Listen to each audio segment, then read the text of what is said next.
During the T20 World Cup Championship, the wait is over. The champs are back home and India brings home the coveted T20 World Cup trophy after 17 years. The men in blue have landed in Delhi. They are receiving a ceremonial welcome at the airport. You can see visuals on your screen of the entire team, including Virat Kohli. Meanwhile, joining us on the phone line to give us the latest updates from the location is my colleague Riyanka. Riyanka, very good morning to you. The champs are back home with the World Cup trophy.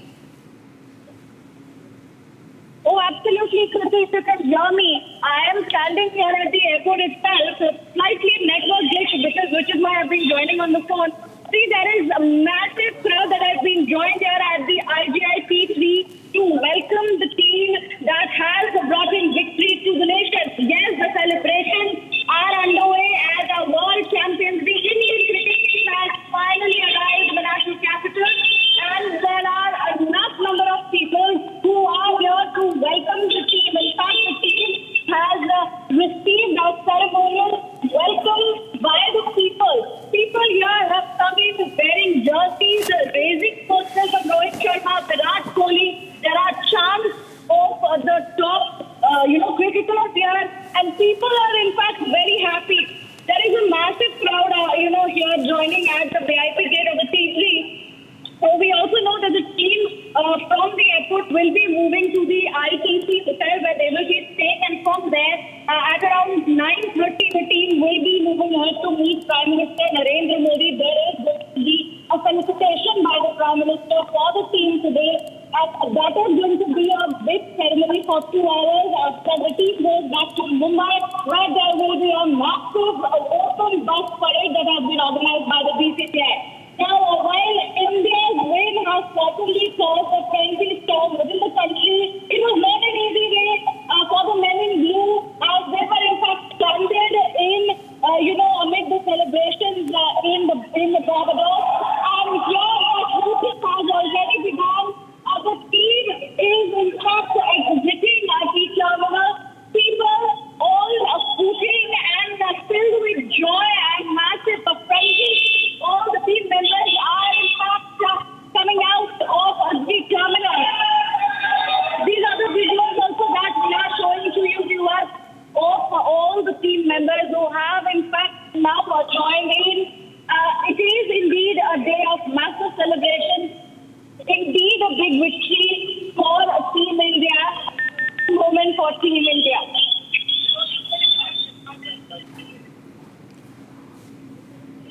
Oh, well, absolutely. There we have viewers of Virat Kohli also waving to the fans on your screens. The country is ecstatic to welcome the heroes back home.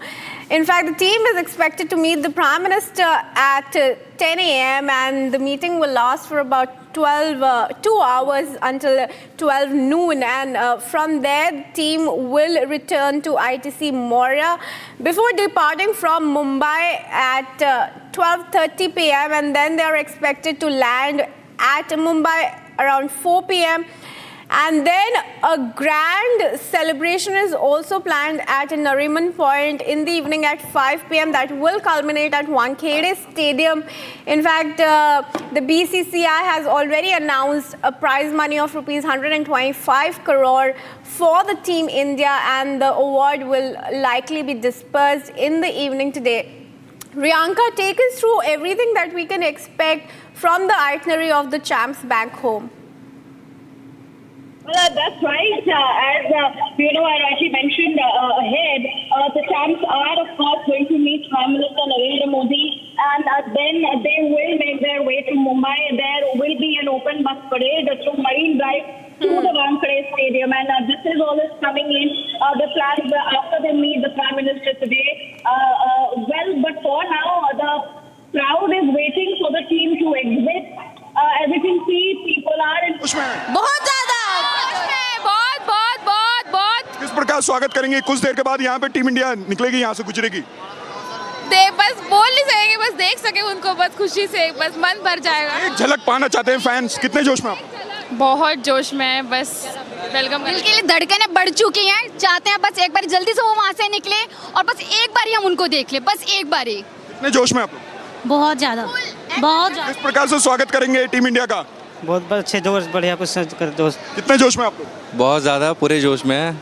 इंतजार कर रहे हैं कब team India बाहर आए, एक झलक उनकी देखने। धड़कने यहाँ जो फैंस हैं उनकी काफी तेज हो चुकी है, क्योंकि कुछ देर के बाद जो टीम इंडिया है इसी रास्ते से गुजरेगी। कितने जोश में आप लोग? हाउस द जोश। कितने जोश में आप लोग? बहुत जोश में, बहुत जोश में, बहुत ज़्यादा जोश में। इस प्रकार स्वागत करेंगे। कितने बजे से आए हैं? नाइट करके घर नहीं गया, देखने के लिए सर। कितने जोश में आप लोग? बहुत जोश में है इंडिया टीम। दबा के जोश में, दबा के। कुछ लोग ऐसे भी हैं जो नाइट करके घर नहीं गए और यहीं पे नाइट करके खड़े यहाँ पे। All right, viewers, let's tell you that the team was in fact stuck in Barbados due to the Hurricane Beryl. However, the team, its sport staff and the players, families as well as some board officials and traveling media have finally arrived in Delhi in a special chartered flight that was arranged by the BCCI. The flight had left at 4:50 local time and it landed here in New Delhi at 6:20 a.m. Of course, the excitement at the airport is palpable. The team will have a grand felicitation ceremony at the Wankhede Stadium later in the evening. And in fact, the BCCI had also arranged for the return of the journalists, the media that was covering the T20 World Cup. Of course, everybody was stuck, but now the champs are back. And in fact, an open bus parade will start in the evening approximately at 5 p.m. from NCPA near the Nariman point and will go on for about 2 hours before they reach the Wankhede Stadium. I believe that's Virat Kohli on your screens, viewers, inside the Team India bus there, and preparations are in fact underway in the national capital also, as the champs will straight head to meet the Prime Minister at 10 a.m. Before briefly staying at ITC Mora in New Delhi.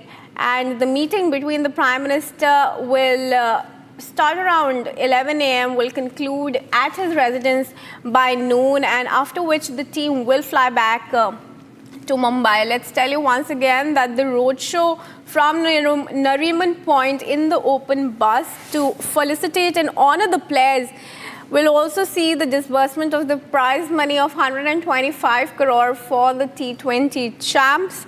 And let me in fact come back to you, Riyanka. Now, several reactions are coming in from across the country. Of course, the excitement in the fans is palpable. But what are some of the other top reactions from the sports icons that are coming in at the moment?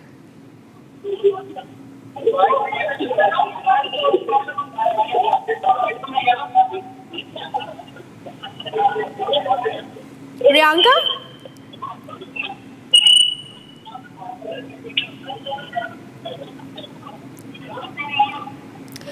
All right, viewers, I believe Riyanka is not able to hear us at the moment, but let's tell you once again that the T20 World Cup trophy came back home after a long wait of 17 years by the Rohit Sharma-led squad.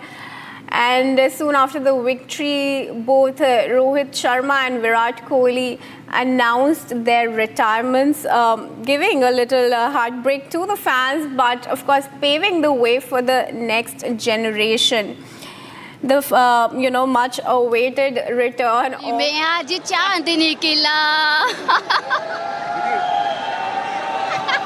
स्वागत करेंगे आप लोग? बस चिल्ला के और warm welcome करेंगे बहुत अच्छी तरीके से, बस आ जाए। ये अलग अलग रंग हैं और उन टीम इंडिया के लिए ये जितने भी फैंस हैं वो काफ़ी उत्साहित हैं और बड़ी तादाद में, क्योंकि ये तादाद जो संख्या है वो बढ़ते जा रही है और जो हमारे विजय हैं वो लगातार इस संख्या को दिखा रहे हैं। फैंस काफ़ी उत्साहित है। कुछ देर का और इंतज़ार करना होगा, उसके बाद जब तक सिक्योरिटी क्लियरेंस ना मिले उसके बाद ही ये टीम इंडिया की टीम यहाँ से निकलेगी और टीम इंडिया की बस रवाना होगी देख सकते हैं जो फैंस है काफ़ी उत्साहित है, टकटकी लगा के एयरपोर्ट की तरफ देख रहे हैं और एयरपोर्ट में भी लोग हैं वो भी ऊपर से देख रहे हैं, हमारे विजय दिखाने की कोशिश करेंगे और लगातार ही जो फैंस हैं वो चाहते हैं कि एक झलक टीम इंडिया की मिल जाए और जो फैंस हैं वो काफ़ी उत्साहित है। कितने उत्साहित हैं आप लोग? बहुत ज़्यादा एक्साइटेड है। सुबह 4 बजे से खड़े हैं यहाँ पर। कितने बजे आ गए थे आप लोग? यहाँ पे हम सुबह 4 बजे से हैं सर। कितने उत्साहित है? उत्साह तो दिख नहीं रहा चेहरे पे, जोश तो दिखाइए। बहुत उत्साहित है। India India India. देखिए जोश बढ़ते जा रहा है क्योंकि अब कुछ ही देर के बाद जो टीम इंडिया है वो यहाँ से गुजरेगी और एक झलक। कितने उत्साहित हैं आप लोग? मैं बहुत ज़्यादा। कितने एक्साइटमेंट में हैं? बहुत सर। हाउस द जोश? Hi sir. टीम इंडिया की टी शर्ट भी पहन के आए हैं, कितने जोश में आप लोग? बहुत ज़्यादा है जोश, सुबह इसीलिए तो आए हैं। कितने जोश में आप लोग? बहुत ज़्यादा। कितने उत्साहित? Hi India India India India. कितने जोश में आप लोग? काफ़ी ज़्यादा, बहुत टाइम से वेट कर रहे हैं इंडिया का यहाँ पे, तो अभी 5-6 घंटे से वेट कर रहे हैं। फाइनली टीम इंडिया यहाँ पे आने वाली है वर्ल्ड कप लेके। सर फ्लाइट रेडर के ऊपर।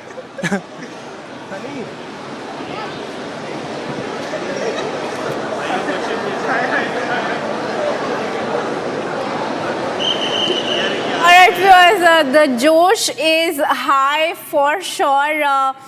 A grand roadshow will be arranged for the Team India, and in fact this is reminiscent of the roadshow that happened 14 years ago as well, when Mahendra Singh Dhoni's team had beaten our rivals Pakistan in the final of the inaugural 2007 World T20 in South Africa. Now, similar scenes we are expecting in Mumbai this evening, when a grand roadshow in an open bus will be arranged for the Team India, for the fans to honor their champions, their heroes, their T20 favorite team as they land down in Delhi. Of course, fans have gathered in a large number to welcome the victorious Indian cricket team, and they are expected to go through the crowd in a short while from now.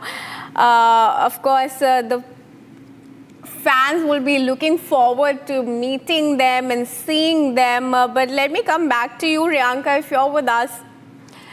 Have you been able to get in a word from everybody that's around there, and how are the arrangements in place?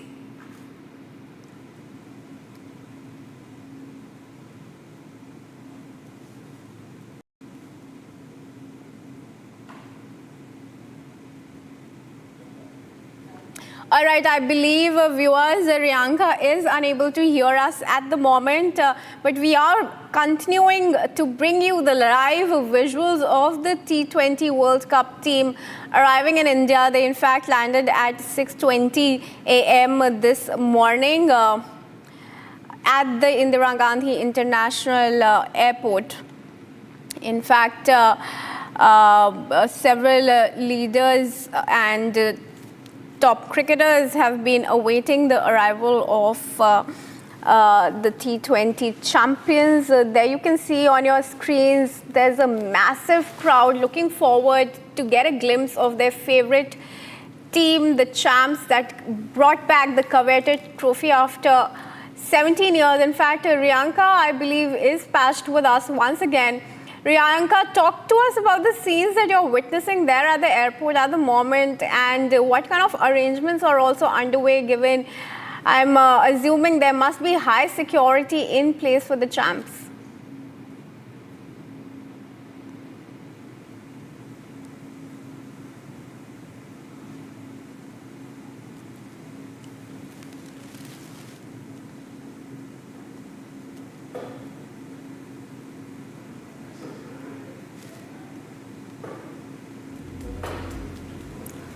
All right, so Riyanka's connection with us viewers seems to be jittery at the moment, but you can see there's a massive crowd looking forward to welcome the team that's back home. Rohit Sharma and his men won the title after pulling off a thrilling 7-run win over South Africa in the final on Saturday at Kensington Oval. Everybody is looking forward to welcoming the Team India. The fans are cheering for the team, and in fact, massive preparations are underway even at the venue where they are going to be reaching shortly from here on. Riyanka, are you back with us and able to hear us?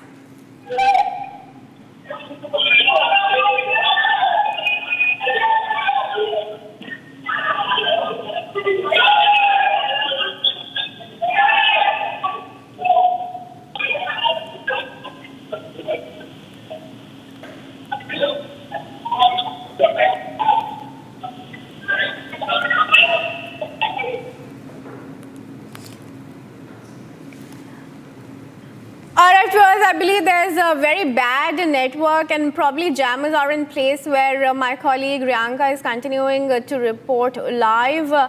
But that's Team India in Delhi as fans cheer for them, and massive preparations that are underway to welcome the team that has arrived in a special chartered Air India flight that was arranged by the BCCI, not just for the team, in fact, for the journalists, the media fraternity that was covering the World Cup, as well as, of course, the support staff and the families of the champs.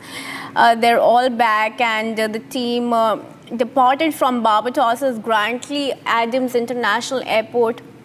This special flight, AIC 24 World Cup, the flight named Air India Champions 24 World Cup, arrived in New Delhi this morning. Of course, the fans are looking forward to get a glimpse of the champs, the heroes that are back home, but there is a heavy security that's deployed there at the airport as the team is back home. In fact, Rajiv Shukla, the BCCI vice president, had informed that the journalists who were stuck there are also coming on the same flight with the BCCI president Roger Binney and Secretary Jay Shah.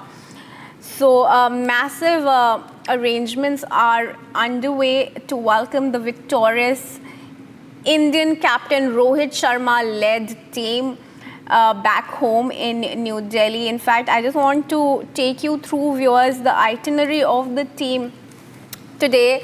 As they are back home, they will be meeting with the Prime Minister around 10 for about 2 hours at the Prime Minister's residence, and the Prime Minister will host the team celebrating their outstanding, phenomenal achievement.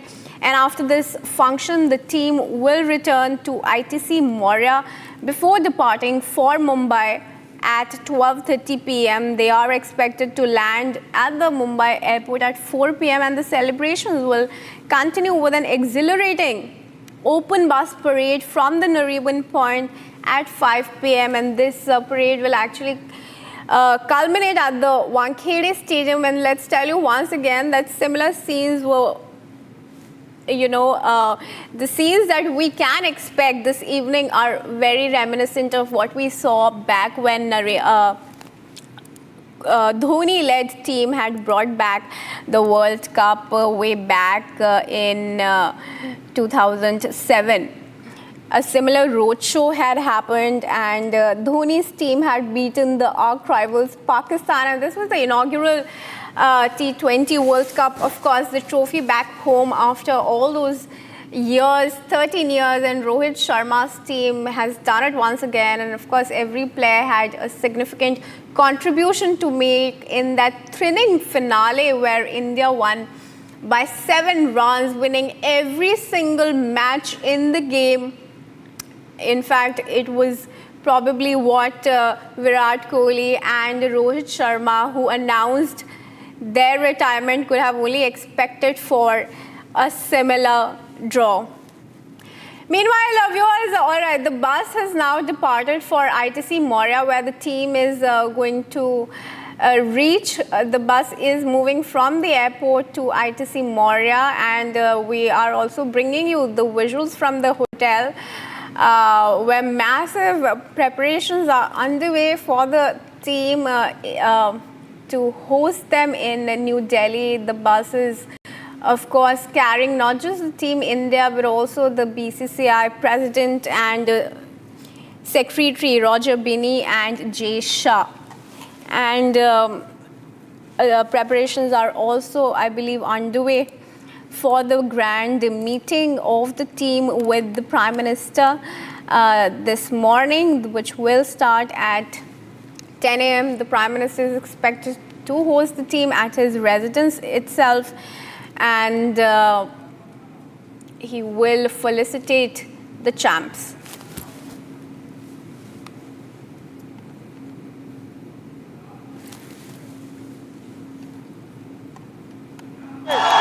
देखिए बस काफी slow हुई और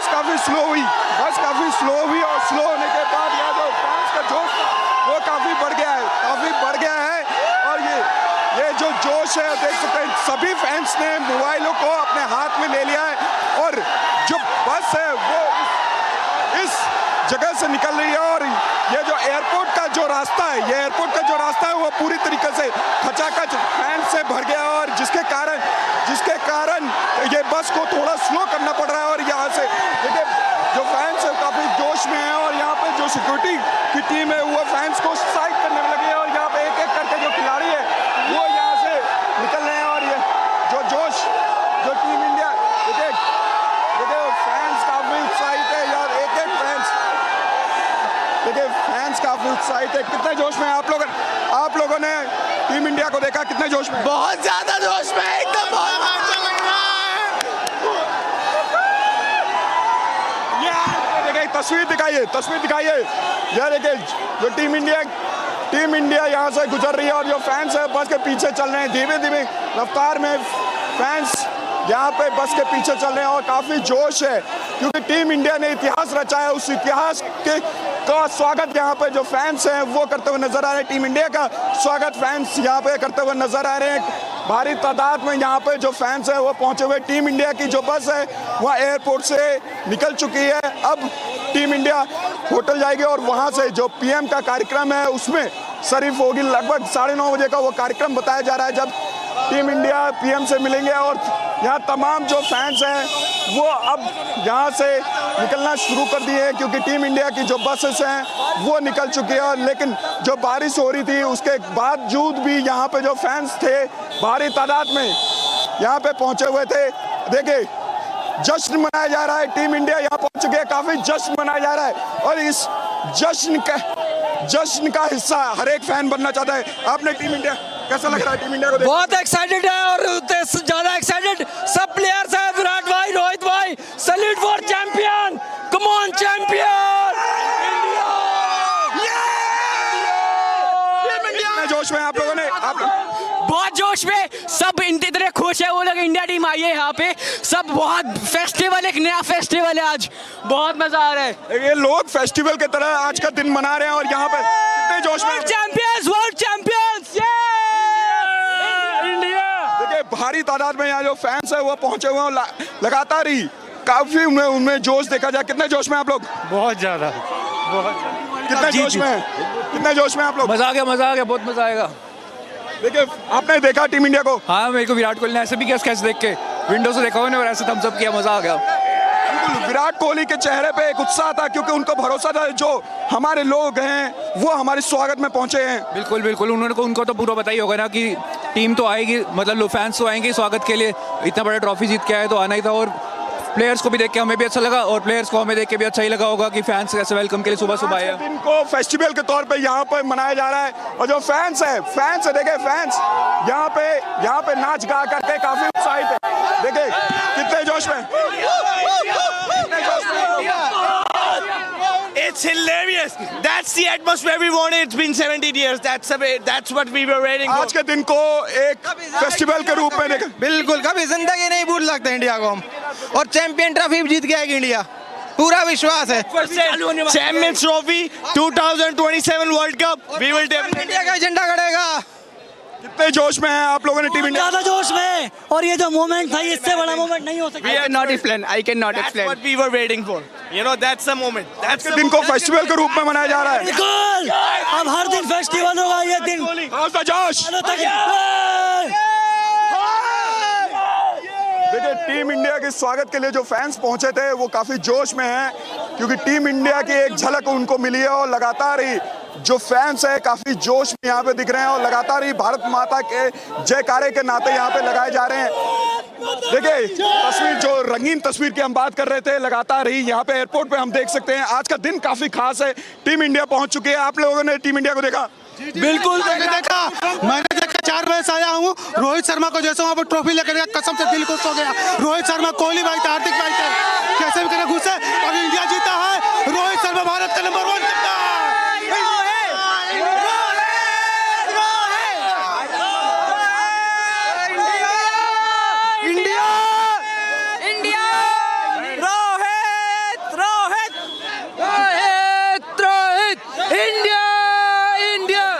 पर्व की तरह मनाया जा रहा है। आप लोगों ने वो उत्साह दिखाया, जो उत्साह लगातार हम आशा करते हैं टीम इंडिया को लेकर के। काफी भावनाओं के साथ ये क्रिकेट जुड़ा हुआ है।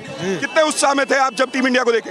जी बहुत ज्यादा उत्साह में, बोला ना, मैं 4 बजे से यहाँ पर जब आया था सिर्फ 4-5 लोग थे। फिर मीडिया के साथ लोग अंदर गए, वहाँ पर 3 घंटे वेट किए। जैसे ही रोहित शर्मा बोले, मतलब क्या नजारा था।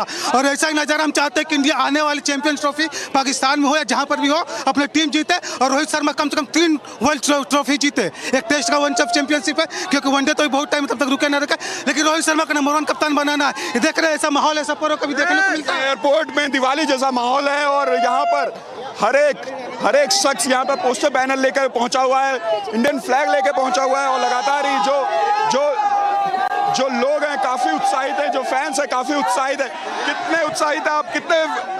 कितने जोश में? बहुत, क्या ही बताए, इतना जोश में है। कितने जोश में आप लोग? India love you India. आपने टीम इंडिया को देखा? देखा, आपने देखा? पास से देखा। बहुत मजा आया। अच्छा, बहुत अच्छा एक्सपीरियंस रहा अंदर का, एकदम जोश से भरा हुआ। विराट कोहली के चेहरे पे काफी उत्साह था और रोहित शर्मा के भी चेहरे पे काफी उत्साह देखा। उत्साह तो होगी ही, वर्ल्ड कप जीता है तो उत्साह तो बनती है। और चेहरे पे थकन भी बहुत थी बेचारों के। भारत में क्रिकेट जो खेल है वो लोगों के भावनाओं से जुड़ा हुआ है। वो भावनाओं पर अब राज कर रहे हैं हमारे क्रिकेट जो प्लेयर्स हैं। किस तरीके से देखते हैं? जैसा कि आपने कहा कि भावनाओं से जुड़ा हुआ है, एक तरीके से जीते हैं हम उसमें, तो हमारी जान बचती है क्रिकेट में। फिर से एक बार फिर बारिश शुरू हो चुकी है। यहाँ पर एयरपोर्ट के बाहर हम यहाँ मौजूद है और बारिश शुरू हो चुकी है। जो फैंस हैं देखिए, इतना बड़ा है कि भीग रहे हैं फिर भी है। देखिए जो फैंस हैं वो बार बार आ रहे हैं। उत्साह काफी बढ़ा हुआ है और बारिश फिर से एक बार शुरू हो चुकी है। जो फैंस हैं उनका उत्साह कम होने का नाम ही नहीं ले रहा है। और लगातार ही रिपब्लिक भारत आपको पल पल की ग्राउंड रिपोर्ट यहाँ से एयरपोर्ट से दिखा रहा है और एक एक करके जो तस्वीरें हैं वो निकल के सामने आ रही है। जी बिल्कुल viewers, hundreds of fans and holding placards, they're congratulating their favorite players and waving the national flag and they've gathered as outside the airport. Meanwhile, the bus carrying the champs has departed from the airport for ITC Moria, where the team is going to stay. In fact, the BCCI has taken to X, making an ecstatic post saying, "It's home, #Team India." And in fact, much like other teams do after winning titles, the Rohit Sharma-led team will also have an open-top bus ride in Mumbai this evening till the iconic Wankhede Stadium from 5 p.m. to do the celebrations. And of course, everybody is looking forward to greeting their fans and honoring team and honoring them. Several fans have reacted and they in fact came in early morning at 3 a.m. to welcome the team as they arrived in India, and they've only come there to meet the champs. Many fans of Jasprit Bumrah, Rohit Sharma, who've outdone themselves throughout the tournament. Of course, Indian bowling attack was the talking point throughout the tournament. How Jasprit Bumrah, who was the player of the series, played throughout the tournament, and Rohit Sharma's captaincy, Virat Kohli's knock in the final against South Africa that left, and of course Surya Kumar Yadav's stunning catch that really turned the point in the finale. Everybody is talking about their champs. The team India has of course made us proud, and in fact the procession of the team India, it's called Vijay Yatra, and it has been scheduled, and Mumbai police have urged people to use public transport to avoid the traffic congestion. And in fact, DCP Zone 1, Praveen Munde has also tweeted that the Indian cricket team is reaching Mumbai, and after winning the T20 World Cup, the victory procession will be from 5 to 7 p.m. on Marine Drive between Nariman Point and Wankhede Stadium. And if people want to attend the procession, they can reach by 4:30 p.m. and assemble on the promenade side and not on the road. This is, of course, for the Mumbaikars and everybody who wishes to go to Mumbai to join the victory parade of Team India. This is for them. Grand celebrations, of course, await the Rohit Sharma-led side. There will be an open top bus ride in Mumbai at Marine Drive, and let's remind you once again that the team is finally back home from Barbados in a special flight that was in fact named Air India Champions 24 after the Indian champions of the cricket team are back home. We're getting in, of course, several reactions from the fans who are jubilant and looking forward to welcome their team.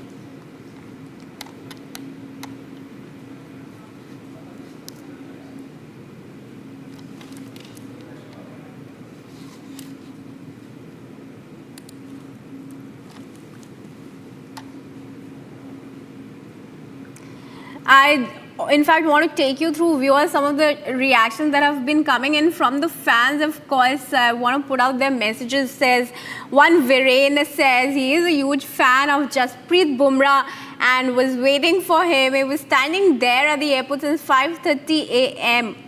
So, of course, Viren's message, I believe, will be sent to Team India if it is listening. And one Shubham also says that he has drawn these sketches of Kohli and Rohit Sharma, waited at the airport since 4:30 a.m. just to get a glimpse of Team India with the trophy. Of course, fans are expressing their happiness with the team. Several messages, placards, posters, sketches for the Team India are being drawn. Everybody is ecstatic as the fans are cheering India, India for the champions that have brought back the T20 World Cup after a 17-year wait, an ICC trophy after all those 13 years. The team, of course, deserves every celebration, felicitation, honor, as the entire country really comes together to celebrate their heroes of the T20 World Cup.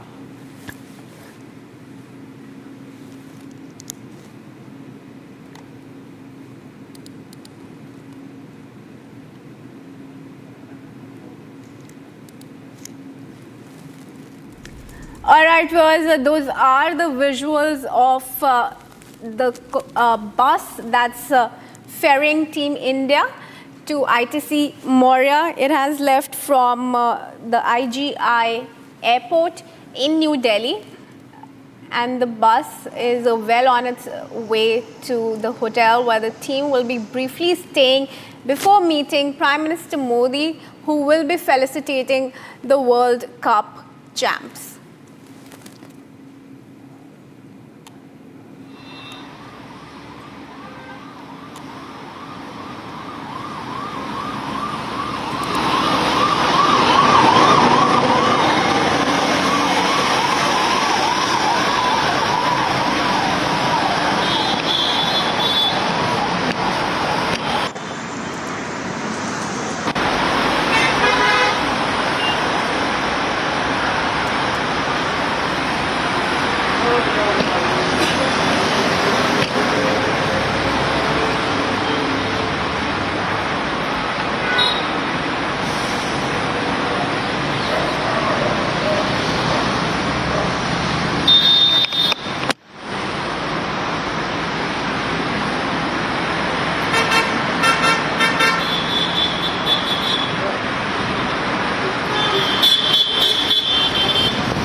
काफ़ी बढ़ गया है, काफ़ी बढ़ गया है।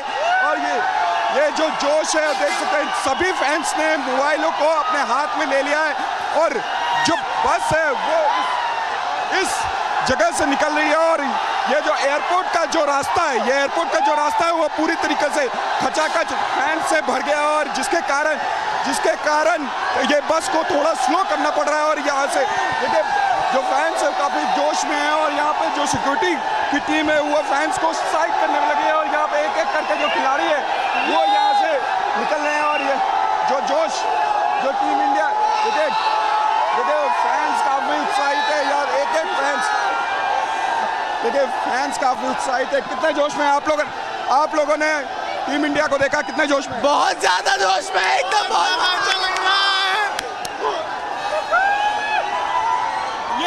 देखिए तस्वीर दिखाइए यार, देखिए जो टीम इंडिया यहाँ से गुजर रही है और जो फैंस है बस के पीछे चल रहे हैं, धीमे धीमे रफ्तार में फैंस यहाँ पे बस के पीछे चल रहे हैं और काफ़ी जोश है क्योंकि टीम इंडिया ने इतिहास रचा है। उस इतिहास का स्वागत यहाँ पे जो फैंस हैं वो करते हुए नजर आ रहे हैं। टीम इंडिया का स्वागत फैंस यहाँ पे करते हुए नजर आ रहे हैं।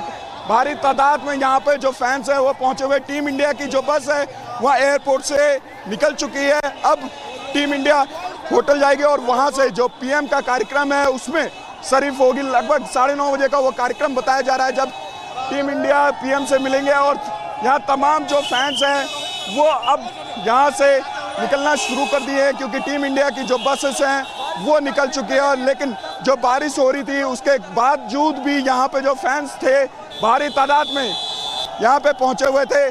देखिए जश्न मनाया जा रहा है, टीम इंडिया यहाँ पहुँच चुकी है, काफ़ी जश्न मनाया जा रहा है और इस जश्न का हिस्सा हर एक फैन बनना चाहता है। आपने टीम इंडिया कैसा लग रहा है? टीम इंडिया को बहुत एक्साइटेड है और ज्यादा एक्साइटेड सब प्लेयर्स हैं। विराट भाई, रोहित भाई, salute for champion, come on champion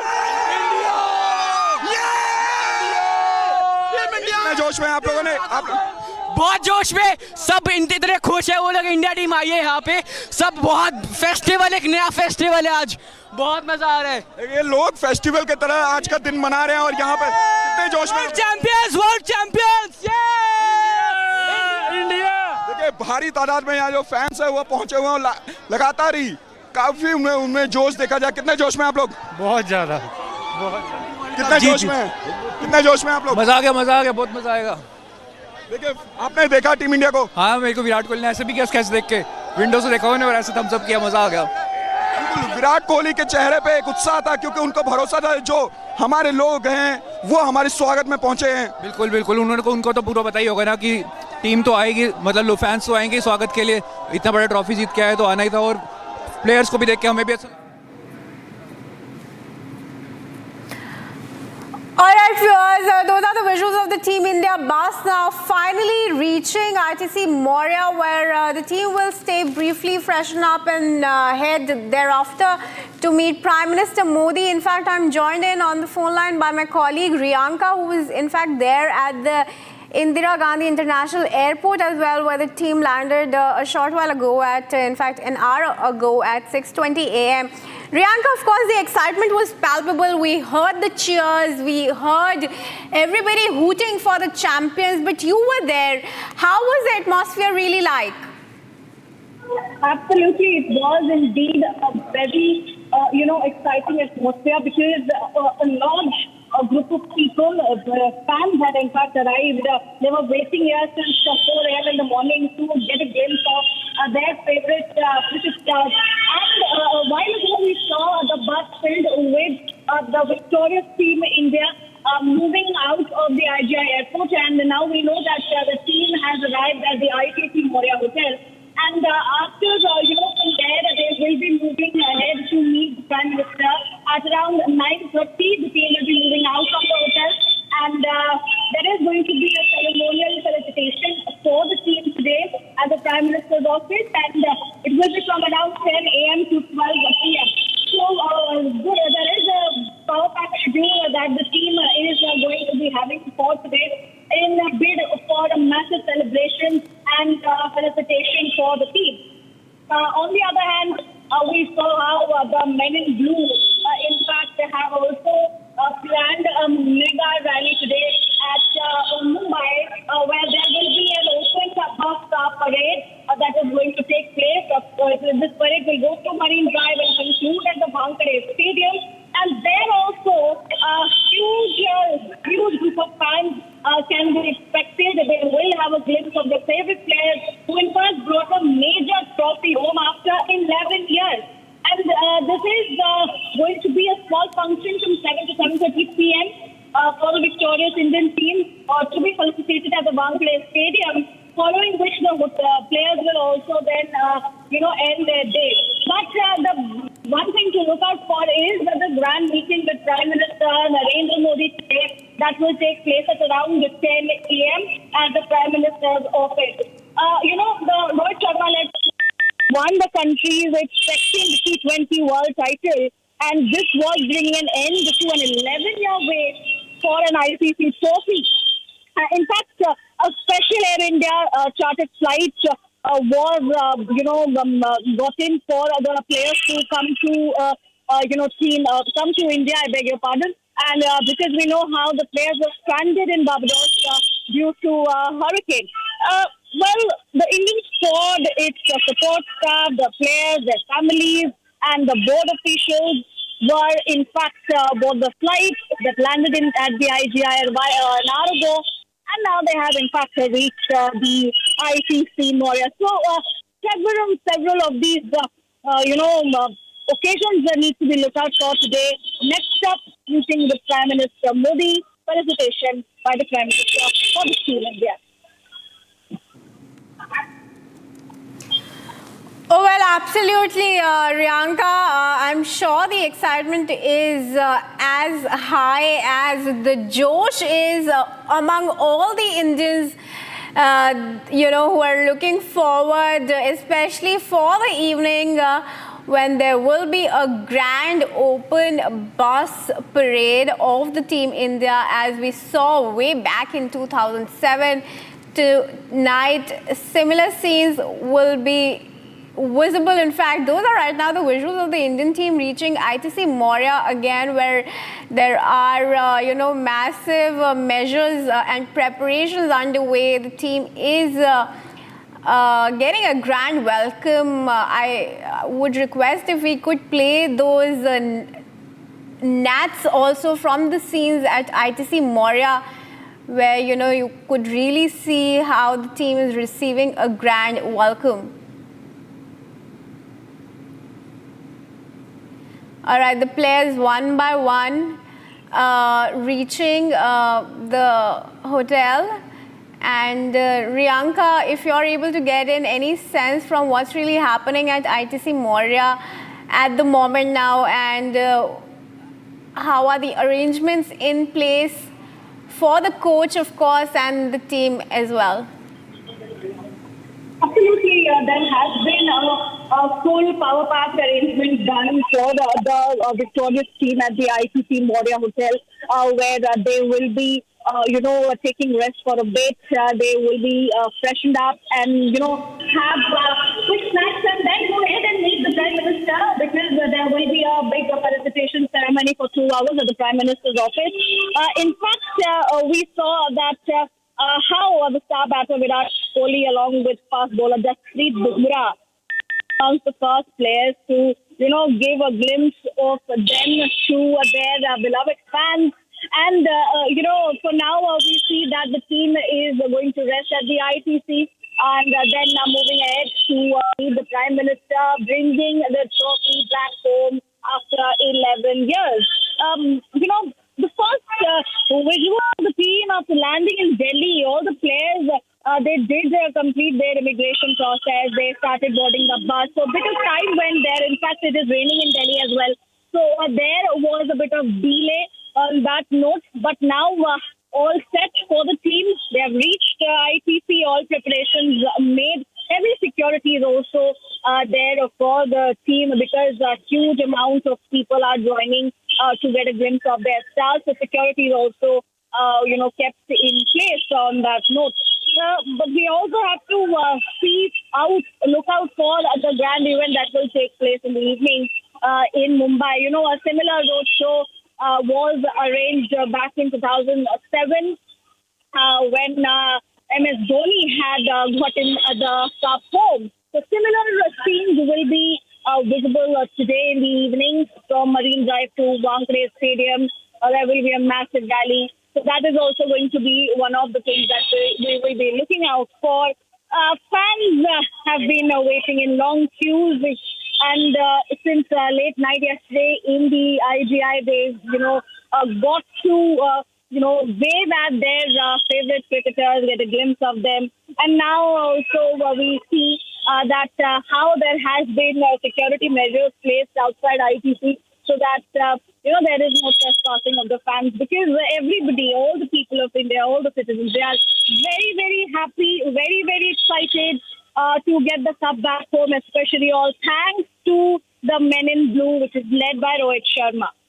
Oh, well, absolutely. And we just saw Rishabh Pant, in fact, carrying the T20 World Cup trophy inside the hotel, as we could also see how Rohit Sharma was with his family. And Rishabh Pant, in fact, the local Delhi boy, he was holding the World Cup trophy. We also saw coach Rahul Dravid and batting coach Vikram Rathore, who was followed by Yashasvi Jaiswal and Surya Kumar Yadav. Jaiswal has to fly out to Herrera in a few days. Viewers, remember to join the rest of the team that will be captained by Shubman Gill to their Zimbabwe tour of T20I 5-match series.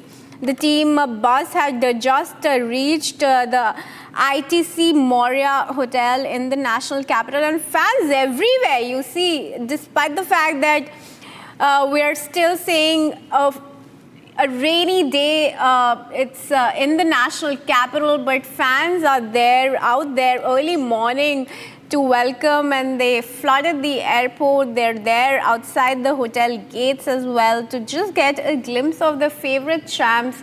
There you see the players moving one by one inside their hotel. Rohit Sharma and Rahul Dravid, who was also seen a short while ago. We are getting you live visuals here as the Indian team reaches ITC Moria. Like, after remaining stranded for a few days at Barbados due to the Hurricane Beryl, the team is finally back home after a special chartered flight. Team India champion 24 was arranged by Air India on the directions of the BCCI President Roger Binney and Secretary Jay Shah. So the duo are also, in fact, along with the team as they departed from Barbados and arrived in New Delhi this morning at 6:20. We brought you live visuals of Rishabh Pant carrying the T20 World Cup trophy. Of course, the local Delhi boy held the trophy high as the team reached the national capital today. And let's tell you once again that the team will be felicitated by the Prime Minister at his residence this morning. This meeting can happen anytime between 9 and 11 a.m. will go on until noon, and followed by the grand felicitation of the World Cup champions by the Prime Minister. The team will then head to New Delhi. Of course, those who don't know, India defeated South Africa by 7 runs on June 29 in Barbados, and what was really an iconic and a very historical moment for the Indian cricket team.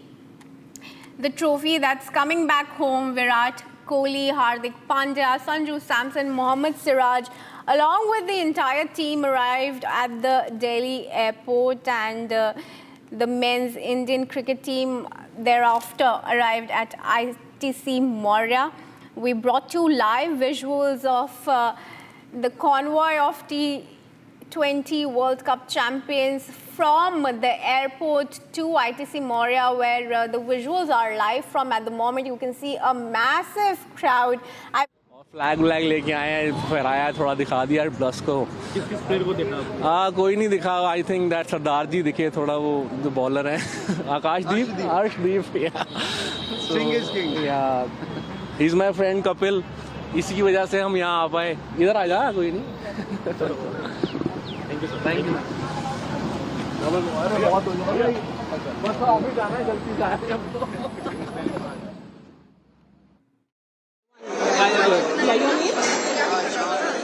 So you're excited? Saw Team India. What would you like to share? I really like Virat Kohli, and he's my favorite batsman, and I like to watch him play like every time they play. How happy you are? How will you express your happiness? Team India has won the World Cup. Oh yeah. When I saw that, I was really happy. I knew they were gonna win it because they're the best team out of all of the teams. I didn't really get a good view at Virat Kohli, but I saw him for like 2 seconds till the crowd came. Thank you. उन लड़कियों को बुलाती हूँ. Excuse me. Would you speak on camera for Team India?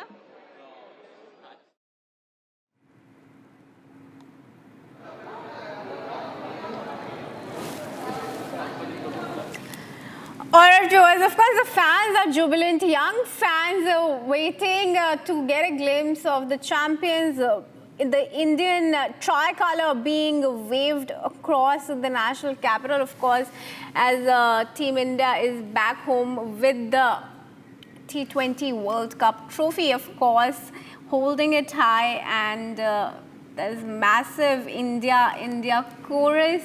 The country is jubilant, united to welcome the T20 champions back home after their really a very historic and iconic victory at Kensington Oval against South.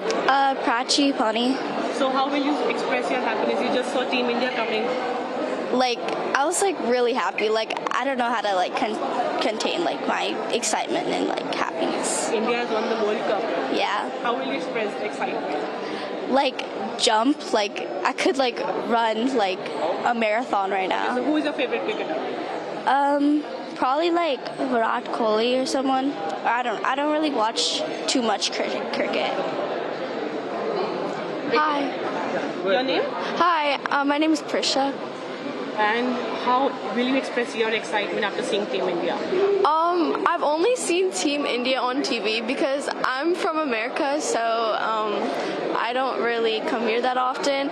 But I'm really excited to finally see the cricket team in person, and I'm really happy for them since like they won the World Cup, which is a huge deal. So you have come all the way from America to cheer them up? Unintentionally, yeah. I didn't know they would be here, but I'm very excited and very happy. Okay, thank you.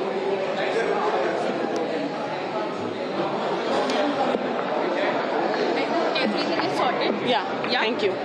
Finally. All right, viewers, so the young fans, even back in America, are very ecstatic with the victory of the Indian cricket team in the T20 World Cup. Even those who are not great cricket fanatics are happy. In fact, that's the family of Rohit Sharma in ITC Maurya.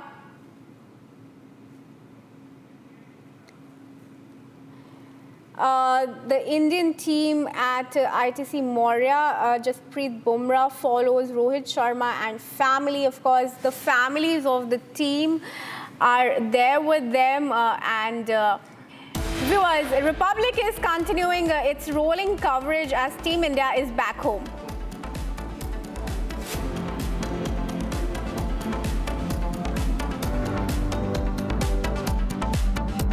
Amity has been ranked amongst the top 3% universities globally, a testimony to Amity's globally benchmarked quality.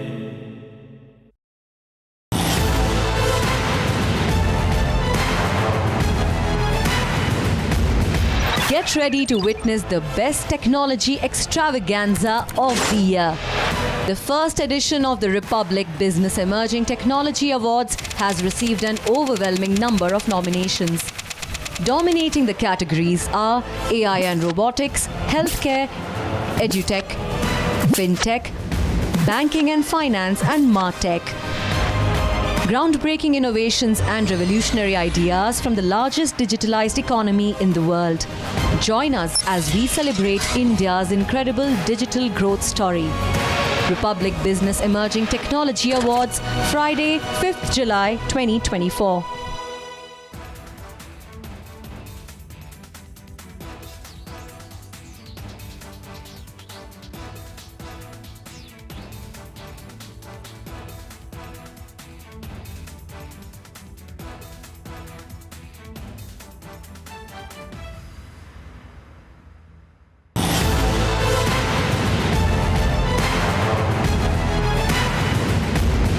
Get ready to witness the best technology extravaganza of the year. The first edition of the Republic Business Emerging Technology Awards has received an overwhelming number of nominations. Dominating the categories are AI and robotics, healthcare, edutech, fintech, banking and finance, and MarTech. Groundbreaking innovations and revolutionary ideas from the largest digitalized economy in the world. Join us as we celebrate India's incredible digital growth story. Republic Business Emerging Technology Awards, Friday, 5th July 2024.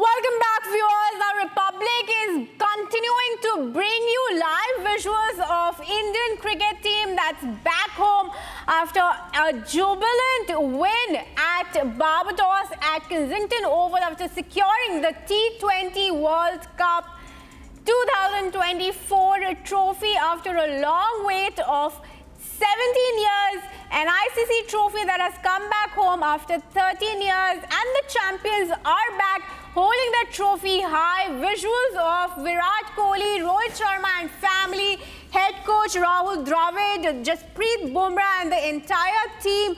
On your screens, we've brought you continued coverage of the movement of Team India straight from Indira Gandhi International Airport, where they landed at 6:20 a.m.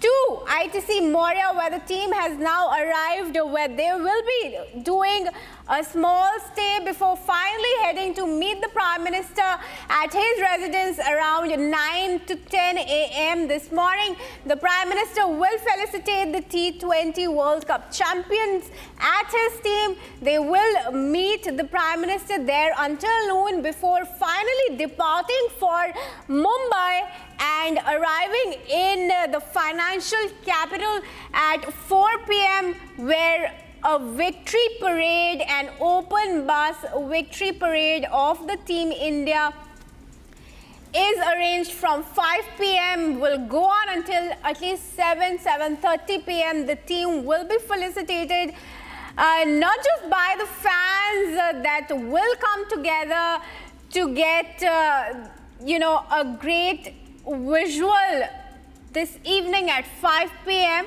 But the team will also be felicitated with the prize money of rupees 125 crore that was arranged by the BCCI after this grand win of the Indian men's cricket team at the T20 World Cup. So that's the plan of the team today. Of course, after giving this grand victory to the fans, the cricket devotees in India who really, look up to their team and in fact worship stalwarts and legends like Virat Kohli and Rohit Sharma and Jasprit Bumrah.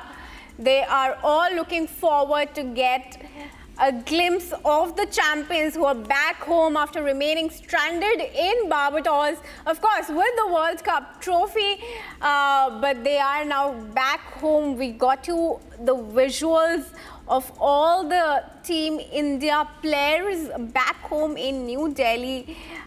It's a big day for them, a day that they've well earned, making the entire nation and, in fact, the fans of India across the globe very proud.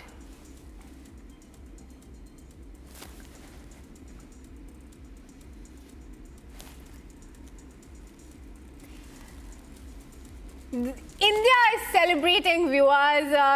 Look at the visuals on your screens. There's a massive show of people that have turned up in their blue jerseys, waving the Indian tricolor across the capital, carrying flags, placards, sketches of their favorite players, including the top order batsmen and the bowlers alike. The bowlers that really outdone themselves at the T20 tournament, with Jasprit Bumrah, of course, emerging as the player of the series, and Virat Kohli, of course, who won the final match with his 76-run knock unbeaten. Meanwhile, I'm now joined in by Riyanka on the phone line. Riyanka, just take us through all the scenes that you could witness this morning, straight from the arrival of the team back home at 6:20 to now when the team is at ITC Maurya.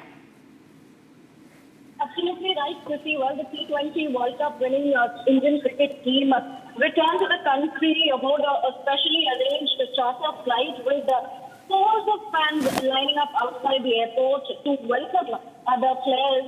And we know there was steady drizzle and heavy deployment that kept the fans at a distance from their heroes.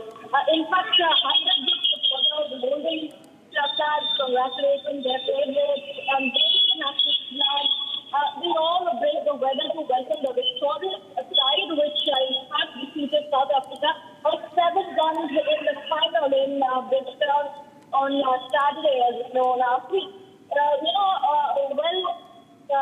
fans had said that they waited for this moment for several years. The team has made India proud by winning the World Cup. And, the fans have been waiting at the airport. We saw they were, bringing out huge queues since 4 a.m. in the morning.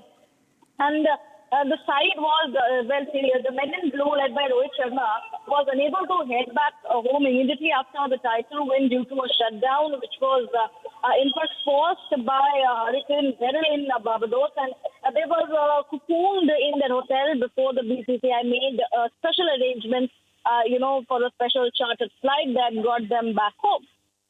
We also saw how the Indian squad, its support staff, the player families, and some BCCI officials were aboard the flight, along with members of the of the BCCI. Heavy security was deployed to keep the crowd in check at the Indira Gandhi International Airport. But did dampen the fans cheered and hooted enthusiastically, holding up posters of star batter Rohit Sharma, skipper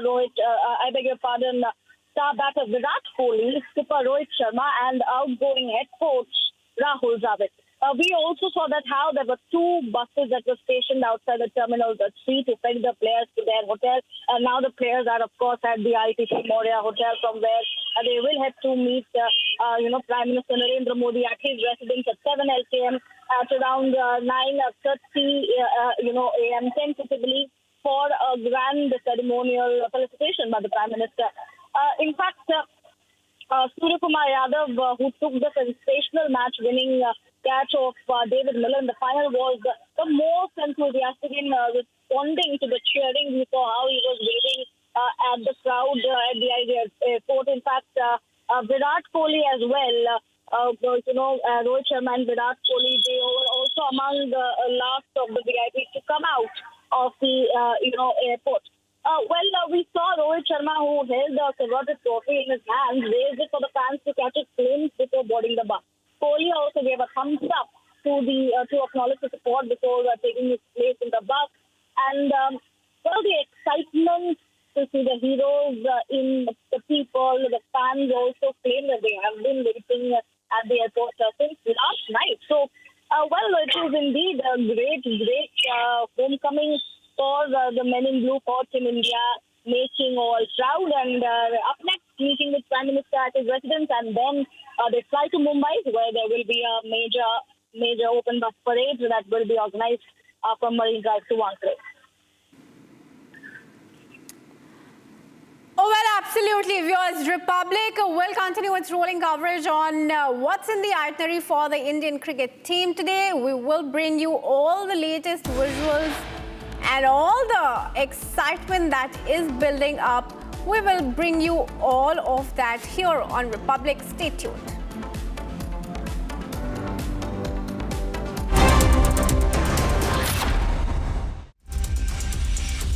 Amity has been ranked amongst the top 3% universities globally, a testimony to Amity's globally benchmarked quality.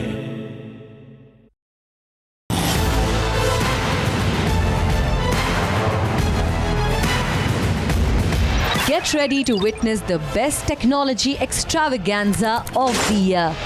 The first edition of the Republic Business Emerging Technology Awards has received an overwhelming number of nominations. Dominating the categories are AI and robotics, healthcare, edutech, fintech, banking and finance, and martech. Groundbreaking innovations and revolutionary ideas from the largest digitalized economy in the world. Join us as we celebrate India's incredible digital growth story. Republic Business Emerging Technology Awards, Friday, 5th July 2024.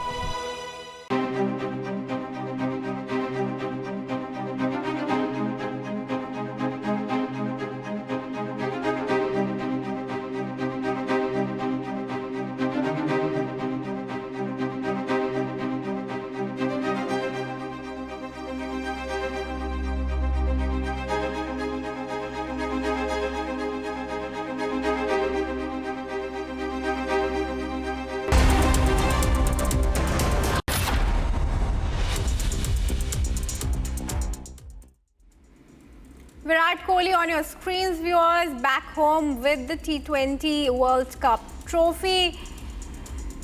The legend, the man of the moment, the man of the hour, everybody's hero, Virat Kohli, returning home with the T20 World Cup. But of course, it wasn't a one-man show. It's the effort of an entire team that brought the T20 World Cup.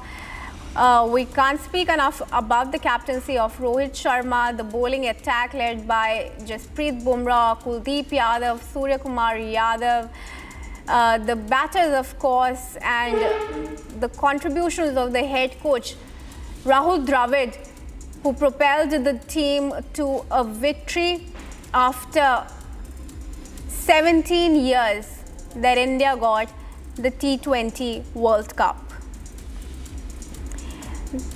The team is back home today and has a grand day ahead of it, starting from New Delhi, where the Prime Minister will felicitate the Indian cricket team, and eventually leading up to Mumbai, where there is a massive grand parade organized for the T20 World Cup champions. It will start from Nariman Point and conclude at the Wankhede Stadium. We will continue our rolling coverage on everything that's lined up for the Indian champ and the excitement that's building up for the evening at 5 p.m. Stay tuned for all the exciting coverage on Republic TV. It's time for a very quick break. American Pistachio presents cracking news of the hour.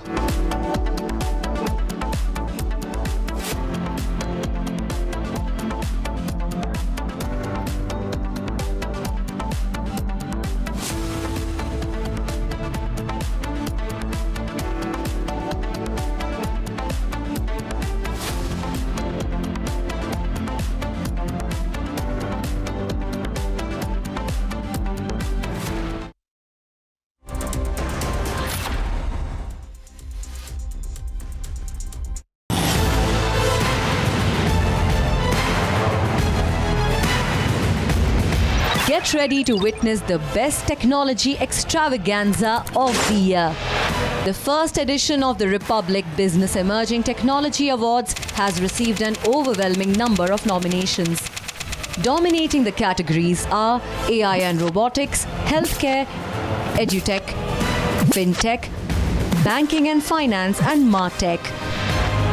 Groundbreaking innovations and revolutionary ideas from the largest digitalized economy in the world. Join us as we celebrate India's incredible digital growth story. Republic Business Emerging Technology Awards, Friday, 5th July 2024.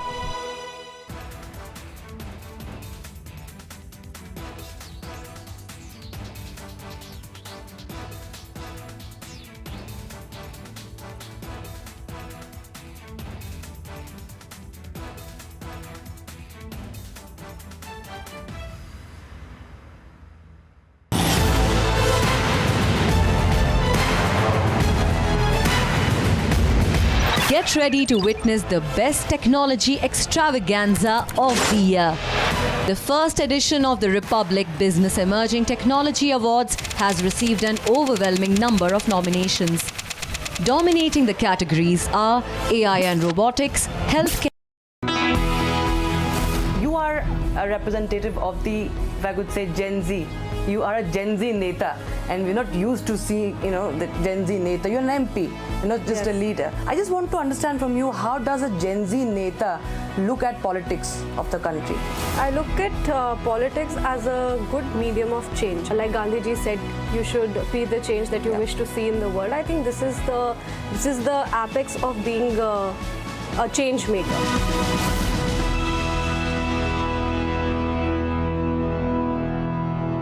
Parliament, Prime Minister Narendra Modi literally smashed it out of the park. The more the opposition shouted, the more Narendra Modi seemed to come to his elements. He called Rahul Gandhi an infant who keeps crying after tearing cabinet papers and being pulled up by the Supreme Court and then goes crying to his mother. He called the Congress party parasites. He emphasized that most of the seats of the Congress were on the basis of their support from their allies, and put out a figure that 3/4 of the seats where the Congress fought directly with the BJP, they lost. The Narendra Modi 3.0 is going to be far more aggressive, confident, decisive than people are expecting. He will be exactly the opposite of what the Lutyens Brigade would want him to be. From Asia's largest news headquarters, setting the agenda for Bharat.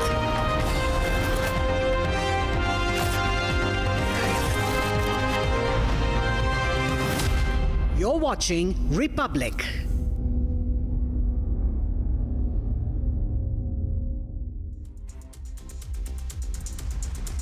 Ladies and gentlemen, Republic Business brings Biz to you the Republic Business Emerging Technology Awards with 2 days to go. And in fact, here's your shot at grabbing a seat at the awards, which gives a shout out to startups and companies that are shaking up their industries with digital tools and new tech.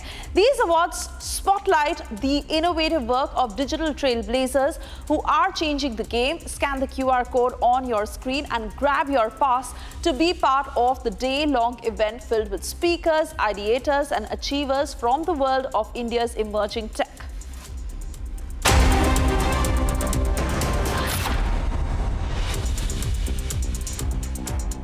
American Pistachio presents cracking news of the hour.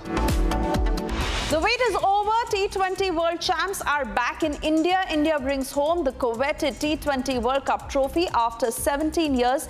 Men in Blue land in Delhi receive ceremonial welcome. T20 World Cup victors Rohit Sharma and team to meet Prime Minister Modi today between 11 a.m. and noon. T20 champions Rohit Sharma and team to embark on an open bus victory parade from Nariman Point to Marine Drive. After Rahul's claims on Agniveer, Indian Army fact-checks Gandhi Science says Agniveer Ajay Kumar's family given 1.65 crore rupees compensation after police verification. BJP stalwart LK Advani admitted to Apollo Hospital. He is under observation and stable so far.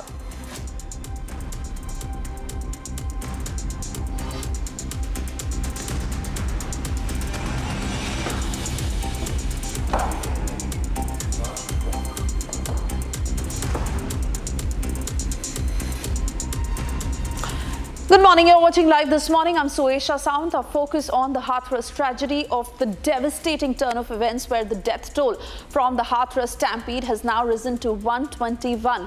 Number of injured that stand at 28. In fact, the stampede that occurred during a religious congregation when there was a massive crowd that led to chaos and panic and unfortunately the loss of lives eventually. Now, emergency services and local authorities have been working tirelessly to manage the situation and provide assistance to the injured.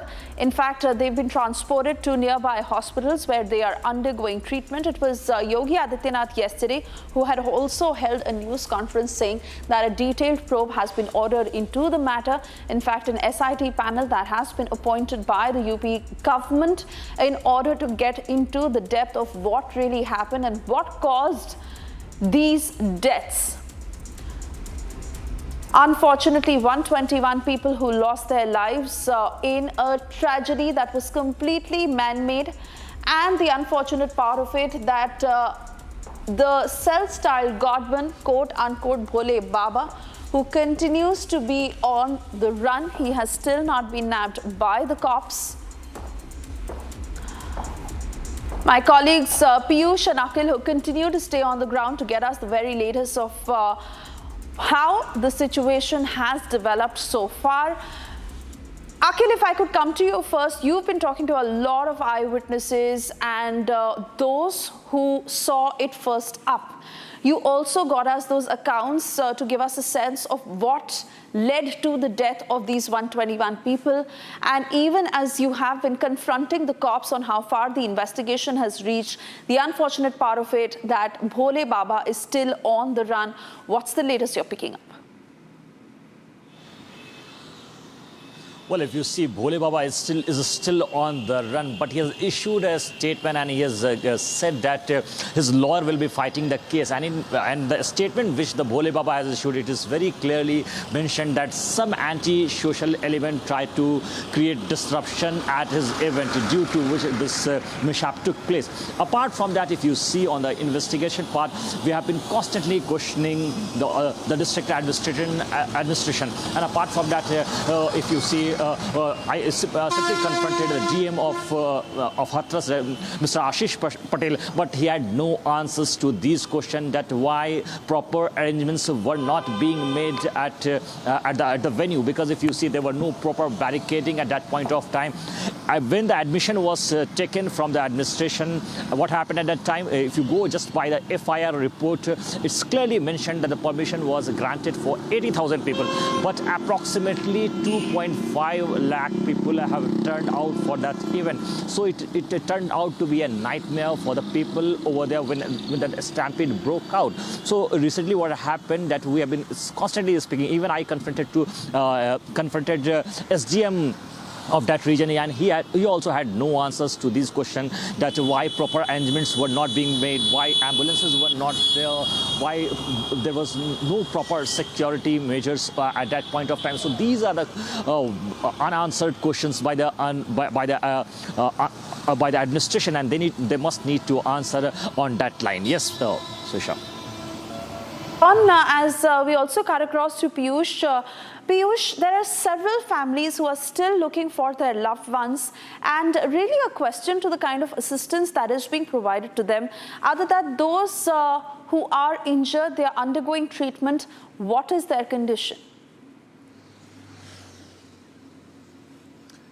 Well, Suyasha, to begin with, what I can tell you is that it is a bit of an irony that a self-styled godman to whom if not thousands, then lakhs of devotees pay their obeisance at the time of the crisis of these devotees, at the time when not only have the devotees sustained injuries, grievous injuries, not only have the devotees died in trying to pay their reverence and obeisance, but also now there have been instances in some of the old devotees have been found missing. We see that there has been no trace of this self-styled godman identified as Narayan Hari, or his real name is Suraj Pal Jatav, not coming out and giving a word of caution, a word of calmness to their devotees. So you can understand that what kind of person this self-styled guru actually is. Now, it is also important to note that the administration is trying to make sure that those people who have been injured are given adequate compensation so that at least they can come out of the nightmare situation which they were subjected to. But the key question now also is that will those organizers and also this self-styled government, who in a way is also responsible for not trying to manage the situation, be brought to book and be made answerable? What we have been told is that the administration is going over there and having a look at the ashrams, but so far there has been no trace of where actually the self-styled government really is. Back to you. All right, Piyush, many thanks for getting us those details. And of course, to both Piyush and Akhil, we will keep coming back to you for more on this story. And well, as the country mourns the loss of those 125 lives, it is politics that is taking center stage, where the Indie bloc is hitting out at the Yogi government, questioning them over this tragedy that has happened. Here's a report. As UP Chief Minister Yogi Adityanath vows to get to the bottom of the stampede that claimed at least 121 lives, SPMP R.K. Chaudhary accused him to try to turn the tragedy into a Hindu-Muslim issue. The MP, who sparked a furore earlier calling for the removal of the Sengal from Parliament, now questions the government's intent in light of the stampede. लेकिन प्रधानमंत्री जी ने अपने आप से सारा सामान लिया और उसे इलाहाबाद संग्रहालय में रख दिया। ठीक है, सही जगह वही थी। तो जो एक प्रधानमंत्री ने एक जगह रख दिया वो सोच समझ के, तो दूसरा प्रधानमंत्री उसको अलग कैसे ले जाएगा? क्यों ले जाएगा? कोई कारण तो होगा। हमारी संसद वो लोकतंत्र की मंदिर है, तो हम चाहते हैं कि जहां अपने जवाहरलाल नेहरू ने सिंगोल को रखा था वहां सारा सामान वहां रख दिया जाए, और भारतीय संसद जो नई बनी है उसमें बाबा साहब अम्बेडकर द्वारा लिखित जो संविधान के प्रति बड़ी विशालकाय वहां स्थापित कर दिया है। Senior Congress leader Ramesh Chennithala also took a swipe at Yogi Adityanath, saying that incidents like these reflects the state of law and order in Uttar Pradesh. दुख की बात है, हजारों की तादाद में लोग हथरस में आए, लेकिन उसका कोई व्यवस्था नहीं था। ये कानून और व्यवस्था कैसे है उत्तर प्रदेश में, इसका सबसे बड़ा सबूत है। इसमें कार्रवाई होना चाहिए और प्रदेश सरकार इसके ऊपर अपना वक्तव्य बताना चाहिए। As Indy tries to box his government into a corner, an unfazed Yogi Adityanath promises to get to the bottom of the incident.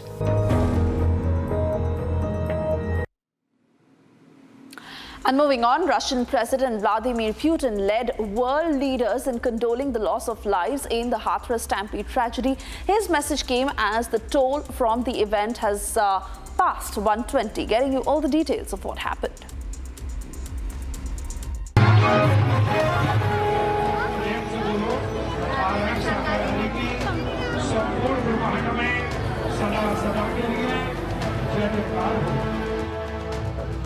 In the aftermath of the Hathras Stampede tragedy, which claimed at least 121 lives, world leaders have joined India in condoling the deaths. Russian President Vladimir Putin conveyed his condolences to President Murmu and Prime Minister Modi. Putin called the incident, quote-unquote, a tragic accident. The US Embassy also took to social media to express grief, while Japanese Prime Minister Kishida said that he wishes swift recovery for the injured. As the world condoles lives lost in Hathras Stampede, the focus shifts to the action that follows.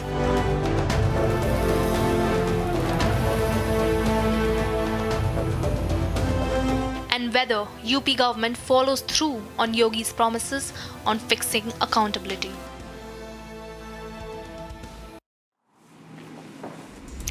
And moving on to another major political development, BJP has called for an urgent meeting with the top leaders of its Jammu and Kashmir unit in New Delhi. In fact, this comes amid increasing discussions about the potential assembly polls in the region. Sources indicate that the central leadership aims to strategize and solidify their plans ahead of the elections, focusing on key issues and candidate selection.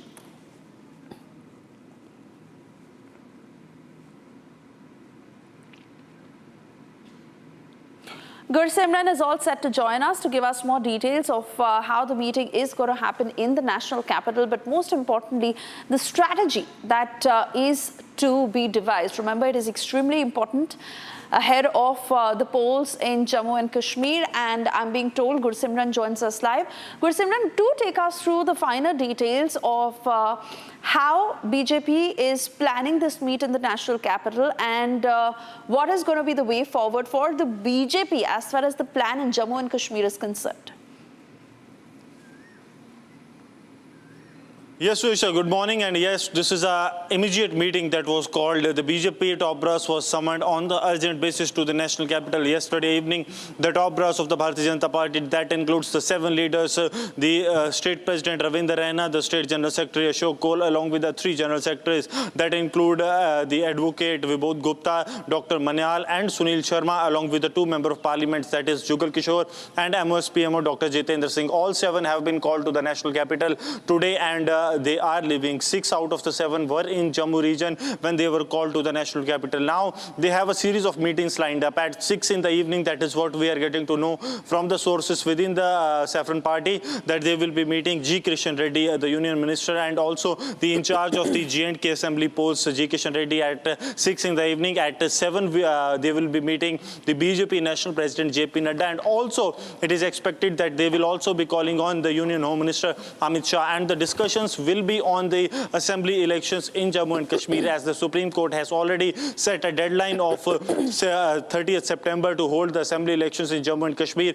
And any time from now, it is expected that model code of conduct will be implemented in Jammu and Kashmir if the elections are to be held in a time-bound manner that has been given by the Supreme Court. So a thorough and a threadbare discussion will take place on the prevailing political scenario in Jammu and Kashmir, and also the result of the Lok Sabha elections, because if we go by the Lok Sabha elections, then the BJP has won 29 out of 36 assembly constituencies they have fought the elections at. So for the BJP, it is a win-win situation, though they are not at the numbers to make the government, but the BJP leadership in Jammu and Kashmir itself feels that on their own they won't be in a position, though they will be going with the claimer of claiming more than 50 seats in the assembly elections, but they know that the demography and also the political scenario is not in favor of them getting a thumping majority on their own. So they have to depend on the allies, and this all will be discussed in the meeting that will take place today, first at the residence of G. Kishan Reddy and then at the residence of JP Nadda. That is what we are getting to know.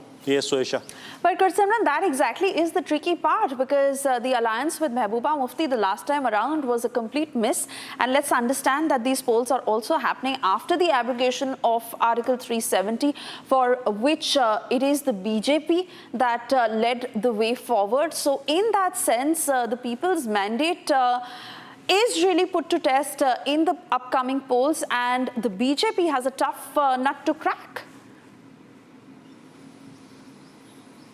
Yes, certainly BJP has a tough nut to crack, you have rightly mentioned, because getting a majority on their own is, for now, BJP leaders themselves say that it is what for now seems is not possible for them, and that's why they have to go with the alliance. Though they have some of the soft alliance partners, be it Sajad Loan or the Apni Party's Altaf Bukhari, but when it comes to the Lok Sabha elections, they have failed to perform or to prove their mettle, because in the Baramulla Lok Sabha constituency, the Apni Party, the Sajad Loan's Jammu Kashmir People Conference stood at the 3rd place, though they managed to garner some vote, and but they remained confined to 2 to 3 assembly constituencies. Same is the case for the Apni Party that is led by the Altaf Bukhari. So they have not done the wonders in 2 parliamentary constituencies. They have fought the election. So this is something that is concerning the Bharatiya Janata Party.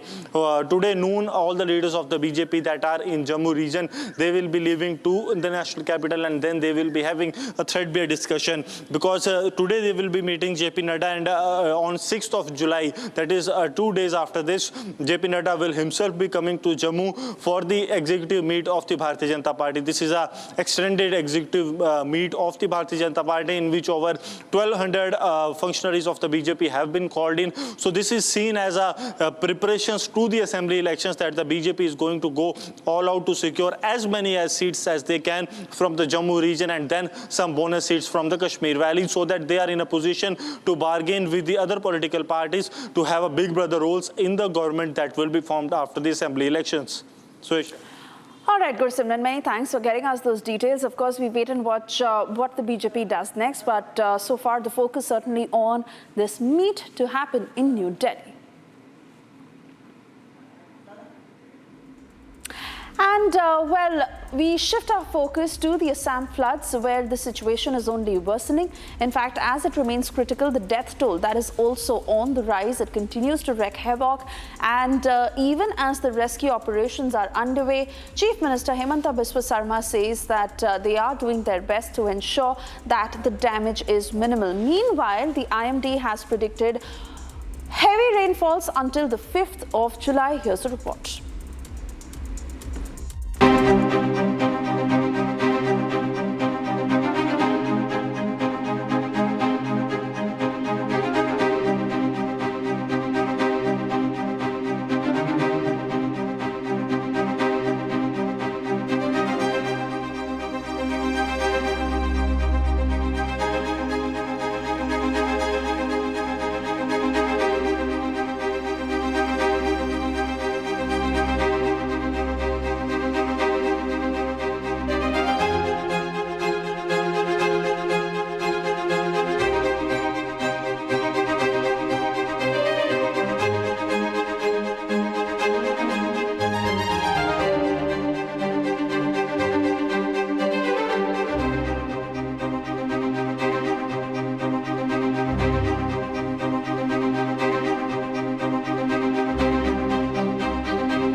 And of course, the men in blue have arrived in the national capital after the triumphant victory.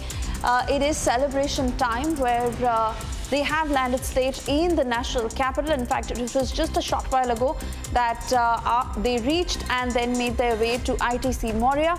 Between 10 and 12 noon is when they are set to meet with Prime Minister Narendra Modi, and this evening there will be a victory parade in Mumbai, which fans are eagerly awaiting.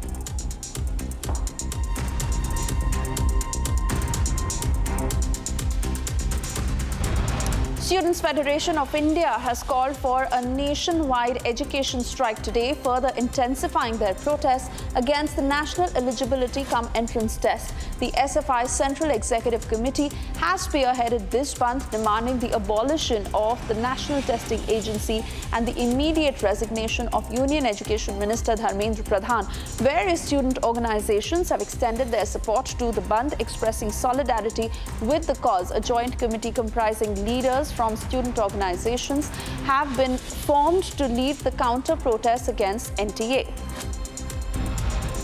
BJP has summoned top leaders of its Jammu and Kashmir unit to New Delhi amid talks surrounding the upcoming assembly elections. All previously scheduled meetings in Jammu and Kashmir have been cancelled as the state unit prepares to meet with G. Kishan Reddy, who is overseeing the assembly election preparations today.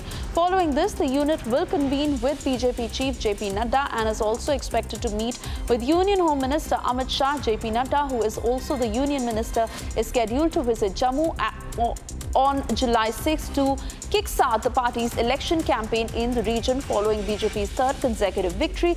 This visit is aimed at reviewing the party's operational readiness ahead of the assembly polls, which are being facilitated by the Election Commission of India's ongoing electoral roll updates in the Union Territory. Archaeological Survey of India has requested an additional 4 weeks from the Indore High Court to submit its report on the Bhojshala survey conducted in Dhar district of Madhya Pradesh.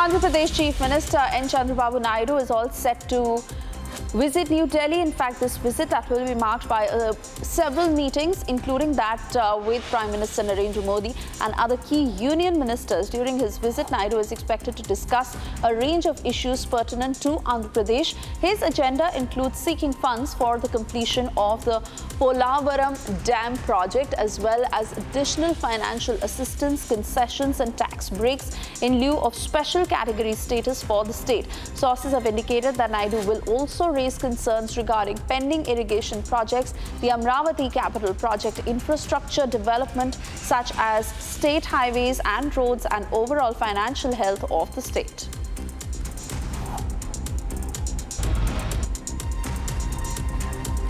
Amid social media claims and alleged statements by Rahul Gandhi, the Indian Army has clarified the status of emoluments to the family of Agniveer Ajay Kumar. Agniveer Ajay Kumar, who made the supreme sacrifice in the line of duty, was honored with full military honors during his last rites. In fact, the army confirmed that an amount of 98.39 lakh rupees has already been disbursed to his family. Now, according to official sources, additional ex gratia and other benefits totaling approximately 67 lakh rupees as per the provisions under the Agniveer scheme are slated to be paid out shortly after final account settlement and due police verification.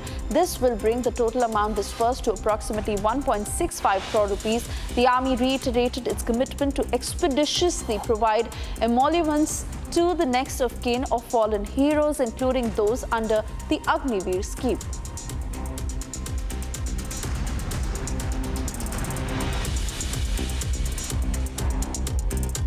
American Pistachio presents cracking news of the hour.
The wait is finally over. Team India is back and fans are jubilant. Close to 12 noon is when the men in blue are all set to meet with Prime Minister Narendra Modi. We'll bring you up to speed with all the latest that happens through the day. Do stay tuned.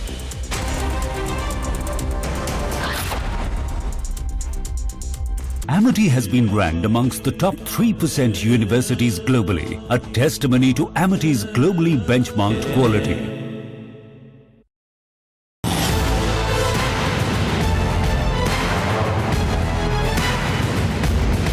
Get ready to witness the best technology extravaganza of the year. The first edition of the Republic Business Emerging Technology Awards has received an overwhelming number of nominations. Dominating the categories are AI and robotics, healthcare, edutech, fintech, banking and finance, and martech. Groundbreaking innovations and revolutionary ideas from the largest digitalized economy in the world. Join us as we celebrate India's incredible digital growth story. Republic Business Emerging Technology Awards, Friday, 5th July 2024.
Hello, Moto. Motorola, India's best 5G smartphone brand. The wait is finally over. T20 World Champs are back in India, and India brings home the coveted T20 World Cup trophy after 17 years. Men in blue land in Delhi, receive ceremonial welcome. T20 World Cup victors Rohit Sharma and team are all set to meet with Prime Minister Modi today at close to 11 a.m. T20 champions Rohit Sharma and team are all set to embark on an open bus victory parade from Nariman Point to Wankhede Stadium. After Rahul Gandhi's claims on Agniveer, Indian Army fact checks Gandhi's science, says Agniveer Ajay Kumar's family has been given 1.65 crore rupees compensation after police verification. BJP stalwart L.K. Advani, who is admitted to Apollo Hospital, he is under observation and stable.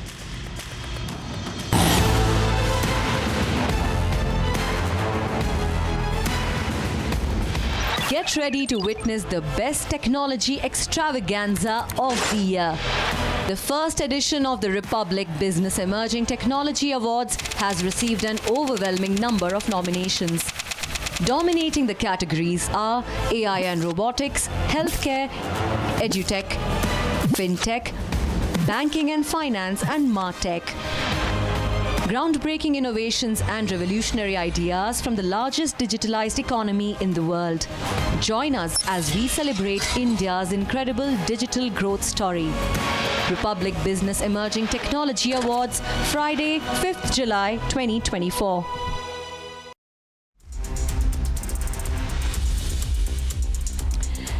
And well, Rishi Sunak will face a test by the ballot as UK goes to polls tomorrow to elect a new occupant at 10 Downing Street. With the economy showing signs of a rebound, can Rishi Sunak leverage it to return as Prime Minister? Or are the opinion polls to be believed with regards to favouring a win for the Labour Party? Here's a report. In the event of a hung house, the largest single party will cobble up a coalition to form the government in the United Kingdom. The votes will be counted once the polling closes today. The Labour Party is widely seen to be winning most of the seats as per the pre-poll projections. British Prime Minister Rishi Sunak is setting his electoral hopes majorly on British Hindu voters in the UK. He has been wooing the community aggressively while campaigning. The call for snap polls by Sunak stumped many on May 22nd. Curbing illegal immigration topped the Tories' promises going into the elections. With inflation at its lowest in 2.5 years at 3.4%, Sunak is counting on the economy to turn a corner in the year ahead.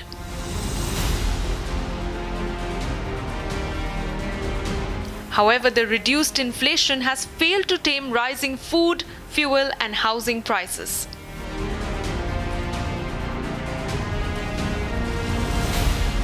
As the UK goes to polls, the larger question crossing many minds is whether the Tories will pack enough punch to defy pollsters who are backing the Labour Party to return to the helm of Westminster.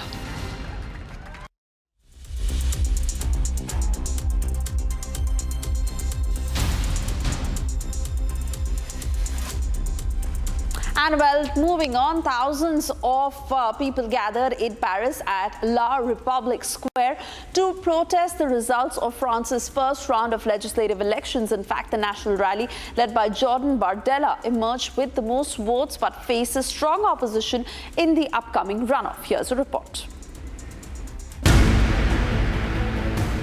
In Paris, a seething crowd converged at La République, their voices rising in protest against the national rally's surge in the legislative elections. I don't know, I'm feeling a little bit worried because the first results were concerning, and I don't know, I expect to have kind of ungovernable country at the end of this elections, and this is the best scenario because I'm also expecting maybe that the far right to win these elections with a full majority. So I don't know, it's a very worrying context for me. The national rally secured significant votes in the first round, but fell short of a majority needed to form a government. Nous, on a très peur que le Front National passe parce que l'extrême droite porte quand même des valeurs contre lesquelles nous on s'oppose totalement. On s'oppose à une société qui soit raciste, à une société dans laquelle il y a uniquement les Français nationaux qui ont accès à des droits comme à la santé et à l'éducation par exemple. Donc nous on a très peur et on appelle évidemment, on est assez content de voir le nombre de désistements qu'il y a eu, que ce soit du Front Populaire où ça on n'avait pas de doute, mais aussi du camp de Macron où il y a quand même beaucoup de désistements de la part des députés pour que le Front National passe pas.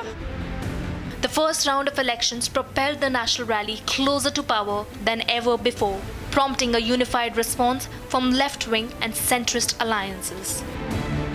Numerous candidates withdrew from the runoff to consolidate votes against the far right. French President Emmanuel Macron's decision to dissolve the National Assembly and call for snap elections has backfired.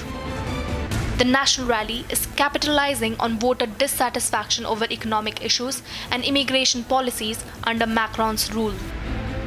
Critics fear the national rally's potential rise to power could endanger civil liberties, given its history of xenophobia and hostility towards minorities. Simplement un pays qui m'inquiète à l'heure actuelle parce que je trouve qu'on est passé d'un pays qui était réputé pour être le pays des droits de l'homme. Mais Badinter disait déjà que c'était le pays de la déclaration des droits de l'homme. C'est pas tout à fait la même chose. Et les droits de l'homme, il faut toujours les défendre. Et là, on voit qu'ils sont pour une fois vraiment très très menacés, encore plus que d'habitude. Et je vous dis, j'ai 80 ans et je ne pensais pas en arriver là à l'âge que j'ai. Je pensais au moins mourir tranquille. Ben non, il va falloir que j'attende. The party's platform promises stricter immigration controls and economic reforms. As France braces for the runoff election, tensions are high amid fears of a far-right surge. And moving on, Hurricane Beryl moves closer to Jamaica's southern coast. The storm has been upgraded to Category 4, leaving a trail of destruction behind. Parts of Jamaica have experienced disruptions to power and electricity supplies.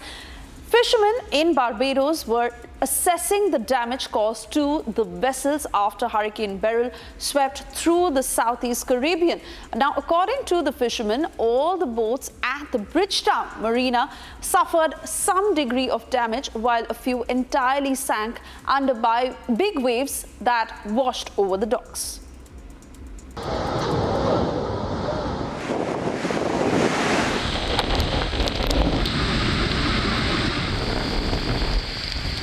Hurricane Beryl roars across the Caribbean Sea.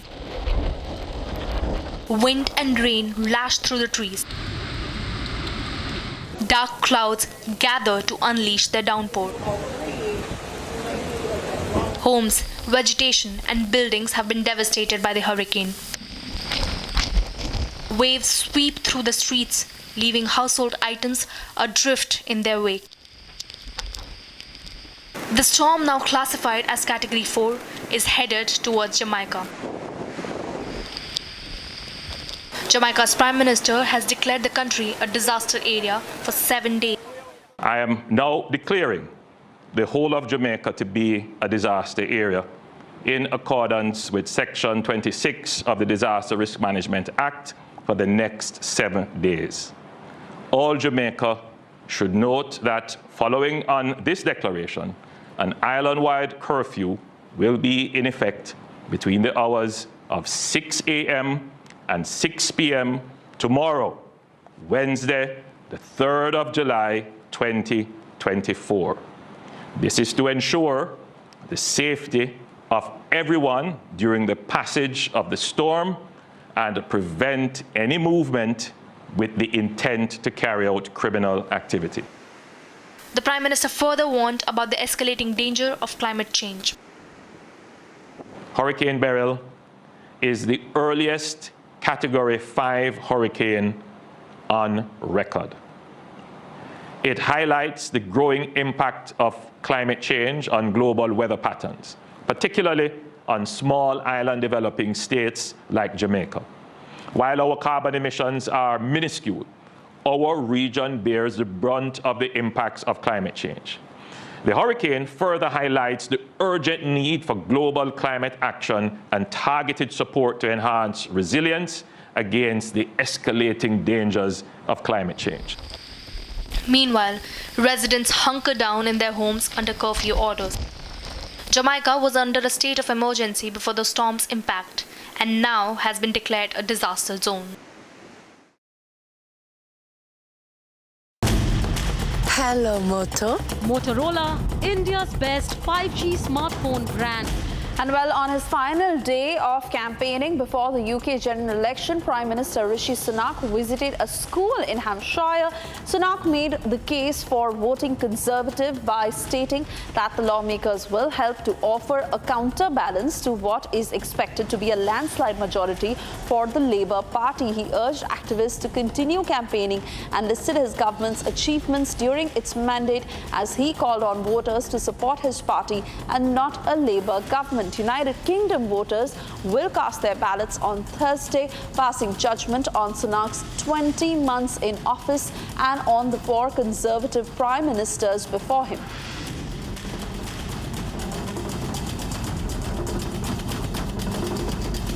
We've made sure that we are the #1 defence power in Europe. We've supported Ukraine. We had the fastest vaccine rollout in the pandemic. We've stood up for our values and our allies around the world. And we got Brexit done. I don't know about you, that is a record I'm mighty proud of.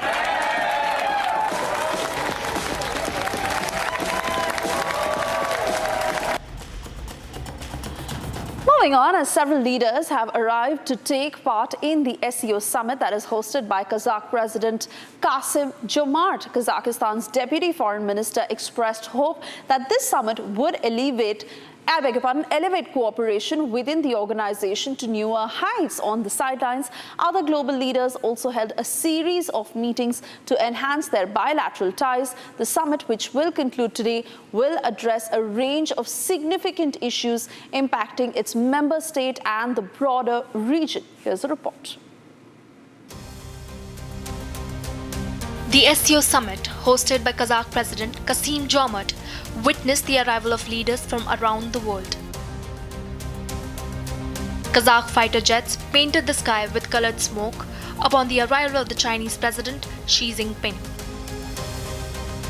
Kazakh Deputy Foreign Minister expressed hope that the 24th SCO summit would take cooperation within the organization to new heights. We hope the summit will be a historic one because this is where it will expand. This organization will expand to 10 full members when we welcome Belarus. But among the most important results of this summit, we hope to see not just the Astana Declaration of SCO, which outlines approaches of all 10 member states to global affairs, to geopolitics, to economy. Chinese President Xi Jinping and Kazakh President signed bilateral cooperation documents.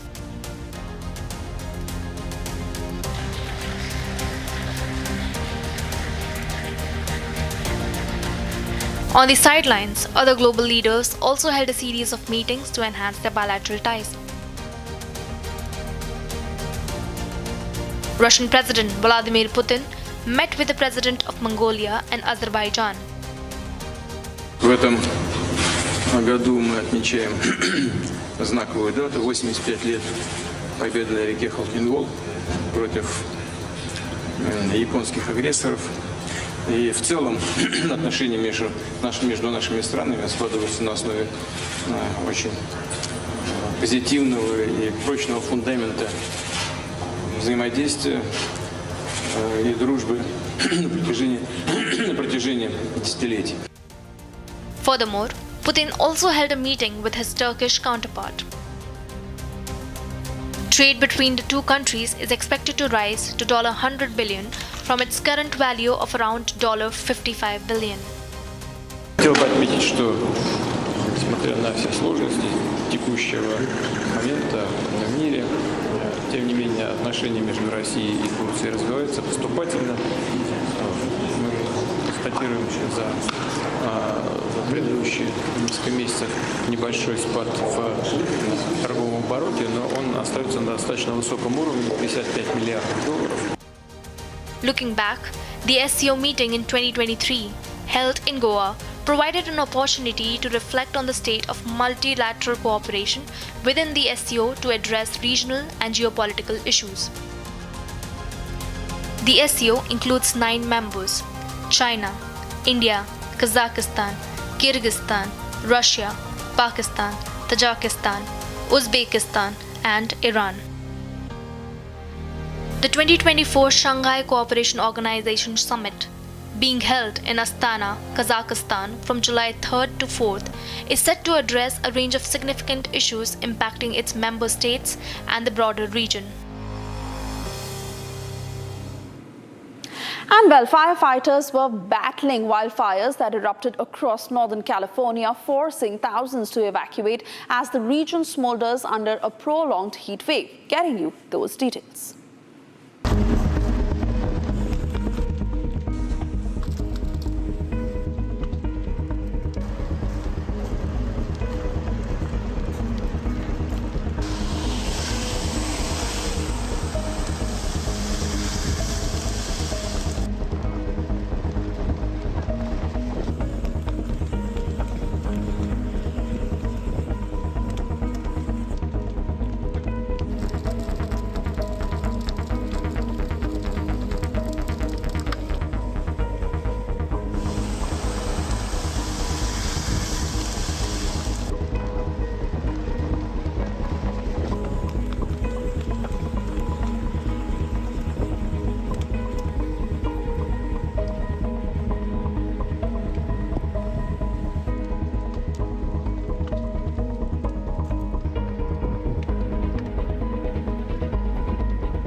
In an unfortunate incident on Tuesday afternoon at a religious congregation in Hathras, Mughalgari village, what had happened that a stampede broke out in which 121 lives have been lost, and apart from that, several others are injured.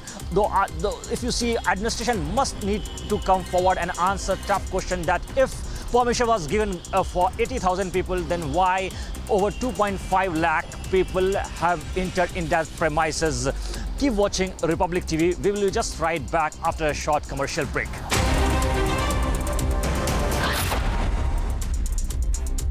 Amity has been ranked amongst the top 3% universities globally, a testimony to Amity's globally benchmarked quality.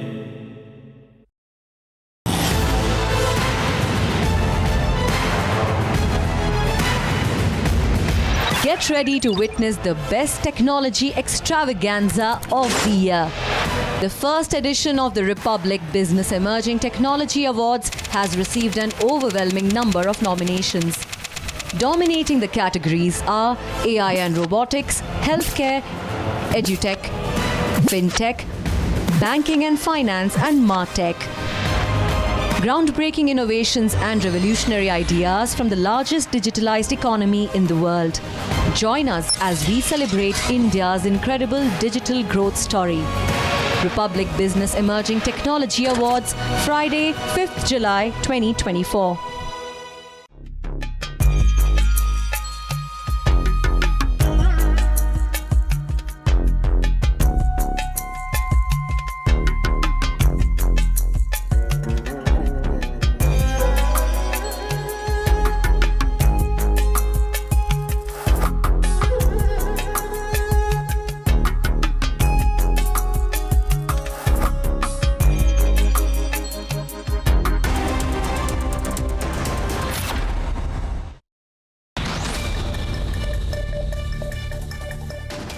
UK polls are set to begin. Liberal Democrat leader Ed Davey urged voters to kick the Conservatives out during his last campaign stop. Meanwhile, Prime Minister Rishi Sunak visited a Hampshire school before the polls. UK voters are soon set to judge Sunak's tenure and 4 previous Conservative PMs, with many expected to elect a Labour government for the first time since 2005. Voter frustration centres on the cost of living crisis, healthcare delays, immigration and Brexit's aftermath. President Joe Biden awarded the Medal of Honor to Union soldiers Philip Shadrach and George D. Wilson for their gallantry in the Great Locomotive Chase during the Civil War. The 2 soldiers hijacked a train to disrupt Confederate supplies but were captured and executed. The posthumous recognition comes 162 years later, highlighting the enduring legacy of the Civil War. Relatives of Shadrach and Wilson accepted the honors. The event underscores ongoing debates about historical memory in U.S. politics. For Philip and George and their brothers in arms, serving our country meant serving our country, fighting and even dying to preserve the Union and the sacred values it was founded upon: freedom, justice, fairness, unity. George and Philip were willing to shed their blood to make these ideals real. A 68-year-old tourist from New Zealand, Patricia McKay, was killed during a botched robbery at Newport Beach's Fashion Island Mall in California. This came after 2 men attempted to rob a couple at the Barnes & Noble store, leading to the woman being dragged into the street and struck by a third suspect's car. The 3 men fled but were later arrested after a police chase. During the robbery, one suspect fired his gun but no one was hit. Newport Beach police officers then ensued once they picked up that vehicle in a pursuit which took them into LA County, I believe Cypress and LA County, and all 3 suspects have been captured. At this point, there's no outstanding suspects. There are no threats to the Newport Beach community, and we have a confirmed robbery. A brush fire erupted near structures in Simi Valley, California, prompting evacuation orders as reported by ABC 7. Los Angeles, the Ventura County Fire Department stated that the fire started in the hills near Sharp Road and had spread to at least 25 acres by 2 p.m. Thick smoke plumes and flames were visible on the hill. The number of threatened structures remains unclear. Fishermen in Barbados are assessing damage to their vessels after Hurricane Beryl swept through the southeast Caribbean. All boats at Bridgetown Marina suffered damage, while several sinking due to the storm's waves. The hurricane, a Category 4 storm with winds of at least 130 miles per hour, caused significant destruction. Over 26 boats are underwater and rescue efforts are slow. Fishing is crucial for both tourism and local income, affecting thousands. Beryl's unprecedented strength highlights the intense season ahead.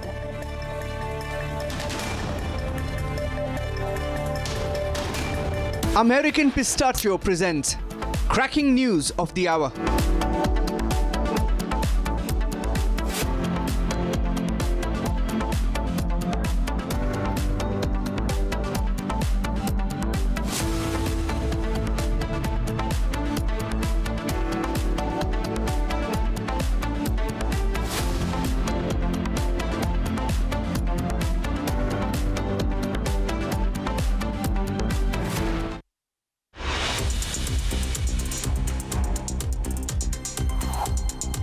In an unfortunate incident on Tuesday afternoon at a religious congregation in Hathras, Mughal Gari village, what happened that a stampede broke out in which 121 lives have been lost, and apart from that, several others are injured.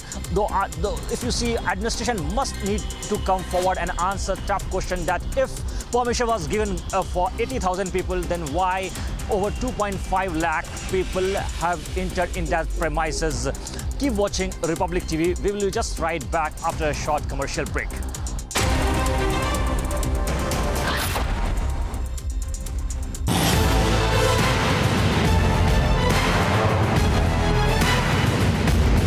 Get ready to witness the best technology extravaganza of the year. The first edition of the Republic Business Emerging Technology Awards has received an overwhelming number of nominations. Dominating the categories are AI and robotics, healthcare, edutech, fintech, banking and finance, and martech. Groundbreaking innovations and revolutionary ideas from the largest digitalized economy in the world. Join us as we celebrate India's incredible digital growth story. Republic Business Emerging Technology Awards, Friday, 5th July 2024.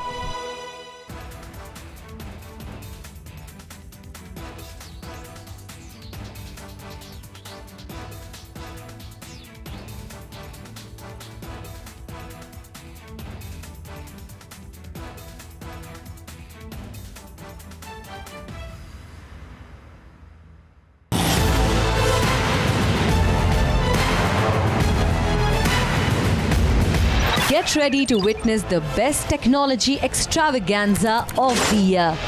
The first edition of the Republic Business Emerging Technology Awards has received an overwhelming number of nominations. Dominating the categories are AI and robotics, healthcare, edutech, fintech, banking and finance, and martech. Groundbreaking innovations and revolutionary ideas from the largest digitalized economy in the world. Join us at... From Asia's largest news headquarters, setting the agenda for Bharat.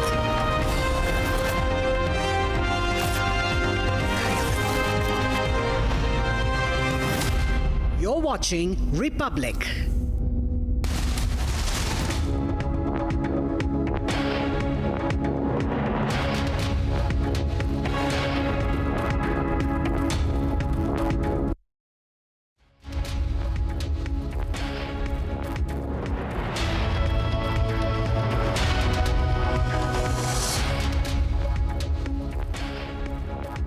Public TV, I'm Kriti Mehta. We're live and breaking at 9 a.m. Ladies and gentlemen, Republic Business is bringing you the Republic Business Emerging Technology Awards. With 2 days to go, here's your shot at grabbing a seat at the awards, which give a shout out to startups and companies that are shaking up their industries with digital tools and new technology. These awards spotlight the innovative work of digital trailblazers who are changing the game. Scan the QR code on your screens and grab your pass to be part of the day-long event at the ceremony that will be filled with speakers, ideators, and achievers from the world of emerging tech. American Pistachio presents cracking news of the hour.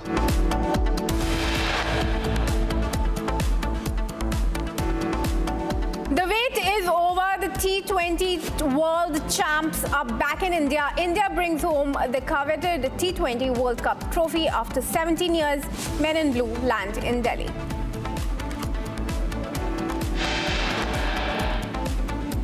T20 World Cup victors Rohit Sharma and the team to meet Prime Minister Modi today between 11 a.m. and noon.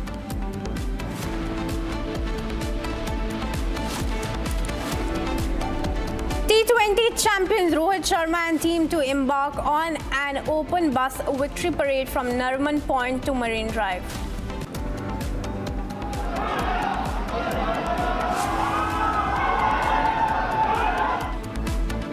After Rahul's claim on Agniveer, Indian Army fact-checks Gandhi's sign, says Agniveer Ajay Kumar's family given 1.65 crore compensation after police verification.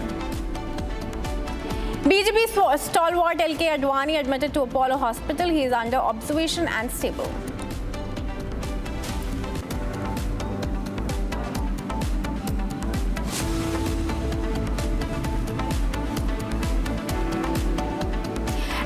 With Rohit Sharma-led Indian cricket team bringing home the ICC Men's T20 World Cup 2024 trophy from Barbados on July 4, Prime Minister Narendra Modi is scheduled to meet the men's team at 11 a.m. at his residence this morning. The Prime Minister will host the T20 World Champions, the team led by Rohit Sharma, at his residence after the team arrived in New Delhi this morning at 6:20 a.m. after departing from Barbados. The team reached at the Indira Gandhi International Airport, and from there they headed to ITC Moria, where the team is staying briefly before heading to meet the Prime Minister at his residence at 7 Lok Kalyan Marg. The Prime Minister will felicitate the Indian cricket team. In fact, joining us live on the story is my colleague Riyanka. Riyanka, very good morning to you. Now, you've been outside the Indira Gandhi International Airport at the time when the team had just arrived. Of course, we knew how the crowds were all joyous and cheering for the team, but what's ahead for the men in blue? See, in the morning, we saw those very, joyous and exciting visuals from the IGI airport, where there were a number of people, number of fans that were joining in to get a glimpse of their, favorite stars, the cricket stars, the men in blue, which is led by Rohit Sharma. And now we know that all these stars are currently staying at the ITC Moria here in the national capital, Chanakapuri. And from here up next, they will be going ahead and meeting Prime Minister Narendra Modi at his residence at 7 LKM. Shortly from now, there is going to be a grand ceremonial felicitation that has been arranged for the Indian cricket men's team that has won the ICC T20 World Cup after defeating South Africa. So there special arrangements have been made. In fact, at this point outside ITC Moria, we also see that there is a heavy police deployment in order to curtail the crowd that is likely to gather here. In fact, we know moving forward, they are going to meet the Prime Minister. It is going to be a 2-hour-long ceremonial felicitation that will be done. They will be, in fact, speaking to the Prime Minister, showing him the cup that has been, in fact, been received by the team India after 11 long years at the T20. And it is an emotional moment for the citizens, a joyous moment for the citizens as well. Moving on from that, the team is scheduled to fly to Mumbai, and in the evening there is going to be a rally, a road show, an open bus road show that will be in fact taking place from Marine Drive to Wankhede Stadium. That is also going to be a repeat of scenes. A similar parade was organized back in 2007 when Mahendra Singh Dhoni had in fact gotten the cup home. So today also we are going to see how a number of people, a huge gathering, will be, flocking the streets of Marine Drive to Wankhede. In fact, there is going to be a felicitation ceremony as well at Wankhede Stadium after the parade. So it is a power-packed day for Team India. Currently, the team is resting along with the families here at ITC Moria. They had, in fact, were being stranded at Barbados due to hurricane. But then now, finally, they have come to India. They've gotten the cup home, and it is indeed a joyous moment for all here. All right, thanks for bringing us those details, Riyanka. We also have fresh video that has been shared by the BCCI. Let's show our viewers.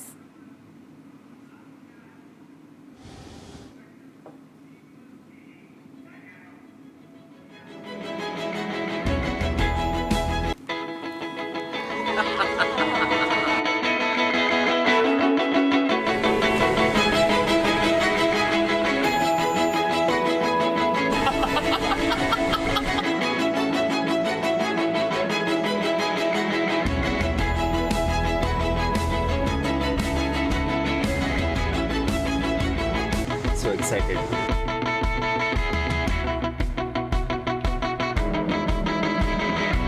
This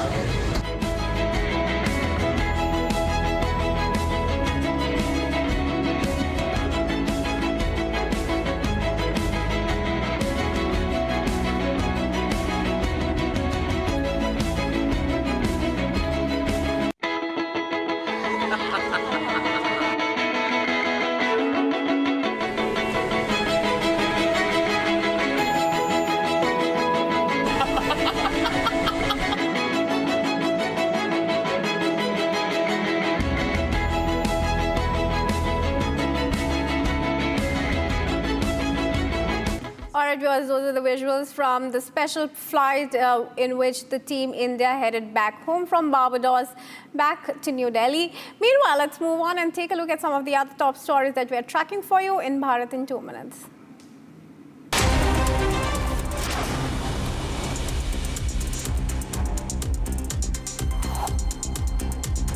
The Enforcement Directorate plans to petition the Supreme Court against the Jharkhand High Court's decision to grant bail to ex-Chief Minister Hemant Soren in a money laundering case. They argue the court's judgment was incorrect and Soren does not meet the bail criteria under Section 45 of the Prevention of Money Laundering Act. The ED's legal team sought a delay in the bail order to appeal but was denied. On the tragic Hathras stampede that claimed more than 100 lives, Advocate Vishal Tiwari is set to request an early hearing in the Supreme Court for the PIL on the fatal stampede today. The petition calls for a 5-member expert committee investigation under a retired Supreme Court judge's supervision. It also seeks legal action against those responsible and guidelines for organizing such events. The CBI arrested Aman Singh, an alleged co-conspirator in the NEET undergrad paper leak from Dhanbad in Jharkhand. Singh's arrest follows the detention of the principal and vice principal of Hazaribag's Oasis School and 2 others linked to the scandal. In total, the CBI has filed 6 FIRs, 1 in Bihar for the leak and 5 in Gujarat and Rajasthan for impersonation and cheating. A student allegedly stabbed a security guard to death at Sindhi College in Bengaluru. The student named Bhargav was reportedly drunk and denied entry by the guard. Enraged, he left, returned with a knife and attacked the guard. Bhargav, a final year BA student, was arrested and a case has been registered at the Amruthalli police station. Further investigations are underway.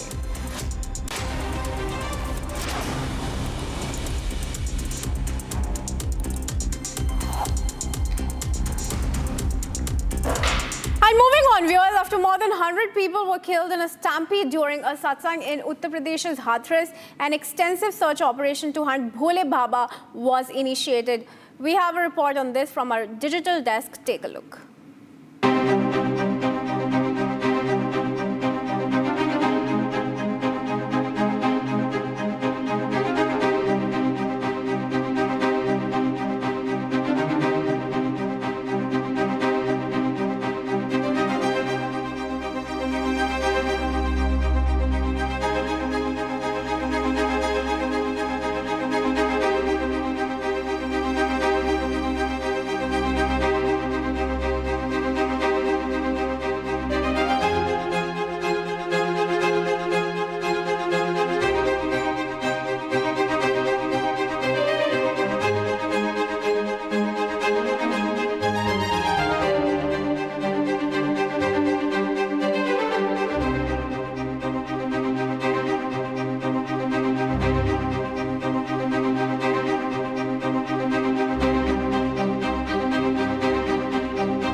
And viewers, in the aftermath of the tragic Hathras stampede, Republic confronts District Magistrate Ashish Patel. Listen in to this confrontation.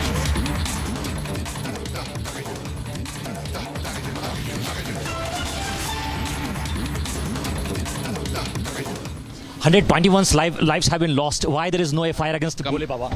Why there is no FIR against Bhole Baba? Mr. DM, you will have to answer my question. You will have to answer my question. Let me meet. Mr. DM, you will have to answer my question. 121 lives have been lost. 121 lives have been lost. Why there is no FIR against Bhole Baba?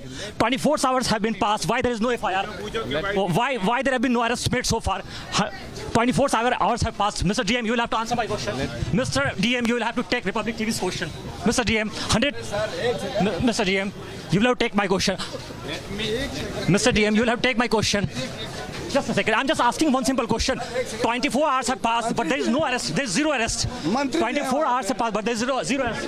Hey, you see, viewers, we have asked the toughest question to the DM, but he's not ready to answer. 24 hours have been passed, if you see right now, but there is zero arrest. 121 people have died, but what we have been seeing that there is no arrest that has been made in this case, and we have been constantly asking this question to the DM of the city, but he's refusing to answer. And apart from that, that, if you see what happened, that there is no mention of Bhole Baba in the FIR. So we need to ask this tough question to the official authorities of the city regarding this, because if you see 121 lives have been lost in this case, but there is no response from the district administration. With video journalist Pramod Akil for Republic TV. All of viewers, I'm now joined in live by Akil, who just tried to speak to the DM of the area. Akil, a very good morning to you. Of course, the DM Ashish Patel has ducked and dodged your questions.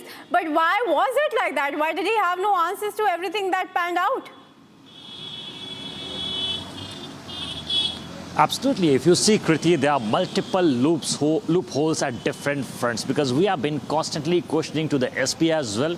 We have been constantly questioning to the SDM as well. And as you just played the clip of DM, we confronted DM as well. And we have been asking a basic question. And that question is very simple. If the permission was given for 80,000 people, then how come 2.5 lakh people entered inside that premises? This is a very basic question. Because if you see at the ground zero, I'm reporting what happened at that premises when the satsang was started at around 12 noon. And at that time, what had happened, that satsang went for almost an hour. But if you see what happened during that point of time, there were no proper arrangements being made, no security arrangements being made for 2.5 lakh people. These are the basic facts which has come out in the FIR details. So the district administration must be accountable for all these lapses which has happened at that point of time. So we'll continue to ask this question. And another point, very important point to be noted here, Kriti, is that 36 hours have passed, but there is not even a single mention of Bhole Baba in the FIR which has been registered. Apart from that, if you see, there is zero arrests so far in connection with the case. And UP CM Mr. Yogi Adityanath has clearly mentioned that इसमें अगर किसी की साजिश होगी या सिर्फ दुर्घटना है, इसकी हम पूरी जांच करेंगे. So the probe is on. He has formed a judicial team in this regard. A 3-member committee has also been formed in this regard. So we'll have to wait and watch for the investigation to complete in this case. Yes, Kriti. Right, all right. Thanks for bringing us your inputs, Akil. But stay on. I'm also joined in now by Piyush, who's live from Mainpuri Ashram of Bhole Baba. Piyush, a very good morning to you. Of course, the Baba and his team continues to remain absconding, but what leads have the police and the administration made in tracking his whereabouts?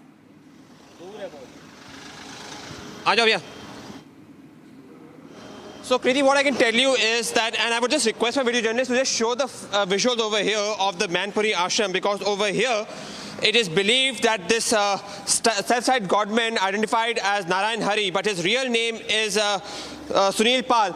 He's residing over here as of now, what we've been told. Now, this ashram of this person is also very significant, because this is the largest ashram reportedly which belongs to this godman.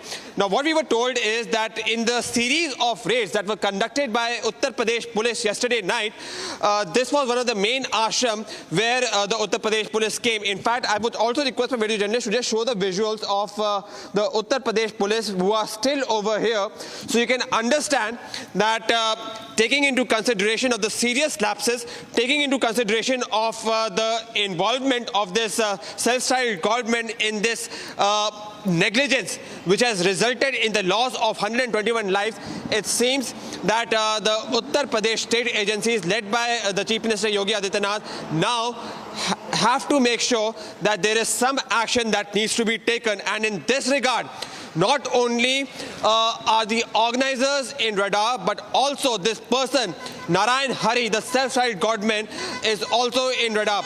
It is going to be interesting to note that on what charges, if and only if the Uttar Pradesh police and other law enforcement agencies plan to take action, what charges are they going to take action against this person? Because so far in the FIR, there has been no mention of this self-styled godman.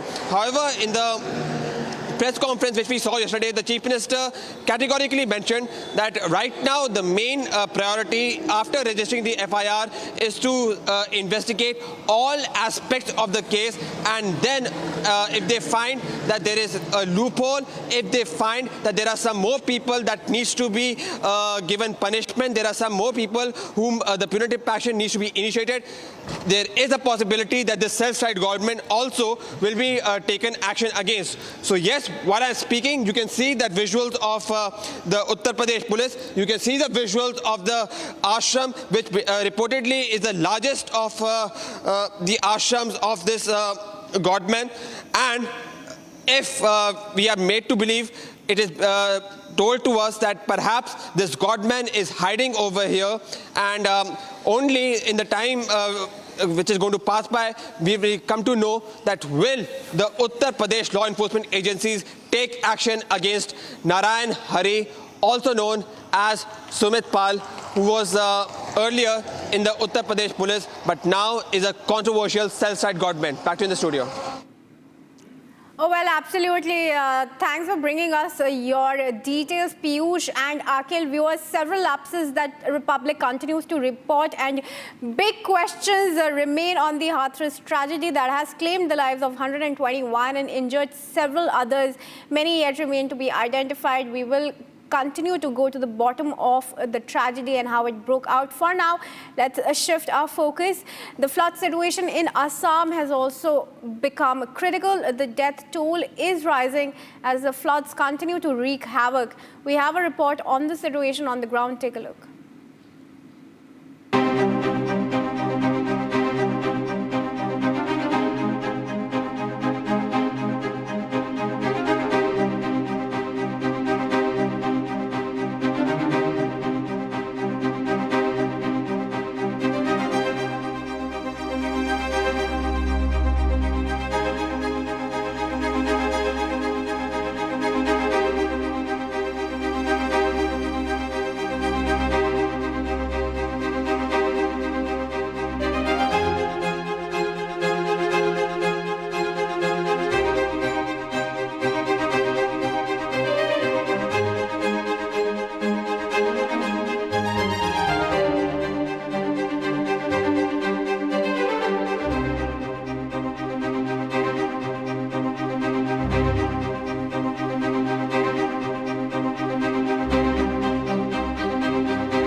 this self-styled godman who has been identified as Narayan Hari, whose real name is Suraj Pal Jatab. We found out that where he actually is. Will he be questioned by the police? And the key question is that will he be taken into custody for the lapses in which his name reportedly has come out? Stay tuned to Republic Media Network as we bring you minute-to-minute updates of the man-made crisis that resulted in the Hathras stampede, resulting in 121 deaths. Stay tuned.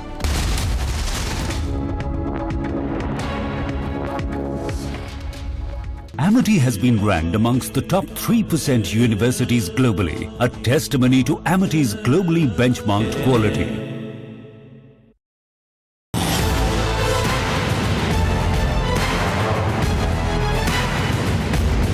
Get ready to witness the best technology extravaganza of the year. The first edition of the Republic Business Emerging Technology Awards has received an overwhelming number of nominations. Dominating the categories are AI and robotics, healthcare, edutech, fintech, banking and finance, and martech.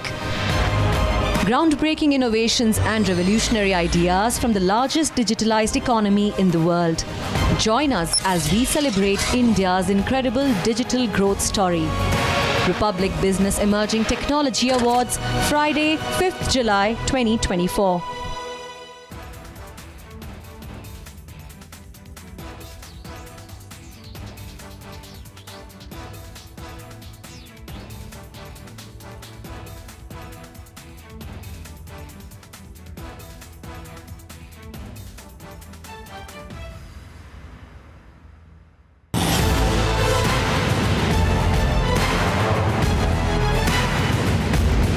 Get ready to witness the best technology extravaganza of the year.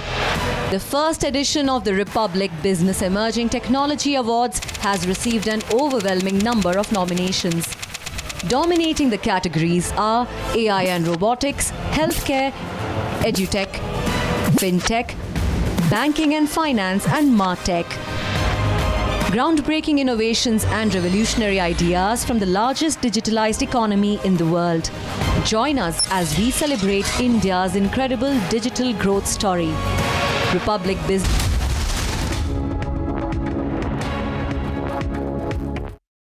American Pistachio presents Cracking News of the Hour.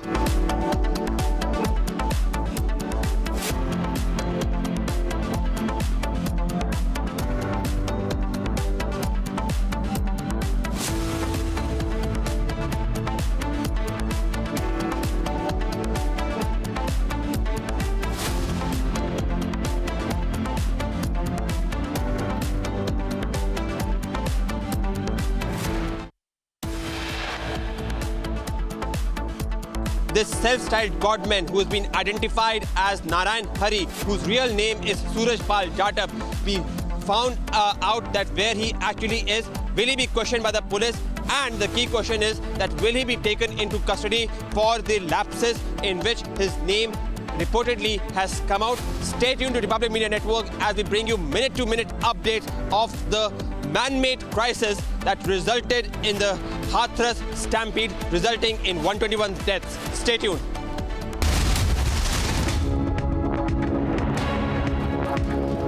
Amity has been ranked amongst the top 3% universities globally, a testimony to Amity's globally benchmarked quality.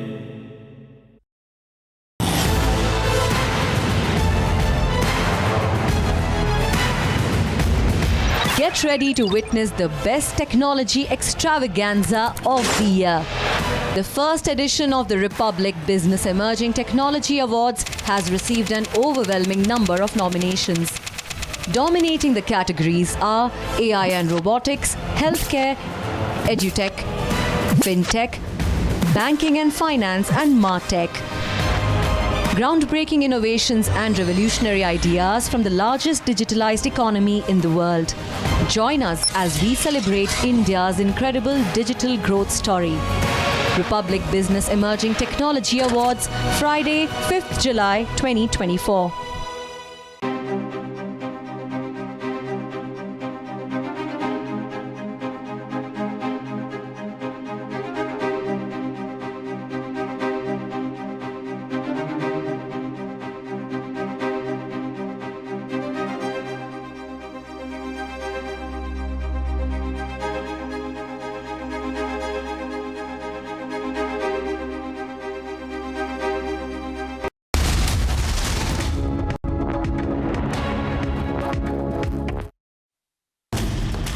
Hello, Moto. Motorola, India's best 5G smartphone brand.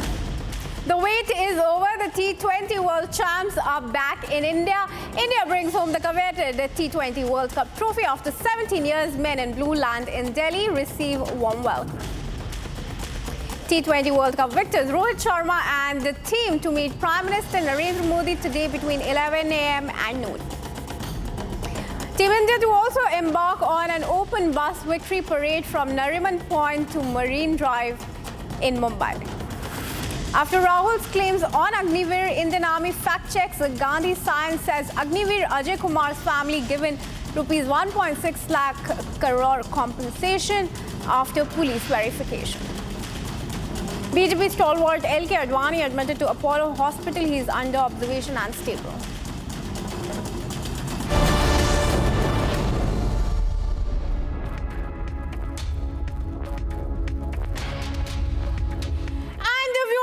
Business segment now. Foxconn's hiring practices are under scrutiny as officials inspect their Chennai factory. Allegations are to the tune of the fact that the company is reluctant to hire married women, with Foxconn stating that only 8% of their female employees are married. However, officials note that no detailed breakdown of these statistics have been provided. In fact, joining us live on the story now is my colleague Rajat Mishra from the Republic Business Desk. Rajat, a very good morning to you. Now, all the probe that has been there underway against Foxconn appear to suggest that it has really come out clean. But are there any loopholes that still need to be probed? Yes, Kriti, very good morning. So the story that we have been constantly tracking is that how Foxconn is now being investigated by a team of 5 government officials. As we know, last time when we were tracking the story, we reported that Foxconn was reluctant to hire the married women for their assembly chain in Tamil Nadu. And that was a trigger for the investigation, and the government asked Regional Labour Department to start the investigation as far as this matter is concerned.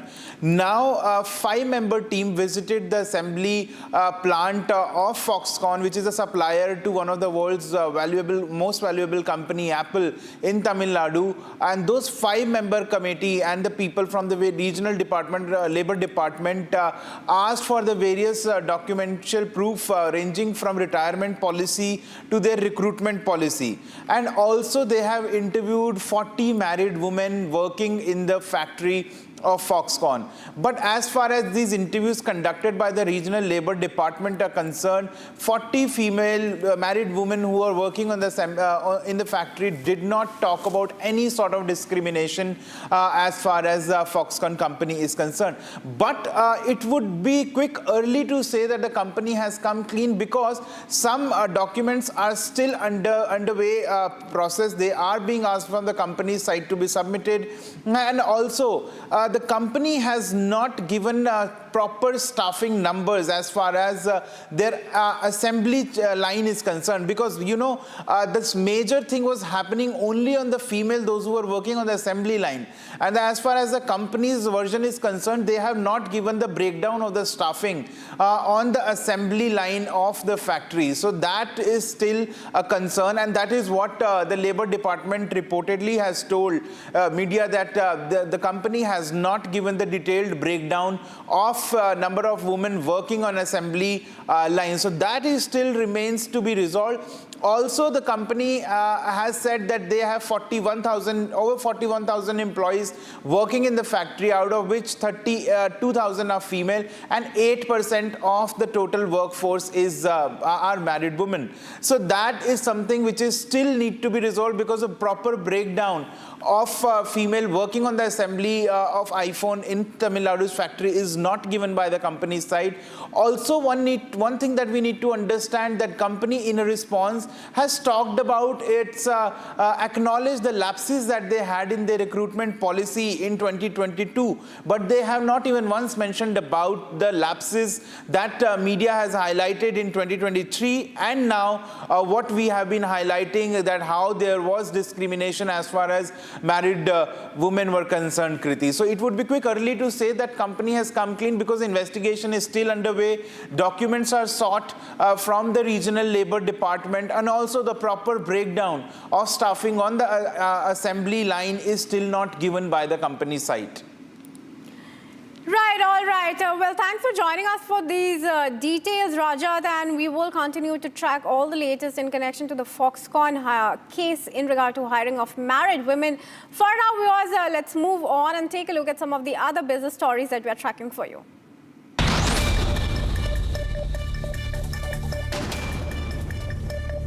The market capitalization of BSE listed companies soared to an unprecedented rupees 445.43 lakh crore, propelled by a significant rally in equities. The benchmark Sensex achieved a historic milestone, crossing the 80,000 mark for the first time. The 30-share Sensex surged 632.85 points, reaching an intraday high of 80,073.30. It eventually closed near this level at 79,986. The markets have been on a remarkable upward trend, supported by robust global cues. The Nifty also crossed the 24,300 mark, buoyed by strong buying interest in banking stocks. Among the Sensex pack, the biggest gainers were Adani Ports, Kotak Mahindra Bank, HDFC Bank, Axis Bank, IndusInd Bank, State Bank of India, Power Grid, JSW Steel, Bajaj Finance and Tata Steel. On the other hand, Tata Consultancy Services, Titan, Reliance Industries, Tata Motors and Larsen & Toubro were among those that dipped. Aviation analysis firm CAPA India has projected that domestic airline traffic in India will grow by 6 to 8% year-on-year for the 12 months ending March 31, 2025, reaching 161 to 164 million passengers, up from 153.4 million in financial year 24. Meanwhile, international traffic is expected to increase at a slightly faster rate of 9 to 11% year-on-year, reaching 75 to 78 million passengers compared to 69.6 million in financial year 24. Looking beyond financial year 25, CAPA India anticipates that growth will accelerate as supply chain issues ease. However, the firm cautious about emerging critical skill shortages across aviation ecosystem, especially in technical roles such as pilots, maintenance engineers and technicians. Additionally, CAPA India highlighted significant shortages of air traffic controllers and security and safety personnel, which pose considerable challenges for the aviation sector. Poverty in India is estimated to have declined by 8.5% in 2022-24 from 21.2% in 2011-12, according to a research paper by the economic think tank National Council of Applied Economic Research. The report highlights the significant progress made in poverty reduction despite the challenges posed by the COVID-19 pandemic. The paper also emphasizes that economic growth and poverty reduction create a dynamic environment that necessitates agile social protection programs. It notes that traditional strategies aimed at addressing chronic poverty may be less effective as the influence of birth circumstances diminishes in comparison to life events. It further explains that during periods of economic growth, long-term determinants of poverty may decline, while life events such as natural disasters, illness, death, and changes in job-specific opportunities may become more significant. Meta Platforms' latest social media venture, Threads, has achieved a milestone of over 175 million monthly active users. This announcement comes just 2 days before the platform's first anniversary. Launched on July 5 last year, Threads was introduced as a competitor to Elon Musk's X, formerly known as Twitter. The app experienced a meteoric rise, attracting 100 million users within its first week, largely due to a seamless setup process that allowed Instagram users to easily create Threads profile. Despite this initial surge, some early adopters have since become inactive. While the monthly user count marks a significant achievement, it provides only a partial view of Threads' overall popularity. Meta has not disclosed key metrics such as the daily active user count and the average time spent per user, which are crucial for understanding user engagement on the platform. And the food services market in India is projected to reach rupees 10 lakh crore by 2030, with the addressable customer base expected to expand to 45 crore according to a recent report. Currently valued at rupees 5.5 lakh crore, the market, which includes dining out and ordering in, is expected to grow at an annual rate of 10 to 12% over the next 7 years. Swiggy Food Marketplace CEO Rohit Kapoor highlighted the substantial growth experienced by the Indian food services market, particularly in the food delivery segment in recent years.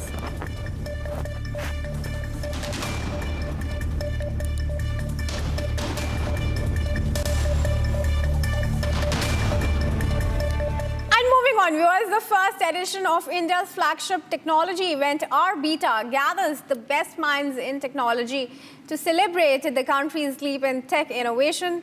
Scheduled for July 5, R-Beta will shine a spotlight on digital trailblazers and feature insights from India's leading tech innovators. Have a look.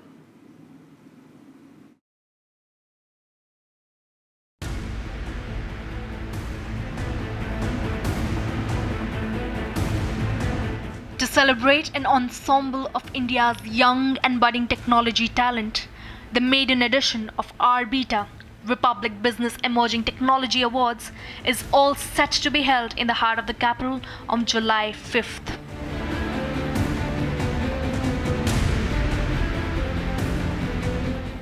The grand event will celebrate achievers in the tech space. The journey to R-Beta 2024, the flagship event of Republic Business, was a diligent 6-month process dedicated to selecting most deserving names.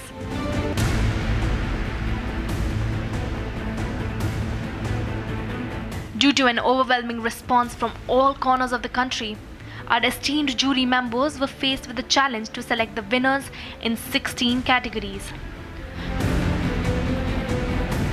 From the journalistic experience of Sharmila Bhumik, editor, Republic Business, to venture capital expertise of Rajat Tandon, president, Indian Venture and Alternate Capital Association, the filtering of R-Beta winners concluded at the grand jury round in the national capital on June 24th.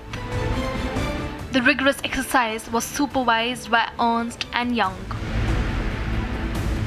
It will really surprise you with the kind of entries we have got, and it will excite you with the kind of work people are doing at startup level. But I think we have been able to do justice to some of the great business plans, some of the good enterprises which have made an entry at R-Beta 2024. The whole idea is the organization should fit with the changing environment, and the only two ways they can do it is design an ecosystem and bridge technology into it. That's a winner. Republic Business Emerging Technology Awards are a hallmark of recognition for startups and companies that are transforming their businesses across industry verticals by digitalization and operating on new age technologies.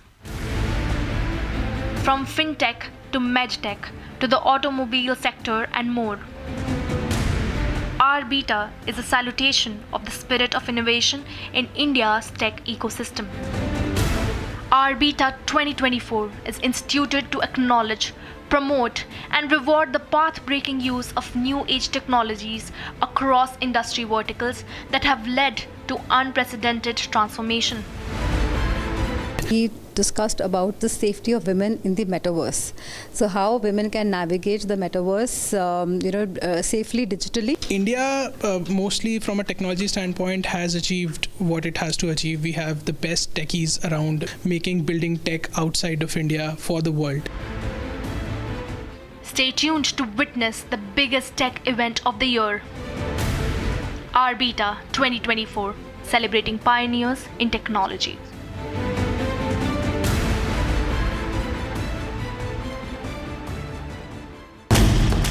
Hello, Moto. Motorola, India's best 5G smartphone brand. And viewers, bringing you a quick news alert now. A 68-year-old tourist from New Zealand has tragically lost her life after being struck by a car during a failed robbery at an upscale mall in Southern California beach city south of Los Angeles. The incident has sent shockwaves across the community. Cops have made 3 arrests in connection to the case, even as glaring lapses have come to the fore. Newport Beach police officers then ensued once they picked up that vehicle in a pursuit which took them into LA County, I believe Cypress and LA County, and all 3 suspects have been captured. At this point, there's no outstanding suspects, there are no threats to the Newport Beach community, and we have a confirmed robbery. And with that, viewers, let's move on and take a look at some of the other top international stories that we are tracking for you.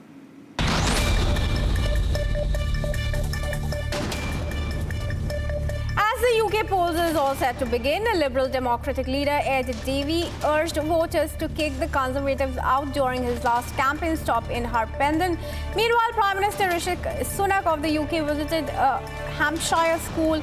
Before the polls, UK voters are soon set to judge Sunak's tenure and 4 previous Conservative PMs, with many expected to elect a Labour government for the first time since 2005.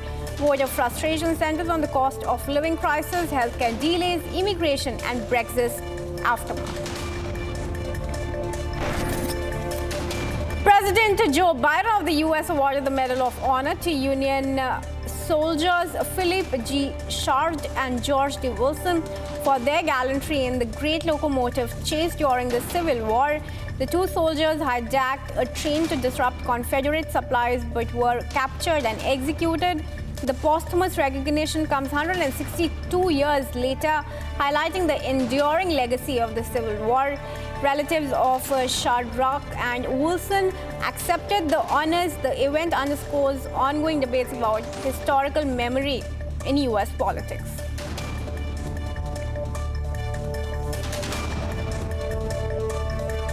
For Philip and George and their brothers in arms, serving our country meant serving our country,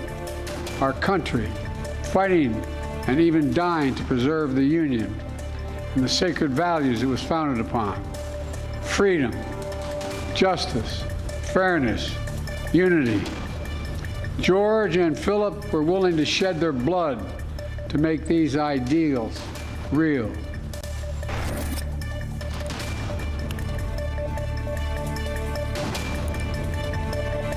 A 68-year-old tourist from New Zealand, Patricia McKay, was killed during a botched robbery at Newport Beach's Fashion Island Mall in California.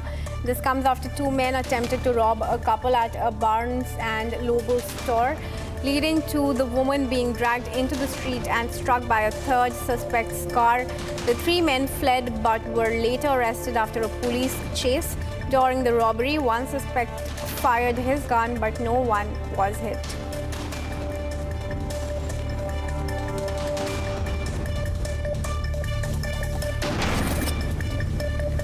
A brush fire erupted in the Simi Valley of California, prompted evacuation orders as reported by ABC's 7 Los Angeles. The Ventura County Fire Department stated the fire started in the hills near Sharp Road and had spread to at least 25 acres within a very short span of time. Thick smoke plumes and flames were visible on the hill, while the number of threatened structures remain unclear.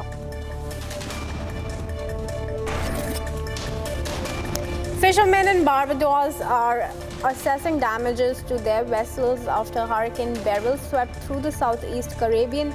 All boats at Bridgetown Marina suffered damage, with several sinking due to the storm's waves. The hurricane, a Category 4 storm with winds of at least 130 mph, caused significant destruction. Over 26 boats are underwater and rescue efforts are slow. Fishing is crucial for both tourism and local income, affecting thousands. Beryl's unprecedented strength highlights the intense season ahead. All the vessels in here have damage. All have damage. Structural damage, but we got a good few vessels that is on the water. We don't know how much the total is right now, but we estimate about 30 or maybe 40 vessels on the water.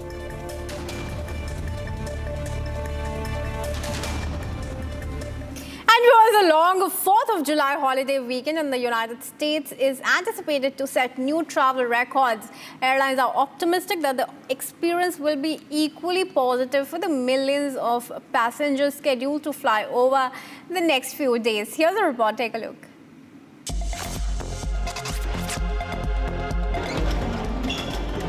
A very busy and long 4th of July is expected in the United States.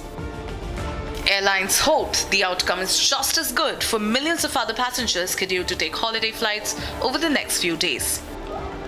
AAA forecasts that 70.9 million people will travel at least 80 kilometers from home over a 9-day stretch that began on June 27th, a 5% increase over the comparable period around the 4th of July last year.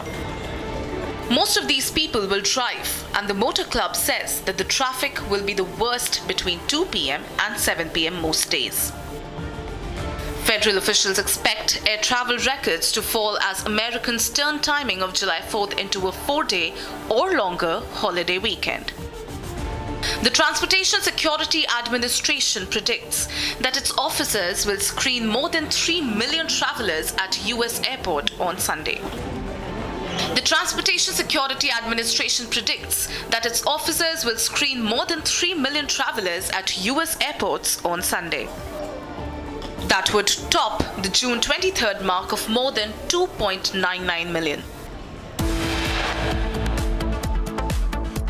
This self-styled godman who has been identified as Narayan Hari, whose real name is Suraj Pal Jatap, we found out that where he actually is. Will he be questioned by the police? And the key question is that will he be taken into custody for the lapses in which his name reportedly has come out? Stay tuned to Republic Media Network as we bring you minute-to-minute updates of the man-made crisis that resulted in the Hathras stampede, resulting in 121 deaths. Stay tuned.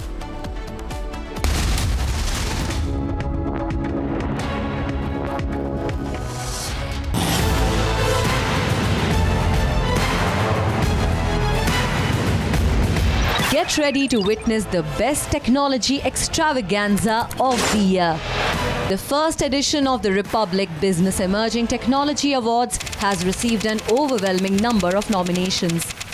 Dominating the categories are AI and robotics, healthcare, edutech, fintech, banking and finance, and martech. Groundbreaking innovations and revolutionary ideas from the largest digitalized economy in the world. Join us as we celebrate India's incredible digital growth story. Republic Business Emerging Technology Awards, Friday, 5th July 2024.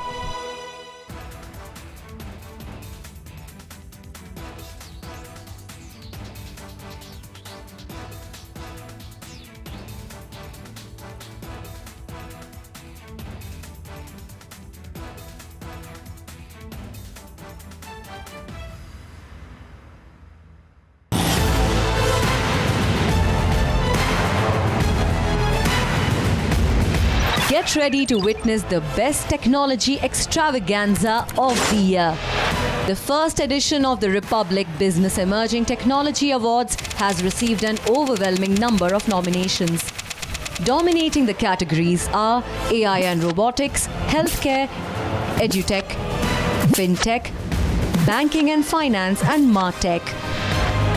Groundbreaking innovations and revolutionary ideas from the largest digitalized economy in the world. Join us as we celebrate India's incredible digital growth story. Republic Business Emerging Technology Awards, Friday, 5th July 2024. Доручив також міністру оборони України, який зараз перебуває в Америці з візитом, отримати конкретні дати, коли будуть поставлені ті додаткові системи Patriot, про які у нас домовленість з партнерами.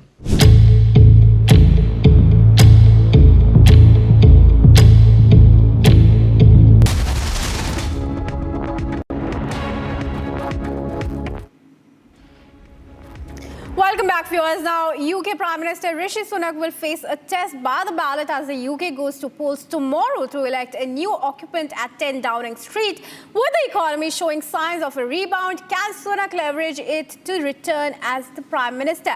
That's the big question we answer in this report. In the event of a hung house, the largest single party will cobble up a coalition to form the government in the United Kingdom. The votes will be counted once the polling closes today. The Labour Party is widely seen to be winning most of the seats as per the pre-poll projections. British Prime Minister Rishi Sunak is setting his electoral hopes majorly on British Hindu voters in the UK.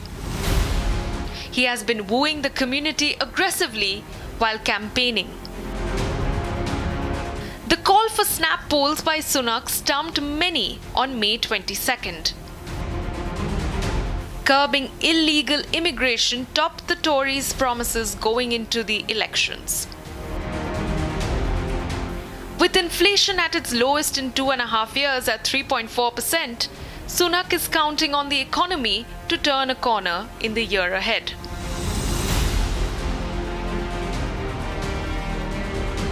However, the reduced inflation has failed to tame rising food, fuel and housing prices.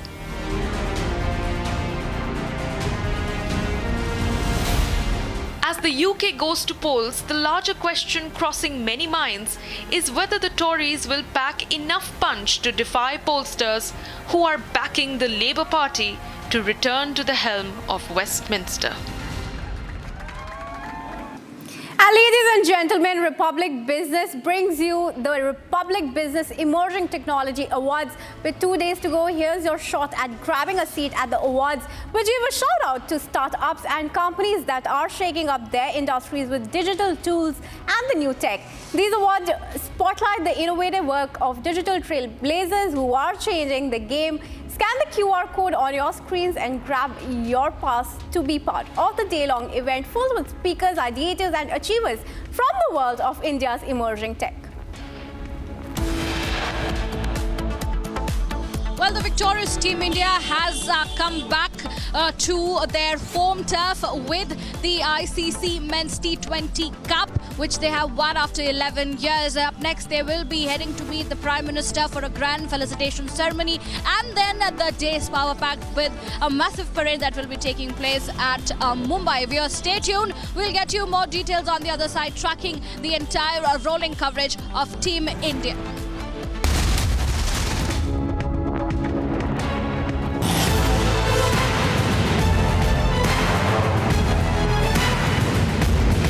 Get ready to witness the best technology extravaganza of the year.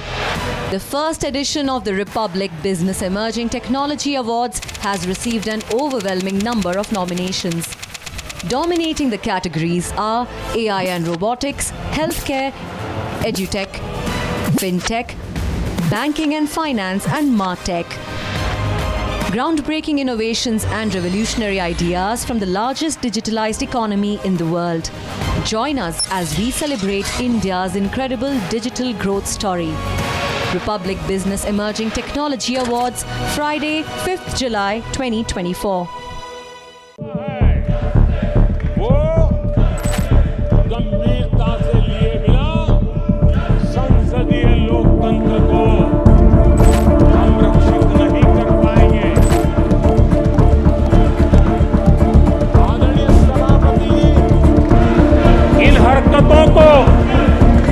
बालक बुद्धि कह करके, बालक बुद्धि मान करके हम नजरअंदाज नहीं करना चाहिए, कतई नजरअंदाज नहीं करना चाहिए।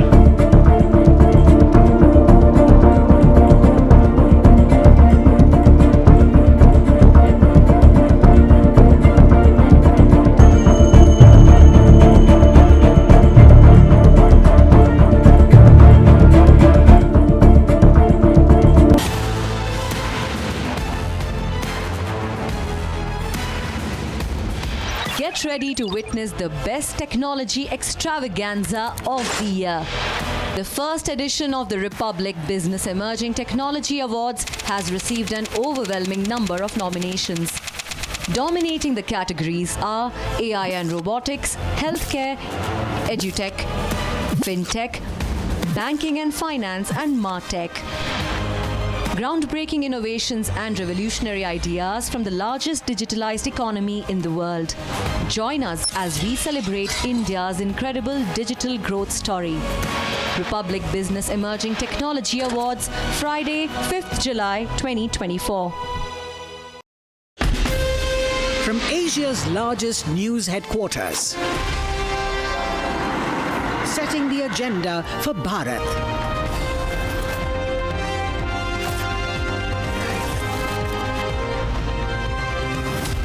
You're watching Republic.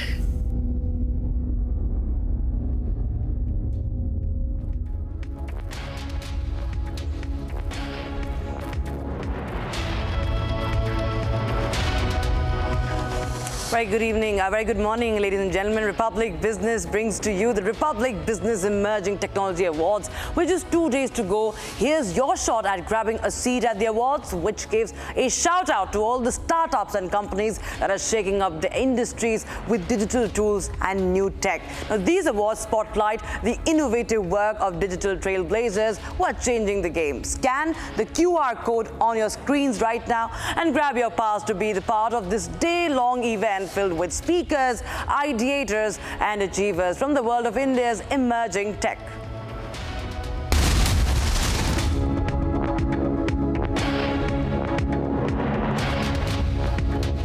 American Pistachio presents cracking news of the hour. The wait is over. The T20 World Champions are back in India. India brings home the coveted T20 World Cup trophy. Men in blue land in Delhi.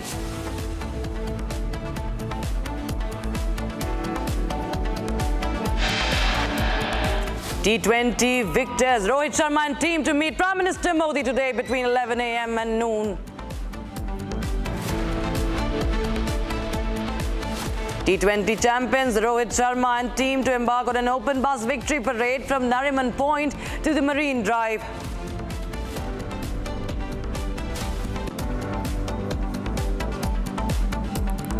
After Rahul Gandhi's claims on Agniveer, Indian Army now fact-checks Gandhi's sign. Says Agniveer Ajay Kumar's family given 1 crore 65 lakh rupee compensation after police verification.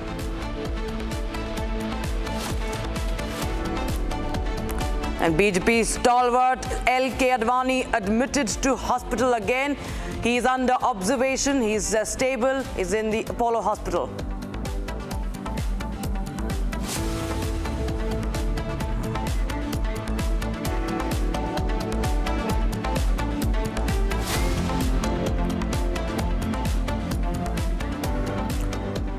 Now, viewers, after the victory in the T20 World Cup, Team India has landed in the national capital this morning, and now they have made their way to ITC Maurya. Preparations are underway in full swing in the hotel to celebrate their success. Remember, these champions are going to meet the Prime Minister today.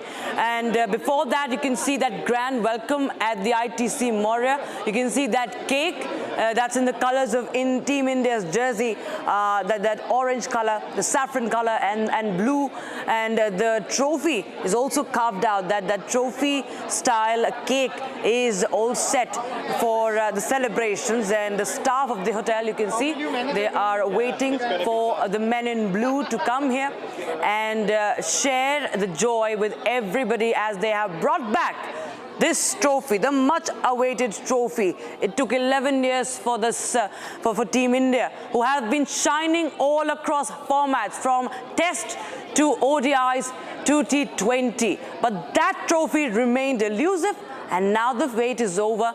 It's back home. World Cup trophy is back home. 2007 when India last won the T20 World Cup, and now 2024, India wins the World Cup once again. My colleague Riyanka is joining us live on the broadcast. She is tracking Team India.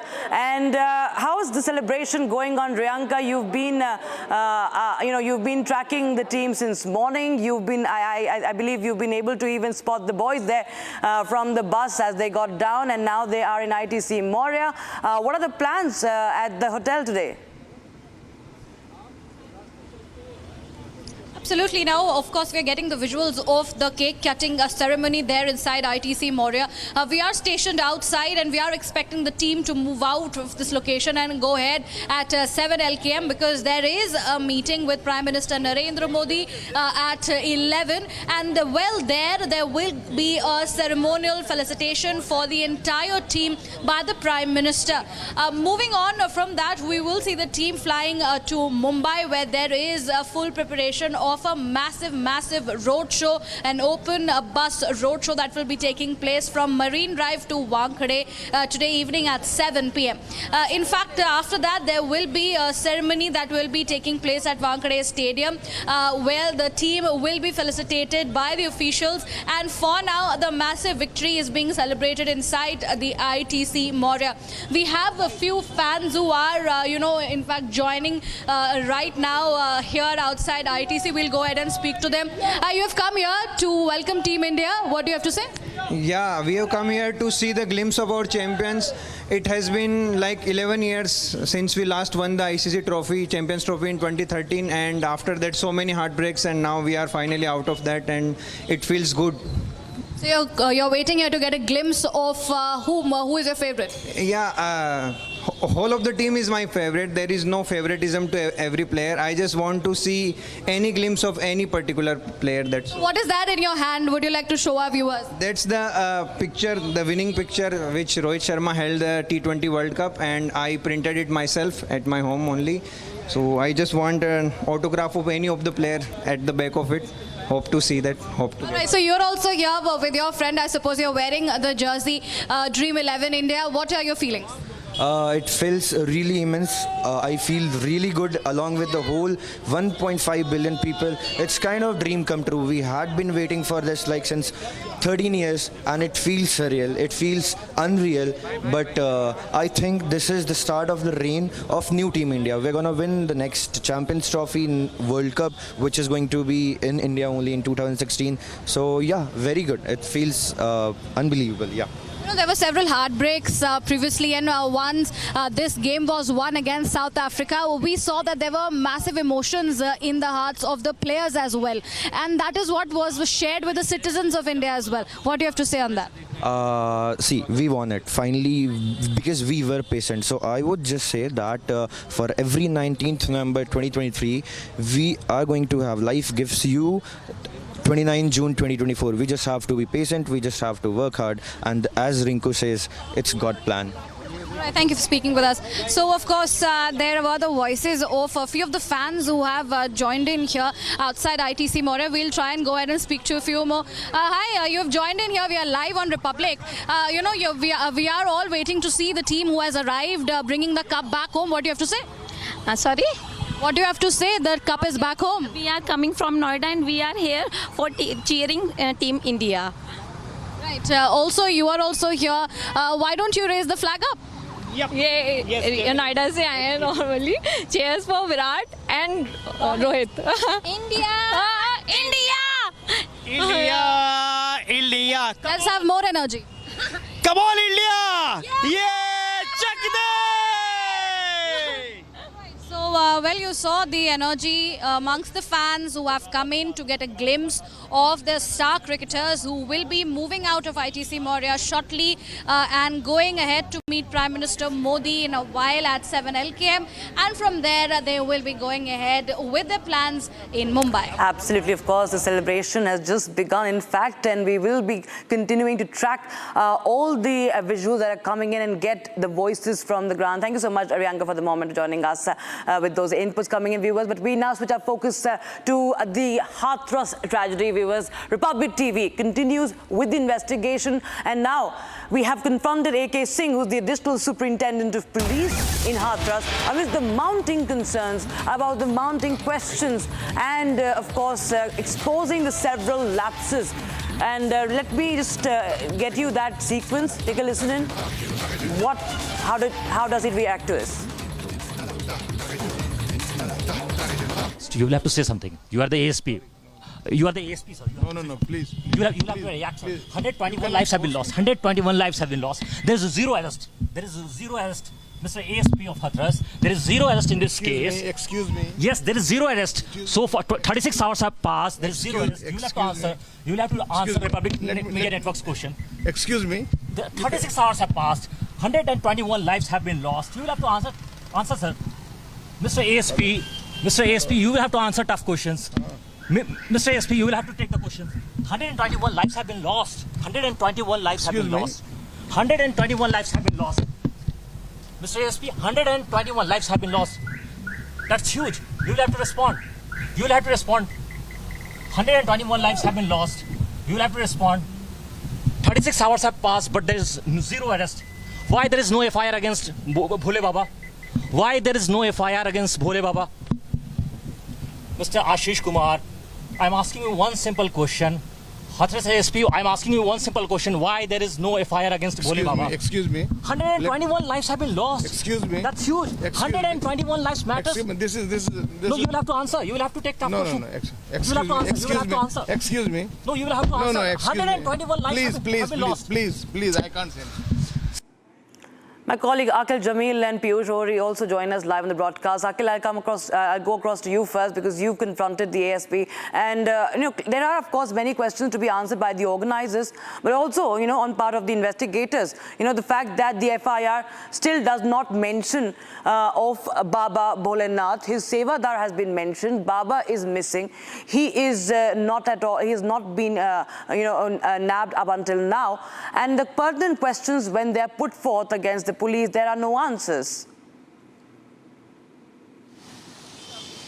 Well, absolutely, Raksha. That's the irony. We have been constantly questioning the city officials. We have been constantly demanding answers from them. Earlier, what you saw that I confronted IG of the Aligarh Range, Mr. Slab Mathur, and he has got no answer. And apart from that, if you see, I also confronted SP of Hathras and Mr. Ashish Patel, and he DM of Hathras, Mr. Ashish Patel, and he has got no answer. Then we confronted SDM also, and this morning itself, we again confronted ASP, additional SP in this case, Mr. A.K. Singh, and they have got no answer. But the question remains there, because if you see, 121 lives have been lost, and what we have been seeing, that there have been several glitches at the spot due to which the ruckus broke out, the stampede broke out, and in that incident 121 lives have been lost. Because what you see, Rakshita, in that FIR, it's pretty clearly mentioned that the permission which was granted to conduct that religious congregation, that satsang event, at that time the permission was given for 80,000 people.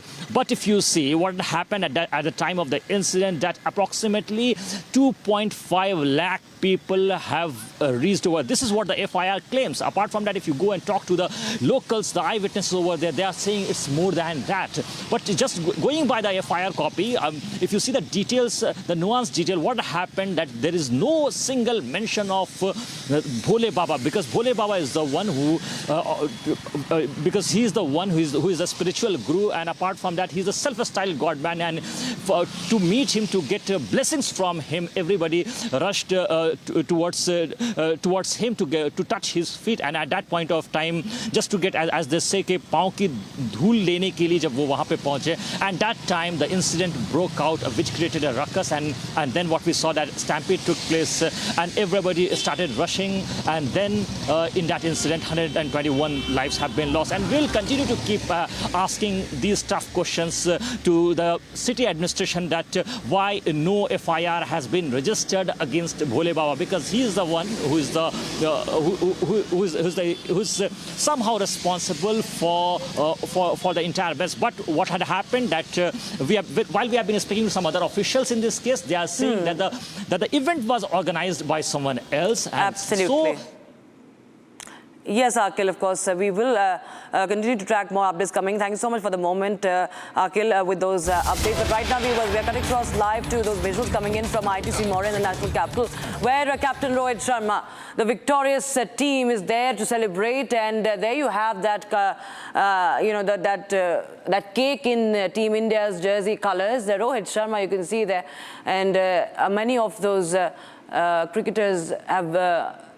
remember, they are all set to meet the Prime Minister after 11 a.m. We will witness them heading to Prime Minister's residence, and they will be felicitated and congratulated. They will speak to them.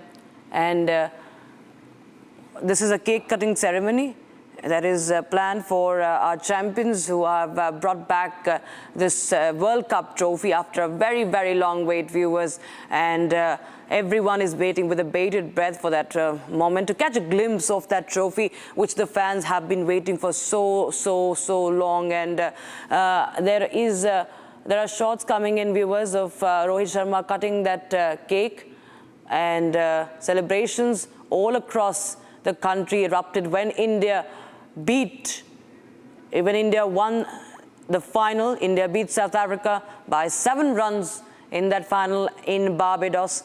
And remember, this arrival got delayed because of the hurricane in West Indies in Barbados. But however, they came back via chartered plane. In fact, they have a very busy schedule there. It's a very packed schedule today after this cake-cutting ceremony. They will be getting ready to meet the Prime Minister. Thereafter, they will board a flight to Mumbai, where from Nariman Point to the Wankhede Stadium, there will be a victory parade.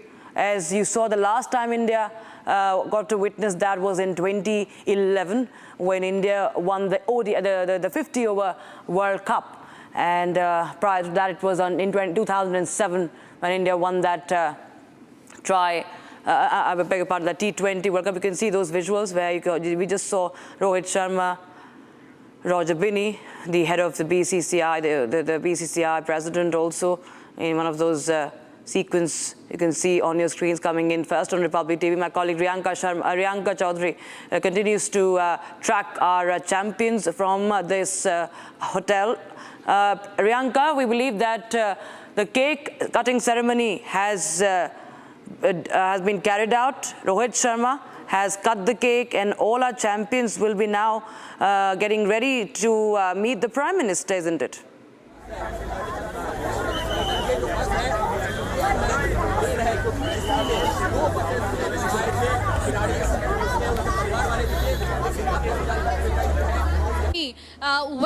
We know that the cake cutting ceremony has taken place. We saw skipper Rohit Sharma there cutting the cake. In fact, it is a massive ceremony that is taking place. And now we are getting the visuals of the players all set to leave the premises of ITC Moria as they go ahead and meet Prime Minister Narendra Modi. There also is going to be a prime felicitation that will be done for the players. As of now, the fans are, crowding at the gate of ITC Moria to get a glimpse of their favorite cricketers who have got back the cup home after 11 years. In fact, in our visuals, we can see all the preparations being made for the players to leave from ITC Moria and go ahead to 7 LKM, where they will be felicitated by Prime Minister Narendra Modi. They will be presenting the Prime Minister with the cup that they have got home after 11 years. And it is indeed a massive victory, an emotional moment for all the Indians, an emotional moment for all the cricketers, for Rohit Sharma, for Virat Kohli, for Rahul Dravid, who is in fact the outgoing coach of Team India. So for now, we are getting you all these visuals of the preparations being made for the team to now depart, move out of ITC. Yes, Riyanka, of course, we're getting those visuals of that cake, those vibrant colors that are on the Team India's jersey. And as you were telling us about the preparation going on for the boys who are heading to meet the Prime Minister. And in fact, tell us more about the security arrangements, because we understand that there is a huge gathering of fans, around ITC Moria. We saw outside the airport, also inside the airport, everybody was waiting to catch a glimpse of our champions. And now, even outside ITC Moria, we saw how you were speaking to many of the fans who were so excited. Tell us about the security arrangements and what all do we expect? Have the team left for the Prime Minister's residence, or are they going to get ready right now? What is the schedule like? Well, Rakshita, for now, let me tell our viewers that the team is all set. They are getting ready to be seated in the bus, and that is what we are showing in our visuals to our viewers. And the bus is shortly to move out of ITC Moria and go to Prime Minister Narendra Modi's residence for the felicitation ceremony. A while ago, we saw a special cake that was being arranged at ITC Moria Hotel to celebrate Team India's T20 World Cup win. And the cake, in fact, featured, the colors of the team jersey, and on top of it, it's a chocolate replica of the trophy. So very interesting there, the cake that was arranged by the ITC. In terms of you asking me regarding, the security, well, there is massive security that has been deployed. Firstly, there was a massive security outside or in the premises of the T3 IGI airport where the team was departing from. And now there is massive presence of BSF personnel along the ITC Moria premises. There is massive presence of Delhi Traffic Police to control the traffic that is in fact moving from in front of ITC Moria, and of course there is presence of the Delhi police officials to take care of the crowd that has joined here, so that there is a smooth passage for the winning team, the victorious team, to go ahead and meet Prime Minister Narendra Modi. So for now we are expecting the team to come out of ITC's gate shortly. We'll also get you the visuals there and try to catch a glimpse of all the cricketers. Absolutely, we will be waiting to, in fact, take a glimpse of our champions and, of course, that trophy, which, of course, the people of Mumbai will be very lucky to, in fact, see. Whoever will be, I'm sure there are a lot of fans waiting in Mumbai when that victory parade will be taken out from the Nariman Point to the Wankhede Stadium, Marine Drive, and, of course, there will be a lot of crowd over there. Security arrangements are also put in place both in the national capital and also in Mumbai, as excitement is only peaking.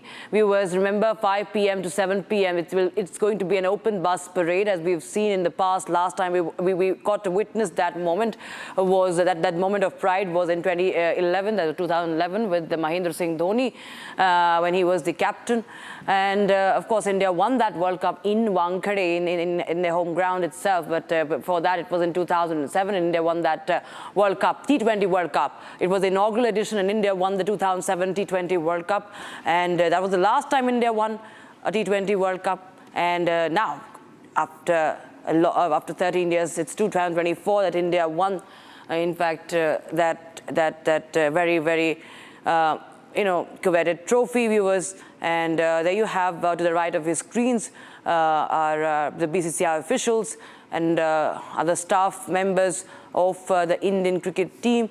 You can see Rohit Sharma there with his luggage, and you can see Jay Shah, the BCCI secretary, and you can also see, all right, those are the visuals coming in. Virat Kohli also trying to, all right, Virat Kohli cutting the cake there, and other champions, part of the, you can see Rahul Dravid, the coach.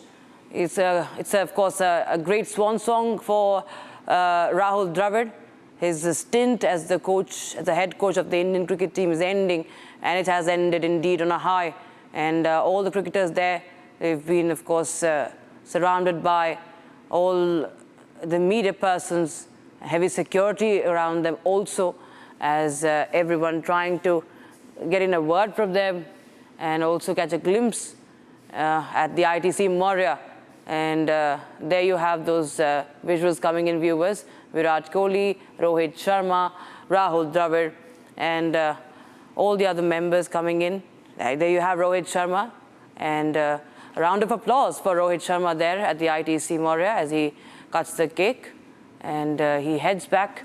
And in a short while from now, around after 11 a.m., we'll see the men in blue meeting the Prime Minister, and of course, the Prime Minister will also get his chance to lay his hands on that trophy and speak to the champions and, of course, celebrate with them. And thereafter, they will leave for Mumbai. So there you have, viewers, those visuals coming in from Hardik Pandya to Virat Kohli, Rahul Dravid, Rohit Sharma, all the members of that victorious team cutting that cake at the ITC Maurya. Fans gathering there. You can see Arshdeep Singh also.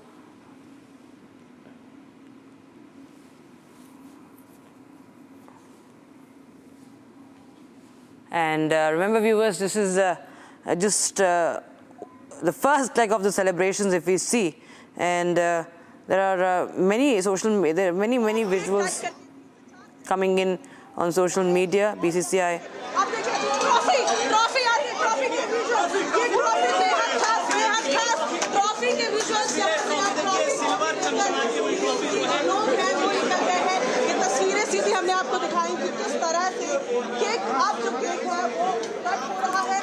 And Riyanka, I know you're outside the ITC Maurya right now, but we are getting visuals from inside what happened just a while back, the cake cutting ceremony. Everyone, of course, celebrating with the team and at the ITC Maurya.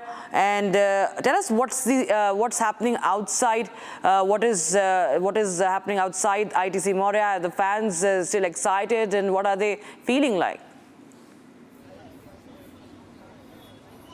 See, as of now, in the visuals, you can see how slowly, one by one, the cricketers are getting seated inside the bus, which is shortly to leave from here, because there is a meeting with Prime Minister Modi at 11 a.m. And we are seeing a number of fans who have joined in to get a glimpse of the victorious Team India.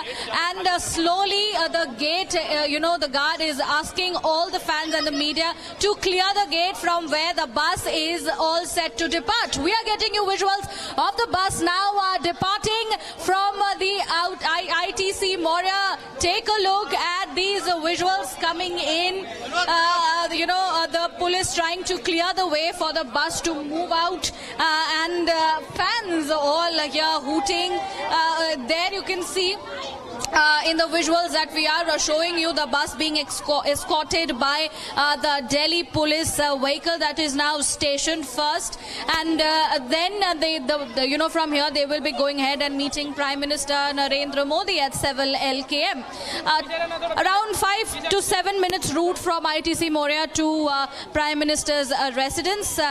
There you can see the police vehicle now moving out, and clear glimpse of the bus where the victorious men in blue are seated, and they are all set to leave this prime location, and fans all waited to see, get a glimpse of their superstars, the victorious Team India, who is all set to now meet the Prime Minister, present him the cup, and it is going to be a big event, a ceremonial felicitation by the Prime Minister for the Team India. So we are constantly getting you all the details from the ground and getting our viewers all the latest visuals of the team which is now set to move out of ITC Maurya. Rakshita. Yes, Riyanka, absolutely. They have the boys have a very tight schedule today, and why not? They are our champions,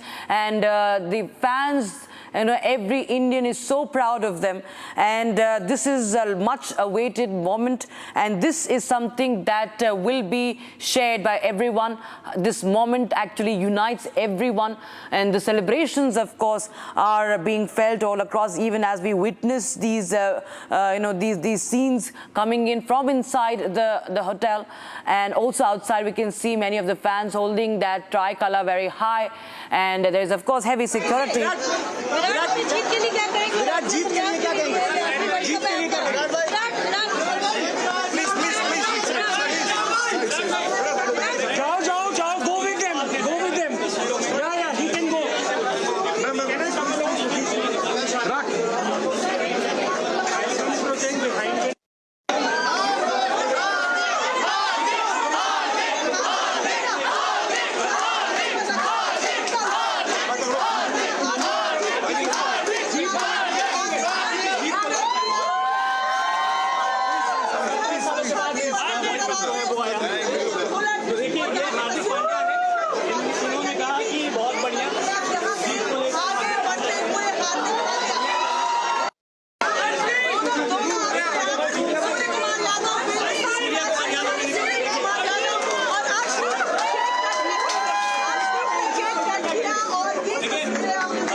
right, you can see the cheers for Hardik Pandya. Hardik Pandya being cheered on. And you know what a story of Hardik.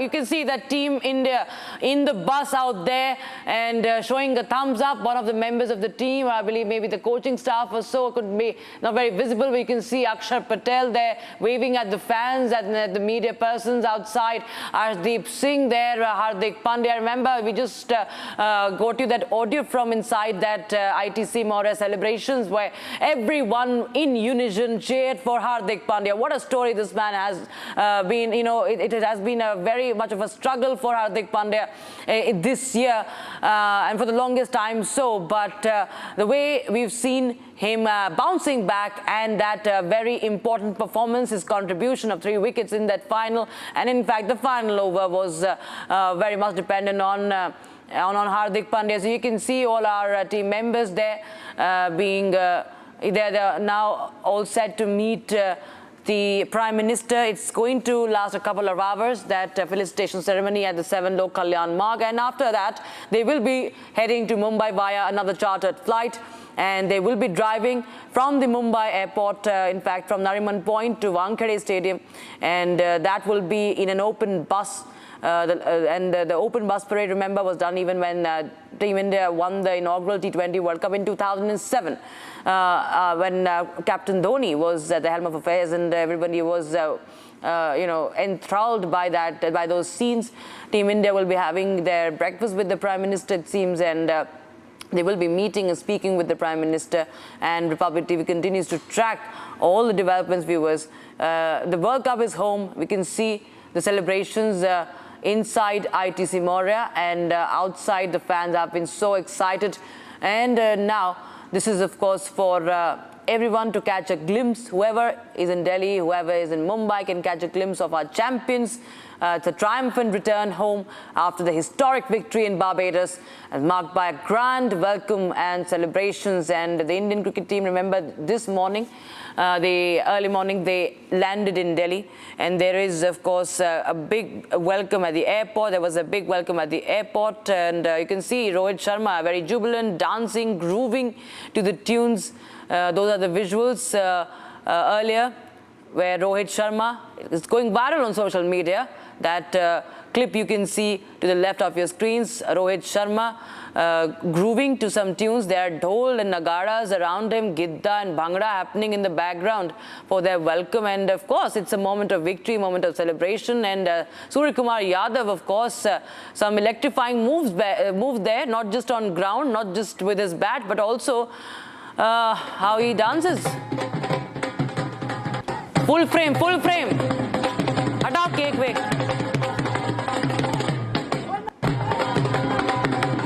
अरे ये अच्छा video है, full frame करो.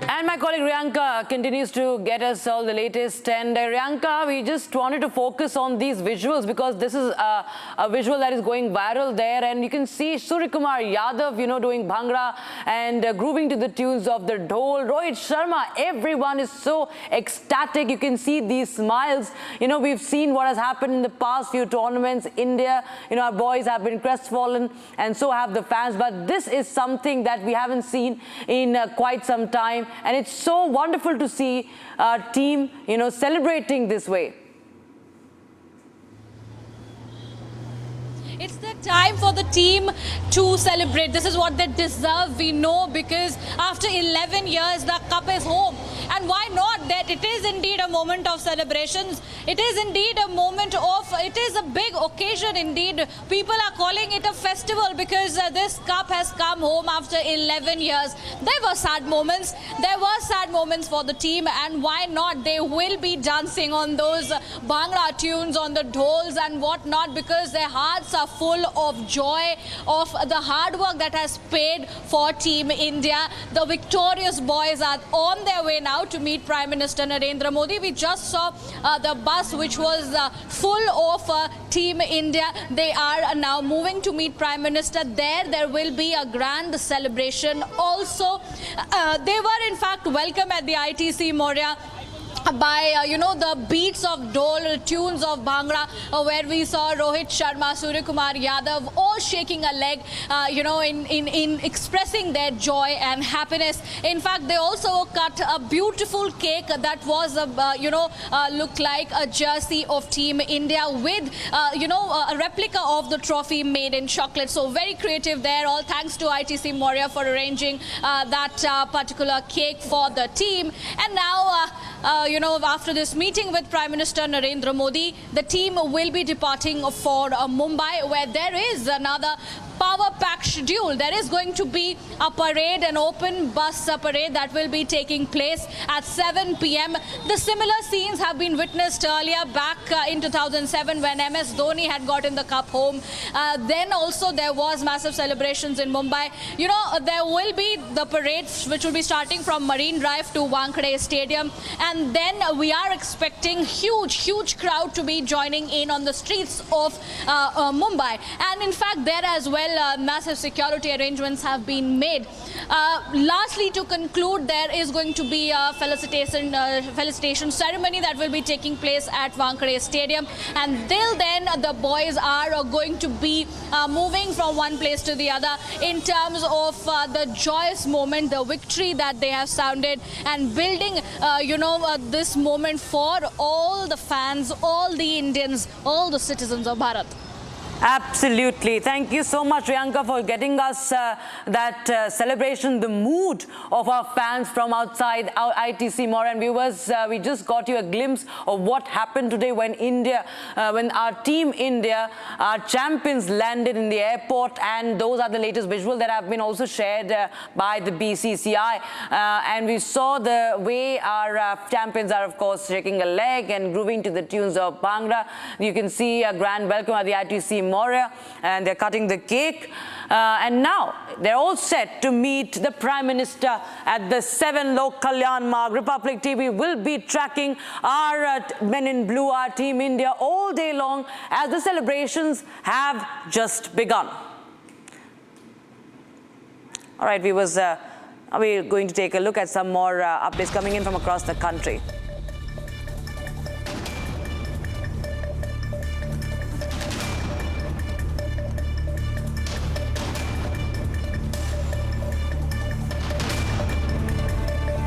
U.S. Court of Appeals considers 2008 Mumbai terror attack accused Tahavur Rana's extradition to India for his role in the fatal attacks, citing treaty provisions and India's evidence of involvement in the terror incident that claimed 166 lives. Further, the defense countered with the claims of constitutional rights violations and concerns over foreign custody. The case remains contentious as Rana seeks to avoid extradition despite completing a 14-year U.S. prison term.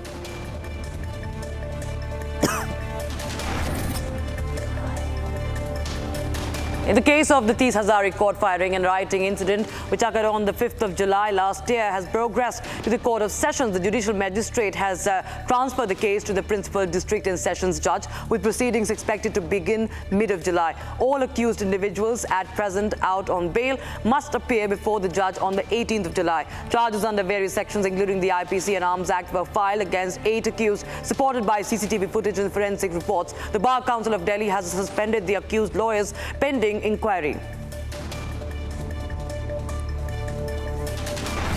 A 220 kilowatts power supply tower has severely been damaged by a landslide on the Jammu-Srinagar National Highway in the Dalwas area of Ramban district in Jammu. Incident occurred due to heavy rains, resulting in significant disruptions to electricity transmission in the region. Authorities have been working swiftly to assess the damage and restore power supply to affected areas. Efforts are going on to clear the debris and destabilize the affected area to prevent further incidents.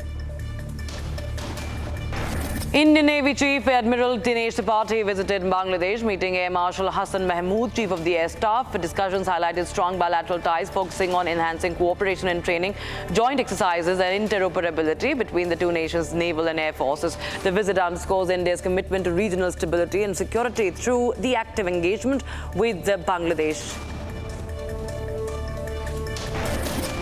The T20 World Cup champions Indian cricket team have landed in the national capital today this morning with the trophy, of course, and hundreds of fans holding placards, waving the national flag, gathered outside the Indira Gandhi International Airport and welcomed the victorious players. Players who are right now scheduled for meeting the Prime Minister at the 7 Lok Kalyan Marg have left from the ITC Moria, and we will be expecting to see that felicitation ceremony at the Prime Minister's residence very soon.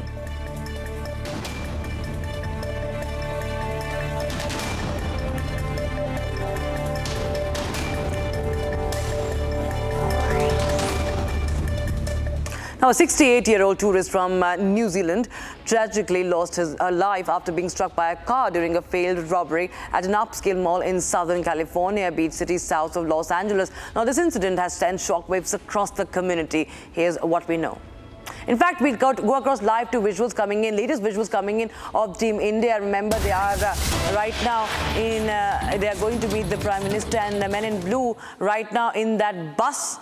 Our champions are in that bus, the national capital. They have just reached the Prime Minister's residence, what we know so far. And we are getting you live updates from outside 7 Lok Kalyan Marg also. I'll just get you that bus. You can see where our champions are. This, of course, is not that bus. We will get you that visual very, very soon in just a few seconds. Hold on, viewers. Remember, the champions have reached 7 Lok Kalyan Marg.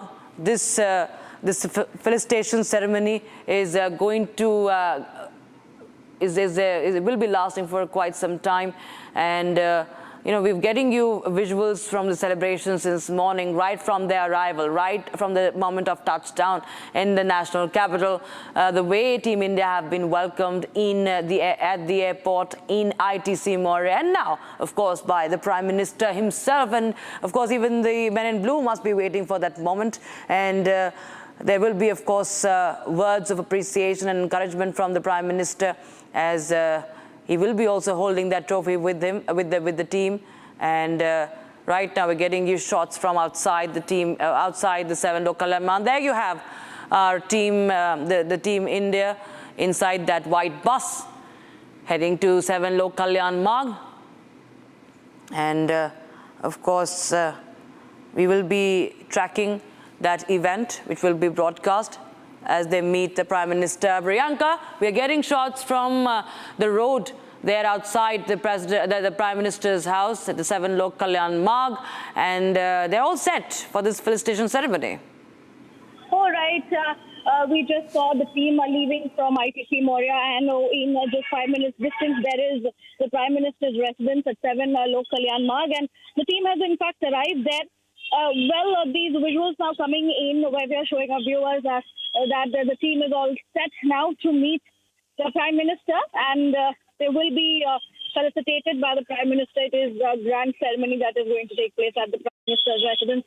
Each and every team member had in fact been congratulated earlier on their win by the Prime Minister personally, and today they are there to meet the Prime Minister on a physical note. And we saw that it is an occasion of celebration with one cake cutting already done. There are several such things lined up for the entire day, and now we will see how the Prime Minister in fact gives his best wishes and speaks to each and every player in person after the massive win that the players have in fact gotten through their hard work. It is going to be a 1-hour meeting roughly, after which the players will be moving back to ITC Moria, and from there they will go ahead, of course, to Mumbai, where there is another power pack schedule of a massive parade that will be taking place in the evening at 7 p.m., 7 to 7:30, till Wankhede Stadium from Marine Drive, and there also we are much drama because a huge crowd will be joining in to get a glimpse of their favorite cricket stars who have become victorious in their journey, bringing back the cup 11 years finally after the long wait. Well, of course, and we can see those visuals, those colorful visuals that came in the morning from the airport as they were welcomed with the doors, with folk dances, and of course all our team members shaking a leg. Those are the visuals that have been shared by the BCCI on their Twitter handle, and we see Team India now. We're reaching the 7 Lok Kalyan mark.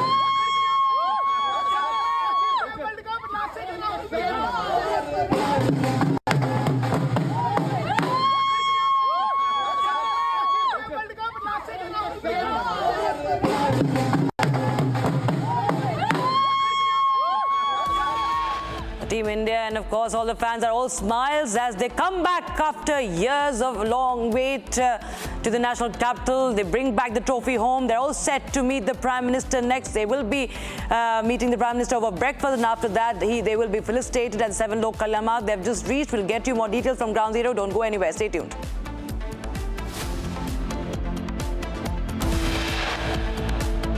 This self-styled godman who has been identified as Narayan Hari, whose real name is Suraj Pal Jatap, we found out that where he actually is. Will he be questioned by the police? And the key question is that will he be taken into custody for the lapses in which his name reportedly has come out. Stay tuned to Republic Media Network as we bring you minute-to-minute updates of the man-made crisis that resulted in the Hathras stampede, resulting in 121 deaths. Stay tuned.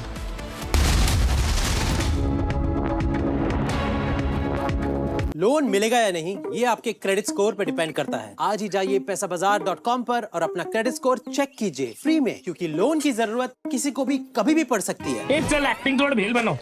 ये आया बात बोल। पैसाबाजार.com।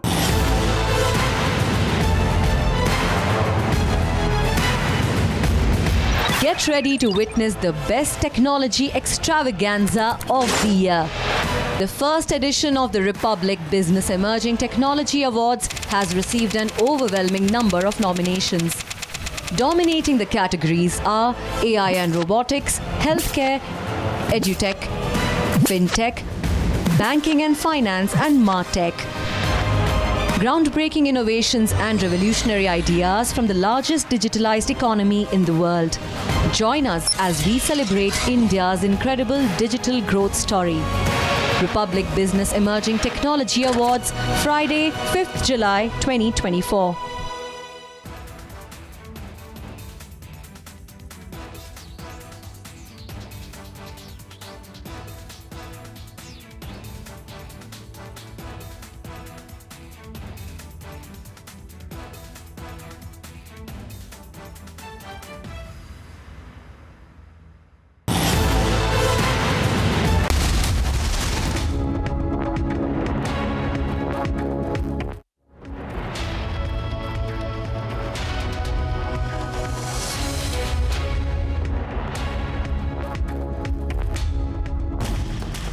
Hello, Moto.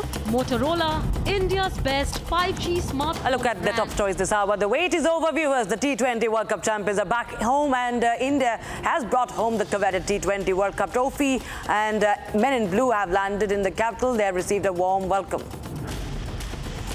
And our champions, Rohit Sharma and team, are all set to meet the Prime Minister today. They've just arrived outside the 7 Lok Kalyan mark. Team India to embark on an open bus victory parade from Nariman Point in Mumbai to the Wankhede Stadium. After Rahul Gandhi's claims on Agniveer in Indian Army fact checks, Rahul Gandhi says Agniveer Ajay Kumar's family was given 1 crore 65 lakh rupees compensation after police verification. And BJP stalwart L.K. Advani admitted to Apollo Hospital. He's under observation and stable.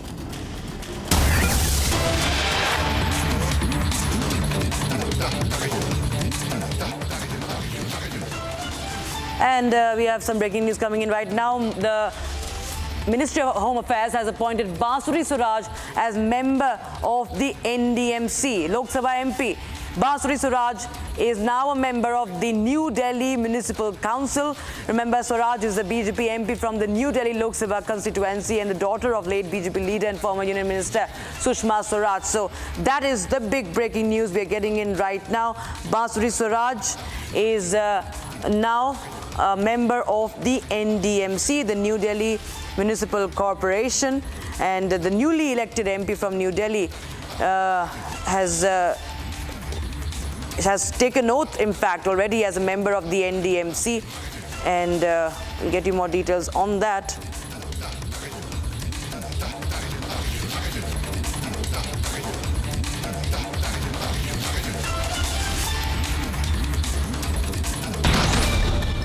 US President Joe Biden, following a criticized debate performance, has reportedly considered his continuation in the race, prompting his discussions with administrations. Despite concerns about his candidacy's viability and criticisms over handling Democratic support, Biden's allies remain supportive. Internal tensions within the party reflect broader dissatisfaction. Biden's team works to manage fallout with efforts to redirect focus and mitigate the negative poll results. The situation remains fluid, with uncertainty over Biden's political future amid the ongoing internal deliberations and external pressures.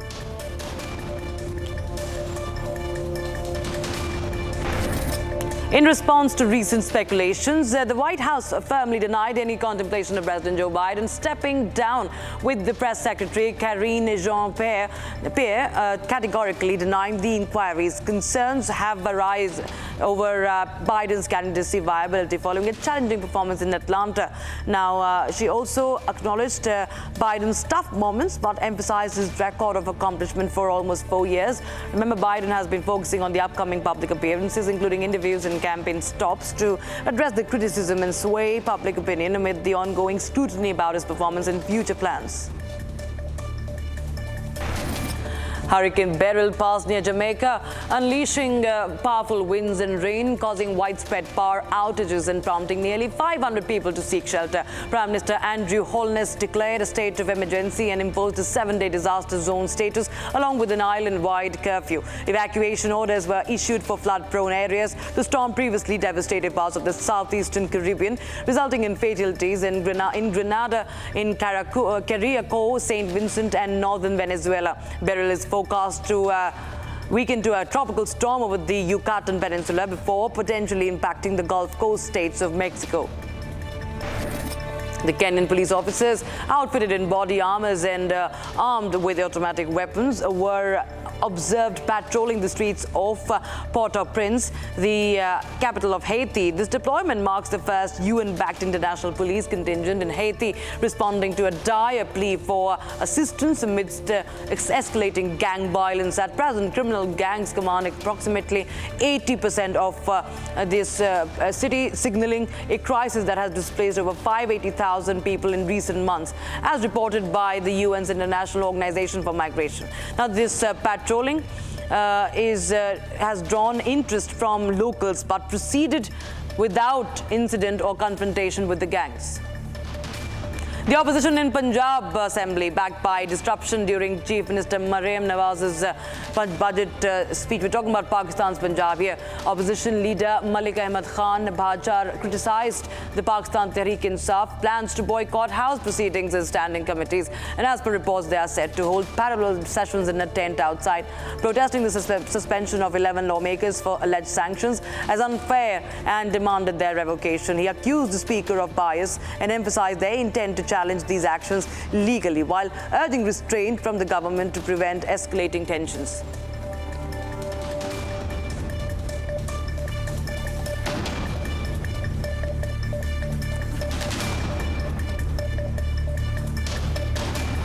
Now, a long 4th of July holiday weekend in the United States is anticipated to set new travel records. Airlines are optimistic that the experience will be equally positive for the millions of passengers scheduled to fly over the next few days. Here's a short report. A very busy and long 4th of July is expected in the United States. Airlines hope the outcome is just as good for millions of other passengers scheduled to take holiday flights over the next few days. AAA forecasts that 70.9 million people will travel at least 80 kilometers from home over a 9-day stretch that began on June 27th, a 5% increase over the comparable period around the 4th of July last year. Most of these people will drive, and the Motor Club says that the traffic will be the worst between 2 p.m. and 7 p.m. most days. Federal officials expect air travel records to fall as Americans turn timing of July 4th into a 4-day or longer holiday weekend. The Transportation Security Administration predicts that its officers will screen more than 3 million travelers at U.S. airport on Sunday. The Transportation Security Administration predicts that its officers will screen more than 3 million travelers at U.S. airports on Sunday. That would top the June 23rd mark of more than 2.99 million. This self-styled godman who has been identified as Narayan Hari, whose real name is Surajpal Jatap, we found out that where he actually is. Will he be questioned by the police? And the key question is that will he be taken into custody for the lapses in which his name reportedly has come out? Stay tuned to Republic Media Network as we bring you minute-to-minute updates of the man-made crisis that resulted in the Hathras stampede, resulting in 121 deaths. Stay tuned.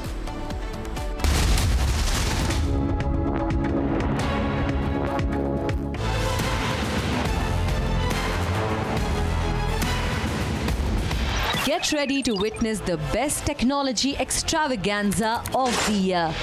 The first edition of the Republic Business Emerging Technology Awards has received an overwhelming number of nominations. Dominating the categories are AI and robotics, healthcare, edutech, fintech, banking and finance, and martech. Groundbreaking innovations and revolutionary ideas from the largest digitalized economy in the world. Join us as we celebrate India's incredible digital growth story. Republic Business Emerging Technology Awards, Friday, 5th July 2024.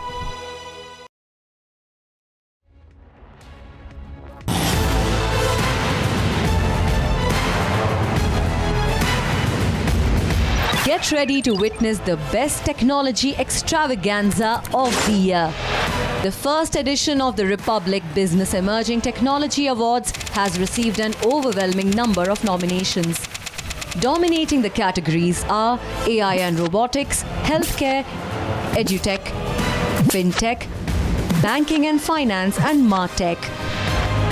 Groundbreaking innovations and revolutionary ideas from the largest digitalized economy in the world. Join us as we celebrate India's incredible digital growth story. Republic Business Emerging Technology Awards, Friday, 5th July 2024.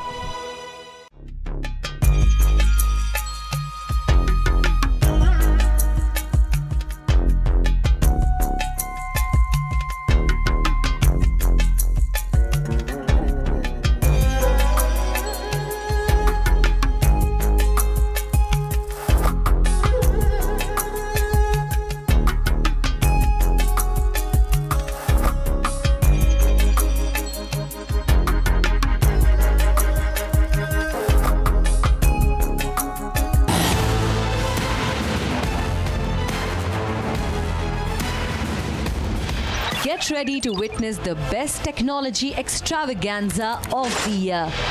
The first edition of the Republic Business Emerging Technology Awards has received an overwhelming number of nominations. Dominating the categories are AI and robotics, healthcare, edutech, fintech, banking and finance, and martech. groundbreaking innovations and revolutionary ideas from the largest digitalized economy in the world. Join us as we celebrate India's incredible digital growth story. Republic Business Emerging Technology Awards, Friday, 5th July 2024. From Asia's largest news headquarters, setting the agenda for Bharat.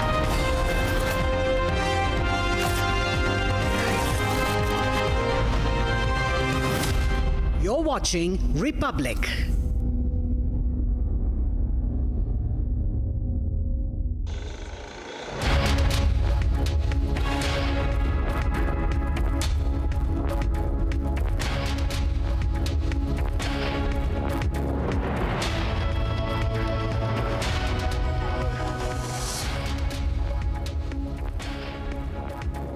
A very good morning to all our viewers tuned into Republic TV. I'm Kriti Mehta. We're live and breaking at 11 a.m. But viewers, Republic Business brings to you the Republic Business Emerging Technology Awards. With 2 days to go, here's your shot at grabbing a seat at the awards, which give a shout out to startups and companies that are shaking up their industries with digital tools and new tech. These awards spotlight the innovative work of digital trailblazers who are changing the game. Scan the QR code on your screens and grab your pass to be part of the day-long event filled with speakers, ideators and achievers from the world of India's emerging tech. American Pistachio presents cracking news of the hour. And the wait is finally over. The champions are back home after 17 years. The T20 World Cup trophy is home.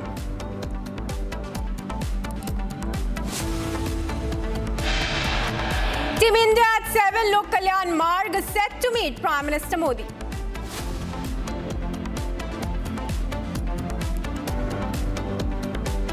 And a mega victory parade is lined up from Nariman Point to Marine Drive this evening for our men in the blue.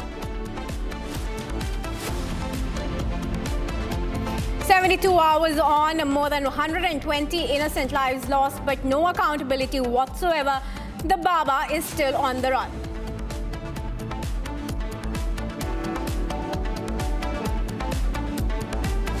No arrests made in Hathras stampede tragedy yet. Republic questions officials, but they evade and run away.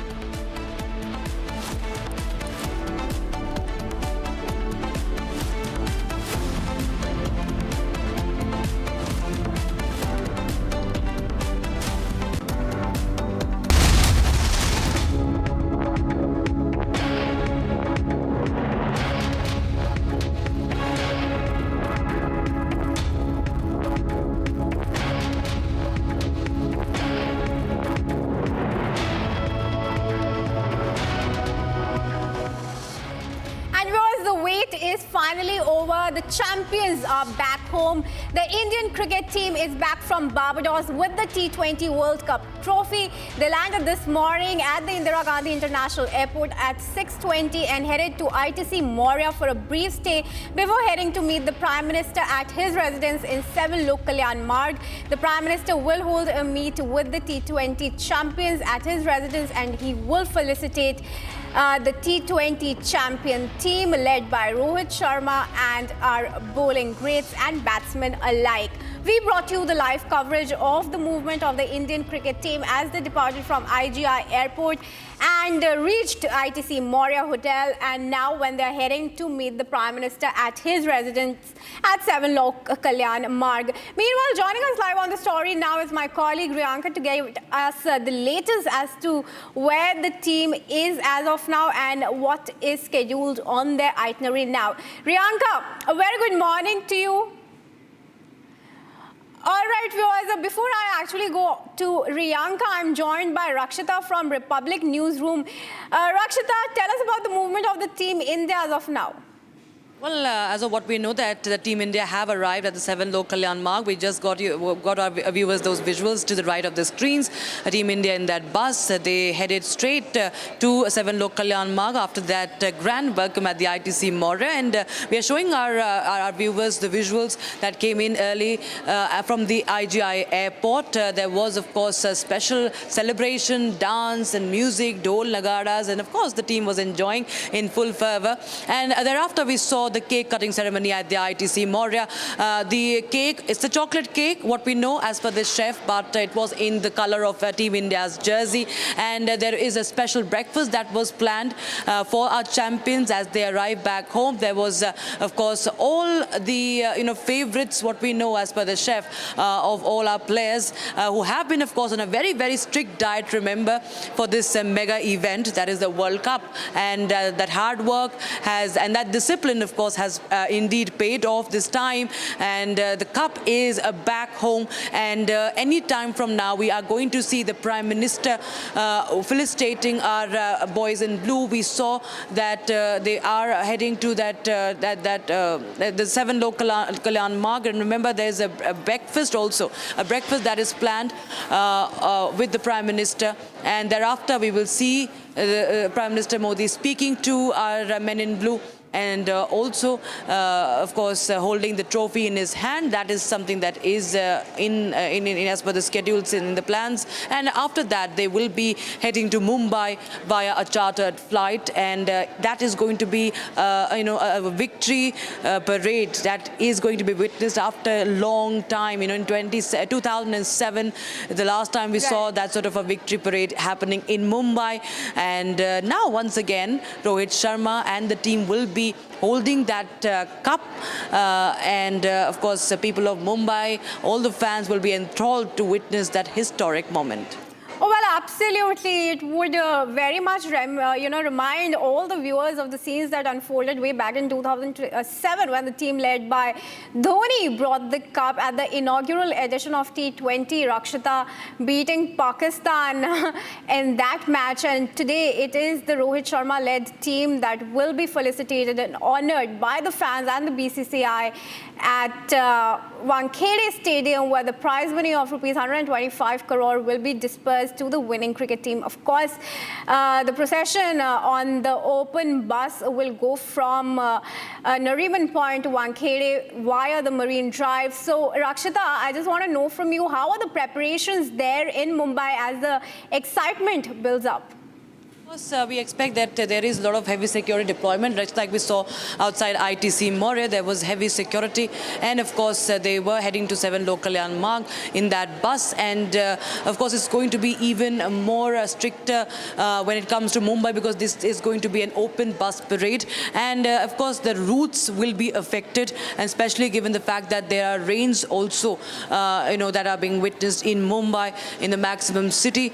And of course the fans will be gathering to catch a glimpse. This is happening for the fans. This victory parade is for the fans. So obviously everyone will be getting, they will be trying to get a glimpse, and they will be given this chance to, catch a glimpse of our champions and that World Cup trophy. But the security is going to be in place, the safety of the team, and of course the fans, all that of course matters. And this is something that is that has been planned for quite some time. Remember, this arrival has been delayed almost by 2 days because of the hurricane in Barbados. And of course then a chartered flight was arranged for the men in blue. And now we will be getting those scenes from inside the 7 Lok Kalyan Marg very, very soon, as the Prime Minister will be speaking to our champions, to Rohit Sharma. We saw the wonderful celebrations that happened at the airport. We can see to the left of our screens viewers how Surya Kumar Yadav and Rohit Sharma were grooving and dancing, and of course the smiles. These are the smiles that we haven't seen in quite some time, and you can see the pride and that relief also somewhere in their expressions, in their face. And those celebrations, that moment, that emotion is also shared by the fans who are also trying to catch a glimpse of them from the airport to ITC Moria. As my colleague Riyanka was showing us those visuals and even speaking to the fans, they've come from the national capital and the adjacent cities, also from Noida and other cities, to see and cheer our champions on. And that is what the sentiment is like for this moment of pride for the country. India bringing back their home after more than a decade. That's something that will be remembered for a long time, and it's time for celebrations. And talking about Mumbai once again, let's tell our viewers that the Mumbai police have in fact also issued guidelines that the commuters should in fact avoid that route through the Marine Drive. But for now, thanks for joining us on this story, Rakshita. We will continue to track all the details of the Indian cricket team and their movement today. Meanwhile, with that, let's move on and take a look at some of the other top stories that we are tracking for you viewers from across the nation.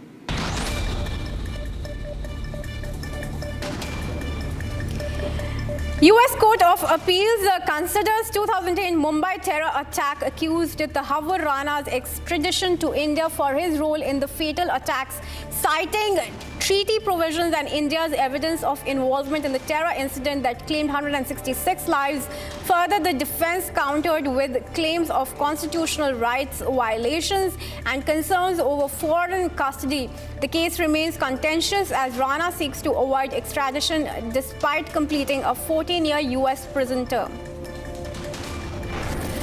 The case of the Tees Hazari court firing and rioting incident, which occurred on July 5, has progressed to the Court of Sessions. The judicial magistrate has transferred the case to the principal district and sessions judge, with the proceedings expected to begin mid of July. All accused individuals at present out on bail must appear before the judge on July 18. Charges under various sections, including IPC and Arms Act, were filed against 8 accused, supported by CCTV footage and forensic reports. The Bar Council of Delhi has suspended the accused lawyers pending inquiry. A 220 kilowatt power supply tower was severely damaged by a landslide on the Jammu-Srinagar National Highway in the Dalwas area of Ramban district in Jammu. The incident occurred due to heavy rains and resulted in significant disruptions to electricity transmission in the region. Authorities have been working swiftly to assess the damage and restore power supply to affected areas. Efforts are ongoing to clear debris and stabilize the affected areas to prevent further incidents.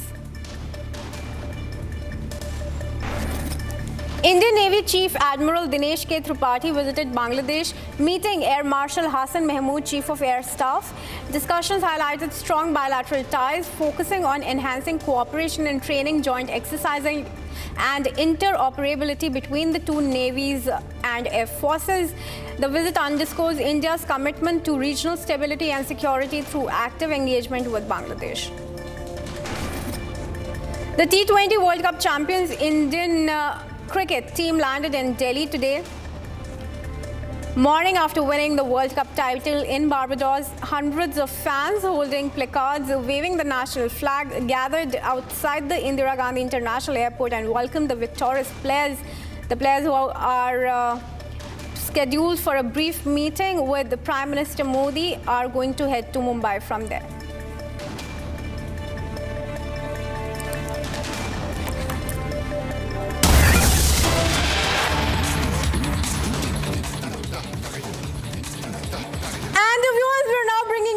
Breaking news, the inside details of the India-China bilateral talks. We have learned that External Affairs Minister S. Jaishankar and his counterpart Wang discussed Ladakh standoff, and Jaishankar clearly told the Chinese Foreign Minister that disengagement is a must before normalcy in the ties is reached upon. So, India-China discussed the Ladakh standoff and the situation on the LAC. The line of actual control was discussed between Jaishankar and the Chinese counterpart Wang. The total disengagement before normalcy is a must, is a clear message that India has told China. The message conveyed by External Affairs Minister S. Jaishankar to the Chinese Foreign Minister. Meanwhile, joining us live on the story now is Senior Executive Editor Abhishek Kapoor on the phone line. Abhishek, a very good morning to you. Now, India has once again sent out a stern message to China that normalcy, before we arrive at normalcy, it is must that China put its act together. Well, absolutely. So, this is a meeting that has taken place between External Affairs Minister and the Chinese FM on the sidelines of the Shanghai Cooperation Organization Summit in Astana, Kazakhstan. And this level of contact and delegation level talks between the two sides have happened after a long gap, possibly after 2 years. And in fact, the two leaders had met on the sidelines of the Munich Security Conference in the month of February this year, but that was more like a polar side and a small talk kind of thing. But this is more full-fledged delegation level talk.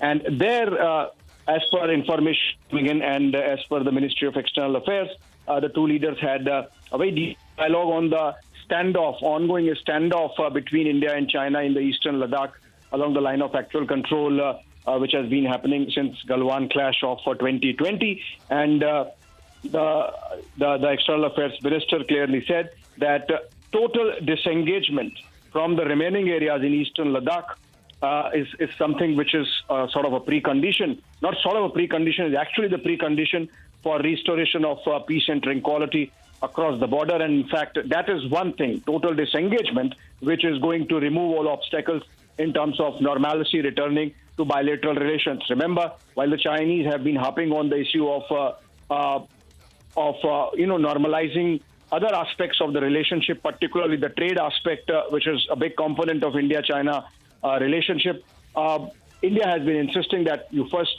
normalize the situation along the line of actual control, by which India means that there has to be total disengagement and a status quo ante established from April 2020 and before that. So I think in that sense, this seems like a substantial move by both the sides, because the MEA note that the two ministers agreed to step up meetings between their diplomatic and military teams and under the framework of the working mechanism on consultation and coordination that exists between the two sides on the border. And these talks have sort of petered off over a few months. Earlier, they were happening almost every alternate month between the diplomatic side and the military side. But we have not heard of them for almost 4 or 5 months or even more. And now with the two ministers deciding that the WMCC mechanism should be restored, which means some move forward has happened. At least this level of dialogue has taken place. So it can be expected that with the kind of exchange of notes that has happened between Jaishankar and Wankhede, some directions would be given to the respective teams, the diplomats and the military officials to start engagement and to look for complete and total disengagement along the line of actual control in the eastern Ladakh sector. I think this should be seen as an important move forward coming in, given the fact that there was sort of a stalemate in terms of even top level engagement happening between the two sides. Remember, Prime Minister was supposed to go for the SCO summit. This is the heads of the state, heads of the government meeting, and he couldn't because of the ongoing parliament session. And the SCO summit coincided with the last couple of days of the parliament session. The Prime Minister had to speak on the motion of thanks to the President's address. And instead, External Affairs Minister Dr. S. Jaishankar has gone, and the way he has engaged the rest of the leadership, particularly this important bilateral panning out, I think it's an important diplomatic takeaway out of India's engagement in the Shanghai Cooperation Organization. It's essentially seen as Chinese backyard, because Central Asia and all these states, erstwhile members of the USSR, now, of course, a little more under the sway of China. I think this is a good move forward, the statement that has come out of the MEA on the bilateral that took place between EAM and the Chinese FM. Oh yes, so well, we do hope that China does act as it does promise. But for now, thanks for joining us, Abhishek, with your inputs. Viewers, we're now moving on and in fact getting in visuals from Rajasthan's Jaipur. Hello, Moto. Motorola, India's best 5G smartphone brand. Dozens of students have hit the streets in protest over the NEET scam, even as heavy security has been deployed at the site of the protests in Jaipur. These are visuals that are coming in from the Rajasthan capital. There's a massive showdown, anger among the students, whose lives continue to remain affected even as the top agencies, including the CBI, are probing the irregularities in the NEET exam.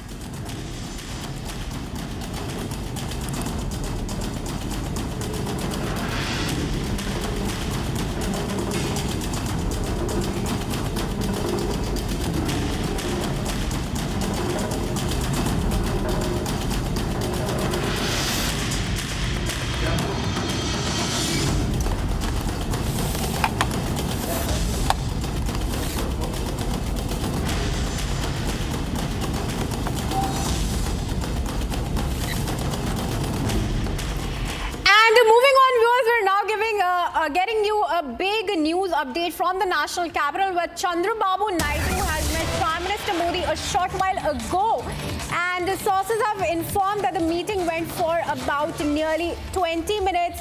So TDP chief, a key ally of the NDA, met with Prime Minister Modi just a few minutes ago, and the TDP chief Chandrababu Naidu was expected to make big demands for Andhra Pradesh, including on the capital Amravati, the Polavaram project, and several demands that the TDP has been seeking from the NDA, as it is its key ally in the government now. So the meeting lasted for about 20 minutes. Let me just cut across to my colleague Harsha, who is live from New Delhi. Harsha, a very good morning to you. Please take us through everything that was discussed in this meeting of the Prime Minister and Chandrababu Naidu. So, Kirti, Prime Minister, today the CM of Andhra Pradesh, Chandrababu Naidu, met Prime Minister Narendra Modi, and he was called on the office of the Prime Minister to meet him. And it's the first time when Chandrababu Naidu in Delhi after taking oath as the Chief Minister of the Andhra Pradesh. And right now, what we have got to know is that meeting went on for almost 20 minutes. This meeting was very important because Amravati is made to be the capital of the Andhra Pradesh, and also there are several funds which will be the funds which Chandrababu Naidu will be seeking from Prime Minister, and after meeting several cabinet ministers as well, because the entire day Chandrababu Naidu is in national capital, and not only the Prime Minister but Home Minister Nirmala Sitharaman and the other ministers he will also be meeting early morning. First, Chandrababu Naidu also met Piyush Goyal, the minister, and also this was a courtesy meeting which till now they are telling us. But yes, the first budget will come around 22nd of July, and before that, this meeting is very important because Andhra Pradesh is continuously seeking funds to develop Amravati, and also right now what they're stating is that in Jagan Mohan Reddy's rule, the country was in the state was in immense debt, and therefore it is very important that all the debt should be cleared and the state could finally develop. Back to you.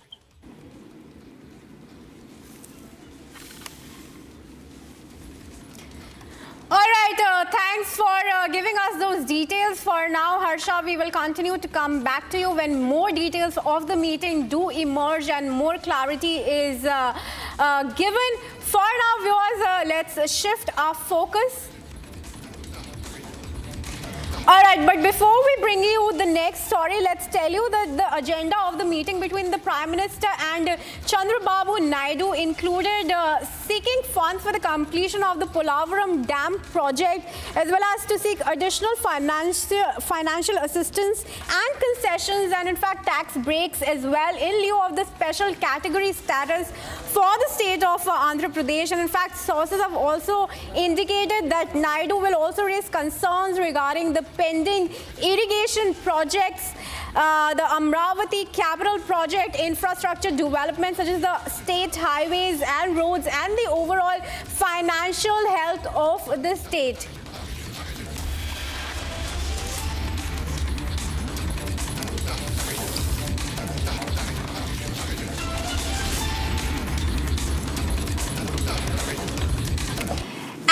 with that, viewers, let's shift our focus to Assam, where the floods have wreaked havoc. Even as the Chief Minister is taking stock of the situation, the lives of at least over 1.6 lakh people continues to be in turmoil. Several roads and embankments have been flooded in Assam. We are bringing you the latest visuals in connection to the situation there.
Victorious Team India has come back to their home turf with the ICC Men's T20 Cup, which they have won after 11 years. Up next, they will be heading to meet the Prime Minister for a grand felicitation ceremony, and then the day's power packed with a massive parade that will be taking place at Mumbai. Viewers, stay tuned. We'll get you more details on the other side, tracking the entire rolling coverage of Team India.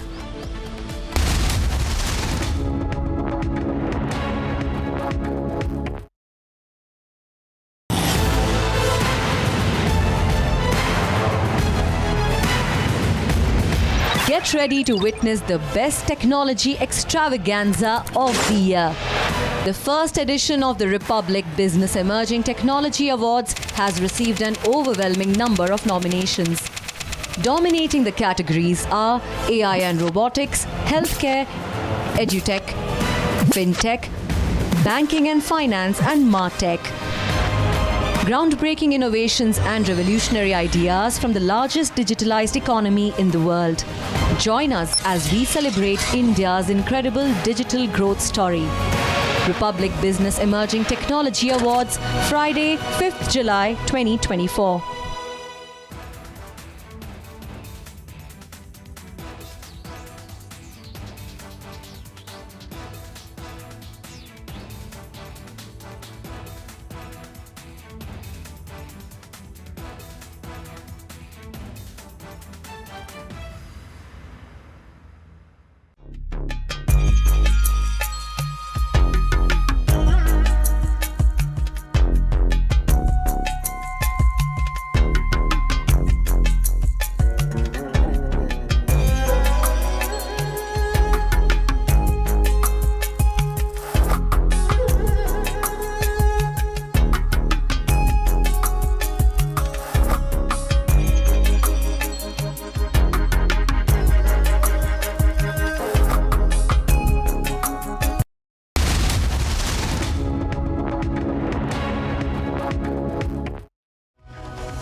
thank you for tuning in. You're watching live and breaking at 11:30. I'm Suesha Sawant as we continue to get you the latest on Team India. Yes, the boys in blue are back. They got a very warm reception and right now they are at 7 LKM. Shortly from now, we'll also get you those pictures of Prime Minister Modi meeting with our champs. That and much more in this edition. First, a quick check of the headlines.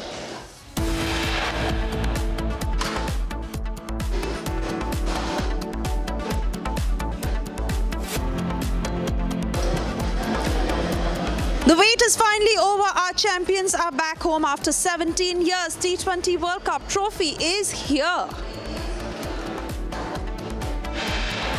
Team India at 7 LKM set to meet Prime Minister shortly.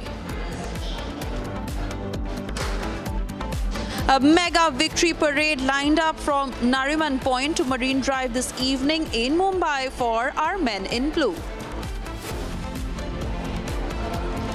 72 hours on, more than 120 innocents have lost their lives, but there is no accountability whatsoever. Bhole Baba is still on the run. No arrest made yet in Hathras stampede tragedy. Republic questions officials, but they evade and run away.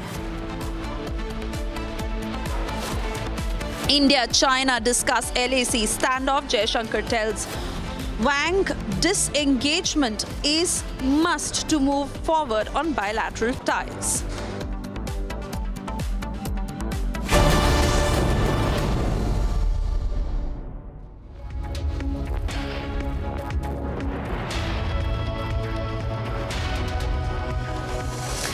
We begin this edition with getting you the latest from the world of business. Now, you would remember the much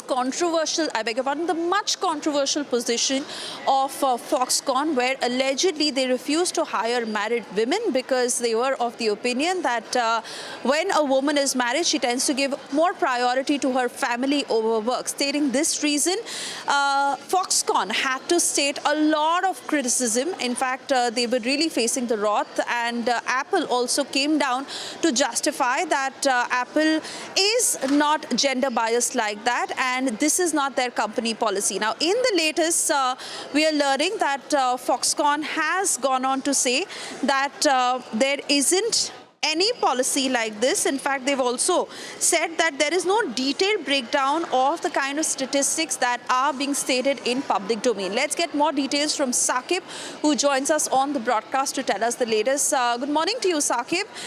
Do tell us what Foxconn is saying in its defense after facing the wrath that it did as far as this particular policy of the company is concerned. Good morning, Suesha. As the corporate India always portrays itself to be the champion of women's empowerment, building jobs for women and inclusivity of women, this time around, it's the other way around. Foxconn has defied all logical norms of women's empowerment, because what has happened is that after the Union Labour Ministry's intervention, the ministry officials, along with the Human Resources Department of Foxconn, have visited the factory, the unit, and they have conducted extensive surveys there to actually figure out were married women allowed to work at the Foxconn plant or not. So Foxconn is, as we all know, is the iPhone supplier to Apple, to the tech giant Apple, and has been in all the reasons for being in the wrong news, because apparently 1 week back, Foxconn's two women employees, prospective women employees, were denied jobs by Foxconn. A security guard turned them back from the Foxconn entrance, telling them that you cannot get a job here because you're married. Now, the company has sort of come out with a statement and has been speaking about with its defense and doing a lot of damage control. Foxconn, the tech giant Apple's iPhone supplier, clearly saying that we have around 48,000 odd employees, out of which 8% are married women. And they say that we have been interviewing married women. So what has happened is that the Newswire agency that first tracked this development, and the media men who went to the houses of the two aggrieved women who did not get, allegedly didn't get jobs. Now, there are too many parties. It's a manifold issue, a multi-pronged issue where there is now involvement of Foxconn, Apple, the Union Labour Law Ministry, and the Labour Commissioner, the local Labour Commissioner in Tamil Nadu who visited the factory. Now we'll have to really see what is the sort of action that is taken against Foxconn.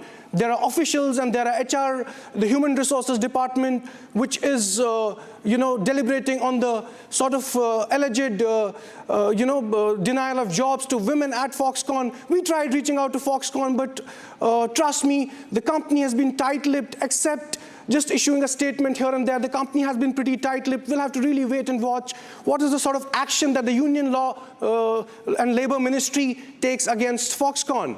With that, it's back to you, Suesha. Oh yes, absolutely, Saqib, and we continue to track the story very, very closely. For the moment, thank you for joining us. We now get you the latest that is making news across the country. Stories in brief in Bharat in 2 minutes. ED plans to petition Supreme Court against the Jharkhand High Court's decision to grant bail to former Chief Minister Hemant Soren in a money laundering case. They argue the court's judgment was incorrect and Soren does not meet the bail criteria under Section 45 of the Prevention of Money Laundering Act. ED's legal team sought a delay in the bail order to appeal but was denied. On the tragic Hathras stampede that claimed more than 100 lives, Advocate Vishal Tiwari is set to request an early hearing in the Supreme Court for the PIL on the fatal stampede today. The petition calls for a 5-member expert committee investigation under a retired Supreme Court judge's supervision. It also seeks legal action against those responsible and guidelines for organizing such events. CBI arrested Aman Singh, an alleged co-conspirator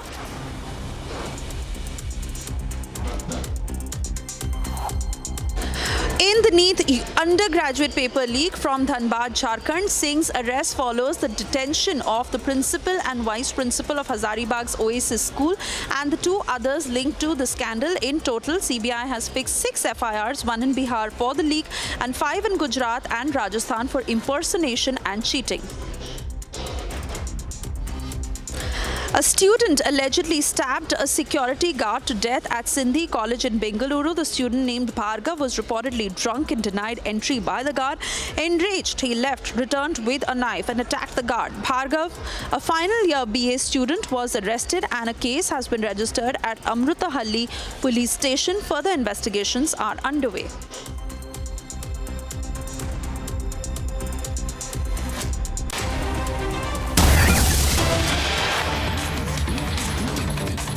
We are getting a big update in connection to the Suraj Revanna case. Top sources inform that CID is likely to seek a warrant against Suraj Revanna from People's Representatives Court today.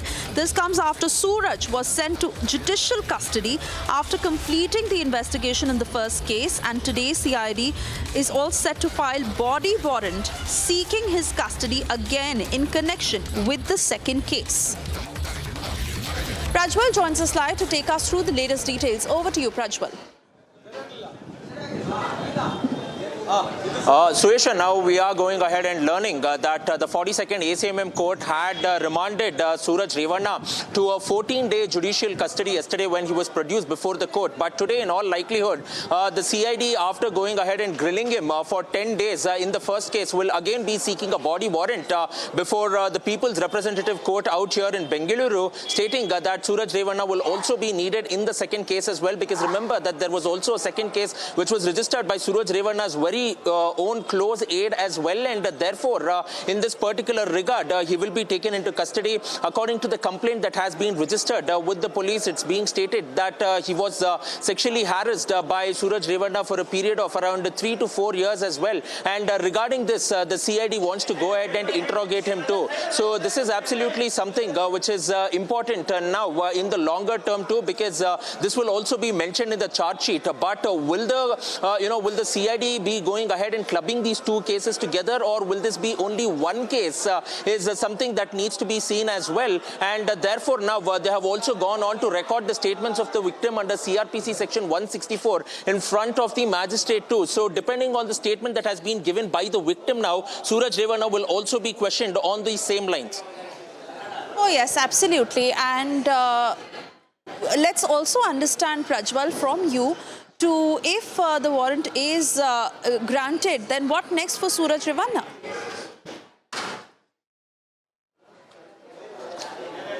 The case is scheduled to come up for hearing between 2:30 to 3 today in front of the 42nd ACMM court as well. So therefore, the special public prosecutor will be going ahead and applying for the body warrant. So we will need to see in as to how the court, whether it will grant it or not. But in all likelihood, the CID will definitely be getting custody at this point of time, because they have mentioned clearly in the remand copy which has been submitted to the court that the investigation is over only in connection with the first case, and there is also investigation pending when it comes to the second case too. So therefore, in all likelihood, it will be given. Secondly, they are also saying that the spot inquest will also have to be done over a period of many years.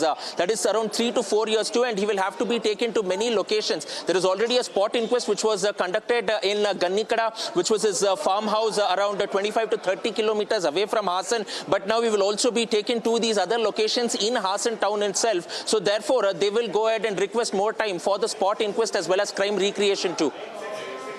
All right, Prajwal, many thanks for getting us those details. Of course, we wait and watch what happens next with regards to Suraj Revanna. We'll keep coming back to you for further updates as the matter is taken up in the court this afternoon. Meanwhile, we also get your report on a 220 kilowatt power supply tower that was damaged due to a landslide on the Jammu-Srinagar highway, and that led to extensive damage. Here's a report. 220 kilowatt electricity tower was damaged in the Dalwas area of the Ramban due to a landslide. Earlier, the landslide damaged this 220 kilowatt electricity power tower, but now it has been completely damaged as the landslide has hit the tower again. This incident has been reported in the upper area of the Dalwas on the Jammu-Srinagar National Highway, and due to the incessant rainfalls that are taking place in the upper reaches, there is a heavy landslide that is being reported in the Dalwas and the other vulnerable stretches. This has also led to the power disruption in the Jammu region, as this is one of the key supply to the Jammu region. Now the authorities have taken up the issue, and the power department is trying to ensure that the power stability is restored in the Jammu region, as 220 kilowatt supply has been hit due to this landslide in the Ramban district. With Sir Jeevan Kumar, Gursimran Singh for Republic Media Network. Right. And as we also remind you that this is the first edition of the R-Beta, which is India's flagship technology event. Now it gathers the best minds from the world of technology, and this, as we celebrate on the 5th of July, that is tomorrow, this will put the spotlight on digital trailblazers and feature insights from India's leading tech innovators.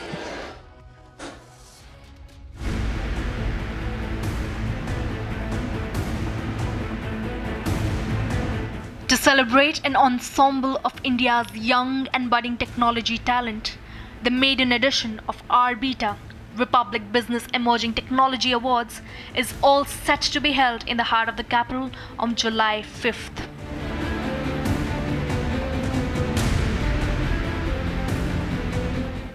The grand event will celebrate achievers in the tech space.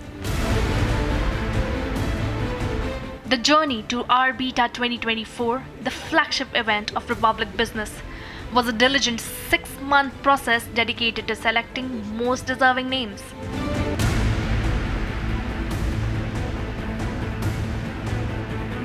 Due to an overwhelming response from all corners of the country, our esteemed jury members were faced with the challenge to select the winners in 16 categories.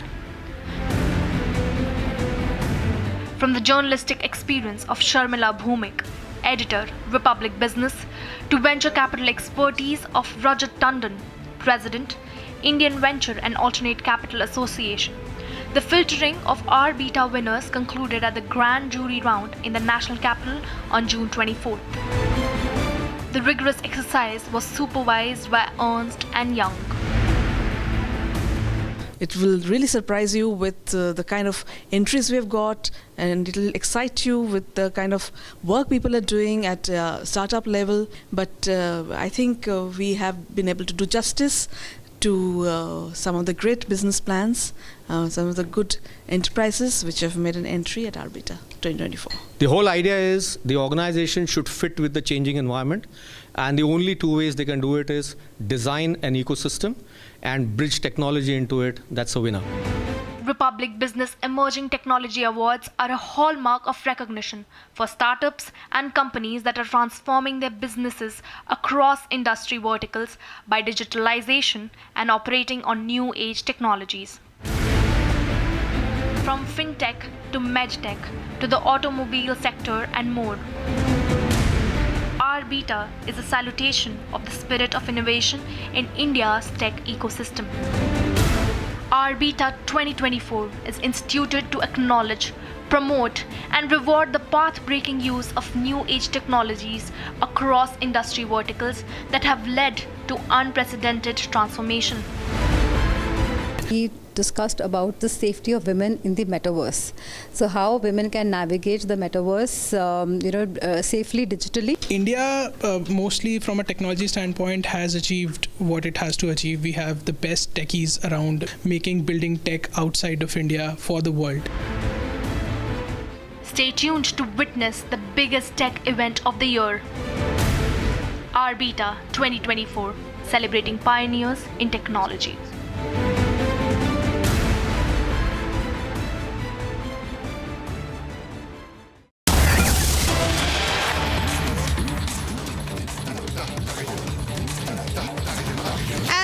We are getting you a breaking news from Jharkhand, where the governor has invited leaders of the Indie bloc at 12:30, that is in less than an hour from now.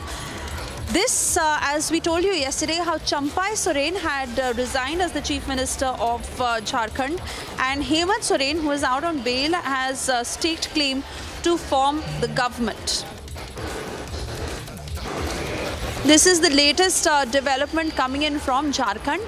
This, of course, as the recent turn of events after much relief that came to Hemant Soren from the court, who is now out on bail in connection with the scam, where he faces serious charges. It is Hemant Soren who had staked claim to form the government, and Champai Soren had tendered his resignation yesterday. Owing to the same, the governor has now invited the Indie bloc leaders to Raj Bhavan in less than an hour from now. In fact, the meeting that is set to take place at 12:30, where they will decide the future course of action as far as who will be the next Chief Minister of Jharkhand.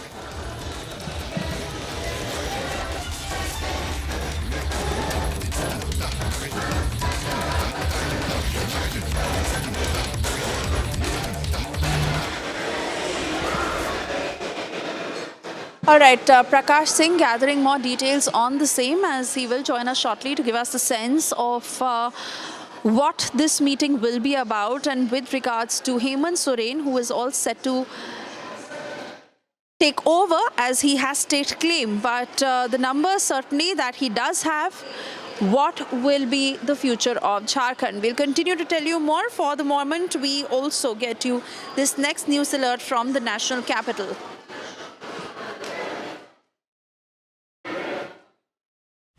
Hello, Moto. Motorola, India's best 5G smartphone brand. And we are getting you these pictures from the national capital, where a house was on fire. 8 fire tenders that were rushed to the spot. And the fire that was reported at 6 in the morning, where efforts have been on to douse the fire.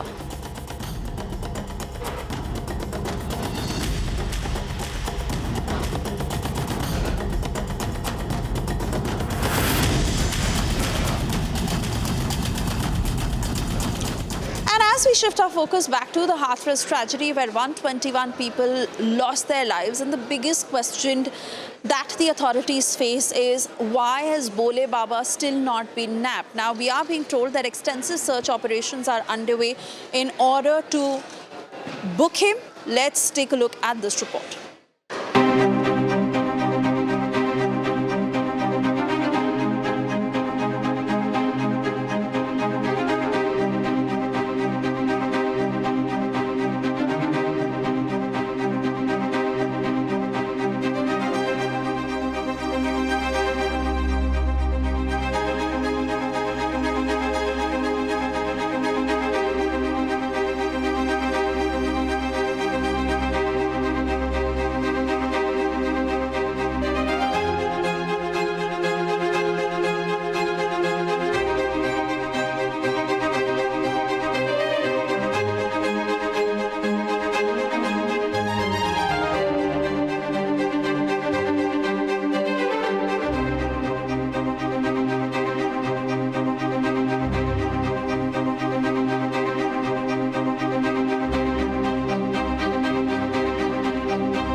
And we now get you details of a 68-year-old tourist in New Zealand who tragically lost her life. This after he was struck down by a car, and it happened soon after a failed robbery. Getting you all the details in this report.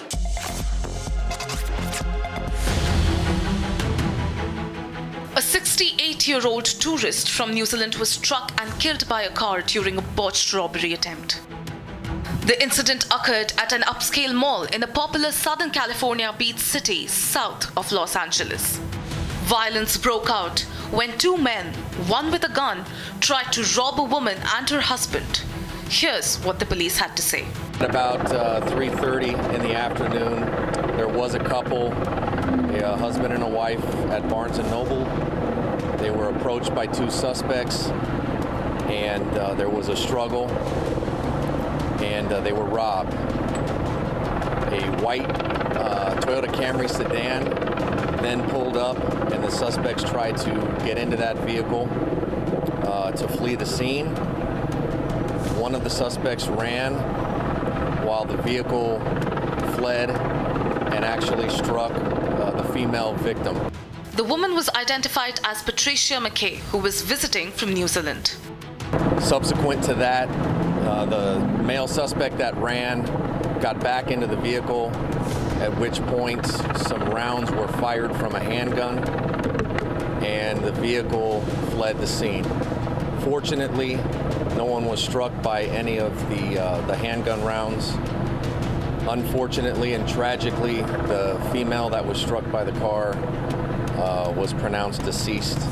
The tragic incident has sent shockwaves across the local community and has raised concerns about safety in the area. Authorities are now investigating the motive behind the robbery and the involvement of the three suspects.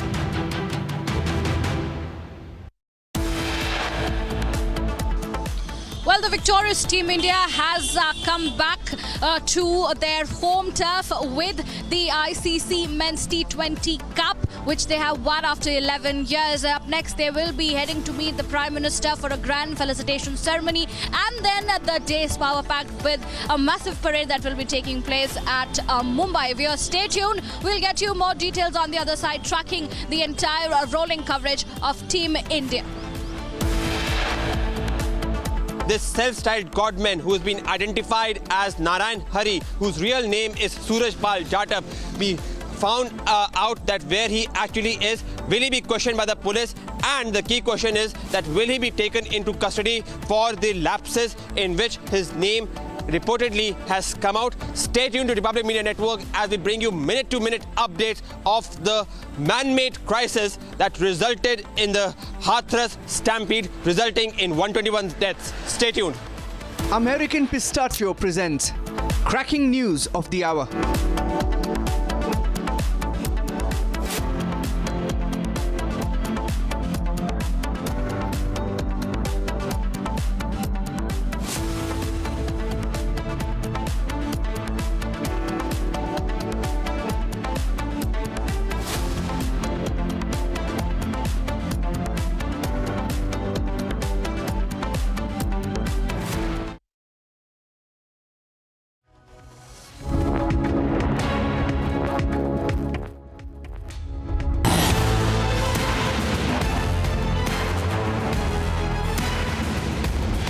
Get ready to witness the best technology extravaganza of the year. The first edition of the Republic Business Emerging Technology Awards has received an overwhelming number of nominations.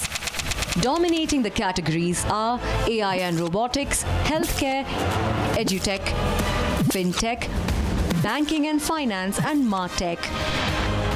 Groundbreaking innovations and revolutionary ideas from the largest digitalized economy in the world. Join us as we celebrate India's incredible digital growth story. Republic Business Emerging Technology Awards, Friday, 5th July 2024.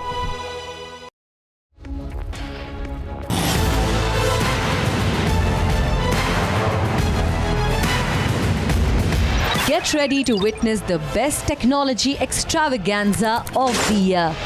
The first edition of the Republic Business Emerging Technology Awards has received an overwhelming number of nominations.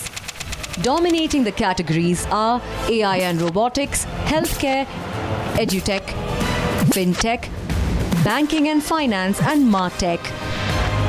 Groundbreaking innovations and revolutionary ideas from the largest digitalized economy in the world.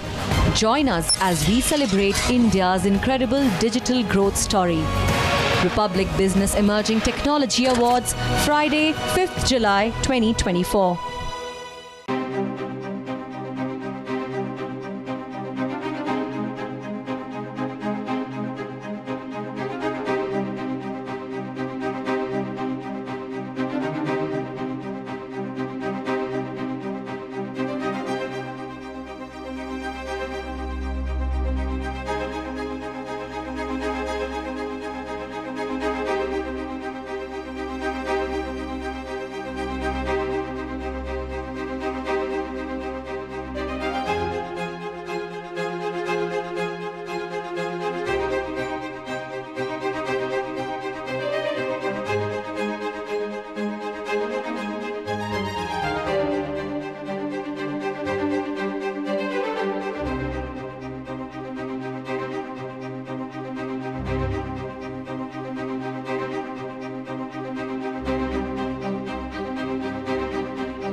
Get ready to witness the best technology extravaganza of the year. The first edition of the Republic Business Emerging Technology Awards has received an overwhelming number of nominations. Dominating the categories are AI and robotics, healthcare, edutech, fintech, banking and finance, and martech. Groundbreaking innovations and revolutionary ideas from the largest digitalized economy in the world. Join us as we celebrate India's incredible digital growth story. Republic Business Emerging Technology Awards, Friday, 5th July 2024. From Asia's largest news headquarters, setting the agenda for Bharat.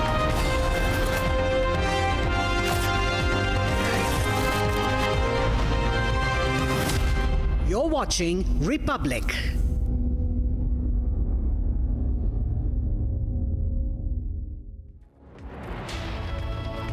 Ladies and gentlemen, Republic Business brings to you the Republic Business Emerging Technology Awards. With just a day to go, here's your shot at grabbing a seat at the awards, which give a shout out to the startups and the companies that are shaking up their industries with digital tools and new tech. Now, these awards spotlight the innovative work of digital trailblazers who are changing the game. Now, scan this QR code on your screens and grab your pass to be part of the day-long event filled with speakers, ideators and achievers from the world of India's emerging tech.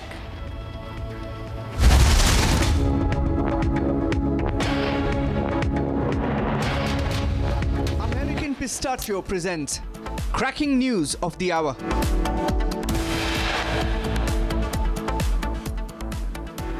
Team India is back home with the trophy. They are welcomed with much fervor. They're all set to meet the Prime Minister. They are at the 7 Lok Kalyan Marg right now. So the meeting is on, and Prime Minister is going to felicitate our men in blue next. A mega victory parade is lined up from Nariman Point in Mumbai to the Wankhede Stadium this evening for our champions. 72 hours on, more than 120 innocent lives lost, but no accountability whatsoever. Baba still on the run.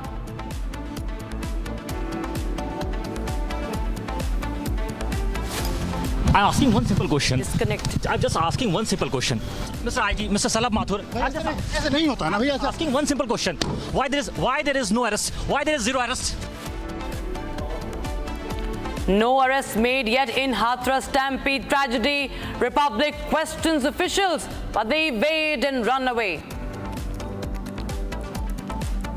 India, China discussed the LAC standoff. S. Jaishankar tells Wankhede disengagement is a must to restore normalcy.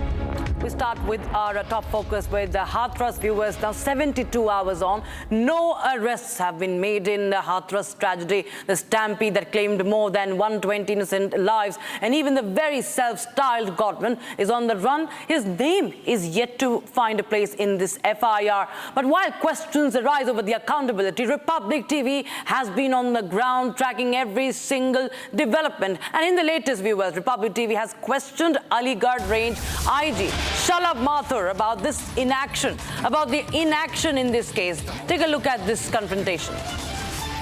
Been arrested. 121 lives have been lost.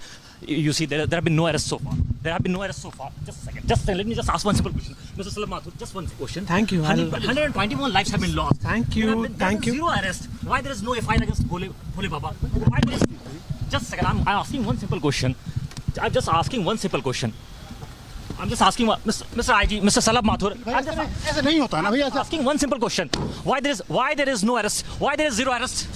See, viewers, we have been constantly asking tough questions to Mr. Shalabh Mathur, who is Aligarh Range IG, but he is not ready to speak, because if you see, 121 lives have been lost, but there is not even a single FIR mention against Bhole Baba. What we have been seeing that this is an administrative failure at a district level. That's why we have been constantly questioning the officials that why there have been no mention of Mr. Bhole Baba in that FIR. Apart from that, 36 hours have passed, but if you see, zero arrests have been made in connection with the case. With video journalist Pramod Akil for Republic TV. Been arrested. 121 lives have been lost. You see, there have been no arrests so far. There have been no arrests so far. Just a second. Let me just ask one simple question. Mr. Shalabh Mathur, just one question. Thank you. 121 lives have been lost. Thank you. Thank you. Zero arrest. Why there is no FIR against Bhole Baba? Why there is... Just a second. I'm asking one simple question. I'm just asking one simple question. I'm just asking Mr. IG, Mr. Shalabh Mathur. I'm asking one simple question. Why there is no arrest? Why there is zero arrest? See, viewers, we have been constantly asking tough questions to Mr. Shalabh Mathur, who is Aligarh Range IG, but he is not ready to speak, because if you see, 121 lives have been lost, but there is not even a single FIR mention against Bhole Baba. What we have been seeing that this is an administrative failure at a district level. That's why we have been constantly questioning the officials that why there have been no mention of Mr. Bhole Baba in that FIR. Apart from that, 36 hours have passed, but if you see, zero arrests have been made in connection with the case. With video journalist Pramod Akil for Republic TV. My colleague Akil Jamil joins us live from Hathras. The ASP has no answers. The IG also has no answers. Who has the answers? Where is the action? Are the pertinent questions that Republic TV continues to ask, Akil? Well, absolutely, Rakshita. This is what's happening on the ground and district level at Hathras. So we are just standing, and we have been constantly questioning to the senior officials in the Hathras district. As you just played out that sequence of Aligarh Range IG, Mr. Shalabh Mathur, we have been constantly asking this to him that why there have been no arrests so far. Because if you see, the incident took place on Tuesday afternoon around 2:30 p.m. Since then, what we have been seeing that even 36 hours back, an FIR has been registered also in that case. But the FIR which has been registered in this case is against the organizer, not against the Bhole Baba, because Bhole Baba was also the part of that event. He was the one he was a spiritual guru over there. He was a self-styled godman who was the part of that main event. So what has happened in this case that we have been constantly questioning to the DM as well. We confronted DM Mr. Ashish Patel as as well. Apart from that, we also question SDM as well in this case. And apart from that, if you see, we also question additional SP, Mr. Kumar as well. So you have, as you see, we have been constantly demanding answers from the authorities, the district level authorities, because if you see what happened earlier on Tuesday afternoon when the event started at around 12, because if you see what happened, that the self-styled government arrived at the event at around 12:30 noon, and after that what happened that he left the event at around 11:45 p.m. So between that period at around 1 hour segment which was kept for the satsang, in that period there were approximately 2.5 lakh people who have arrived there to attend that satsang event. But if you see on the administrative part, there was a permission which was given by the administration side for only 80,000 people. So we have been constantly covering this at the ground zero, and we have been eyewitnessing it. We have been constantly asking the locals over there, the victims' family member, their kin, and they are saying that at that point of time when the incident took place, there was no proper barricading. There was just one single entry and exit point. So there was no proper security arrangement. There were no necessary arrangements made for the ambulance as well. And we spoke to the family members of those victims, and they have suggested that they had to take their loved ones on autos, e-rickshaws, tractors as well. So this is a major lapse part on the front of, if you see, the administration. Absolutely. Yes, Rakshita. All right. Thank you so much, Akhil, for joining us with those inputs and, of course, those details. We'll keep coming back to you for more. Republic TV continues to be on the forefront of the investigation. But right now, viewers, we are getting some more breaking news with regards to the Hathras tragedy. It's yet another Republic TV exclusive. Our team spoke to the lawyer of this self-styled godman, Bole Baba, who continues to be on the run. Remember, he released a statement yesterday and he deflected the blame, tried to shift the blame, said that the stampede was caused by anti-social elements and some goons. Now take a listen to what his lawyer has to say. So we have with us AP Singh, the advocate who is fighting the case on behalf of, who will fight the case on behalf of Bole Baba. Sir, thank you so much for talking to us. Sir, what legal course will you follow to defend Bole Baba? I will follow each and every type of legal course as per our constitution, as per our Bharatiya Nyaya Sanhita, which newly implicated from 1st July. This case was registered on the basis of Bharatiya Nyaya Sanhita, newly implicated criminal law in the country. So I fully hope, I am very, very thankful to Honorable Prime Minister of India, who given a message during the reply of Honorable President of India in the Parliament House. I am very, very thankful to Honorable Chief Minister of Uttar Pradesh, who visited today on the place of incident, in the hospital, in the different places, and meet eyewitnesses of the incident. I am very, very thankful to Honorable Chief Minister of Uttar Pradesh, who sent DGP at the place of incident same day, and also sent higher officers of the administration. I am very, very thankful to Honorable Defense Minister of India, who sent immediately NDRF to the place of incident for immediate treatment of the injured. Our media houses, our administration, our police officials, and our Sevadar also done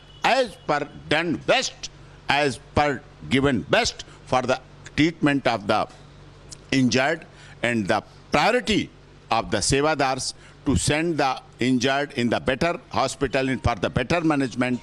There is no need of blood donation, there is no need of financial, there was no need of medicine. So each and every situation covered, each and blood supplied, donate, medicines supplied, and money supplied as per the vehicle supplied for every person. So what will be the legalities that you will be required to deal with? Because, you know, since so many people have died, you know, when he was conducted this satsang, what are the legalities that will be involved in this case, sir? Because there is a huge cry to punish this Bole Baba, sir. No. So in what it is wrong. It is totally wrong.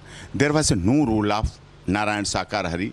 When satsang was over, then Narayan Sakar Hari come from stage and go from his car to the residential place.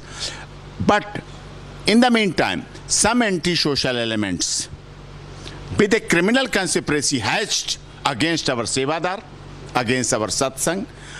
Sevadar was innocent, there was a ladies, there was a children, so they were very much innocent, but criminal conspiracy hatched against the Sevadar. This criminal conspiracy always come against the Sanatan. So this is not the first incident what happened. There was an incident in Amarnath, there was an incident of Mata Vaishno Devi, there was an incident of Jammu railway station, there was an incident of Varanasi, there was an incident other places. So what happened? There was some anti-social elements enter, and when Narayan Sakarari leave from the manch, then they start their mischief.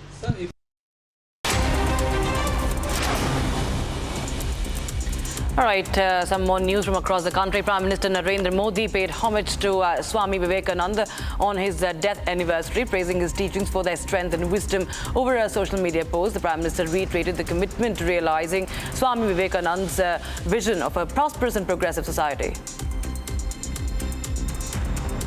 Vice President Operations West and North for the ITC Maurya, Atul Bhalla, celebrated Team India's historic World Cup victory, expressing joy over their stay at the hotel. He spoke about the significance of the moment for Indians, expressing pride in hosting the men in blue. He mentioned about cherishing the memories associated with hosting the victorious team.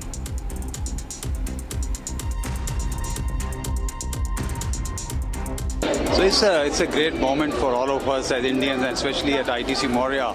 Proud moment for all of us, the Team India is, and we're really humbled and really happy about it. And these are the memories we're going to cherish for the rest of our lives, that Team India won World Cup and coming and staying at ITC Maurya. A fire incident occurred in east of Kailash early morning today. Authorities have been actively working on the situation. Emergency responders arrived promptly upon notification. Further details still awaited, and the cause of this sudden fire is under investigation. Delhi University's Faculty of Law announced the postponement of the LLB end-term exam slated for today. This comes after the DU Vice-Chancellor Yogesh Singh said the reason to be students' attendance issues. Now, Singh said that the attendance shortages risk the students losing a year, further stating that classes are set to continue for 2 more weeks. As per the decisions taken, exams have been rescheduled for the 18th of July.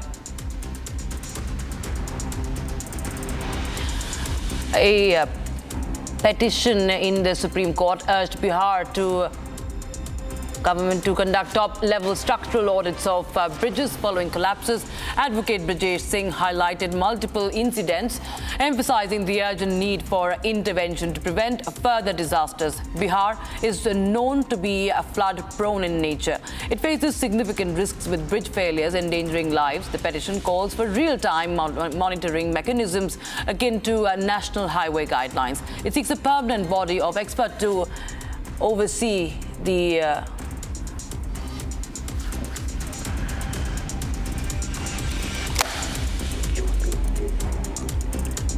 NCP-SCP leader and Lok Sabha MP Supriya Sule expressed satisfaction over Hemant Soren's release from jail and eagerly awaits his oath-taking alongside awaiting Kejriwal's release. She criticized the imprisonment of 2 chief ministers without substantial evidence, attributing it to electoral motives and a disservice to the nation. On the Manipur issue, the MP stressed the need for complete peace, marking the anguish of women, children and families affected by the ongoing unrest.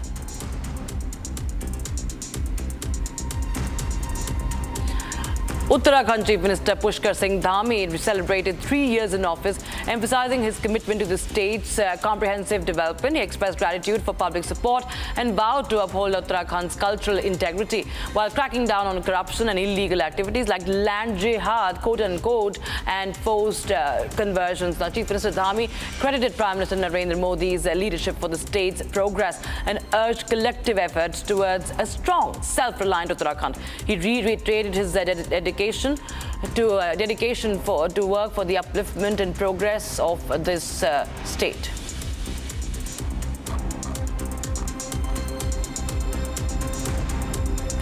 A big lead coming in connection with the Karnataka Sleaze Gate there. The CID is seeking a body warrant in the case connected with Suraj Revanna. CID has pursued body warrant against Suraj Revanna today in People's Representative Court linked to sexual assault and unnatural sex cases. Now, Suraj was previously in judicial custody for 10 days in the first case. However, now the CID has sought extension beyond a week for a second case. Remember that Suraj Revanna is the brother of Prajwal Revanna, who is right now behind the bars in connection with this sleaze tape scandal.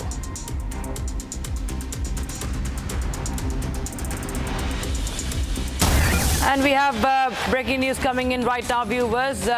It's a big lead in connection with this sleaze tape. Charge sheet will be filed against Prajwal Revanna by the SIT in all the 4 cases. So there's more trouble coming in for Prajwal Revanna. A charge sheet is going to be filed against Prajwal Revanna by the special investigation team, that is the SIT, in all the 4 cases that have been that are against him. Multiple accusations against Prajwal Revanna, and this is another lead coming in for the JDS leader, who's right now behind the bars. And there is, of course, the investigation picking up pace, and multiple developments coming in as there is a charge sheet that is going to be filed by the SIT. That is the big breaking news you have right now. And remember, his father, H.D. Revanna, is also has been sent to judicial custody till the 14th of May. Right now, what we know is that that Prajwal Revanna has been in judicial custody. He's in judicial custody till the 8th of July. On Saturday, a Bengaluru court had remanded Prajwal Revanna to judicial custody till 8th of July. My colleague Prajwal Prasad joins us live in the broadcast from Bengaluru. Prajwal, more trouble coming in for Prajwal Revanna. Absolutely, Rakshita, because now the special investigation team has already completed investigation into all the 4 cases that had been lodged against Prajwal Revanna, 3 alleging rape and 1 of sexual assault as well. So therefore, now in all likelihood, it is being understood that in the initial cases which was registered at the Hole Narsipura town police station, which was 1 case, and 3 cases were registered at the CID as well. So in all likelihood, there will be 4 separate charge sheets which will also be filed against Prajwal Revanna, explaining in detail about the sort of alleged atrocity by him against the victims in question, and also about the circulation of these videos on these alleged pen drives and how they cropped up on social media platform, and the leaders of many political parties' names had also gone ahead and surfaced. It is also to be noted of the fact that in the 4th case, which was registered at the CID around 2 to 2.5 weeks ago, it is being learnt that the former MLA and BJP leader Pritam Gowda's name has also surfaced too. So we will need to go ahead and understand as to what is the sort of statements that has been taken in by the special investigation team from Pritam Gowda, because it was alleged that he had also gone ahead and circulated these pen drives which had the sleaze tape on it. So it is definitely going to be a big problem for Prajwal Revanna, and also to secure the bail. If they go on to file 4 charge sheets, then the lawyers will definitely have to work overtime, and they will have to be filing separate bail petitions too, and this could pose to be a legal hurdle for him. Right. All right, Prajwal, thank you so much for joining us with those updates coming in the sleaze tape scandal, viewers. And now we shift our focus to Northeast. Remember, viewers, the flood situation in Assam is only getting more and more critical, it's getting worse. The death toll is rising as the floods continue to wreak havoc in this in the state. Here's a report to know more.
American Pistachio presents cracking news of the hour.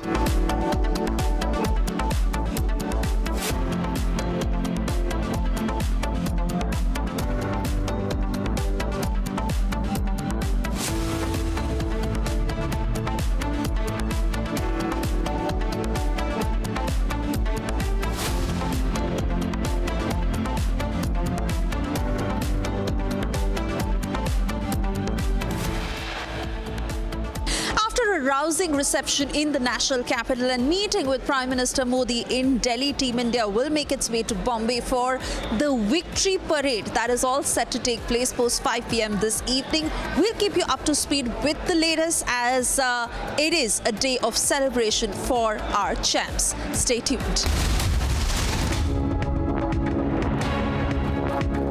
Amity has been ranked amongst the top 3% universities globally, a testimony to Amity's globally benchmarked quality.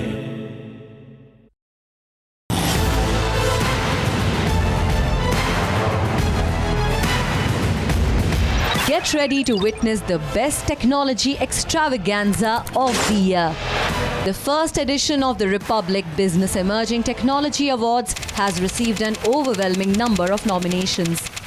Dominating the categories are AI and robotics, healthcare, edutech, fintech, banking and finance, and martech. Groundbreaking innovations and revolutionary ideas from the largest digitalized economy in the world. Join us as we celebrate India's incredible digital growth story. Republic Business Emerging Technology Awards, Friday, 5th. You are a representative of the, if I could say, Gen Z. You are a Gen Z Neta, and we're not used to seeing, the Gen Z Neta. You're an MP, you're not just a leader. I just want to understand from you, how does a Gen Z Neta look at politics of the country? I look at politics as a good medium of change. Like Gandhiji said, you should be the change that you wish to see in the world. I think this is the apex of being a change maker.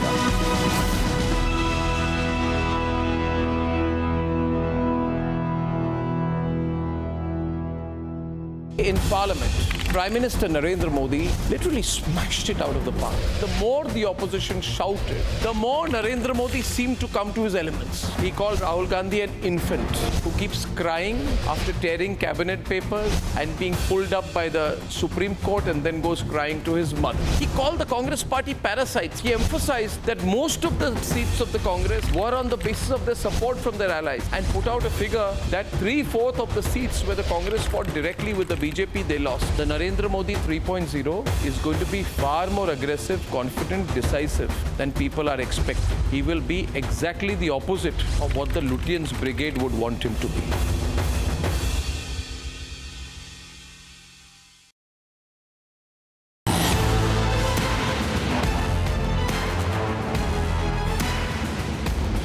Get ready to witness the best technology extravaganza of the year. The first edition of the Republic Business Emerging Technology Awards has received an overwhelming number of nominations. Dominating the categories are AI and robotics, healthcare, edutech, fintech, banking and finance, and martech. Groundbreaking innovations and revolutionary ideas from the largest digitalized economy in the world. Join us as we celebrate India's incredible digital growth story. Republic Business Emerging Technology Awards, Friday, 5th July 2024.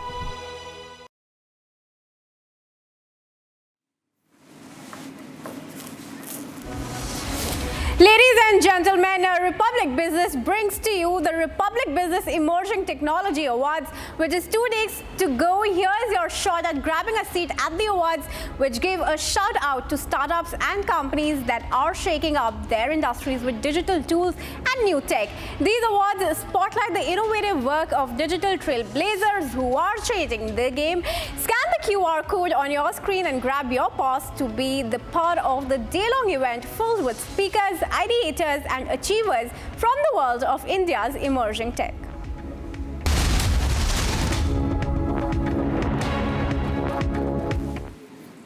American Pistachio presents cracking news of the hour.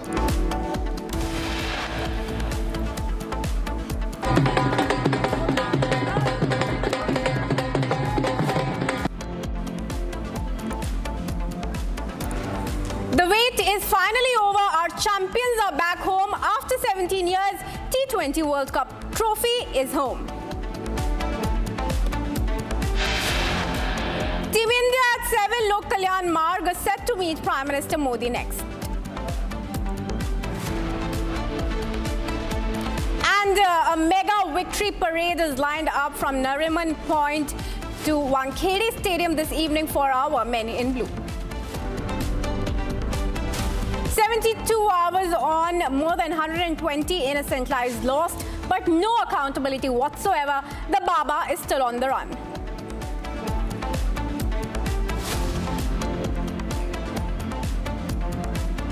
One simple question.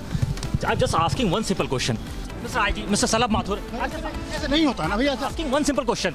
Why there is no arrest? Why there is zero arrest? No arrests yet in Hathras Stampede tragedy. Republic questions officials, but they evade and run away.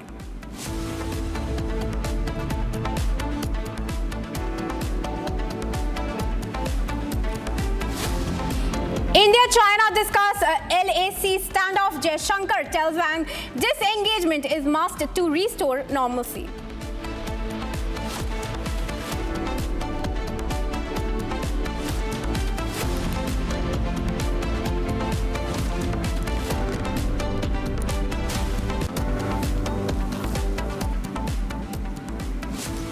And now some news from the world of aviation. Viewers, almost a week after the fatal roof collapse at the Terminal 1 of the Delhi IGI airport, the wait may be way too longer before T1 resumes operations.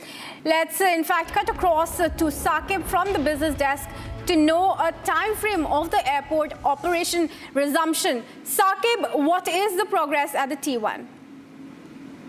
Well, the progress is slow and steady. So, Kriti, if you or any of your friends are planning a trip to maybe the hills this monsoon, think twice. And so, because of the fact that flying from Delhi has become tedious, has become very difficult, it's a taxing task. What has happened is that over the last few days, almost 1 week, ever since the fatal roof collapse at the Delhi's Indira Gandhi International Airport, as many as 30,000 passengers, air travelers were affected. Just over 12,000 air travelers, passengers have been compensated by the airlines, which essentially includes SpiceJet and Indigo, whose flights used to operate from the Terminal 1, which saw the fatal accident, the roof collapse last week. So what has also happened is that the Union Ministry of Civil Aviation has ordered for a probe, into the fact-finding. Besides, they have ordered for a structural audit of airports across the country. So essentially what has happened is that this incident last week at the Delhi's Indira Gandhi International Airport of the fatal roof collapse has now drawn attention to as many as 3 airports across the country. Out of them, 18, 19 odd airports which are run under the aegis of the Airports Authority of India. Almost 12.5 airports that are operated by private operators. So there's a lot of impact as far as spot fares are also concerned. There's been a skyrocketing of fares, airfares from Delhi. We just had a cursory look at some of the airfares. So a Delhi to Leh air ticket, which would usually cost around 6,000 to 7,000 rupees, has shot up to 12,000, 14,000 rupees. So in case planning a trip this monsoon to any of the hill stations, any of the getaways, think twice. Travel from Delhi is not so easy as it used to be. With that, it's back to you, Kriti. All right, Saqib, we'll also take our viewers through what are the interim measures that they can take to do their travels in the period. That's right. Travelers have to be doubly cautious because as far as booking of air tickets is concerned, they've got to see the fact that the moment you land at the T2 or the T3, Terminal 2 or the Terminal 3, you'll have an extra burden. You'll have a congested airport because T1 is not operational. And as far as media reports and the statements from the DIAL goes, it's going to take at least a month or 2 months before the Terminal 1 is operational. So yes, as far as booking of air tickets is concerned, they've got to be really cautious with regard to when are they booking. If they're booking spot fares, they'll have to pay an additional sum. Secondly, reaching the airport at time. It's a different ball game now at the Delhi's International Airport after the fatal accident. We'll also have to see how and when the structural audit of the airports across the country starts, as pointed out by the Union Aviation Ministry. So lots of do's and don'ts there for the travelers, as you rightly pointed, Kriti. With that, it's back to you. All right, well, thanks for joining us with those details for now, Saqib. Viewers, we will now move on. So after their victorious win in the T20 World Cup, Team India landed in Delhi. They are at 7 Lok Kalyan Marg as we talk, holding a meeting with the Prime Minister Narendra Modi. The champions will later head to Mumbai, where a massive victory parade is lined up from Nariman Point to Wankhede Stadium, all the way through the Marine Drive, and finally the players will be felicitated at the Wankhede Stadium with the prize money of 125 crore that has been announced by the BCCI for the winning T20 India team. And in fact, joining us live on the story now is my colleague Riyanka. Riyanka, we're now getting in very vibrant visuals, a lot of colors on our screens of the ecstatic celebrations of the fans erupting in joy as the Team India is back home.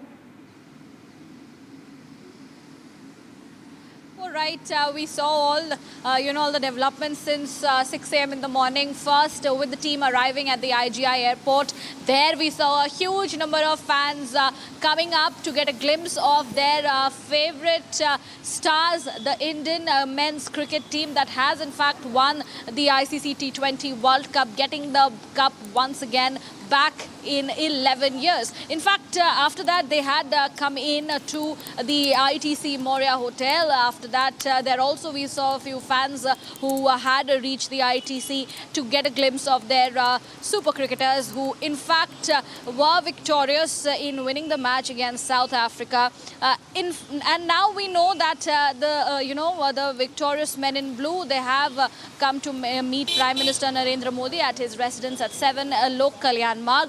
The meeting is now on for around 1.5 hours with the team showing their hard work, and also this is indeed a felicitation ceremony that is taking place at Prime Minister's residence.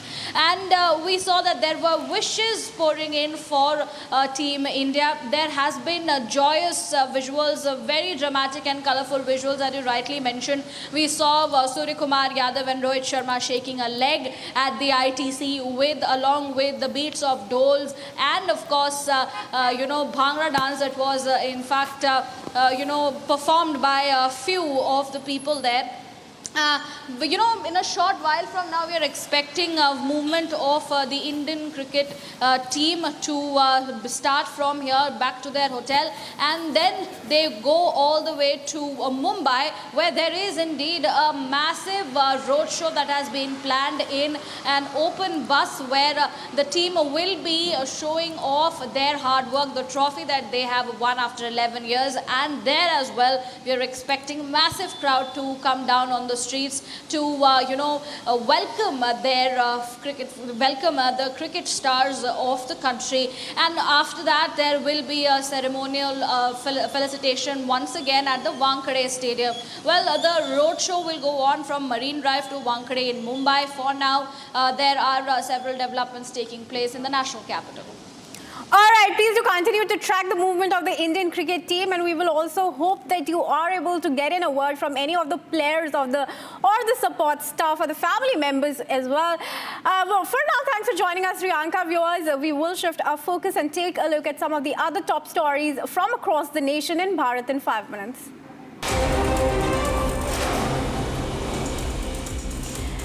Prime Minister Narendra Modi paid homage to Swami Vivekananda on his death anniversary, praising his teachings for their strength and wisdom. Over a social media post, the Prime Minister reiterated a commitment to realizing Swami Vivekananda's vision of a prosperous and progressive society. Vice President Operations West and North for ITC Moria, Atul Bhalla celebrated Team India's historic World Cup win, expressing joy over their stay at the hotel. He spoke about the significance of this moment for Indians and expressed pride in hosting the men in blue. Further, he mentioned on cherishing memories associated with hosting the victorious team.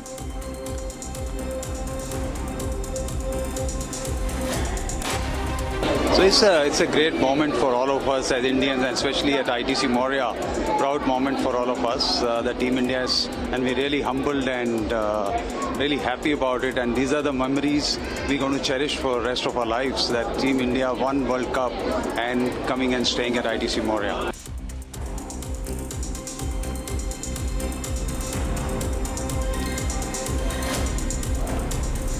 A fire broke out in east of Kailash early morning today. Authorities have been actively working on the situation. Emergency responders arrived promptly upon notification. Further details are still awaited and the cause of the sudden fire is under investigation.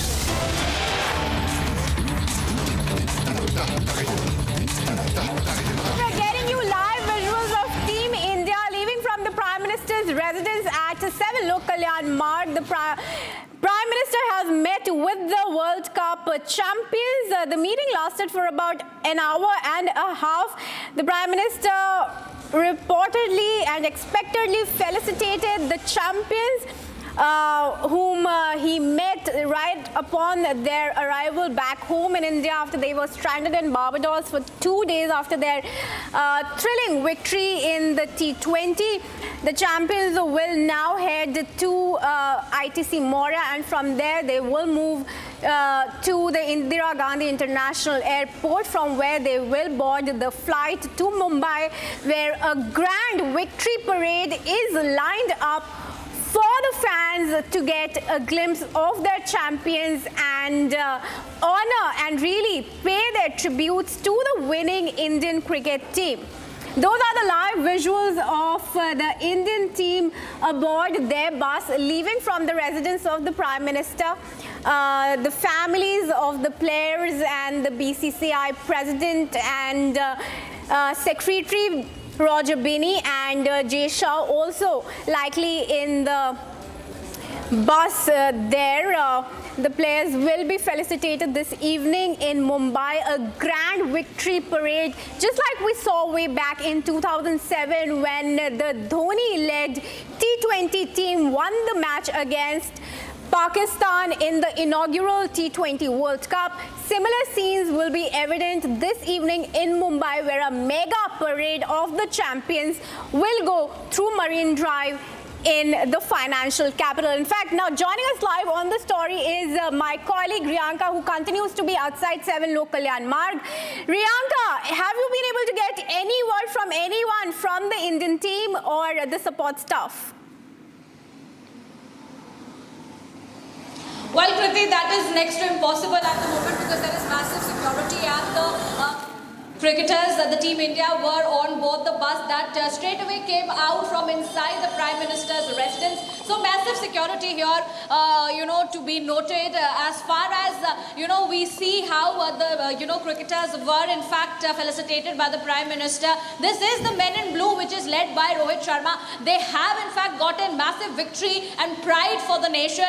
It was indeed a moment of joy for all the supporters. Here also we saw a few people coming in to get one glimpse of their superstars, the men in blue, the victorious men in blue, the Team India, which has gotten the cup of the ICC T20 men's cricket once again after 11 years. So the bus has departed from Prime Minister's residence here at 7 LKM. It now moves forward to ITC Moria back, and then we will see the cricketers departing for Mumbai from the national capital, where there is another power-packed schedule which is awaited with a massive roadshow, and there will be indeed vibrant colours that will also visible from Mumbai today evening at 7 p.m. when this mega roadshow takes place, where the cricketers will indeed show off their trophy, their hard work that they have gotten after 11 years. It has come back home once again. For that, there also massive security arrangements have been put in place. So we have to wait and watch. For now, all the events that were scheduled for the national capital comes to an end. All right, viewers, of course, the excitement building up as a mega roadshow of the Indian cricket team is planned this evening in Mumbai.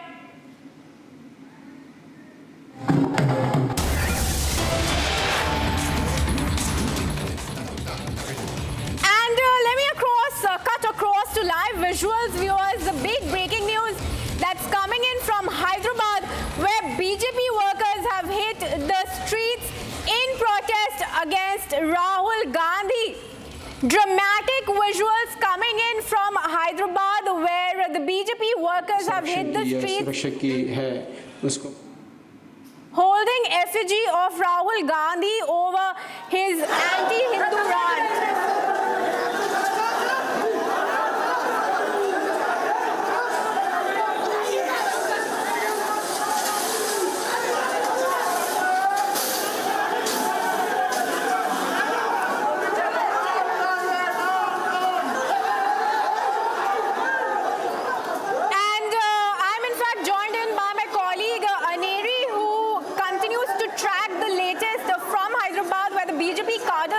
Streets protesting against the anti-Hindu remarks of Rahul Gandhi in the Lok Sabha. In his address replying to the debate on the motion of thanks by the president, Rahul Gandhi of course made several comments insulting Hindus. His speech, parts of it that were expunged from the records. Aneri, take us through the situation that you're witnessing in Hyderabad.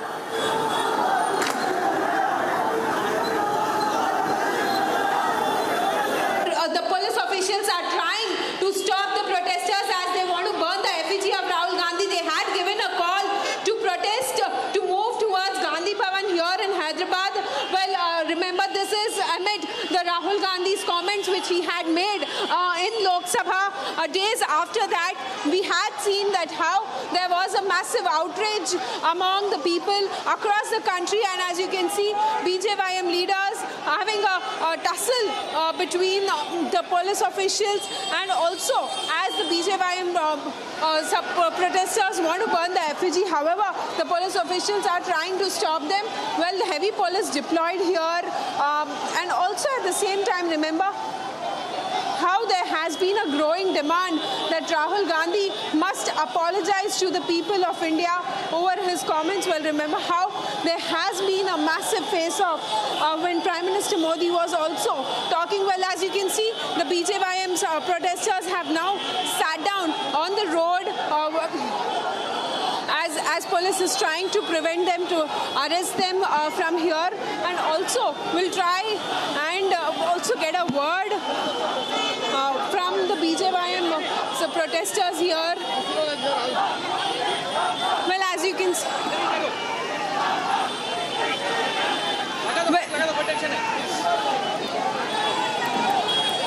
why are you protesting?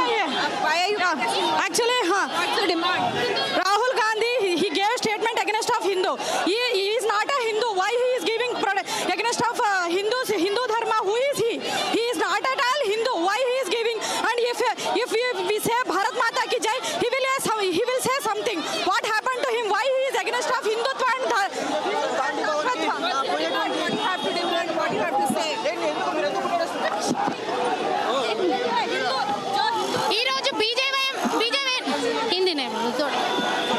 So as you can see now, the BJYM protesters who are staging protests, they had planned to move towards the Gandhi Bhavan, that's the Congress party office. Well, now the police officials have stopped them here itself at the road as they were trying to move towards Gandhi Bhavan. But as you can see, police officials are arresting all the protesters. Even the women protesters are being arrested by the police officials here. Well, see, one demand which has been growing, that is Rahul Gandhi has to apologize, is what everyone has been asking after he made anti-Hindu comments. And also well, remember how Prime Minister Modi had also spoken about what he had done, what he had spoken in the Lok Sabha. But now, after we see that there has been protest which broke out across the country. Now we see that protest has also been done by the BJYM leaders here.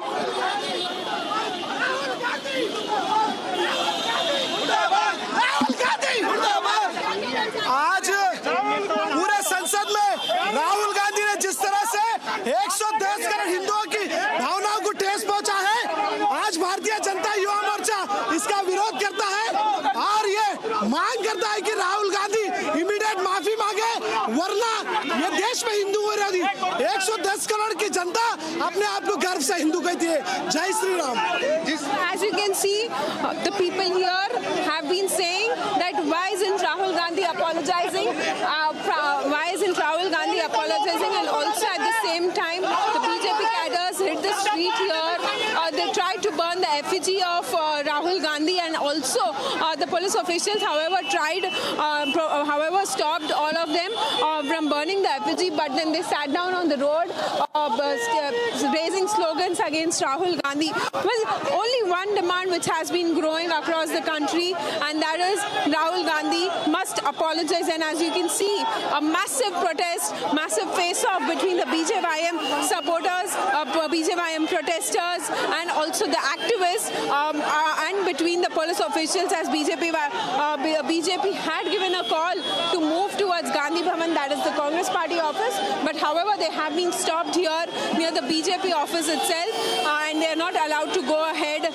There is a heavy barricading which has been done at the Congress Party office as well. Well, remember, it's the Congress government here in the state of Telangana, and very clearly, as you can see, the police officials are now all detaining all the protesters here. We'll also try and get few more voices from the protesters. What do you have to say? What's the demand? We can see 2 days ago we saw that MP Rahul Gandhi has spread venom against Hindus time and again. He already did the same. Did not utter a word when Kerala Congress person brutally killed a cow in middle of the road. But he did not say anything when in 1990 Hindu genocide were happening in Kashmir. But now when we see when he got some seats in parliament, he's trying to spread venom, and time and again he already. We demand immediate resignation of Rahul Gandhi, and he should be terminated from parliament. Apology to all Hindu community all over India. So as you can see, अपने देश में 70 से ज़्यादा प्रतिशत हिंदू हैं. So as you can see here, there are some BJYM supporters, and also the BJYM Yuva Morcha state president of Telangana, who is now trying to. Police is trying to move them from here, but they have sat down on the streets. Well, as you can see, dramatic and massive protest which has been broken out here in Hyderabad amid the comments which were made by Rahul Gandhi, and also how right now the BJYM supporters have burned the effigy of Rahul Gandhi here. They had brought a big effigy of Rahul Gandhi, putting his poster on the effigy. Only one slogan being raised here, that Rahul Gandhi down, down. Rahul Gandhi has to apologize. As you can see,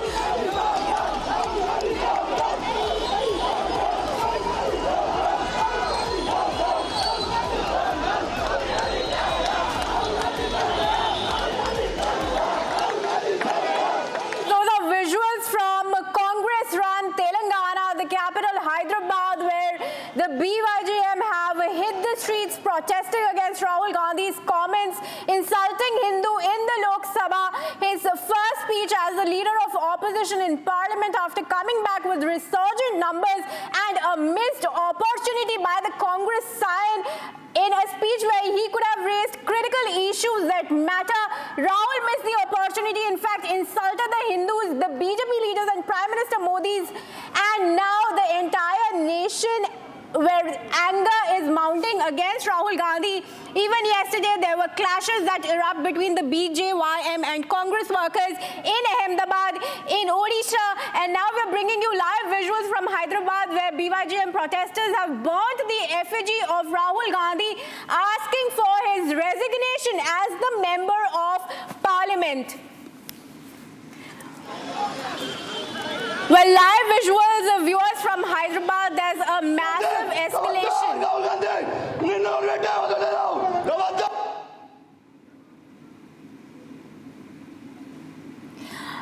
Alright viewers, the protesters are clearly seeking the resignation of Rahul Gandhi as a member of parliament. He is also now the leader of opposition in the Lok Sabha.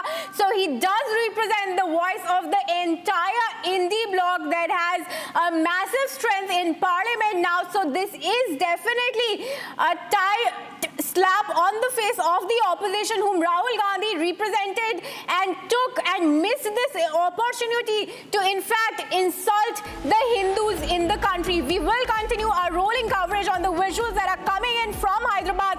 For now, it's time for a very quick break on this bulletin.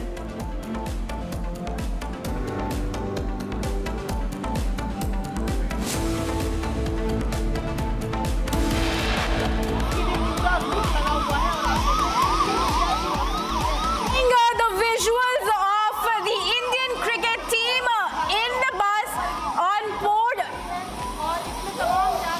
The team en route the Indira Gandhi International Airport to board a flight to Mumbai where a massive victory parade is lined up. Stay tuned.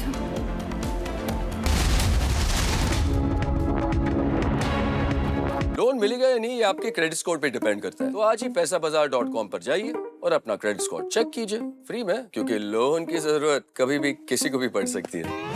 बस acting करा लो इनसे। पैसाबाजार.com, credit score check, आदत अच्छी है। Amity has been ranked amongst the top 3% universities globally, a testimony to Amity's globally benchmarked quality.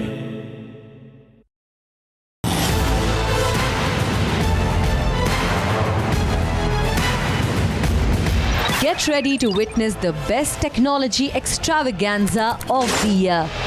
The first edition of the Republic Business Emerging Technology Awards has received an overwhelming number of nominations. Dominating the categories are AI and robotics, healthcare, edutech, fintech, banking and finance, and martech.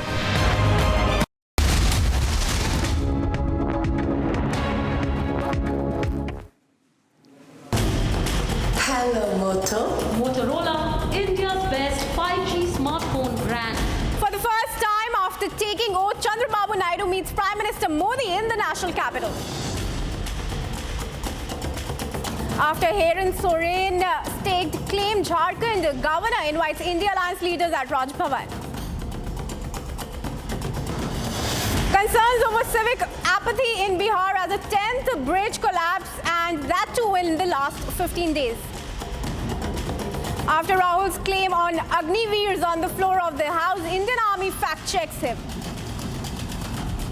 Complete uproar over Rahul Gandhi's anti-Hindu rant. BJP hits the streets of Hyderabad in protest.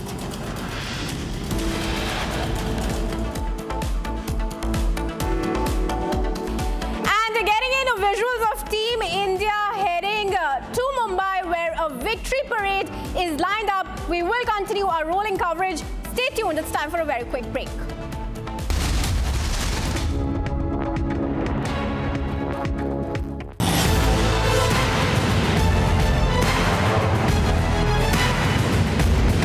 Get ready to witness the best technology extravaganza of the year.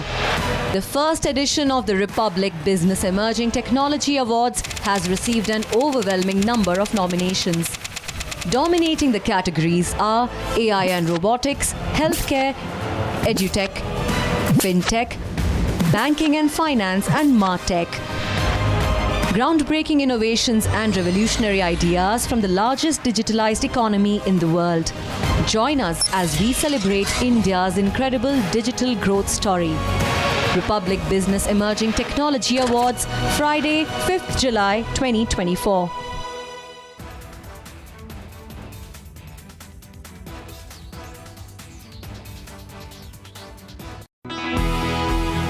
You are a representative of the, if I could say, Gen Z.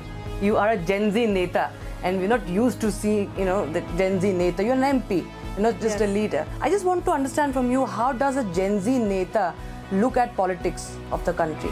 I look at politics as a good medium of change. Like Gandhiji said, you should be the change that you wish to see in the world. I think this is the apex of being a change maker.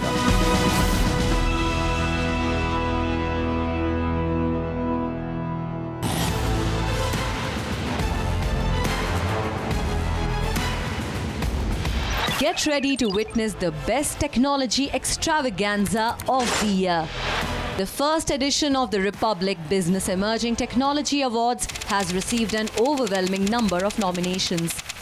Dominating the categories are AI and robotics, healthcare, edutech, fintech, banking and finance, and martech. Groundbreaking innovations and revolutionary ideas from the largest digitalized economy in the world. Join us as we celebrate India's incredible digital growth story. Republic Business Emerging Technology Awards, Friday, 5th July 2024. From Asia's largest news headquarters, setting the agenda for Bharat.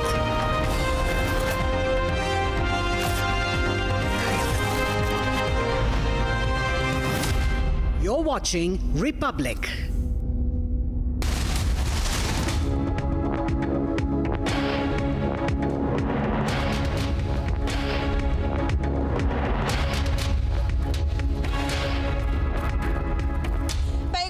And thank you for tuning in. You're watching Live and Breaking at 1 p.m. I'm Suesha Savan joining you live from the newsroom as we continue to get you the latest pictures of Team India. After that stupendous victory, they are at 7 LKM meeting with Prime Minister Narendra Modi. That and much more in this edition. First, a quick check of the headlines. American Pistachio presents cracking news of the hour. The wait is finally over. Our champions are back home after 17 years. T20 World Cup trophy is ours.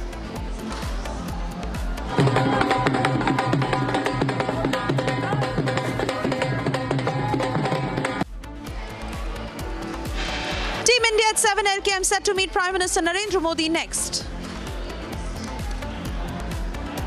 A mega victory parade is lined up from Nariman Point to Marine Drive this evening in an open bus for our men in blue.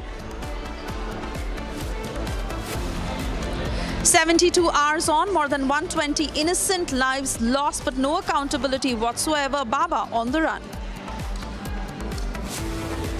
Just a second, I'm asking one simple question. I'm just asking one simple question. Mr. IG, Mr. Salab Mathur, I'm asking one simple question.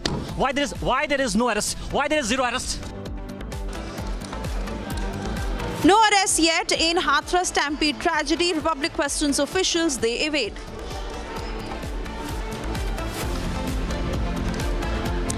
India-China discuss LAC standoff. Jaishankar tells Wang disengagement is must to restore normalcy.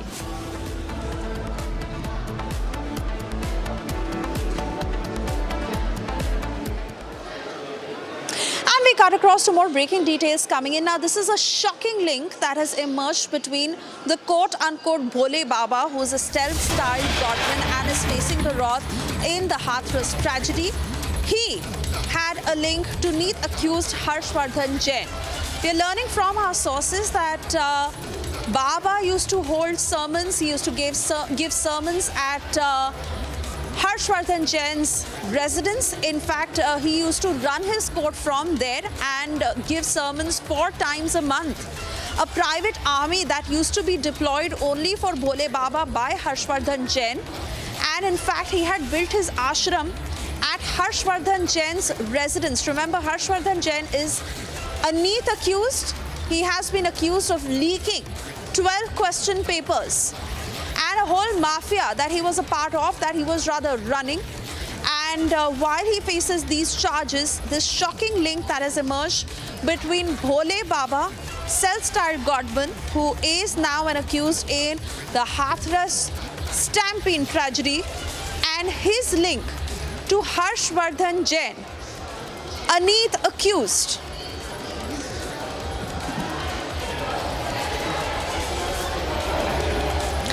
Let me cut across to Akhil, who joins us live on the broadcast. Good afternoon to you, Akhil. Do take us through these shocking details that have emerged.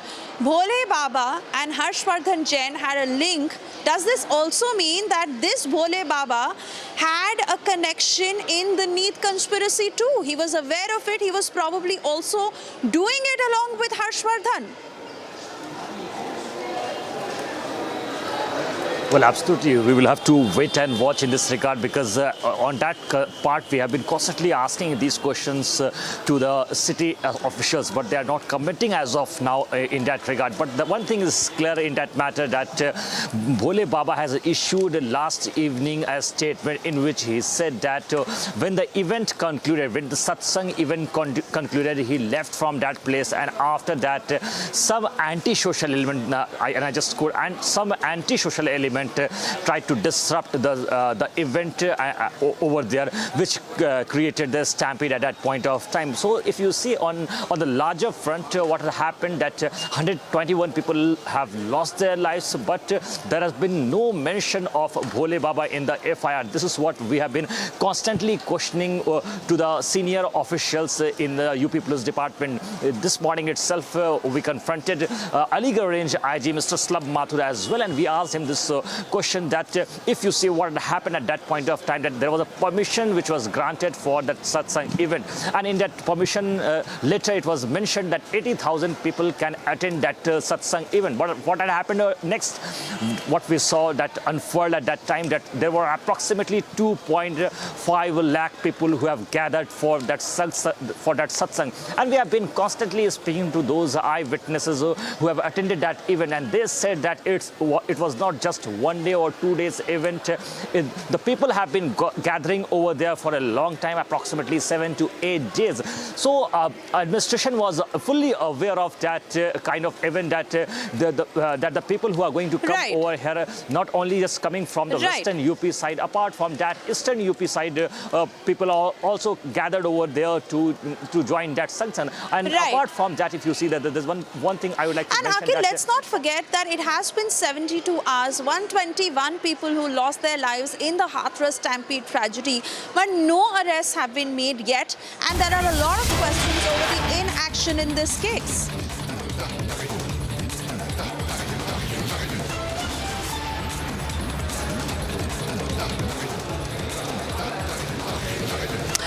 All right, for the moment, we've cut across to these live pictures as Team India, after their meeting with Prime Minister Narendra Modi, have now reached the IGI airport.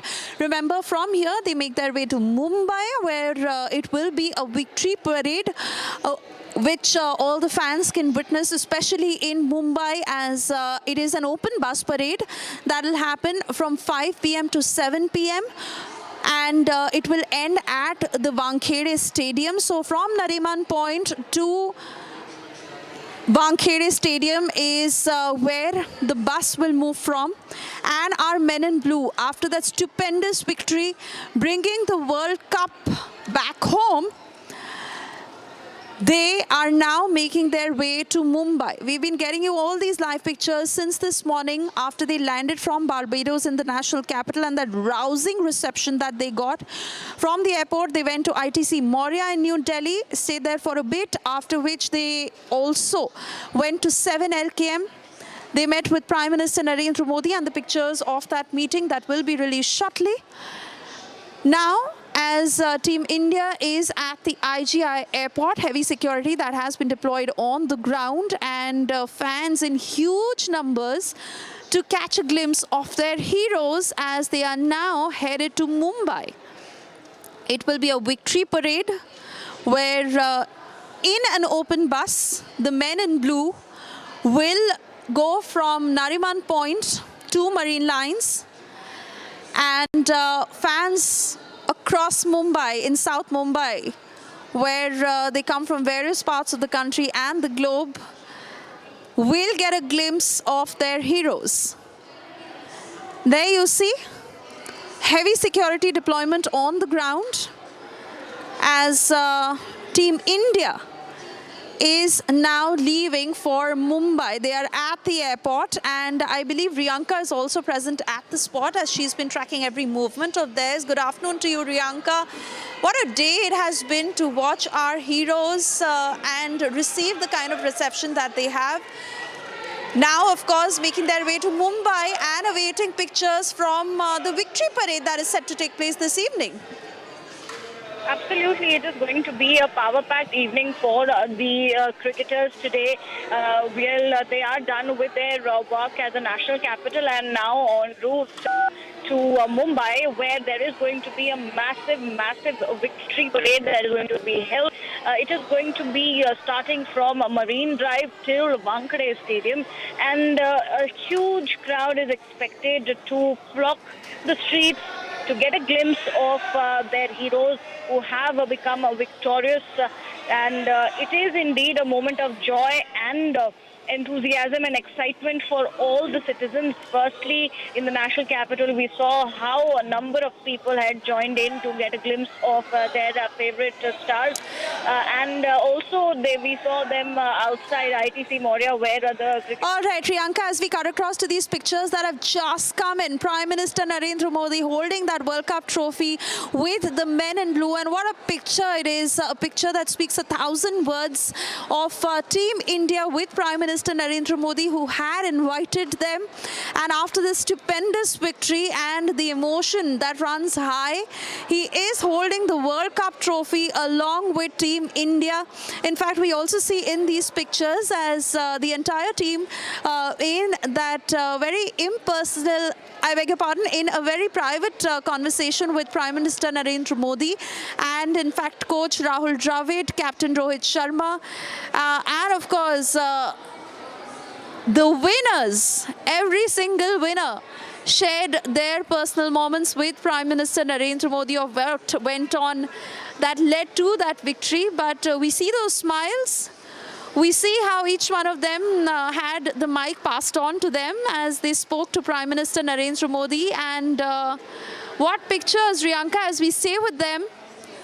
Team India meeting with Prime Minister Narendra Modi, had breakfast with him.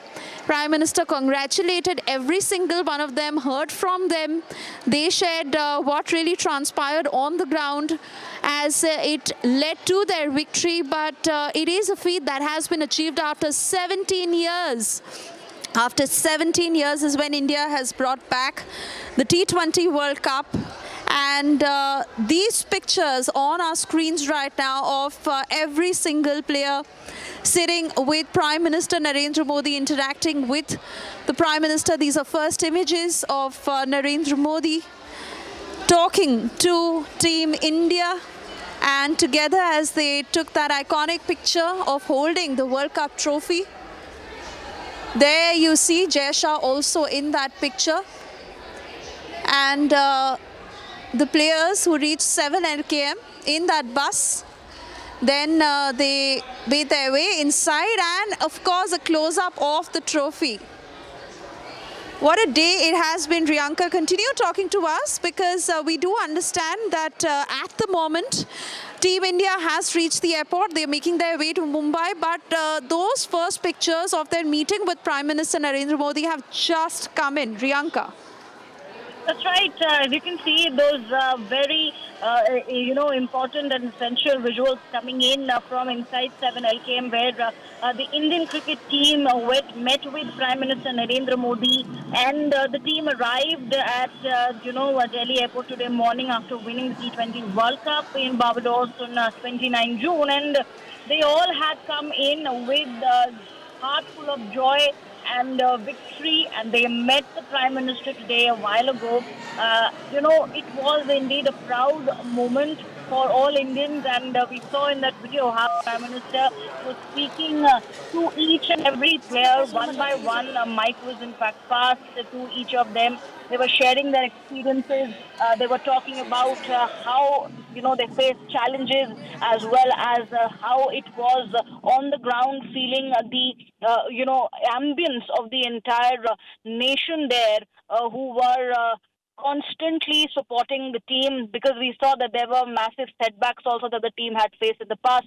And for the team now, it is very, very crucial and very important that the cup has come back home once again after so many years, fulfilling the dreams, fulfilling the hearts of the people, and there each and every player meeting with the Prime Minister. Really very, very colourful and dramatic visuals coming in. Up next, the team en route Mumbai for a victorious parade, a victory parade that will first from Marine Drive. Oh yes, absolutely. And Riyanka, even as you stay with us, I also have Himanshu with me in the newsroom. Himanshu, what a moment it is. Pictures that speak 1,000 words. Unbelievable moment, Suesha. Look at the enthusiasm, look at the feel. Like the moment the team landed at the airport, there was huge crowd welcoming it from, like, people queued in from 3 a.m. in the morning.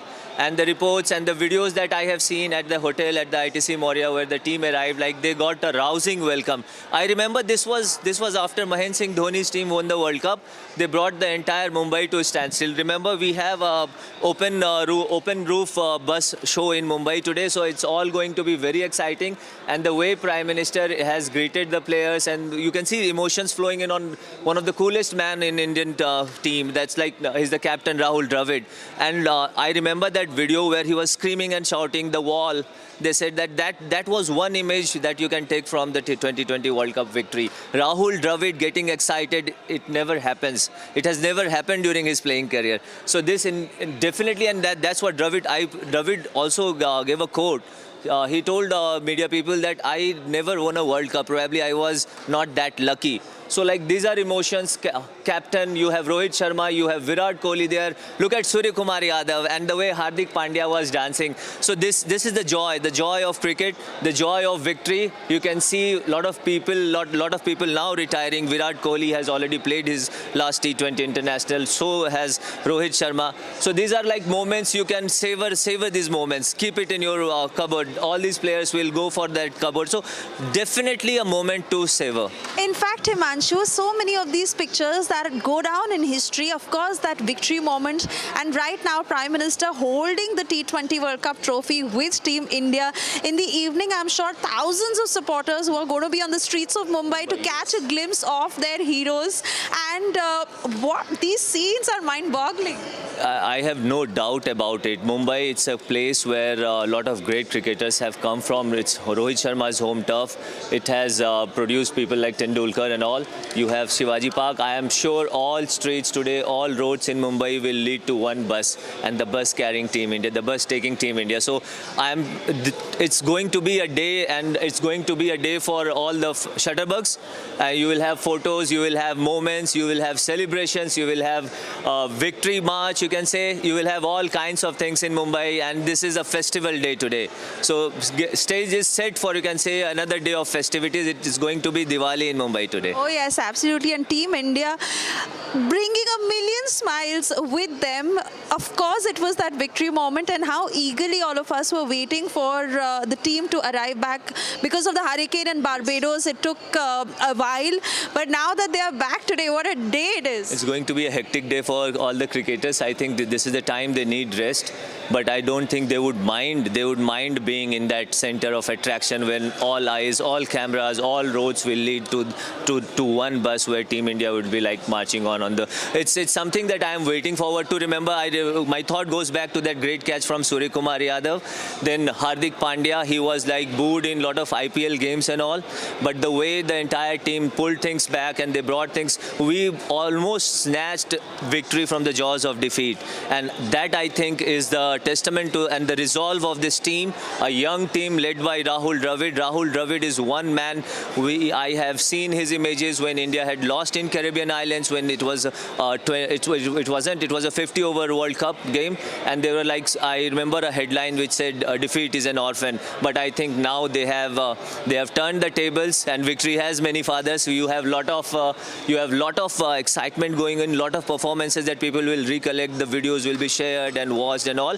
And I think this is the moment the entire country was looking forward to, Indians all across the globe. And Himanshu, you remember how we've also played those videos over and over again when Prime Minister Narendra Modi was boosting their morale after a defeat and said that winning and losing is all a part of it. And at that time, Prime Minister Narendra Modi, to boost their morale, had said that I invite you all to New Delhi and I would like to sit with you all. And today he is sitting with them holding that trophy. So it is a surge of... I have noticed something. And of course, Himanshu, as we say with these live pictures, Team India has reached IGI airport. They are now leaving for Mumbai. And of course, we are awaiting those pictures next of that victory parade. I would like to especially like to say thank the Prime Minister who is taking out time from his extremely busy schedule. He is a passionate cricket follower and he has keen interest in cricket and cricket matches. So I think his being here is no surprise, but he has often stood with players even in their moments of crisis. So that I think is something that is the biggest. The way he's talking to Rahul Dravid, you can see those images on your frame, and the way he is like also he gives those little anecdotes about it might not just be about cricket but about life, like how to begin when you are like actually down but not out. So that, I think the words of encouragement coming from the Prime Minister, and I think this team would value this. Ravindra Jadeja is there, you can see Jasprit Bumrah, all smiles. I mean, this is a frame to save. Oh yes, absolutely. And once again, for the benefit of our viewers, Himanshu, pictures of Team India at IGI Airport making their way to Mumbai, an open bus parade that will start at 5 p.m. from Nariman Point to Marine Lines, and fans in huge numbers expected, not just from Mumbai, Delhi, all across the country, I think all across the globe. Cricket fans who are going to not leave that opportunity to catch a glimpse of their heroes. These are moments. I see Mumbai has more cricket grounds than anywhere across the world. So be it Shivaji Park or be it those that little ground outside Churchgate, and it has like you go to any mohalla or nukkad of Mumbai, you will find a little cricket ground or people playing on the streets. So those kids watching here, those kids watching these images, there will be a lot of Tendulkars and Hardik Pandyas in that crowd today who will have that resolve that, okay, I will wait for that moment. I remember there was Jasprit Bumrah. So Jasprit Bumrah was a part of that crowd when Mahendra Singh Dhoni won the World Cup. I remember Joginder Sharma's last over against Pakistan. We won the T20 World Cup, the first T20 World Cup. And I think that was, these moments give you that inspiration. Okay, like here is a team that has done it and we can also do it. So all those kids, they would be watching, they will not just be participating in this, you can say the victory parade that India is going to showcase today, but there will be a lot of moments, lot of takeaways for all those little kids who are watching game, who are following game, who want to be a cricketer, budding cricketer. Be it from Borivali, you have like players from not just from the, you can say the privileged ones, but it's the underprivileged ones as well who will be now eyeing that spot in Team India. So and also to understand that Virat Kohli, Rohit Sharma, this is their last in this format and they are retiring from this format. So that obviously is also a huge sentiment for all these budding cricketers. Yes, definitely an emotional moment. Rohit Sharma has retired from T20, but both I think Kohli and Sharma will be playing in the shorter version, the Indian Premier League and all. But I think the playing for India Blue is a feeling that they are going to miss. So I have seen tears in Sharma's eyes when he was making that announcement in front of scribes and all. And Virat Kohli as well, the way he is passionate, the way he like eats, sleeps and drinks cricket, I think these are the moments, this is one place he is going to miss. Absolutely, so Himanshu? Sure. This probably is, there will be a vacuum, but then, again, life goes on. There's a test match, there are ODIs to play, so we have not yet, like, the best of Rohit Sharma and Virat Kohli probably in a 50 over. I will leave on that positive note. But for now, the excitement is very, very high and we are awaiting those pictures in Mumbai of the victory parade. So for the moment, we conclude what happened in New Delhi. Of course, waiting to talk to our viewers again of when the action shifts to Mumbai. Also on that note, a quick check of some other top stories we are tracking for you this afternoon.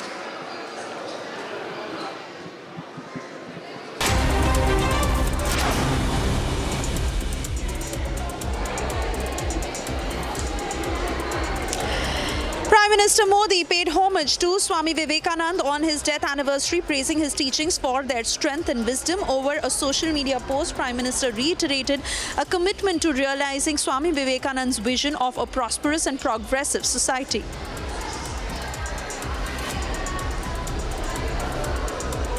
Vice President Operations West and North for ITC Maurya, Atul Bhalla, celebrated Team India's historic World Cup win, expressing joy over their stay at the hotel.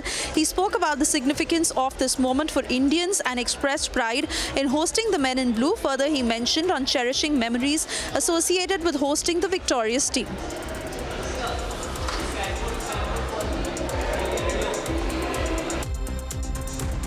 So it's a great moment for all of us as Indians, and especially at ITC Maurya. Proud moment for all of us, the Team India's, and we're really humbled and really happy about it. And these are the memories we're going to cherish for the rest of our lives, that Team India won World Cup and coming and staying at ITC Maurya. A fire incident occurred in east of Kailash early morning today. Authorities have been actively working on the situation. Emergency responders arrived promptly upon notification. Further details are still awaited and the cause of this sudden fire is under investigation.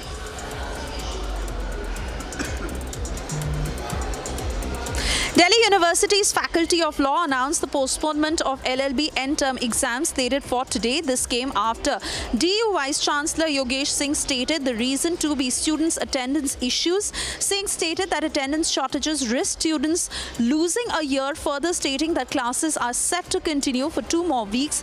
According to decisions taken, exams have been rescheduled for July 18.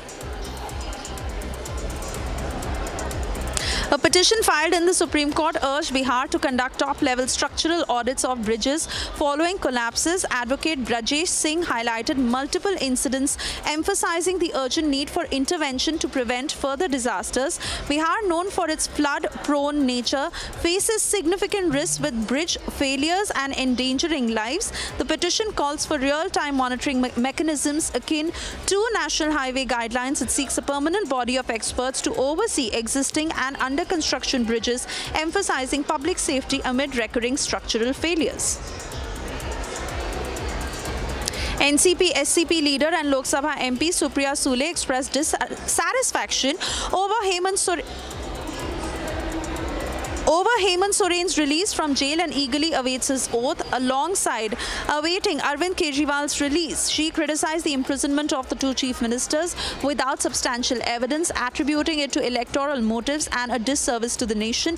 On the Manipur issue, Sule stressed the need for complete peace, marking the anguish of women, children and families affected by ongoing unrest. Uttarakhand Chief Minister Pushkar Singh Dhami celebrated 3 years in office, emphasizing his commitment to the state's comprehensive development.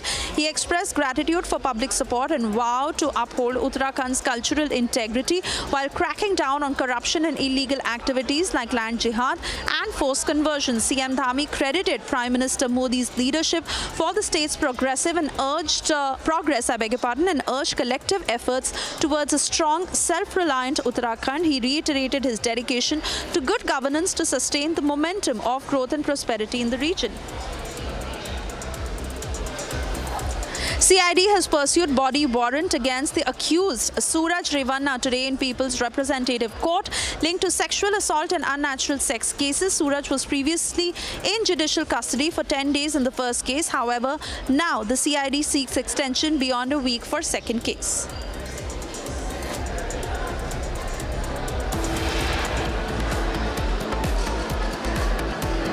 Who's been identified as Narayan Hari, whose real name is Suraj Pal Jatap.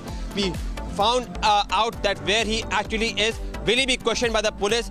And the key question is that will he be taken into custody for the lapses in which his name reportedly has come out? Stay tuned to Republic Media Network as we bring you minute-to-minute updates of the man-made crisis that resulted in the Hathras stampede, resulting in 121 deaths. Stay tuned.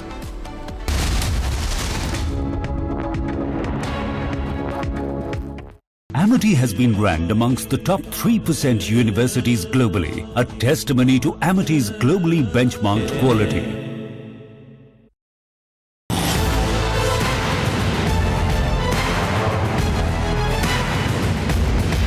Get ready to witness the best technology extravaganza of the year. The first edition of the Republic Business Emerging Technology Awards has received an overwhelming number of nominations. Dominating the categories are AI and robotics, healthcare, edutech, fintech, banking and finance, and martech. Groundbreaking innovations and revolutionary ideas from the largest digitalized economy in the world. Join us as we celebrate India's incredible digital growth story. Republic Business Emerging Technology Awards, Friday, 5th July 2024.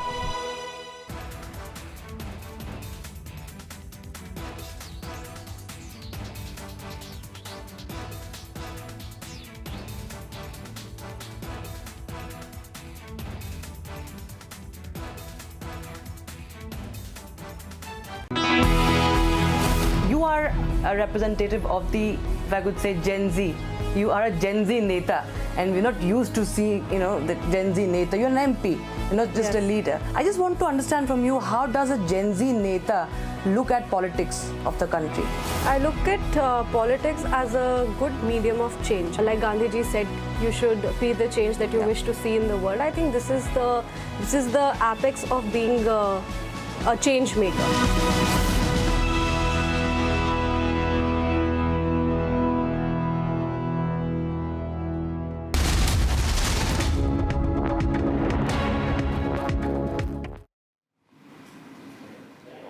Now, ladies and gentlemen, Republic Business brings you the Republic Business Emerging Technology Awards. With just a day to go, here's your shot at grabbing a seat at the awards, which give a shout out to the startups and companies that are shaking up their industries with digital tools and new tech. Now, these awards spotlight the innovative work of digital trailblazers who are changing this game. And scan the QR code on your screens and grab your pass to be part of the day-long event filled with speakers, ideators, and achievers from the world of India's emerging tech.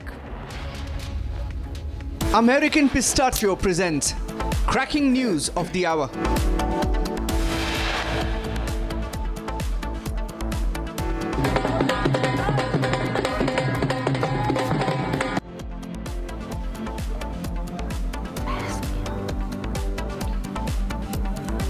The wait is finally over. Our champions are back home after 17 years. T20 World Cup is here.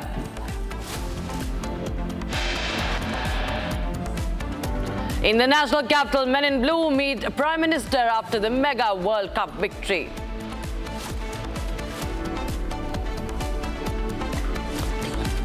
And a mega victory parade is lined up for Nariman Point to Marine Drive this evening for our men in blue.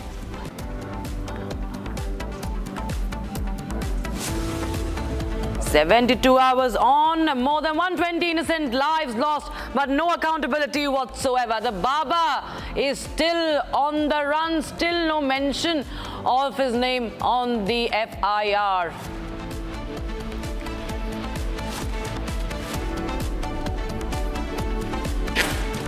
No arrests made yet in the Hathras Stampede tragedy. Republic questions officials, but they evade and run away.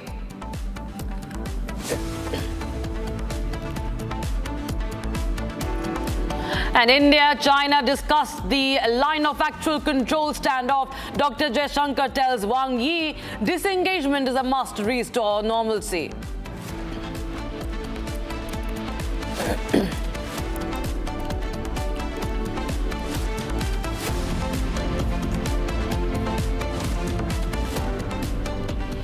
Very good afternoon, viewers. I'm Rakshita Mishra with you. We start the bulletin with news coming in from the world of business. And a Pan-India study released recently reveals very interesting facts on the electric vehicles that demand gap between the largest and the mid-sized Indian cities in India. Now, as per this report, Bengaluru leads the EV adoption in Tier 1 cities due to its young demographic and also the EV cab presence and the model availability. In fact, for more on this, I'm being joined by my colleague Saqib from the business desk. Saqib, tell us more about this BNEF study about this demand gap over the EVs. Good morning, good afternoon, Rakshita. It's vroom all the way. what has essentially happened is that there's a study that has been issued by the BN Economic Forum, which talks about the gap that is, the vacuum that we had seen in terms of the electric mobility, electric vehicles between the urban centers and the rural India. Now, what has happened is that Bangalore, as you rightly pointed out, has been named as the best city in terms of its performance in electric vehicles. Well, there's a nostalgia to Bangalore and electric vehicles. The Reva, which is an electric vehicle which came into existence as many as 2 decades back, started from Bangalore, and Chetan Meni would be proud to know that his city has figured as the top city in terms of electric vehicle penetration. However, in tier 2 cities, there's an interesting aspect of the study that has come to the forefront, which is that in tier 2 cities, smaller cities, the ride-hailing system is yet to penetrate. We've not seen proliferation of the ride-hailing system where we have the Olas and Ubers in our Delhis and Bengalurus and Kolkatas. The smaller cities right now are again struggling with that. So maybe it's a good opportunity for ride-hailing companies to actually make a foray in smaller cities, get inspired by this report, BN Economic Forum report, and, fulfill the lacuna, plug in the loopholes and have the cab services in these cities. As far as two-wheelers, as I said, it's all the way vroom, and the, two-wheeler industry, which has done really well in terms of electric vehicles, that leads from the front. Electric vehicles in tier 2 cities are selling like hotcakes. There are a lot of reasons. People are finding it affordable, and the charging infrastructure provided by the government with regard to the two-wheeler industry, electric industry, two-wheelers is pretty robust. So yes, net, the survey puts Bangalore on the top in terms of electric four-wheelers. So what, Tesla and Elon Musk didn't come to India and put their plans on the back burner. The country is doing wonderfully well with regard to electric vehicle mobility. With that, it's back to you, Rakshita. All right, thank you so much, Saqib, for joining us with those updates on that story. And now, viewers, we switch our focus back to the big award night. The first edition of India's flagship technology event, that is Arbiter, is gathering the best minds in technology to celebrate the country's leap in tech innovation. Scheduled for the 5th of July, Arbiter will shine a spotlight on the digital trailblazers and feature insights from India's leading tech innovators. Take a look.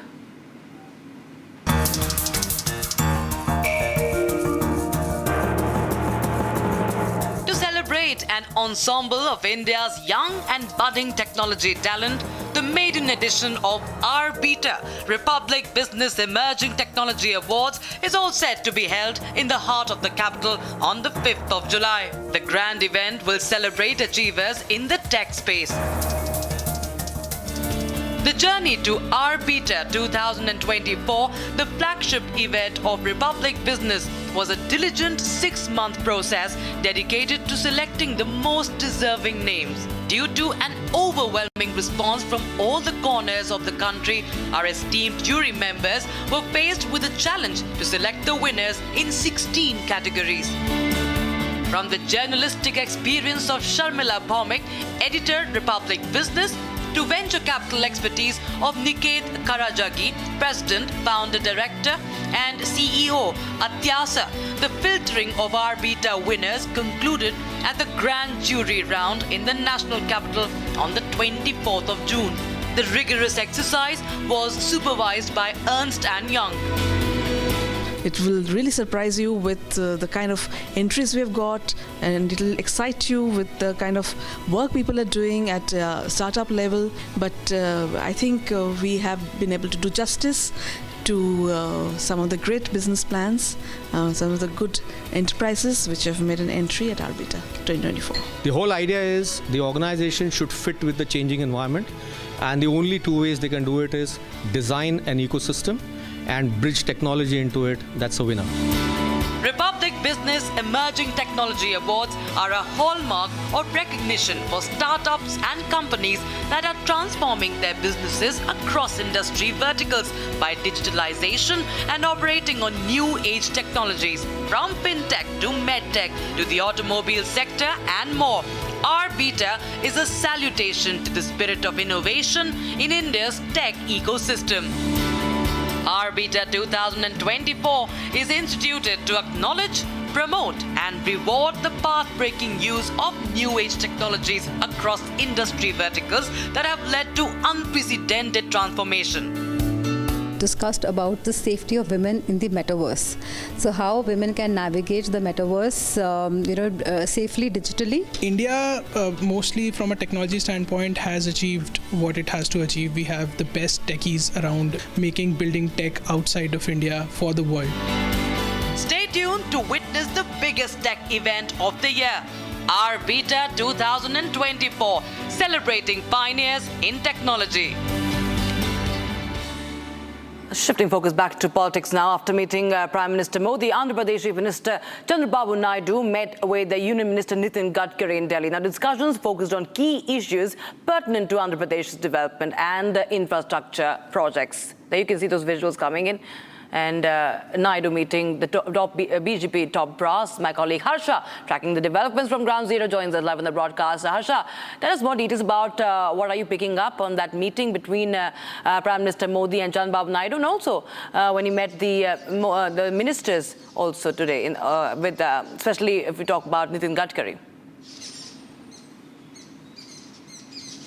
So, Rakshita, back-to-back meetings of Chandrababu Naidu with the cabinet ministers in national capital. Yesterday evening only Chandrababu Naidu arrived, and this is his first arrival after taking charge as the CM of Andhra Pradesh. Chandrababu Naidu first early in the morning met Piyush Goyal, and after that he met Prime Minister Narendra Modi, and just now he has left from the residence of Nitin Gadkari after meeting him. To tell you precisely how important these meetings are in the backdrop of what Chandrababu Naidu has been demanding for the development of the Andhra Pradesh. To know that the special status along with the funds, Andhra Pradesh's special funds is what Chandrababu Naidu has been seeking since the time he has come to alliance with the NDA. And the first demand was that the entire state is in debt, and so the proper funds should be given to Andhra Pradesh to develop Amravati, which Chandrababu Naidu wants to develop as the capital of the Andhra Pradesh. And if we talk about the meeting with Nitin Gadkari, it was in the backdrop of the internal roads of the state. Right now we know that the connectivity of Andhra Pradesh with Telangana, connectivity of the several border states of Andhra Pradesh is still good. But if we still talk about some national highways which are now not in proper condition, so that is what was a meeting between Chandrababu Naidu and Nitin Gadkari, so that more attention could be given to Andhra Pradesh now, since the roads of the Amravati has also to be developed. And also he spoke about the funds and the state and the center coordination in developing infrastructure, road infrastructure, transport infrastructure in Andhra Pradesh. So there's a very important meeting of Chandrababu Naidu with the cabinet ministers, but the entire day Chandrababu Naidu is in national capital and he will be meeting other ministers. There's a plan of Chandrababu Naidu to meet Home Minister and also with Finance Minister Nirmala Sitharaman as well, because we very well know that on 22nd of July there will be a budget session in Delhi in the parliament, and after that budget session the allocation of funds for Andhra Pradesh is what Chandrababu Naidu is pressing on. Back to you. All right, thank you so much, Harsha, for joining us with those updates coming in from the national capital viewers. And we'll now shift our focus to taking a quick look at the top stories of this hour. Hello, Moto. Motorola, India's best 5G smartphone brand. Now, for the first time after taking over, Chandrababu Naidu meets Prime Minister Narendra Modi in the national capital.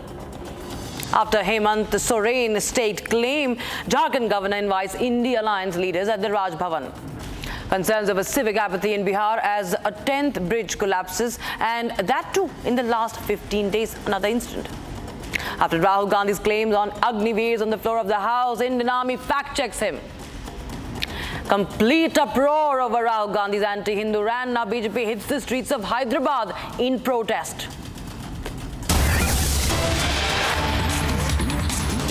All right, we have some breaking news coming in, viewers, right now. There's a video of a Congress MP, Imran Masood's nephew, Hamza Masood, mocking the Constitution.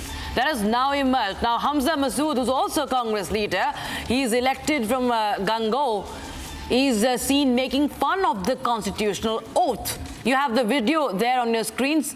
And the BJP also has been hit back over this, saying that the Save Constitution lobby's tall claims have fallen flat. Take a look at this video.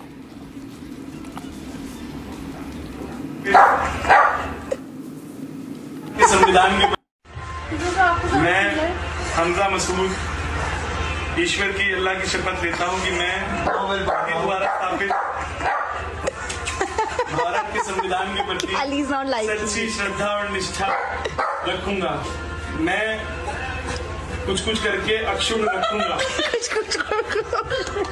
ये मेरा वचन है, मेरा वचन ही है शासन। मैं हमजा मसूद ईश्वर की अल्लाह की शपथ लेता हूं कि मैं द्वारा स्थापित भारत के संविधान के प्रति सच्ची श्रद्धा और निष्ठा रखूंगा।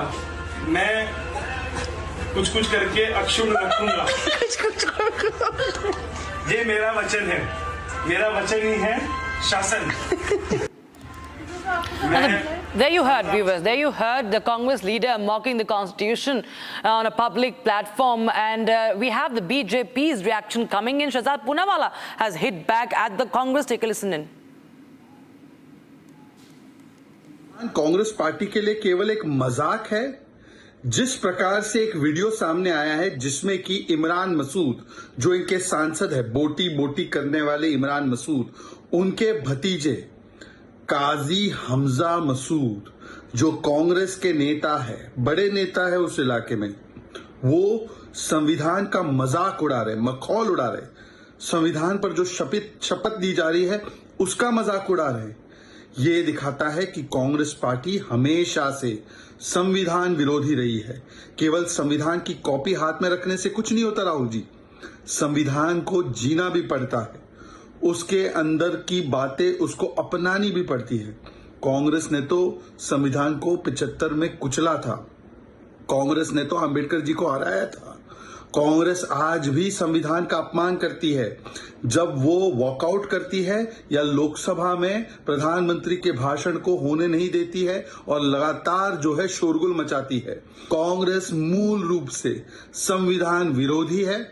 आज अगर संविधान के साथ खड़ी है कांग्रेस, तो इमरान मसूद और उसके इस भतीजे पर क्या कार्रवाई करेगी कांग्रेस पार्टी, ये बताना चाहिए। कोई कार्रवाई नहीं करेगी क्योंकि प्रियंका वाड्रा के करीबी है।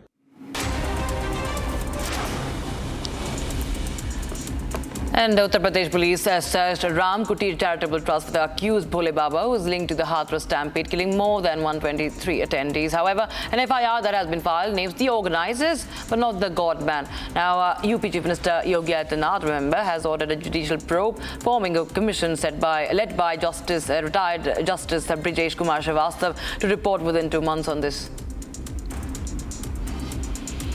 Uttar Pradesh Chief Minister Yogi Adityanath has supported Prime Minister Modi's Ek Ped Maa Ke Naam initiative to combat global warming. He planted a sapling at his residence and announced that 54 crore saplings have been prepared in UP nurseries for the scheme.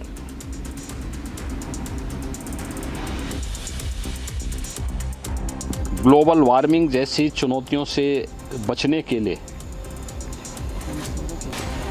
एक पेड़ माँ के नाम लगाने का एक अभिनव आह्वान किया है।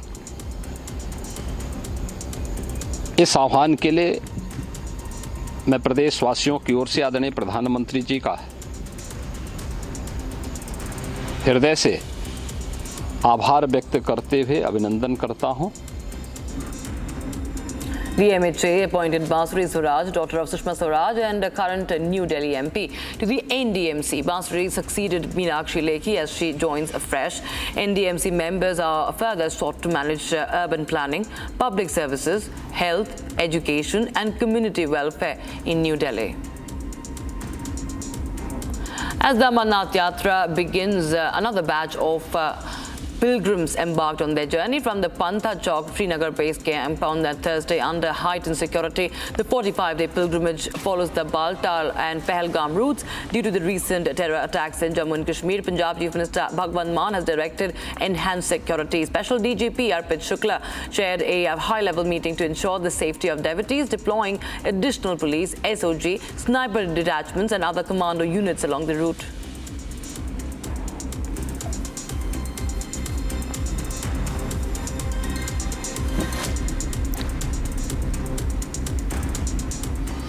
Now, viewers, we are going to get you some visuals showing the aftermath of the hurricane, where fishermen in Barbados are grappling with significant damage to their boats. And the storm's powerful winds and heavy rains have left many vessels in disrepair, impacting the livelihoods of those who depend on the sea. In fact, efforts are now underway to assess the full extent of the damage and begin the necessary repairs.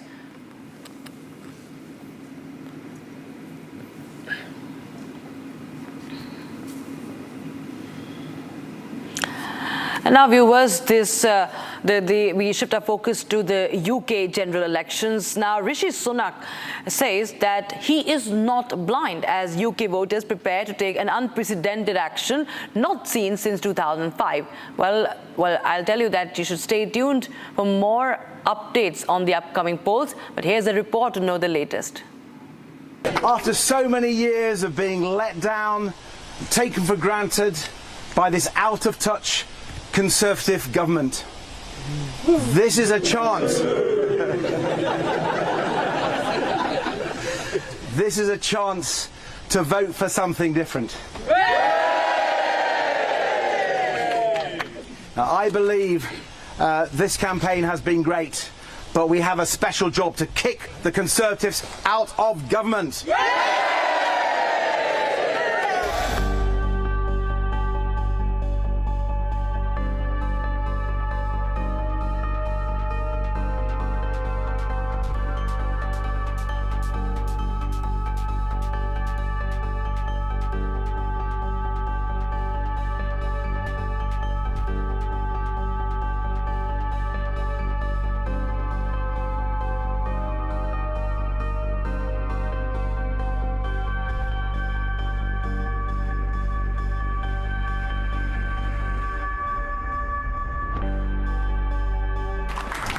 But we have to recognise that despite that, people do have a hesitation about giving us their support again.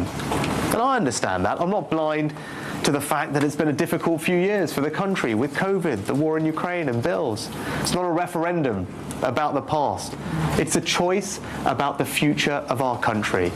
A choice that is going to have severe consequences for each and every family if we get that choice wrong. Just think what a Labour government with a supermajority would do. That government has no plan to tackle migration. You saw it in the debates. Did Keir Starmer have a single answer to my question about migration? Nothing. He would make us the soft touch of Europe when it comes to this issue, when it comes to our security and defence. At a time that is more dangerous than we've seen in decades, the Conservatives are increasing defence investment. What would Keir Starmer do in his first week in power? Would go off to the NATO summit, having cut those plans, putting us at the back of the room and sending a signal of weakness to our adversaries like Putin. When it comes to energy security, I've made sure that we prioritise homegrown energy, making sure that we get to net zero, but we do it in a sensible, proportionate way that doesn't saddle people with thousands of pounds. He would reverse those changes in a heartbeat.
We do have to say, imagine waking up on Friday morning and the headline is 5 more years of the Tories.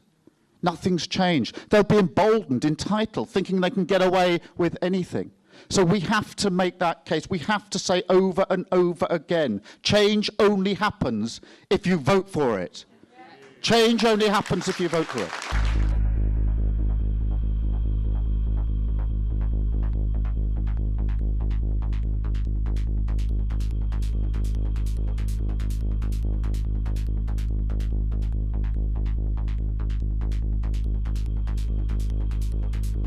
This country gave my parents the opportunity to work hard and build a better life for their children. I'm not just grateful to our country for everything it's done for me, I'm enormously grateful to my parents too.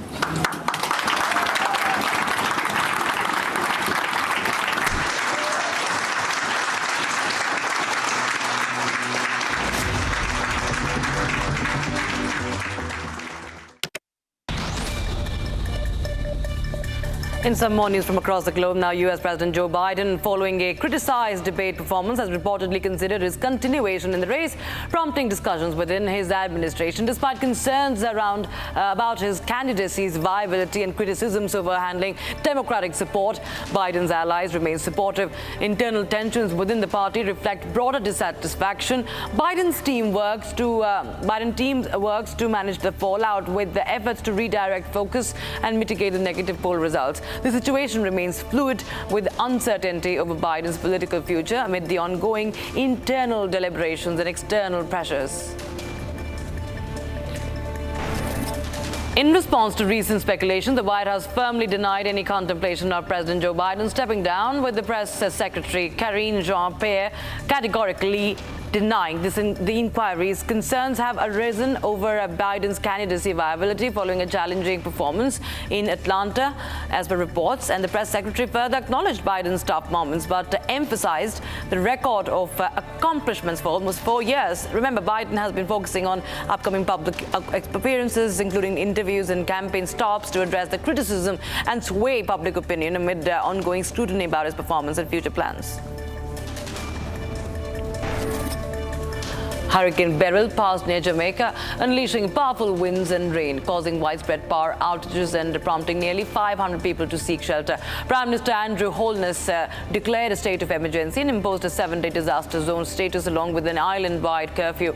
Evacuation orders were issued for flood-prone areas. The storm previously devastated parts of the southeastern Caribbean, resulting in fatalities in Grenada, in Carriaco, in St. Vincent and northern Venezuela. Beryl is forecast to weaken to a tropical storm over the Yucatan Peninsula before potentially impacting the Gulf Coast states of Mexico.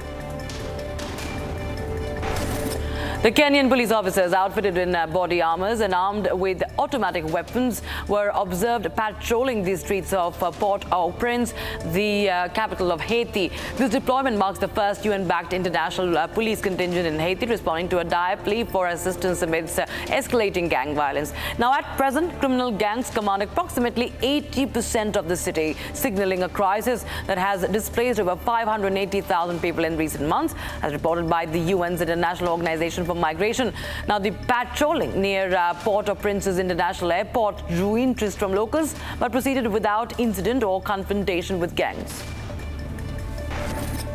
The opposition in Punjab Assembly packed by disruption during Chief Minister Mariam Nawaz's budget speech.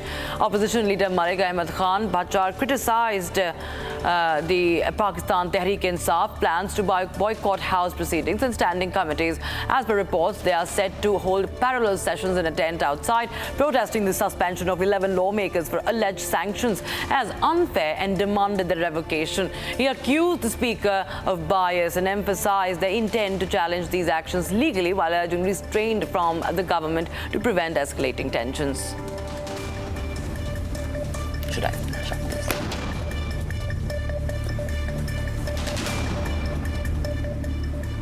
So, ladies and gentlemen, Republic Business is going to bring you the Republic Business Emerging Technology Awards, the Arbiter Awards. And with just 2 days to go, here's your shot at grabbing a seat at the awards, which give a shout out to startups and companies that are shaking up their industries with digital tools and new tech. Now, these awards spotlight the innovative work of digital trailblazers who are changing the game. Scan the QR code on your screens right now and grab your pass to be a part of this day-long event filled with speakers, ideators, and achievers from the world of India's emerging tech.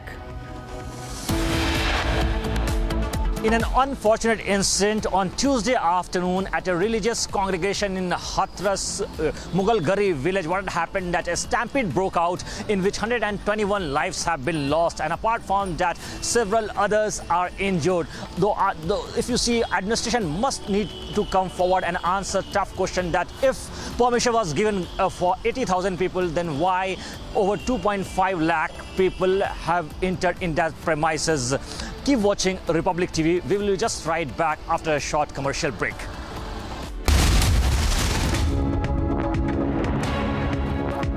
Amity has been ranked amongst the top 3% universities globally, a testimony to Amity's globally benchmarked quality.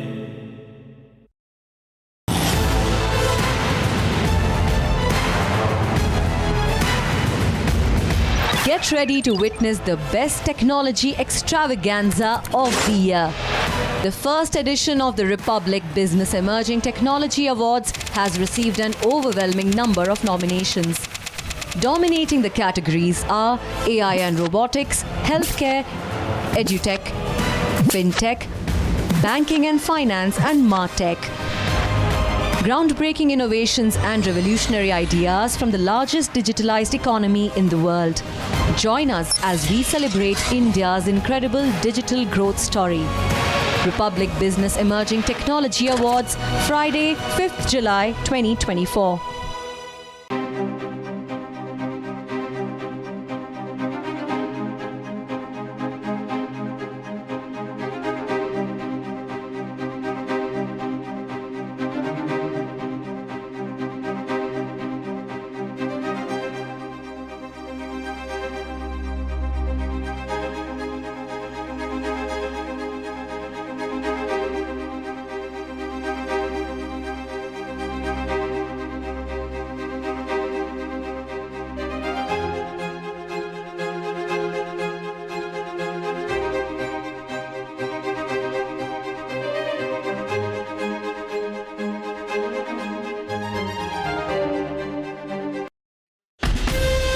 From Asia's largest news headquarters, setting the agenda for Bharat.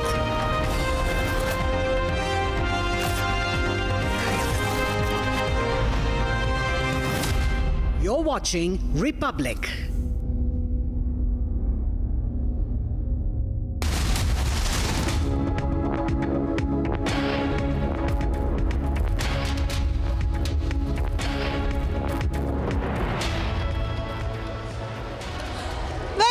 You're watching live and breaking at 2 p.m. I'm Suesha Sawant joining you live from the newsroom. We take a quick check of the headlines we're tracking at this hour. American Pistachio presents cracking news of the hour.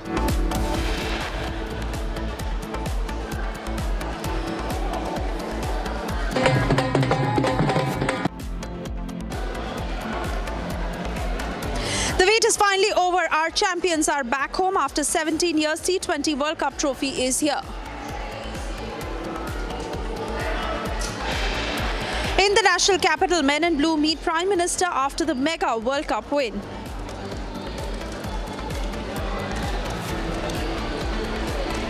A mega victory parade is lined up from Nariman Point to Wankhede Stadium this evening for our men in blue.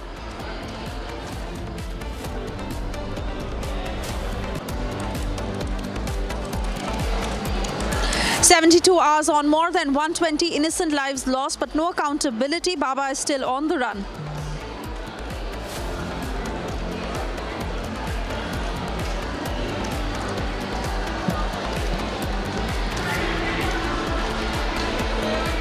No arrest yet in the Hathras tragedy.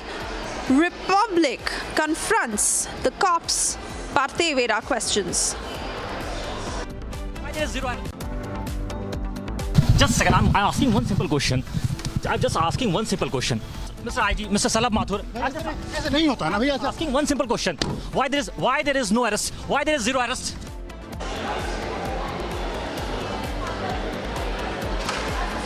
India-China discuss LAC standoff. Jaishankar tells Wang disengagement is a must to restore normalcy.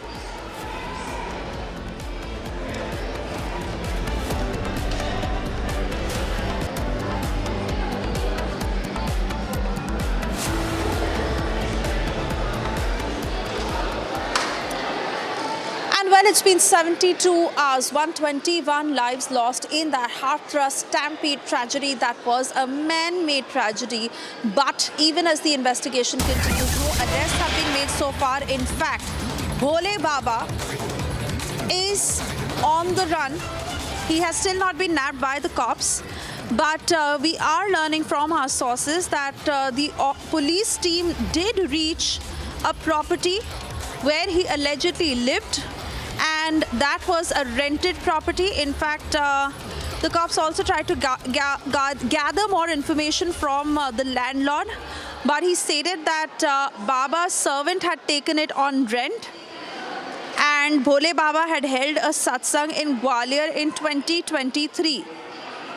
Now remember that that property stands locked. It was an ashram of quote-unquote Bhole Baba in Jhanda Ka Pura village. And officers from Tigra police station who searched that rented property and tried to gather more information on the whereabouts of self-styled godman Bhole Baba. He has been on the run. Let me cut across to Akhil, who joins us live on the broadcast. Akhil, you've been tracking the story on the ground. Do give us the latest that you're learning on the investigation with regards to this property that was locked. What is the connection with Bhole Baba? Well, absolutely. If you see, Bhole Baba is not a first-time offender. This is not the first case when he has done something unlawful. What happened earlier that we have been following that story in 2000. Also, there was a FIR which was filed against Bhole Baba. In that case, he has said that he will do a miracle when a dead girl body was found over there, and he said that he will try to make her alive. And then what happened that the family again complained about filed a complaint in this regard with the Agra police. But if you see what happened, that there was no concerning collecting evidence in that case. So that's why he saved himself at that point of time. But if you see right now what is the situation at ground point in Hathras, that 121 lives have been lost, and we have been constantly questioning the district administration on its failure, because if you see the FIR copy which has come out in the foray has given us a glaring all right, Akhil, I'm sorry, I'm having to interrupt you here, but we are getting these latest pictures of Baba, who left for Mainpuri from the spot in a car. These are pictures that once again give a lead into where Bhole Baba could be, how he has been moving about. Remember, Republic also spoke to his lawyer this morning, who has been vehemently defending him. In the meanwhile, where is Bhole Baba? And if they think that they are actually innocent, then why is he on the run? Why is he absconding? Remember, the cops have still not been able to catch him. And those are the pictures on your screens of Bhole Baba, who left from that spot in his car. He left for Mainpuri. His devotees have been defending him. In fact, such is their blind faith in Bhole Baba that they still don't seem to think that he is responsible for the 121 lives lost in the Hathras tragedy. But these are CCTV pictures that Republic has been able to access of Bhole Baba's car. He left for Mainpuri. And we are yet to understand if this was a carcade, that was his private army, and how the police is now trying to reach him. Those are pictures first on Republic. Bhole Baba has been absconding. I want to go back to Akhil. Akhil, if you're still with us, do tell me more about the whereabouts of Bhole Baba. The cops are trying to get a hand on him. See, the exact location of Bhole Baba is still not known yet, because we have been speaking to the police officials in this regard, and they have said that the FIR doesn't mention Bhole Baba's name because he was not the event organizer. Event organizer was the close aide of Bhole Baba. So the FIR has been registered against his close aide. So in that regard, the arrest is yet to be happened in that case. So we have been constantly asking these questions to the senior officials in the Aligarh range as well well. I certainly spoke to, confronted Aligarh Range IG Mr. Salab Mathur, and we asked him very simple and direct question that 72 hours have passed, but there is not even a single arrest. If you see, 32 hours have passed, more than that, even FIR has been registered in this case, but not even a single arrest. 121 lives are precious. So if you see, we have been constantly asking these questions to the SDM as well. We confronted DM of Hathras as well, Mr. Ashish Patel, and he had no answer to these questions. Why, on which basis, if the compound was, if that area, which was an open-ended area at that point of time, so what happened over there, that there was a permission given by the authority for just 80,000 people. And if you see what happened after that, what we saw, that there were approximately 2.5 lakh people gathered at that event. These are the glaring details. These are the details which have come out from the FIR copy as well. And we have been speaking to the locals, the eyewitnesses over there, and they are suggesting that even the crowd was even more than 2.5 lakhs. So the stampede broke out after that when the event concluded. Because if you see the timeline of the event, what had happened, that the duration was given for almost 3 hours. So the people have started gathering in the morning since 10 a.m. only. And we have been constantly speaking to those local eyewitnesses, and they are saying that it's a blatant mistake on the side of the local administration, the district administration, because 2.5 lakh people cannot gather in just 2 to 3 hours. They have been saying that the people have been coming at this very place of Mughal Gari village where that satsang took place for almost a week. Slowly and steadily they have been gathering over there. And on the day of the event, when that incident took place on Tuesday afternoon, what happened, that the Baba Bhole Baba arrived at that venue at around 12:30, and he was there for almost an hour or so. And at 1:40 p.m. he left the spot. And after that, the moment he left the spot, his devotees just tried to follow him to get, as they say. And I just would like to quote the locals and the eyewitnesses over there. They said that हमें बाबा के पाँव की धूल चाहिए थी, उस चक्कर में हमने उनको follow किया. And what happened at that time? Stampede broke out, and everybody tried to rush and save themselves in. And at that time, what we saw, which was very unfortunate, which took lives of approximately 121 lives. And still, we have been covering detailed coverage from different hospitals, not only in Hathras as well. If you see, we have been covering from Aligarh as well. Apart from that, Eta as well. So there are several hospitals, in 5 to 6 hospitals. All the patients, the bodies, the dead bodies were also being taken to those locations. So these are the glaring details which have come out in that FIR copy, and we have been constantly demanding answers from the city senior officials that why enough security was not provided at the venue. There was no proper barricading. There was just one single entry and exit point. Why so? If a 2 lakh people are going to come, and the administration was aware of the entire incident, then there would have been a proper measures taken in advance in that regard.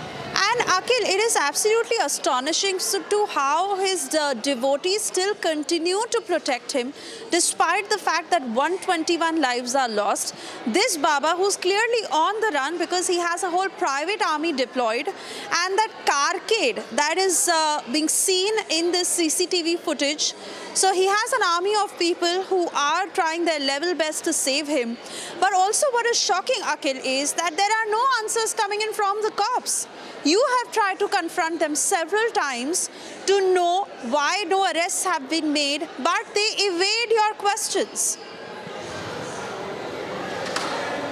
But absolutely, we'll make them accountable at any cost, but it will take time because we have been constantly questioning them. And if you see, in this case, what happened earlier, UP Chief Minister Mr. Yogi Adityanath has made it very clear and categorically. He said that इसमें अगर कुछ साजिश होती है तो उसका भी हिसाब लिया जाएगा और उस पर कार्रवाई होगी. So he has made this statement very clear. If there is any malpractice or if there is any conspiracy behind it, then the action will be taken against those. Because if you see what had happened after the event, once the event concluded, what happened that the private army, the security personnel of the Baba, Bhole, they tried to shove people over there. And during that event, when they tried to touch and take blessings from Baba's footprints, at that time they were saying, we have been speaking to the locals, and they were saying कि जब हम बाबा के करीब जाने की कोशिश कर रहे थे, बाबा के पाँव की धूल लेने की कोशिश कर रहे थे, उस वक्त जो है हमें सिक्योरिटी पर्सनल, जो बाबा के पर्सनल सिक्योरिटी पर्सनल थे, उन्होंने हमें पुश किया, और जिसके वजह से वहाँ पर एक भगदड़ मची और जिसके वजह से पूरा chaos क्रिएट हुआ.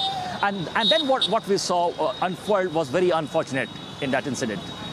Oh yes, absolutely, Akhil. Extremely unfortunate, and the number of lapses while organizing the event are just so concerning in nature. Obviously, it was much above its capacity that it could accommodate. Apart from that, basics were not followed. There wasn't enough police presence. There wasn't enough security provided. There was no proper barricading. There was only one entry and exit point. There were no emergency routes, no food and water that was provided for a gathering this big. On top of that, even the route from where Baba left, there was no proper channel, and people just jumped on to, like you're saying, get a bit of that soil that he walked over. 121 lives lost for what? And who is responsible? And why is Bhole Baba still not in police custody? Akhil. Well, absolutely. These are the tough questions that UP District Administration must need to answer in this regard, because if you see what happened at that point of time is very unfortunate. We have been constantly asking these questions to the Aligarh Range IG as well, Mr. Salab Mathur, but he had no answers, because if you see, we have been constantly speaking to the locals over here, and they have suggested that even if you see the visuals of that incident, what happened at that point of time when the ruckus broke out and everybody trying to find ambulances, but there were no ambulance arrangement over there at that point of time. Then what happened? The locals tried to take those who have got injured in that incident through buses, because it's a highway. It's a Aligarh-Kanpur highway. So the incident took place on Aligarh-Kanpur highway. So at that point of time, people tried to take, the locals tried to take those injured people on autos, e-rickshaws. So these were the very grim situation at that point of time. Yes, Shusha. Oh yes, absolutely, Akhil, and even more surprising to how this Bhole Baba's name is not even mentioned in the FIR. You questioned the Aligarh IG. Let's play out that entire sequence, because he gave no answers, rather evaded your questions.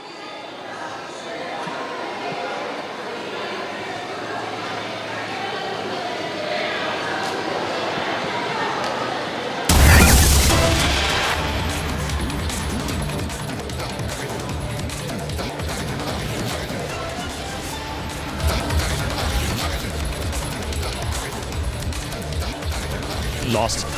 You see, there have been no arrests so far. There have been no arrests so far. Just a second. Just let me just ask one simple question. Mr. Salab Mathur, just one question. Thank you. 121 lives have been lost. Thank you. Thank you. Zero arrest. Why there is no FIR against Bhole Baba? Why there is... Just a second. I'm asking one simple question. I'm just asking one simple question. I'm just asking Mr. IG, Mr. Salab Mathur. I'm just asking one simple question. Why there is no arrest? Why there is zero arrest? See, viewers, we have been constantly asking tough questions to Mr. Salab Mathur, who is Aligarh Range IG, but he is not ready to speak, because if you see, 121 lives have been lost, but there is not even a single FIR mention against Bhole Baba. What we have been seeing that this is an administrative failure at a district level. That's why we have been constantly questioning the officials that why there have been no mention of Mr. Bhole Baba in that FIR. Apart from that, 36 hours have passed, but if you see, zero arrests have been made in connection with the case. With video journalist Pramod, Akhil for Republic TV. Been arrested. 121 lives have been lost. You see, there have been no arrests so far. There have been no arrests so far. Just a second. Let me just ask one simple question. Mr. Salab Mathur, just one question. Thank you. 121 lives have been lost. Thank you. Thank you. Zero arrest. Why there is no FIR against Bhole Baba? Why there is... Just a second. I'm asking one simple question. I'm just asking one simple question. I'm just asking Mr. IG, Mr. Salab Mathur. I'm asking one simple question. Why there is no arrest? Why there is zero arrest? See, viewers, we have been constantly asking tough questions to Mr. Salab Mathur, who is Aligarh Range IG, but he is not ready to speak, because if you see, 121 lives have been lost, but there is not even a single FIR mention against Bhole Baba. What we have been seeing that this is an administrative failure at a district level. That's why we have been constantly questioning the officials that why there have been no mention of Mr. Bhole Baba in that FIR. Apart from that, 36 hours have passed, but if you see, 0 arrests have been made in connection with the case. With video journalist Pramod Akil for Republic TV. This quote-unquote Bhole Baba is on the run. Remember, he put out a statement yesterday where he very conveniently tried to shift the blame. He deviated from the entire matter. His lawyer, who spoke to Republic, as he vehemently defends Bhole Baba and says that Baba did nothing wrong. Listen to what he said. With us, AP Singh, the advocate who is fighting the case on behalf of, who will fight the case on behalf of Bhole Baba. Sir, thank you so much for talking to us. Sir, what legal course will you follow to defend Bhole Baba? I will follow each and every type of legal course as per our constitution, as per our Bharatiya Nyaya Sanhita, which newly implicated from 1st July. This case was registered on the basis of Bharatiya Nyaya Sanhita, newly implicated criminal law in the country. So I fully hope, I am very, very thankful to Honorable Prime Minister of India, who given a message during the reply of Honorable President of India in the Parliament House. I am very, very thankful Honorable Chief Minister of Uttar Pradesh, who visited today on the place of incident, in the hospital, in the different places, and meet eyewitnesses of the incident. I am very, very thankful to Honorable Chief Minister of Uttar Pradesh, who sent DGP at the place of incident same day, and also sent higher officers of the administration. I am very, very thankful to Honorable Defense Minister of India, who sent immediately NDRF to the place of incident for immediate treatment of the injured. Our media houses, our administration, our police officials, and our Sevadar also done given best for the treatment of the injured, and the priority of the Sevadars to send the injured in the better hospital and for the better management. There is no need of blood donation, there is no need of financial, there was no need of medicine. So each and every situation covered, each and blood supplied, donate, medicines supplied, and money supplied as per the vehicle supplied for every person. So what will be the legalities that you will be required to deal with? Because, you know, since so many people have died, you know, when he was conducting this satsang, what are the legalities that will be involved in this case, sir? Because if there is a huge cry to punish this Bhole Baba, sir. No. So in what? It is wrong. It is totally wrong. There was no rule of Narayan Sakar Hari. When satsang was over, then Narayan Sakar Hari come from stage and go from his car to the residential place. But in the meantime, some anti-social elements with a criminal conspiracy hatched against our Sevadar, against our satsang. Sevadar was innocent, there was a ladies, there was a children. So they were very much innocent, but criminal conspiracy hatched against the Sevadar. This criminal conspiracy always come against the Sanatan.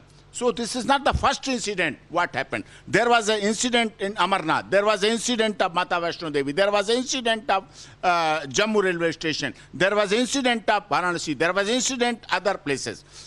So what happened? There was some anti-social elements enter, and when Narayan Sakar Hari leave from the manch, then they start their mischief.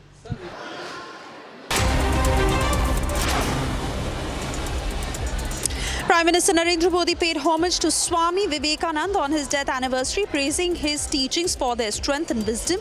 Over a social media post, Prime Minister reiterated his commitment to realizing Swami Vivekananda's vision of a prosperous and progressive society.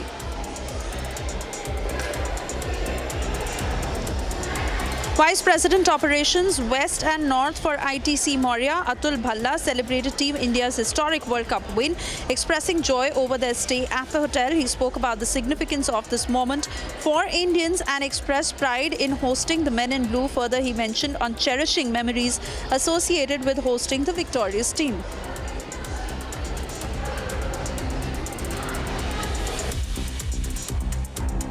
So it's a great moment for all of us as Indians, and especially at ITC Maurya.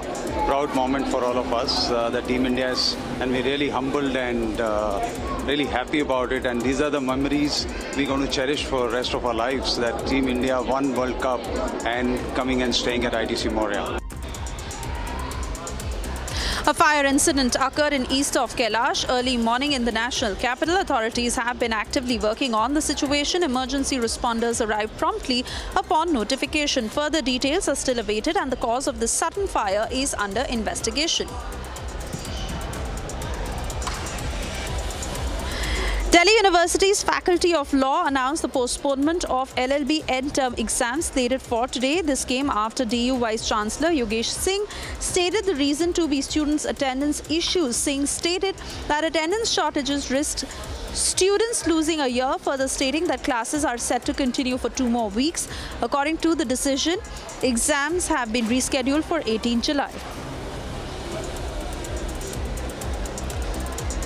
A petition filed in the top court urged Bihar to conduct a top-level structural audit of bridges following collapses. Advocate Brajesh Singh highlighted multiple incidents, emphasizing the urgent need for intervention to prevent further disasters. Bihar, known for its flood-prone nature, faces significant risks with bridge failures endangering lives. The petition calls for real-time monitoring mechanisms akin to national highway guidelines. It seeks a permanent body of experts to oversee existing and under construction bridges, emphasizing public safety and recurring structural failures. NCP SCP leader and Lok Sabha MP Supriya Sule expressed satisfaction over Hemant Soren's release from jail and eagerly awaits his oath in Jharkhand. Alongside awaiting Arvind Kejriwal's release, she criticized the imprisonment of 2 chief ministers without substantial evidence, attributing it to electoral motives and a disservice to the nation. On the Manipur issue, Sule stressed the need for complete peace, marking the anguish of women, children and families affected by ongoing unrest. Uttarakhand Chief Minister Pushkar Singh Dhami celebrated 3 years in office, emphasizing his commitment to the state's comprehensive development.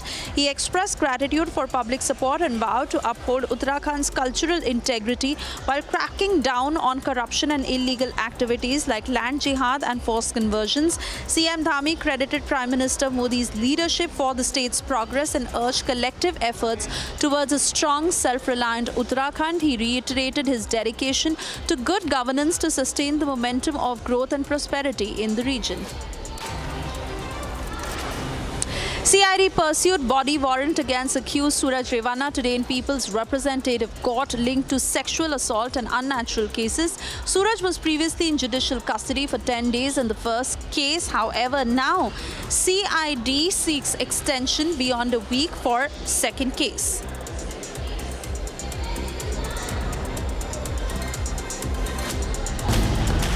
Hello, Moto. Motorola, India's best 5G smartphone brand. And these are pictures from the national capital where a massive fire broke out in east of Kailash. This was at 6 a.m. where 8 fire tenders were rushed to the spot to douse off that fire. There is no information on any casualties and whether those in the house were rescued, but the reason of the fire, that is also yet to be ascertained. Those are pictures coming in from east of Kailash in South Delhi, where a massive fire broke out in a residential building at 6 in the morning and 8 fire tenders were rushed to the spot to douse off that fire.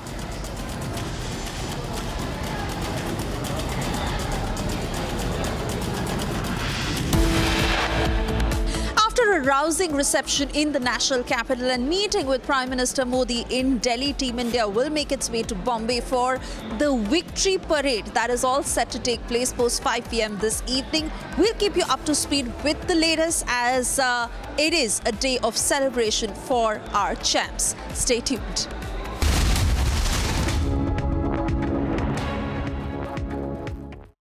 Amity has been ranked amongst the top 3% universities globally, a testimony to Amity's globally benchmarked quality.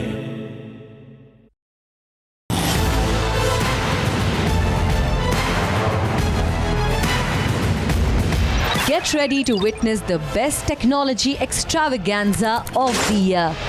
The first edition of the Republic Business Emerging Technology Awards has received an overwhelming number of nominations. Dominating the categories are AI and robotics, healthcare, edutech, fintech, banking and finance, and martech. Groundbreaking innovations and revolutionary ideas from the largest digitalized economy in the world. Join us as we celebrate India's incredible digital growth story. Republic Business Emerging Technology Awards, Friday, 5th July 2024.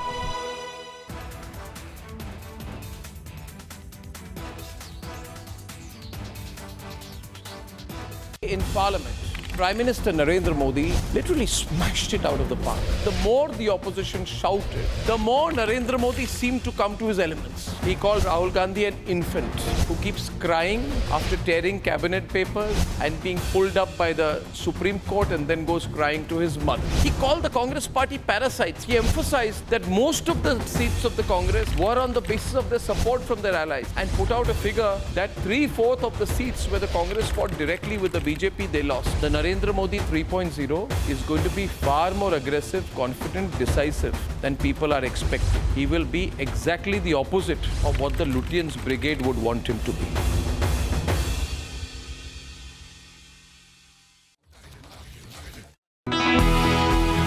You are a representative of the, if I could say, Gen Z. You are a Gen Z Neta. And we're not used to seeing, the Gen Z Neta. You're an MP, you're not just a leader. I just want to understand from you, how does a Gen Z Neta look at politics of the country? I look at politics as a good medium of change. Like Gandhiji said, you should be the change that you wish to see in the world. I think this is the apex of being a change maker.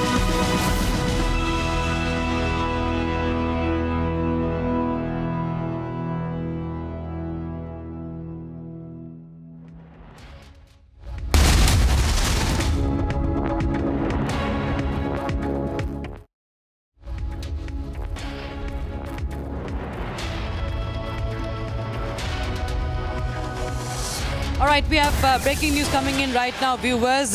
Now, this is a video of Baba's Sevadars threatening a passenger that has gone viral. The passenger traveling on a bus was threatened to switch off his mobile phone, but managed to make a video of the Sevadars. In fact, the viral video shows a huge crowd at the venue of the satsang. And in this video that we're going to get you in just a few seconds from now, you can see that the Sevadars of Bhole Baba are seen threatening. They're threatening the passengers, and the passenger was traveling on a bus. He was threatened to not shoot, to switch off his phone, but he managed to make a video call of the Sevadars. There you have those visuals coming in, viewers. We'll get you a close look to that, and my colleague Akil will get you more information on that in a short while from now. Now, remember, viewers, the hunt for Baba Bhole Baba is on. His name is not mentioned in the FIR. Name of Sevadar is mentioned in the FIR. What we know is that the investigation is still underway.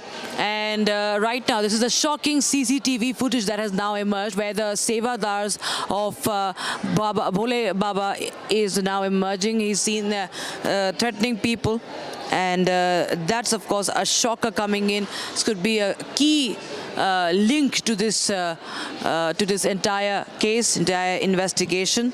And remember, this investigation is underway. The judicial probe has been ordered by the Chief Minister of Uttar Pradesh, Yogi Adityanath. However, viewers, there are no arrests.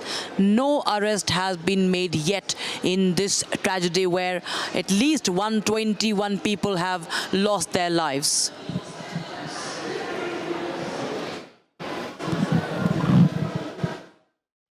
And viewers, 121 people have been killed and there have been no arrests made yet. It's been more than 72 hours now. Now viewers, Republic TV is leading this coverage, this investigation, and Republic TV in fact has also confronted the top police officials on duty in this case. In fact, my colleague Akil confronted IG, who is from the Aligarh range, Shalab Mathur, for the inaction in this case. Take a look at this sequence. Been arrested, 121 lives have been lost. You see, there have been no arrests so far. There have been no arrests so far. Just a second. Just a second. Let me just ask one simple question. Mr. Shalab Mathur, just one question. Thank you. 121 lives have been lost. Thank you. Thank you. Zero arrest. Why there is no FIR against Bhole Baba? Why there is... Just a second. I'm asking one simple question. I'm just asking one simple question. I'm just asking Mr. IG, Mr. Shalab Mathur. I'm just asking one simple question. Why there is no arrest? Why there is zero arrest?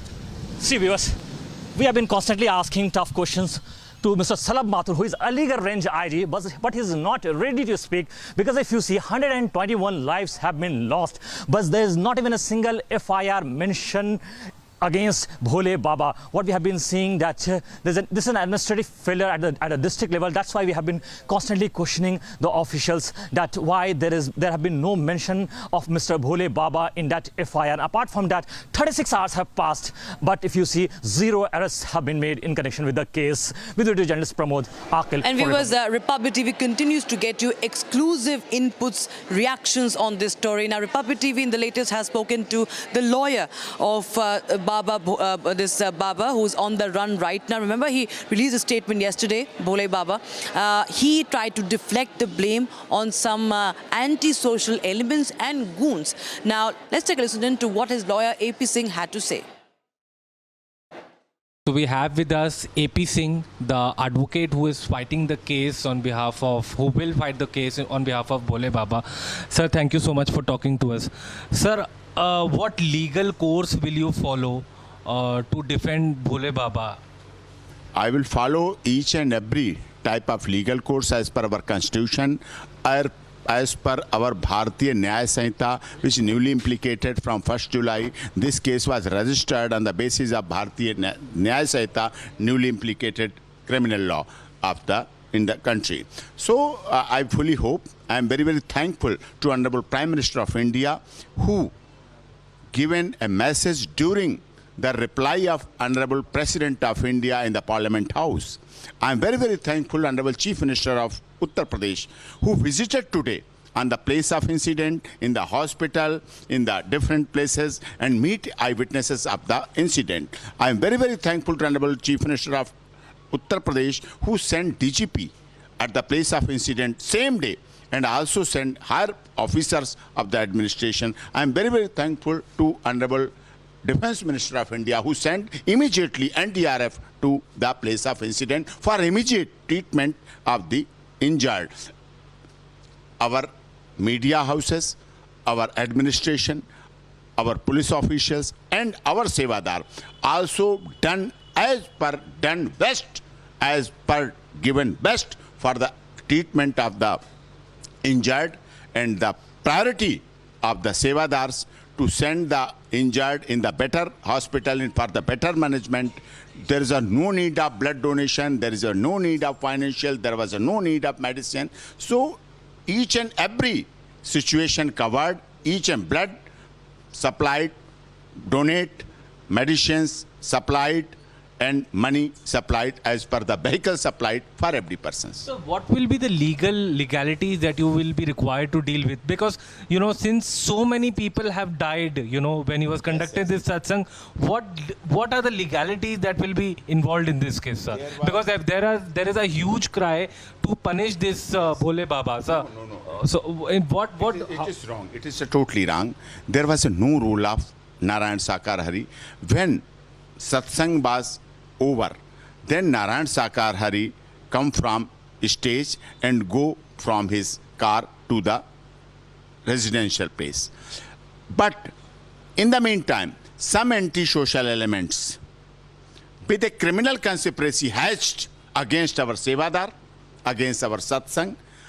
Sevadar was innocent. There was a ladies, there was a children.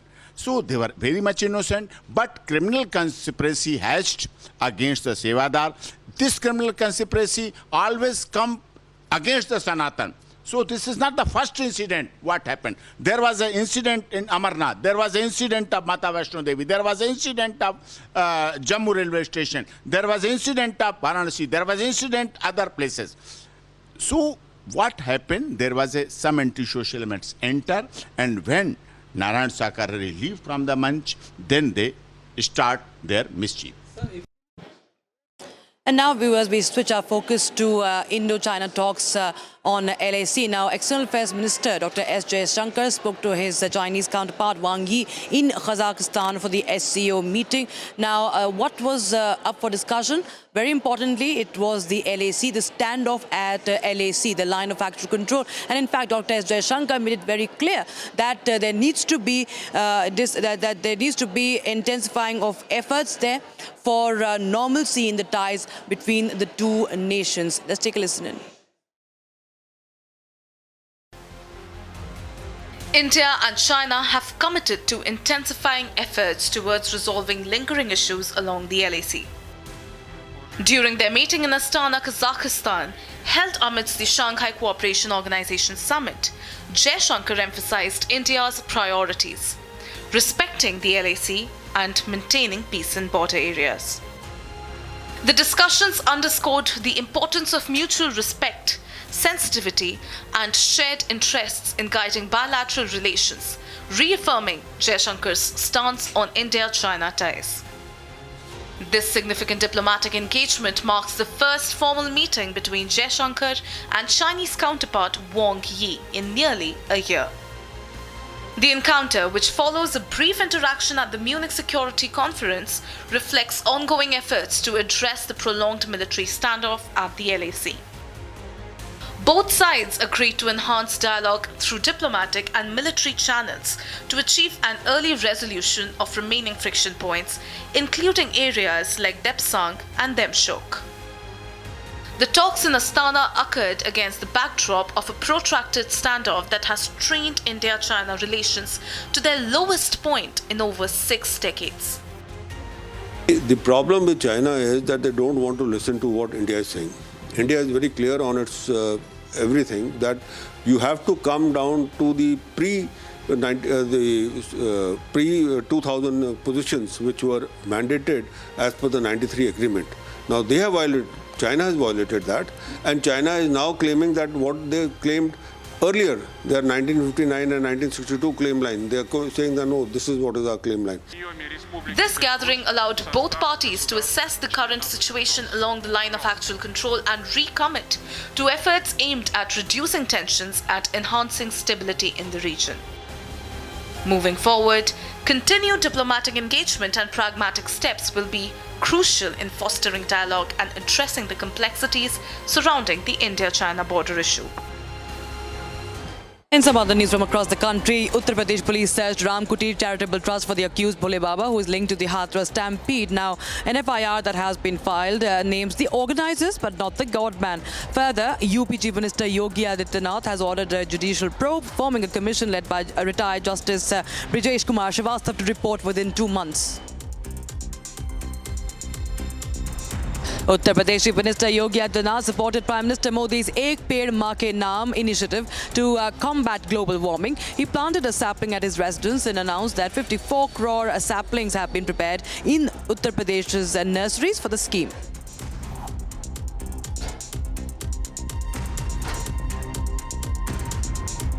Global warming जैसी चुनौतियों से बचने के लिए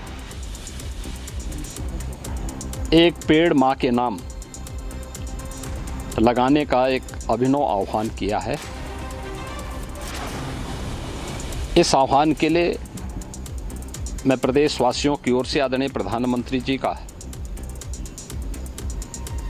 हृदय से आभार व्यक्त करते हुए अभिनंदन करता हूं। The Ministry of Home Affairs has appointed Bansuri Swaraj, daughter of Sushma Swaraj and current New Delhi MP, to the NDMC. Now, Bansuri has succeeded Meenakshi Lekhi as she joins afresh. NDMC members are further sought to manage urban planning, public services, health, education and community welfare in New Delhi. As Amarnath Yatra has begun, another batch of pilgrims embarking on their journey from the Panta Chowk Srinagar base camp under heightened security today. The 45-day pilgrimage follows the Baltal and Pahalgam routes. Due to the recent terror attacks, Punjab Chief Minister Bhagwant Mann has directed enhanced security. Special DGP Arpit Shukla chaired a high-level meeting to ensure the safety of devotees, deploying additional police, SOG, sniper detachments and other commando units along the route.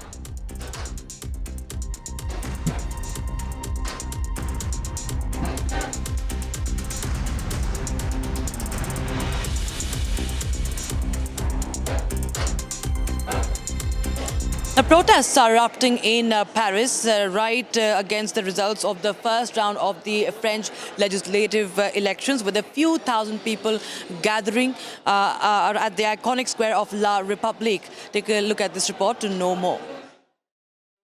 Feeling a little bit worried because the first results were concerning, and I don't know, I expect to have kind of ungovernable country at the end of this elections, and this is the best scenario, because I'm also expecting maybe that the far right to win these elections with a full majority. So I don't know, it's a very worrying context for me.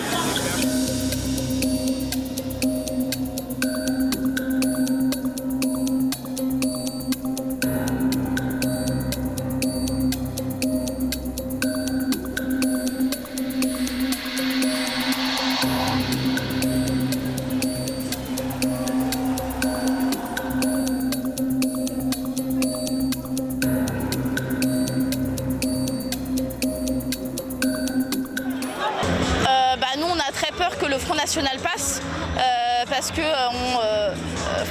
l'extrême droite porte quand même des valeurs contre lesquelles nous on s'oppose totalement.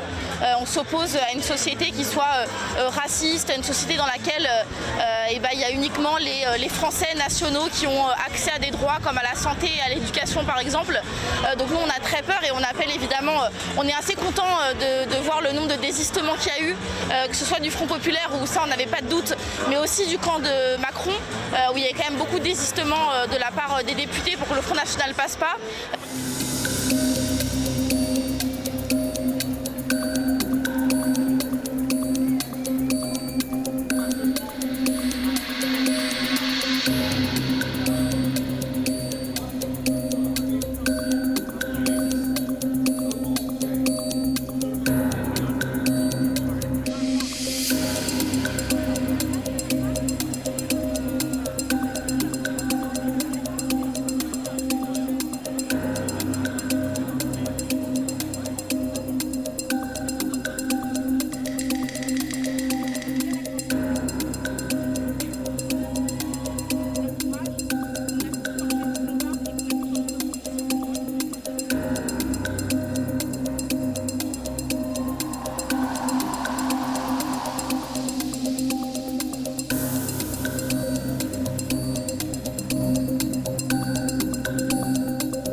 Now, fast-paced developments in the Renukaswamy murder case as the hearing for Darshan and the 16 other accused in the case will come up in front of the magistrate court today as their judicial custody comes to an end, where the court had awarded 14 days of judicial custody. It is very unlikely that the investigation authorities will seek further custody of Darshan, and therefore the judicial custody is expected to continue even as Darshan's lawyers are waiting for the investigation authorities to go ahead and file the charge sheet so that they will go on to apply for bail, looking at the charge sheet and the points that they will be going ahead and countering the investigation authorities on. And also we are looking at the actor's wife Vijay Lakshmi clarifying that Pavitra Gowda is only a friend of Darshan and nothing more.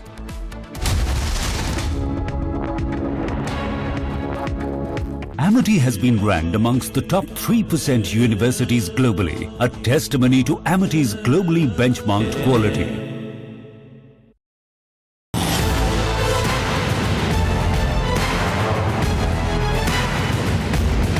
Get ready to witness the best technology extravaganza of the year. The first edition of the Republic Business Emerging Technology Awards has received an overwhelming number of nominations. Dominating the categories are AI and robotics, healthcare, edutech, fintech, banking and finance, and martech. Groundbreaking innovations and revolutionary ideas from the largest digitalized economy in the world. Join us as we celebrate India's incredible digital growth story. Republic Business Emerging Technology Awards, Friday, 5th July 2024.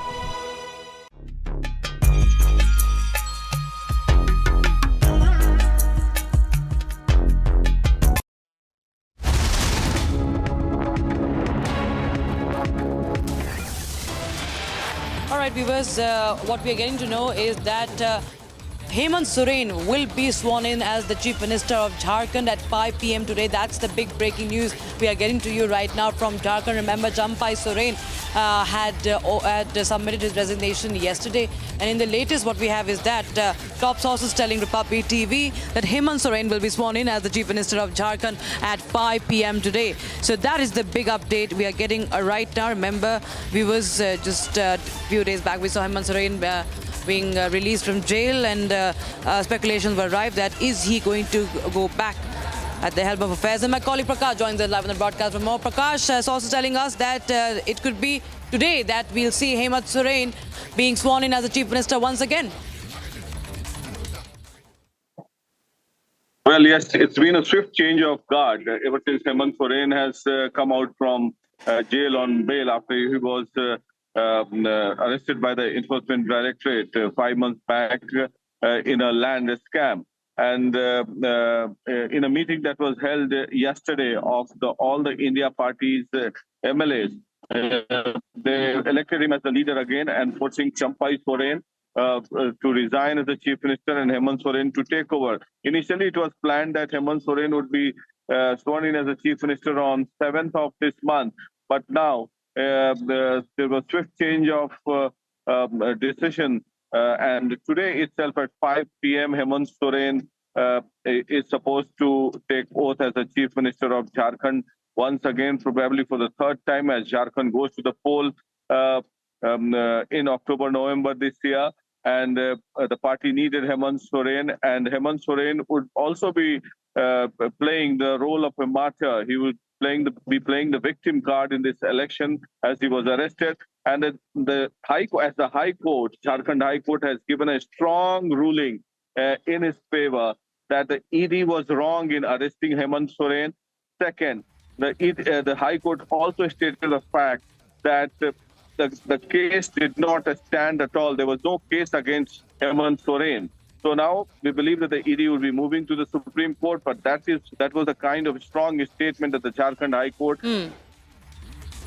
Yes, Prakash. In fact, it remains to be seen how smooth the transition also this will be, as reports of Champai Soren being miffed, also not being very happy about it, also are emerging. Thank you so much, Prakash, for joining us. And now we switch our focus back to the welcome for the world champion viewers. The Prime Minister Modi, remember, held a meeting with our champions and felicitated them. Now the BCCI has shared fresh visuals of Team India's meet with the Prime Minister. And in fact, this tweet reads, and I quote, "The triumphant Indian cricket team met with the Honourable Prime Minister of India, Shri Narendra Modi ji, at his official residence today upon arrival."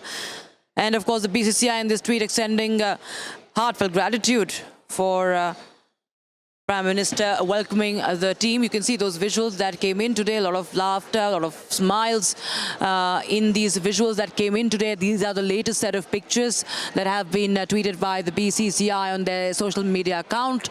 And it's, of course, a grand welcome for the champions. They are now heading to Mumbai, remember, for a victory parade that will start from Nariman Point to the Wankhede Stadium. And just a while back, we saw the video of Prime Minister conversing with all the players, all the stars of this big historic win at the 7 Lok Kalyan mark. And there you have, in that circle, the BCCI officials also, Roger Binney, the BCCI president, Jay Shah, the secretary of the BCCI, of course, also gifting the Prime Minister a jersey, a Team India jersey that writes Namo, and the number on that is 1. So a jersey also gifted to the Prime Minister as he felicitates the men in blue. You can see Rohit Sharma, Rahul Dravid, the outgoing coach and the outgoing captain of the T20 eyes, and holding the trophy, Prime Minister holding their hands.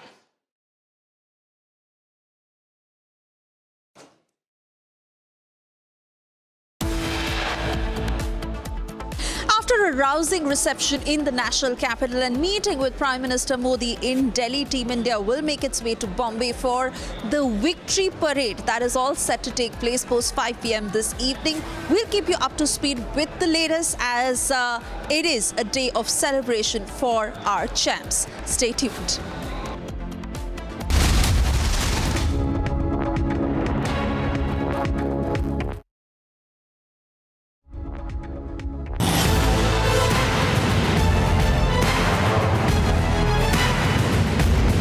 Get ready to witness the best technology extravaganza of the year. The first edition of the Republic Business Emerging Technology Awards has received an overwhelming number of nominations. Dominating the categories are AI and robotics, healthcare, edutech, fintech, banking and finance, and martech. Groundbreaking innovations and revolutionary ideas from the largest digitalized economy in the American Pistachio presents cracking news of the hour.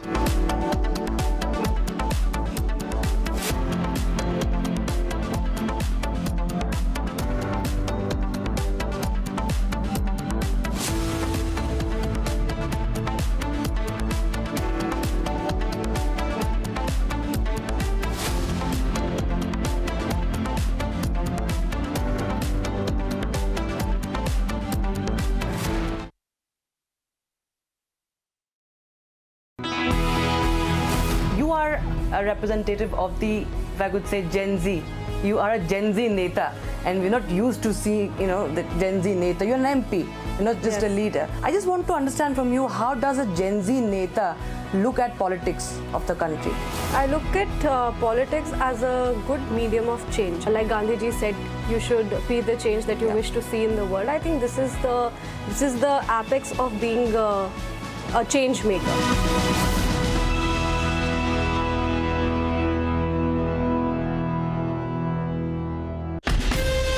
From Asia's largest news headquarters,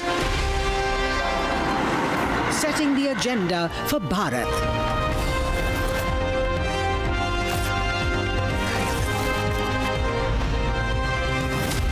You're watching Republic.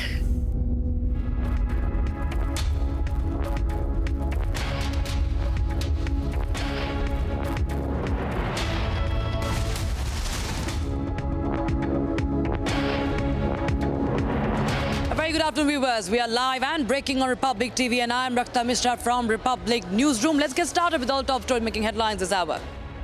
American Pistachio presents cracking news of the hour.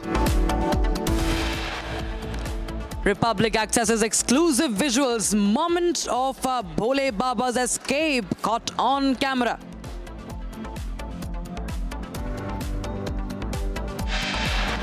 Self-styled Godman's Sevadar seen threatening the devotees. Baba continues to be on the run.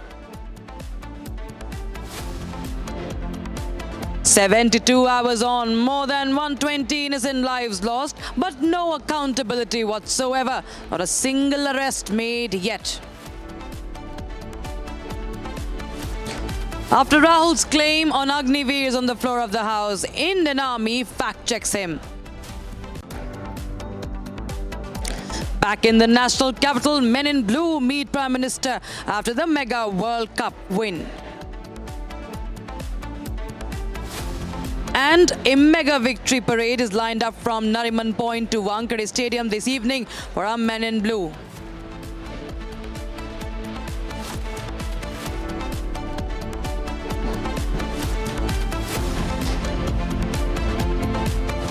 And viewers, it's of course a historic victory for the Team India, and they are back home with that trophy. They have just met the Prime Minister, and the Prime Minister felicitated them, honored them, and of course also spoke to them, had a conversation that was filled with all smiles and laughter. And now they are all set for a victory parade in Mumbai, and that is going to start this evening. That victory bus is ready. There are many visuals that are being tweeted by the BCCI. Remember, that shows the mood of the team. We can see those visuals coming in from 7 Lok Kalyan Marg, where the Prime Minister was gifted a jersey by BCCI President and Secretary Jay Shah, and BCCI President Roger Binney and Secretary Jay Shah. And also we saw the Prime Minister speaking to all the players. Rahul Dravid, the outgoing coach, there speaking to the Prime Minister, and they were also, of course, having a good time. And Prime Minister Modi, remember, also felicitated the Olympic contingent when they arrived with the best tally yet in the history of the country. And also, remember, he spoke to the team right after that victory on phone. And now, as they touched down today in the morning, they were welcomed with some colorful celebrations with music and a lot of love from the fans being showered. And at the ITC Maurya, they also cut a cake. There was a cake cutting ceremony, after which they headed to 7 Lok Kalyan Marg, and all of them speaking to the Prime Minister. There you have those visuals as they entered the 7 Lok Kalyan Marg, Prime Minister's residence, to meet him. And now they are going to take out a victory lap at Wankhede Stadium. This will start from Nariman Point to Marine Drive, concluding and converging at the Wankhede Stadium. And of course, Wankhede Stadium, remember, is the last time when India lifted the World Cup trophy back in 2011. And talking about the T20 World Cup, the inaugural edition in 2007 is when India clinched the trophy, and it's now in 2024 that they finally won the cup. And my colleague Priyanka Sharma joins us live from Mumbai as she's tracking our champions out there. Priyanka, tell us, show us around what's happening. How are the preparations like for this mega celebration in Mumbai? We are in fact right now at the Wankhede Stadium, and we are in fact trying to show our viewers the mood on the ground as to how the people in fact have gathered here. A lot of fans in fact have gathered here. We keep panning our cameras to show how the fans in fact have gathered here, and all of them have been chanting for Team India. They are chanting for our men in blue, and in fact just waiting to witness the victory lap as well. In fact, let us keep walking and show our viewers how essentially people have gathered. You can see how the people...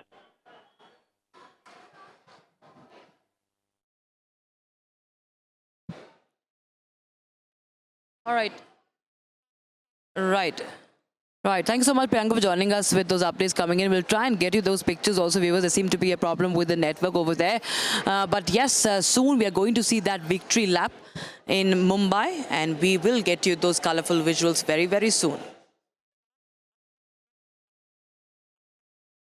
Viewers, there are breaking news coming in from West Bengal. Remember, in North Dinajpur, in Uttar Dinajpur, there was a couple who were flogged publicly, and now the NHRC team has reached to meet that couple who were flogged in public just days ago. The panel went to the victim couple's house and started a detailed inquiry by interrogating them about the incident. Remember, the state of law and order in Bengal has been questioned time and again, and this comes only a day after the Prime Minister himself questioned the safety of women in the state while he was speaking in the Rajya Sabha. And there you have the visuals of the NHRC team at the spot meeting the victims there, and the couple was publicly flogged, and you can see the man who's the assailant, the assaulter, is allegedly an aide of TMC MLA. We will get you more information on that as to the investigation and the inquiry set up by the NHRC, the National Human Rights Commission. But the NHRC, remember, has started its detailed inquiry into this matter, as we see continuous incidents of breakdown of law and order coming in from West Bengal. And we can see the NHRC team members to the right of your screen, viewers.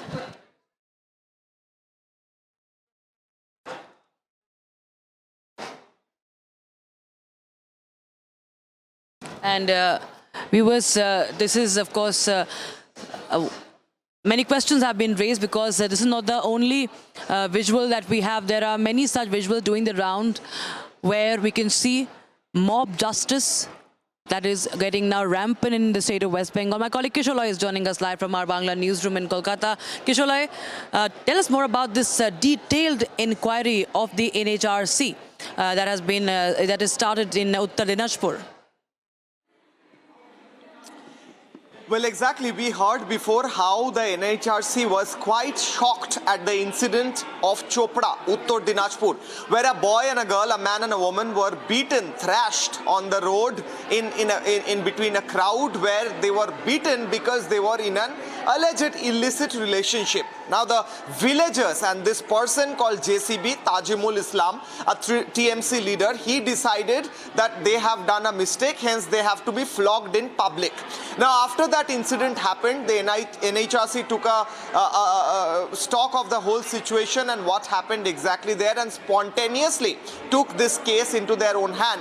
Now, today, NHRC team has visited that spot. Now, they are mainly looking at particular information about this Tajimul Haq and Tajimul Islam, beg your pardon, and how he was holding this Khap Panchayat since the last 2 years. This is not the only video that we have. We have several videos where he is seen and his men are seen flogging adult individuals for involving in relationships, for several other activities that he used to believe are crime. Hence, it is in violation to the Indian Constitution. It is in violation to the human rights in general, and it is also a violation of the rights of common people to live their own life as per they want. So therefore, right now the NHRC is looking into this information and also trying to understand how exactly this person got that amount of power and how he was impending into the human rights of the local individuals of that particular place. They'll be preparing a report and submitting to the NHRC headquarters, and then they'll be recommending actions against this particular Tajimul Haq, who is already being arrested.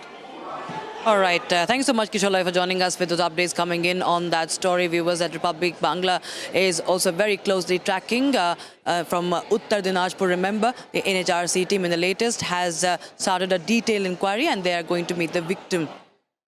All right, viewers, now we shift our focus to some more news coming in from across the country. This is Bharat in 5 minutes.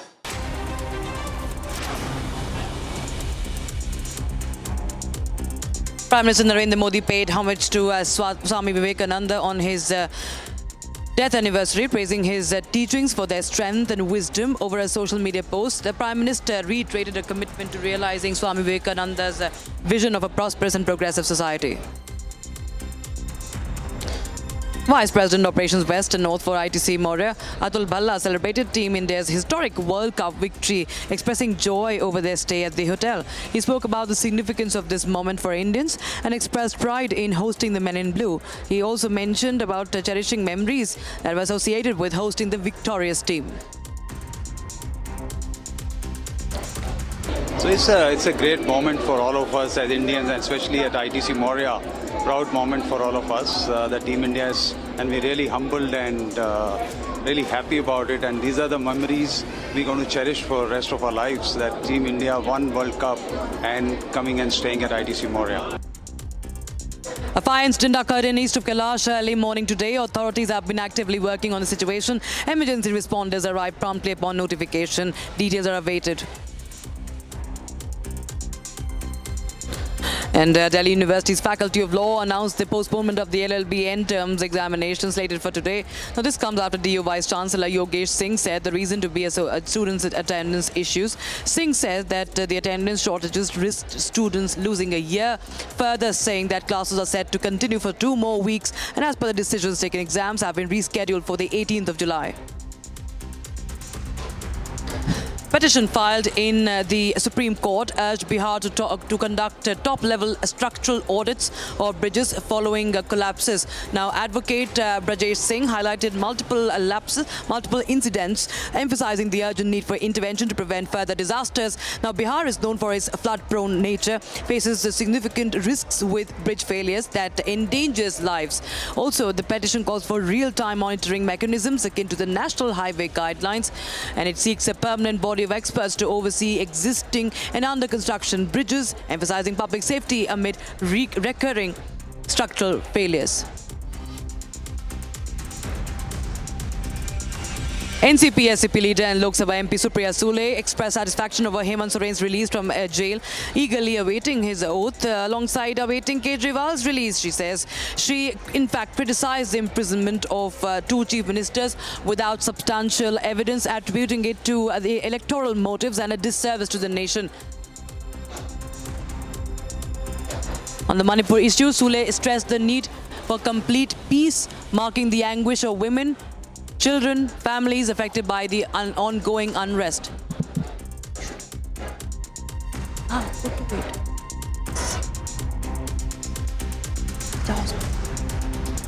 All right, viewers, we are going to have a briefing by Hathras Police right now, and in just a short while from now, the police officials are going to speak on that. So that's the breaking input we're getting to you right now. The Hathras Police is going to speak on the Stampede tragedy. Remember, there are many questions that remain unanswered. Where is Bole Baba? We do not know yet. Why has there been no arrest yet in the matter? Many questions are still looming, and everyone right now waiting. The DM also sitting with the police officer, sitting adjacent to the police officer, who are going to hold this press conference, this press briefing that is going to start in a few moments from now. So that is the big update we're getting in right now. Viewers, remember, at least 121 people have been killed, and 72 hours on, there have been no arrests in this case. A judicial probe has been ordered by Chief Minister Yogi Adityanath in the matter. Yesterday, he met the victims also in the hospital, also addressed a press conference yesterday on the tragedy, and now the police, the local police, is going to hold a press conference in the matter. Republic TV continues to confront all the police officers and speak to the lawyer of Bole Baba, who has tried to deflect this the blame on some quote-unquote anti-social elements, on some goons, as he says. So this is the latest update we have right now. There have been no arrests, viewers. It remains to be seen, of course, what the police says. What the police says on the matter about the culprits behind this, and There is a special investigative team that has been set up, remember, into this case. So that's the big breaking news we have right now. The Baba is still on the run. Yesterday, he just released a statement saying that it's the work of some antisocial elements. Remember, his name is not even mentioned in the FIR. His name is missing from the FIR. Only the Sevadar has been mentioned in the FIR that has been registered in this case. So who holds the Baba accountable? That's a big question. My colleague Akhil Jamil joins us live from Hathras, who continues to get us the latest inputs. In fact, the press conference has begun. We'll cut across live to that.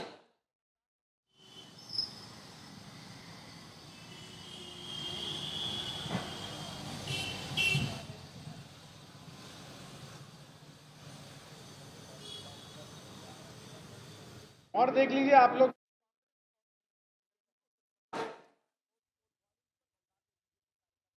जल्दी नहीं, I can wait for 2-3 minute more. Just give me 2 minutes. Just give me 2 minutes. 2 minute समय मेरे को दे. एक दो request होगी, मैं PC कर दूंगा ना, तो जितना क्वेश्चन है आपका मैं कोशिश करूंगा कि पीसी में ही आंसर करने की कोशिश करूं. 1-to-1 थोड़ा सा आज संभव नहीं हो पाएगा क्योंकि बहुत लोग आज 1-to-1 चाहेंगे और मेरे लिए नहीं, काफी लोग हैं, तो हम लोग आज एक सिंगल पीसी कर देते हैं.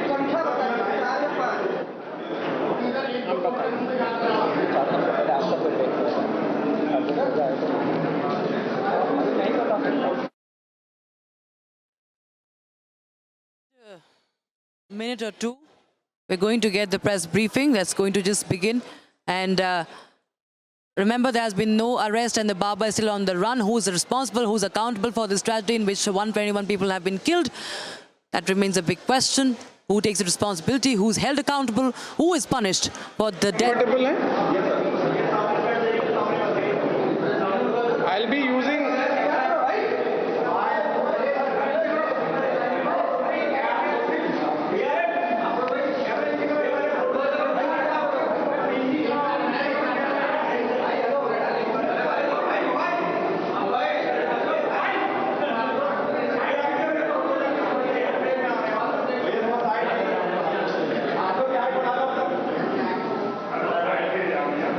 I'll be using a note for my consumption. Right now I am not sharing with you.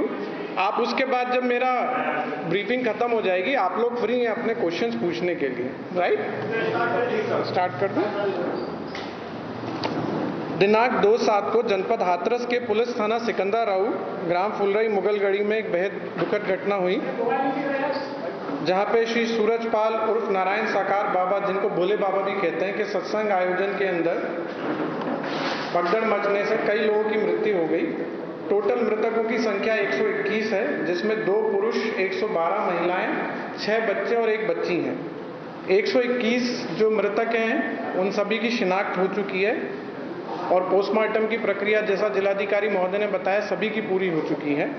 इसमें जनपद हाथरस के 19 हैं, बदायूं के 6 हैं, ललितपुर का 1 है, कासगंज के 10 हैं, अलीगढ़ के 17 हैं, शाहजहांपुर के 5 हैं, आगरा 18 हैं, फिरोजाबाद 1 है, गौतम बुद्ध नगर 1 है, एटा से 10 हैं, मथुरा 11, औरैया 2, बुलंदशहर 5, पीलीभीत 2, संभल 2, लखीमपुर 1, उन्नाव 1, गाजियाबाद 1, ग्वालियर 1, मोरैना मध्य प्रदेश में 1, पलवल हरियाणा में 1, फरीदाबाद हरियाणा में 4 और डीग के 1 लोग हैं. तो टोटल 121 की संख्या है.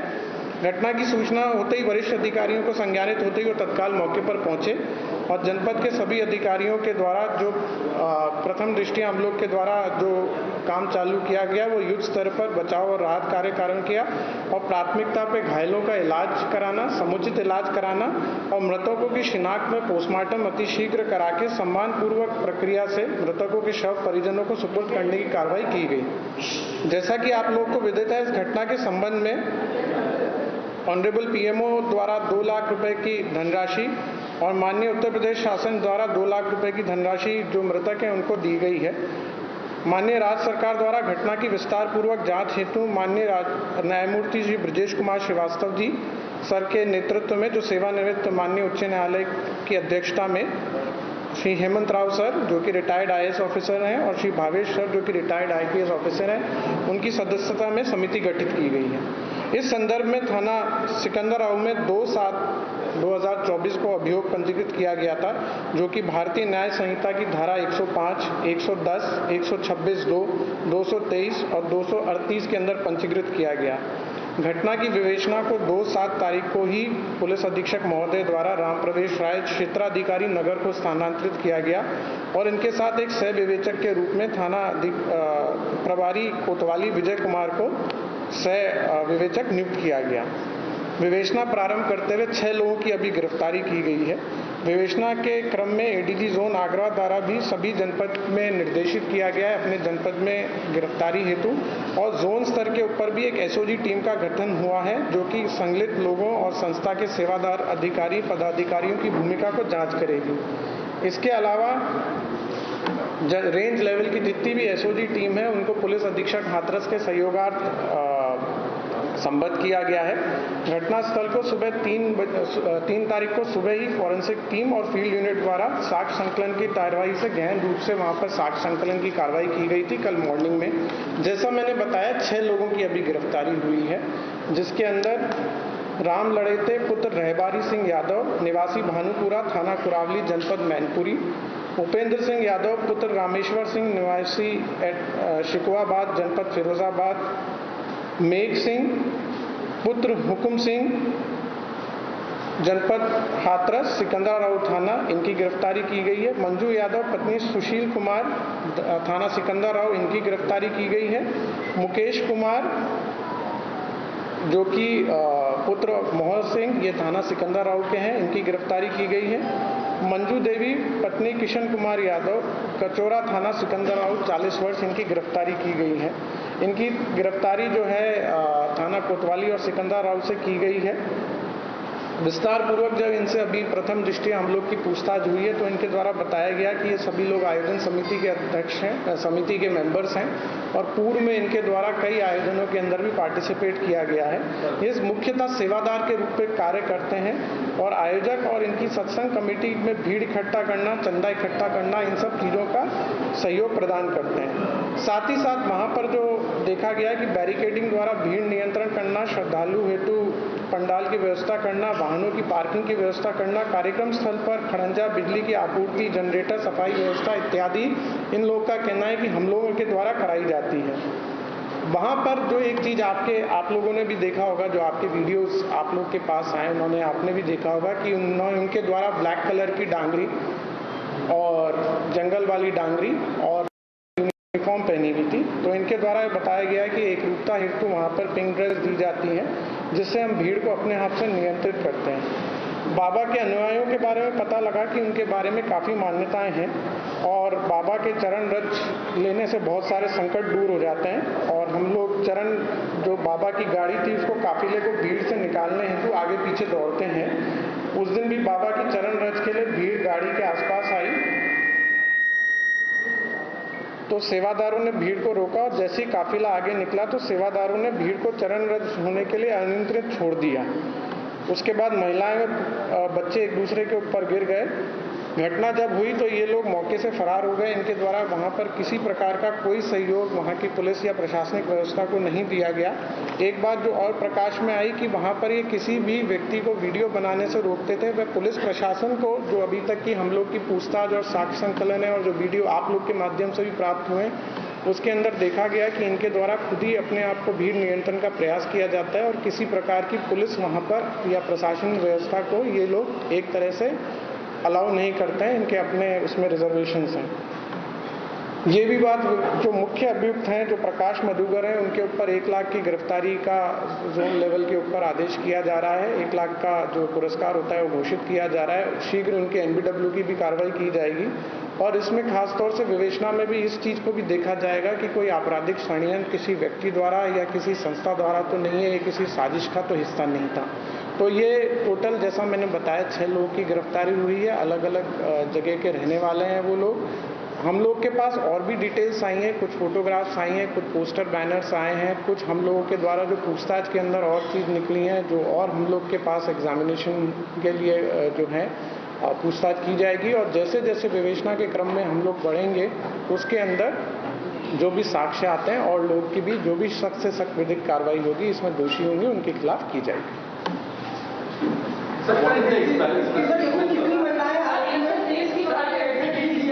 एक एक करके अभी 2 महिलाएं इसमें गिरफ्तार हुई हैं, 4 पुरुष हैं। सर ये महिलाएं सेवादार, ये सेवादार। ये बेसिकली एक आप अगर वहाँ पर आप वीडियो भी देखेंगे वहाँ पे तो ये कंपोजिट रूप से वहाँ पे साथ में खड़े रहते हैं और एक जैसा मैंने बताया वहाँ पर जो भी गाड़ी के पास जाएगा उसको रोकना, एक तरह से भीड़ को नियंत्रण करना। ये उस दिन सभी लोग वहाँ पर मौजूद थे और भी लोग इनके साथ ही हम लोग कभी पूछताछ में निकल के आए जो वहाँ पर मौजूद थे, जिन्होंने अलग अलग तरह की ड्रेसेस भी पहन रखी थी, जिन्होंने कि चंदा भी इकट्ठा किया था, फाइनेंशियल रूप से भी इसको जो सपोर्ट था वो किया था। और बेसिकली जब भगदड़ की सिचुएशन हुई तो ये सब जो भी आयोजन करता है मौके से भाग गए। FIR पंजीकृत हो गई है, फर्स्ट इंफॉर्मेशन रिपोर्ट है। अगर विवेचना में साक्ष्य निकल के आता है और किसी का भी नहीं, अभी पूछताछ नहीं हुई है। जैसे हमारी विवेचना के अंदर हम लोग आगे बढ़ेंगे और अगर किसी का रोल, जैसा मैंने बताया ये आज विवेचना का पहला दिन था, जो हमारा पहला दायित्व था जब घटना परसों हुई थी कि जल्दी से जल्दी लोगों को राहत देना, इलाज कराना और सीन ऑफ क्राइम को प्रिजर्व करना, ये किया गया। विवेचना का पहला दिन होते हुए कल रात से जो गिरफ्तारी पूछताछ की प्रक्रिया चालू की गई, उसके क्रम में 6 लोगों की गिरफ्तारी जैसा मैंने बताया वो की गई। आगे किसकी गिरफ्तारी होगी नहीं होगी, it will depend upon the विवेचक and the facts that comes into the place कि क्या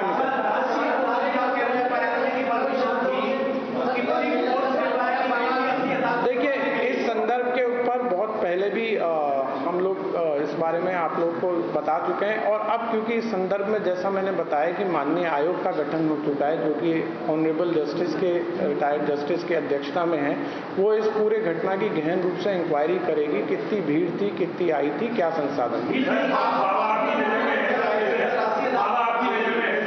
मैंने बताया आपको कि अगर विवेचना में किसी का भी रोल निकल के आता है तो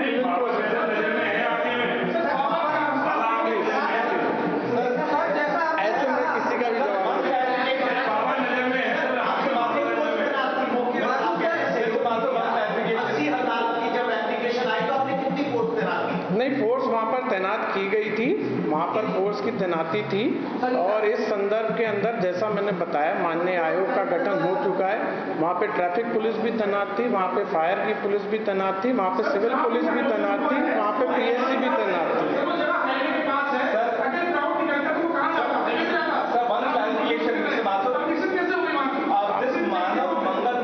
This Manav Mangal Milan Sadbhavana Smargam, what is the hierarchy which they follow? Is this Baba head of this organization? जो अभी तक जानकारी आई है वो ही हेड करते हैं, जो अभी तक की जानकारी है। हाँ। मैं अभी तक की जानकारी आप लोगों से शेयर कर रहा हूँ, ठीक है। मैंने बताया विवेचना में अगर कोई चीज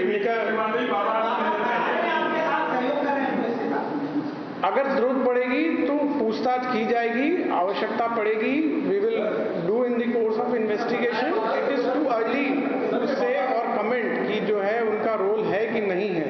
FIR के अंदर वो नेम्ड नहीं है, FIR में रिस्पॉन्सिबिलिटी आयोजक की होती है, आयोजक की रिस्पॉन्सिबिलिटी फ्रेम करते हुए उनको नेम्ड किया गया। 1 लाख रुपए का रिवार्ड उनके ऊपर करा जा रहा है, उनका MBW इशू कराया जा रहा है। जो उनके साथ ऑर्गेनाइजिंग कमेटी के अंदर थे, जो सेवादार थे, जिन्होंने भीड़ को वहां रोकने का प्रयास किया, जो वहां मौके से भाग गए, जिन्होंने पुलिस प्रशासन को सहयोग करने में किसी प्रकार की मदद नहीं की, उन लोगों का रोल डिसाइड करते हुए हम आगे प्रोसीड कर रहे हैं।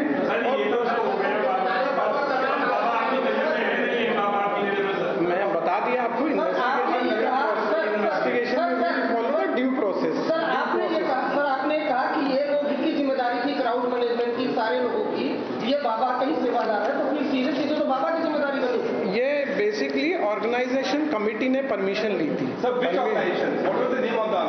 जी, ये ऑर्गेनाइजेशन कमेटी के ही जो इंचार्ज हैं, उस नाम क्या था ऑर्गेनाइजेशन का, जो जिनके नाम से परमिशन ली गई ना, वही मैं आपको बता रहा हूँ, जो वेद प्रकाश मधुकर, जो वेद प्रकाश मधुकर है ना, मधुकर जी की लोकेशन के लिए टीम टीम्स लगी हुई हैं। मधुकर जी के ऊपर रिवार्ड घोषित किया गया है और मधुकर जी मुख्य रूप से हम लोग उनकी पूछताछ के अंदर, अगर उनकी भी पूछताछ में कुछ और भी रोल निकल के आता है किसी का भी, तो वी विल प्रोसीड अकॉर्डिंग। बाबा का जो बैकग्राउंड है वो क्या है, कितने मुकदमे दर्ज है पहले की बताइए।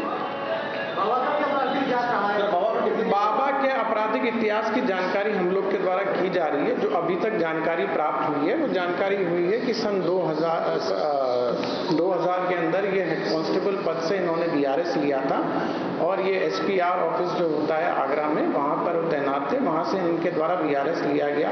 तत्कालीन समय में शाहगंज थाना आगरा में इनके ऊपर एक एफआईआर लिखने की बात प्रकाश में आई है, जिसके अंदर बाद के अंदर इसमें एक्विटल हो गया था। इसके अलावा कितने मुकदमे हैं ये जोन लेवल पे, और इसके अलावा जैसा आपने देखा कि इनके अनुयायी देश भर में हैं, तो उनके वहाँ पर और भी कहीं पे एफआईआर हैं क्या, ये चीज़ हम निकालने के लिए हमारी टीम्स लगी हैं और इन सब टीमों से, इन सब प्रदेशों से सहयोग लिया जा रहा है।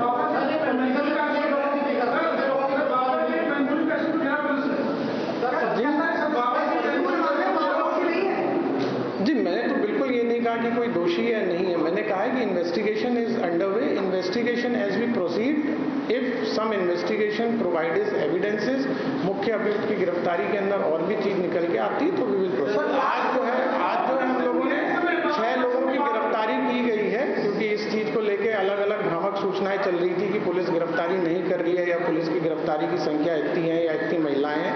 तो आज आप लोगों से संवाद इसलिए किया गया कि आज की तारीख में ये स्थिति है, जिससे आपको अवगत कराया गया।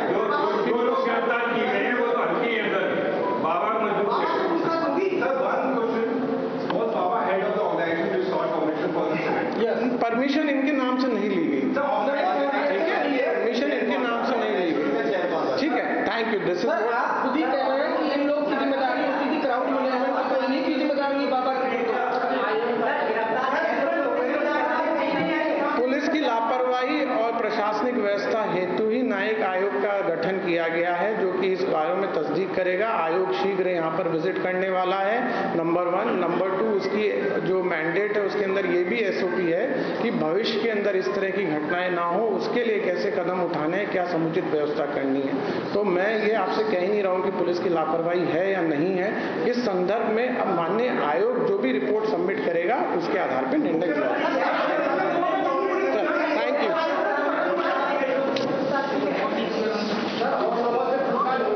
कर रहे हैं, पूछताछ कर रहे हैं।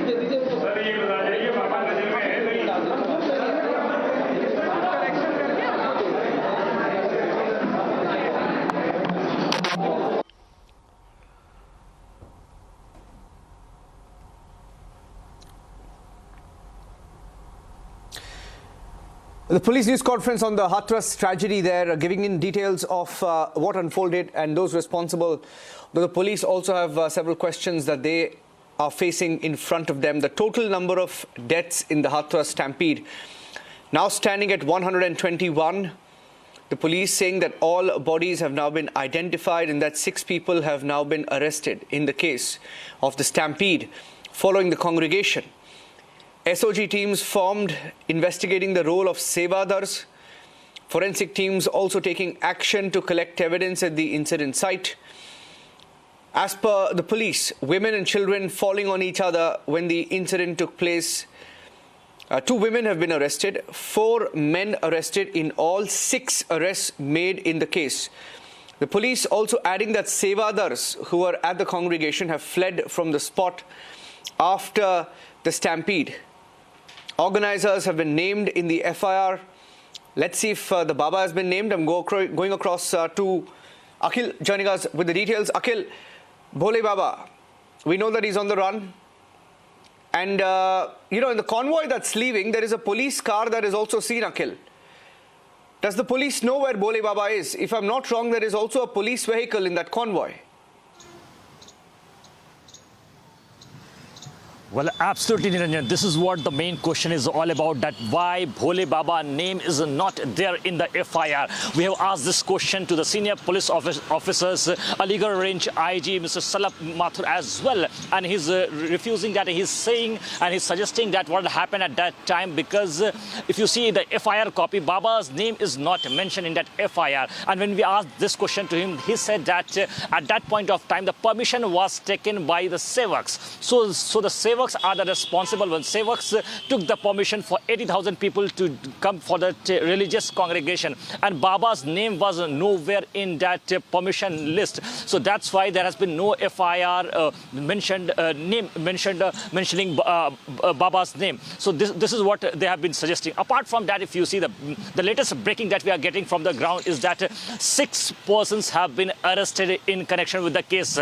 So right now 2, which include 2 women and 4 men. So apart from that, if you see, we have been asking this question to the senior officials as well in this regard, and they have been suggesting that the inquiry is on, the probe is on, only the time will tell that how long will it take to complete the probe. But on the larger aspect, if you see, they have been suggesting, the police officials have been suggesting that the Sevaks over there were not cooperating with the police, because as you see, the security personnel of Baba was also there. When the mishap took place, Baba's vehicle came from the another direction. So on that road, there's a U-turn at that point of time. On both sides of that Aligarh-Kanpur expressway, what happened that on both sides, people were standing over there. And when Baba's cavalcade, in that cavalcade, what we have get the information that there were 14 to 15 vehicles that was there. And when those Baba's vehicle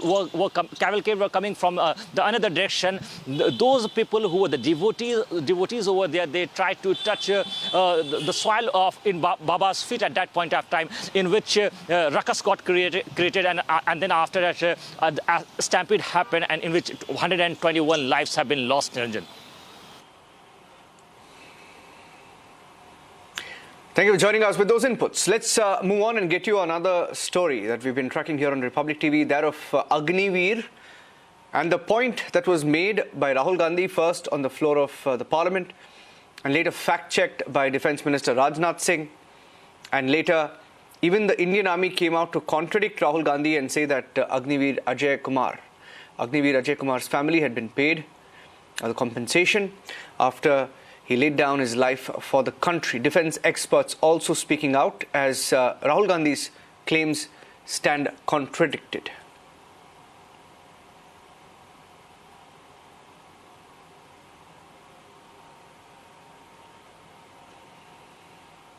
See, what has been posted by Rahul Gandhi and what is the actual factual fact is, you see, there are now any Agniveer that is there in the Indian Army, we have a set procedure. One is death on duty, that is category Y and Z, and then other is death not on duty, and third is the disability. These are the 3 categories under which he gets the benefit. Now, insurance of 48 lakhs that is there, that he gets whether it's death on duty or not on duty. Now, the difference is when he's on death on duty, that is martyred on duty, then he gets another additional 44 lakhs as an ex gratia payment. Then he gets the money, that emolument that is in the Seva Nidhi fund, and plus he gets his salary, that is for 4 years. So this is what he gets when it's on duty. When it's not on duty, then he gets the insurance, but he does not get the ex gratia. But he gets the Seva Nidhi fund, whatever is accumulated in that. And third is the disability. Now, the disability, it depends upon the percentage. It is 44, 25 and 15 lakhs that he gets. That depends upon the percentage of disability as decided by the board, medical board. Plus, he gets his Seva Nidhi, whatever money is accumulated in the Seva Nidhi fund, he gets that.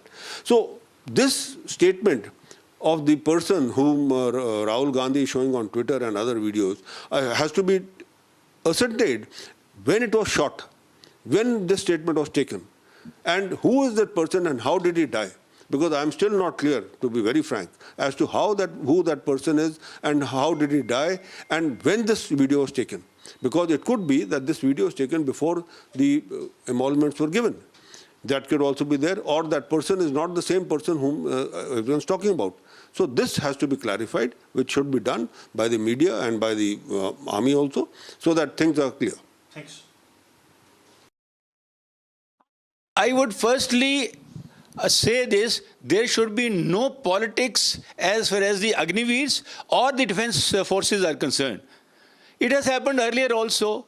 When the defense forces have gone in for surgical strikes, we have gone in for air surgical strikes, and a lot of questions have been asked on whether we executed or not. I think that is in very poor taste, and that is against the, I would say, the national interest. So first part is that these kind of things should not be done. Second, what specifically as far as Agniveers are concerned, I dare say that these are largely the boys, unemployed boys who are 10th class pass and who are looking to a livelihood. They are motivated and they have come, they are joining because firstly, they are motivated, they want to serve the country with that passion. And if these kind of things are talked, I think it will impact their mind as it is. Their term of engagement is only 4 years. And in that also, these kind of politics which is taking place will corrupt their mind, and the defense preparedness, the security of the country will get affected in case of any of the incidents taking place, whether on China-Pakistan border or even in the counterinsurgency operations when they operate.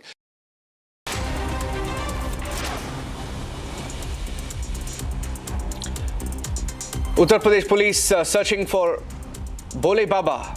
They searched the Ram Kutir Charitable Trust. Bole Baba is linked to the Hathras stampede where 121 attendees lost their lives in the stampede. However, an FIR has been filed naming the organizers. Bole Baba's name missing in that FIR. UP Chief Minister Yogi Adityanath has also ordered a judicial investigation, forming a commission led by retired Justice Brijesh Kumar Srivastava to file a report within 2 months.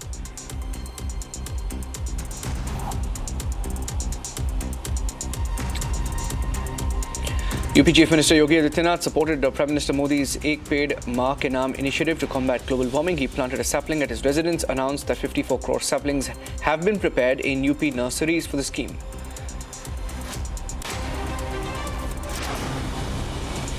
Global warming जैसी चुनौतियों से बचने के लिए एक पेड़ माँ के नाम लगाने का एक अभिनव आह्वान किया है। इस आह्वान के लिए मैं प्रदेशवासियों की ओर से आदरणीय प्रधानमंत्री जी का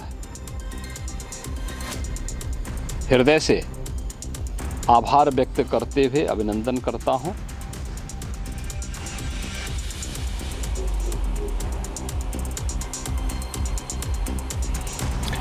The MHA appointed Basuri Swaraj, daughter of Sushma Swaraj and current New Delhi MP, to the NDMC. Basuri succeeded Meenakshi Lekhi as she joins fresh NDMC members are further sought to manage urban planning, public services, health, education and community welfare in the national capital.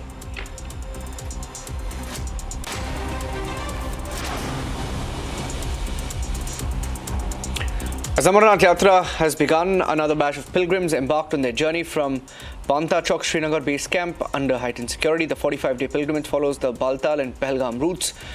Due to the recent terrorist attacks in Jammu and Kashmir, the Punjab Chief Minister Bhagwant Mann also directed enhanced security for Yatris. Special DGP Arpit Shukla chaired a high-level meeting to ensure safety of devotees, deploying additional police, SOGs, sniper detachments and other commando units along the route.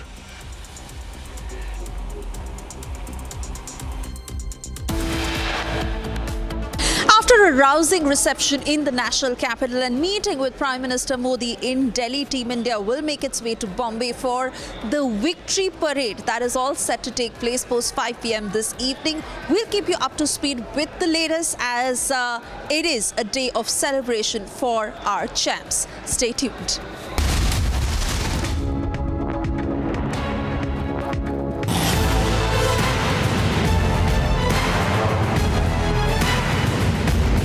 Get ready to witness the best technology extravaganza of the year.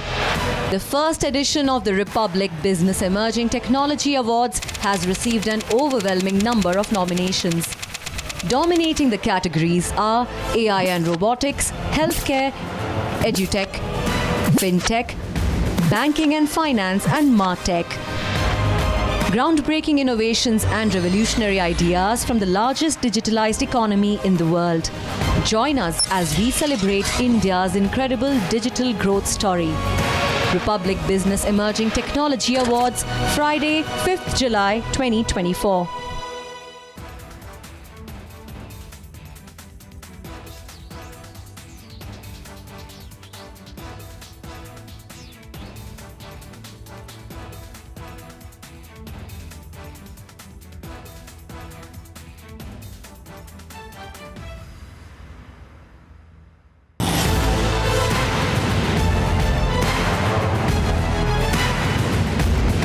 Get ready to witness the best technology extravaganza of the year. The first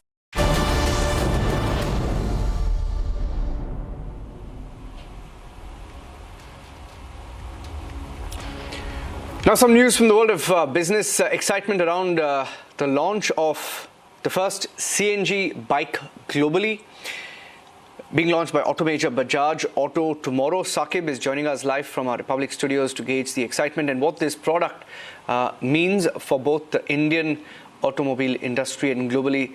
How is it expected to do, Saqib?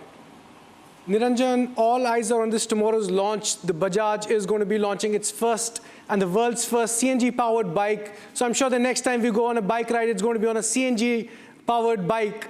Well, jokes apart, the bike is much touted in the automobile, especially the two-wheeler industry. Bajaj Auto, which is Pune headquartered, would be launching this bike at their home ground, that is Pune, tomorrow. The automobile major just some time back released a video, a teaser of the bike, and the video offers a glimpse of the motorcycle's design, highlighting its simple aesthetics and dual fuel capability. So basically, any bike user of the Bajaj's new CNG bike can also switch to petrol option.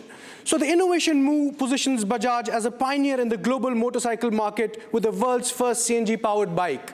As far as alternative fuels are concerned, non-ICE internal combustion engine, that is non-petrol and non-diesel automobiles, a recent report has stated that how tier 2 cities in the country are increasingly embracing electric mobility, CNG vehicles. So it's a very good opportunity for Bajaj Auto to actually tap those tier 2 markets and ensure that the bike, which many people say is going to be called Bruiser, Bajaj Bruiser, will be hitting these tier 2 markets also.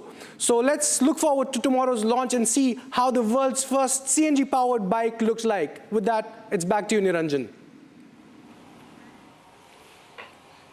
Okay, thank you for that. Let's quickly get you some updates from the world of business, getting you some details on Republic. Right now, officials from the Ministry of Labour inspected Foxconn's iPhone assembly plant in Tamil Nadu following reports of hiring discrimination against married women. The inquiry led by the Regional Labour Commissioner found no immediate evidence of discrimination. However, Foxconn did not provide detailed staffing data. The investigation was prompted by Prime Minister Modi's directive after a Reuters report highlighted discriminatory practices in 2023-2024. Apple and Foxconn acknowledged past issues but claimed to have addressed them.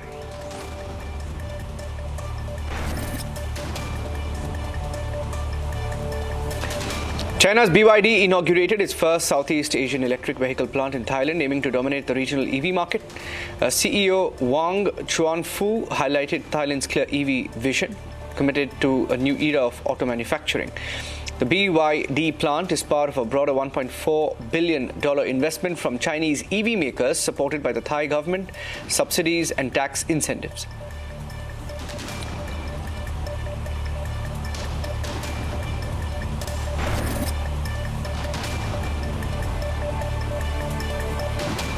Inox Wind Limited's share price surged 15% to 164 rupees after its promoter Inox Wind Energy infused 900 crore rupees. This move aims to make Inox Wind a net debt-free entity, enhancing its financial health and operational flexibility.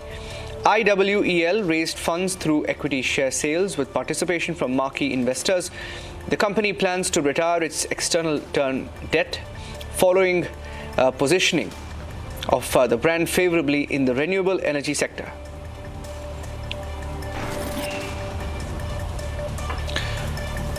The rupee remained almost unchanged against US dollar at 83.52 on Thursday due to elevated dollar demand following the RBI's intervention in one-month non-deliverable forwards after a surprising election outcome.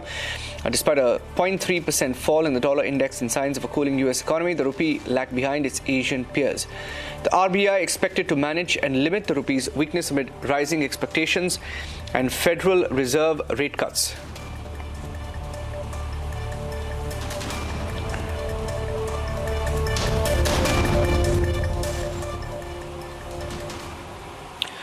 Well, several key meetings taking place in Moscow after the Pakistani Prime Minister Xi Jinping also meeting Vladimir Putin.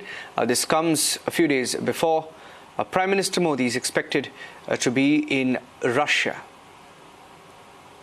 当前，双方正在全面落实我们达成的各项共识。 推动两国各领域合作沿着既定轨道稳步前进。面对变乱交织的国际形势和外部环境，双方要继续秉持世代友好的初心，坚守造福人民的恒心，不断涵养中俄关系的独特价值。 挖掘两国合作的内生动力。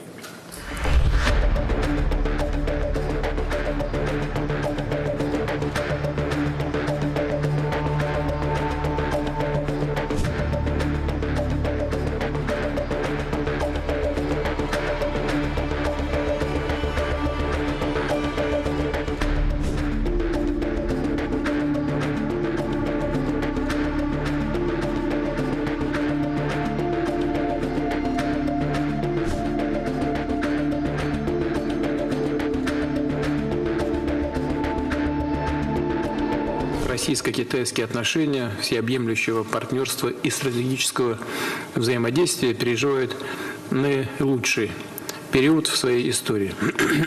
Они выстраиваются на принципах равноправия, взаимной выгоды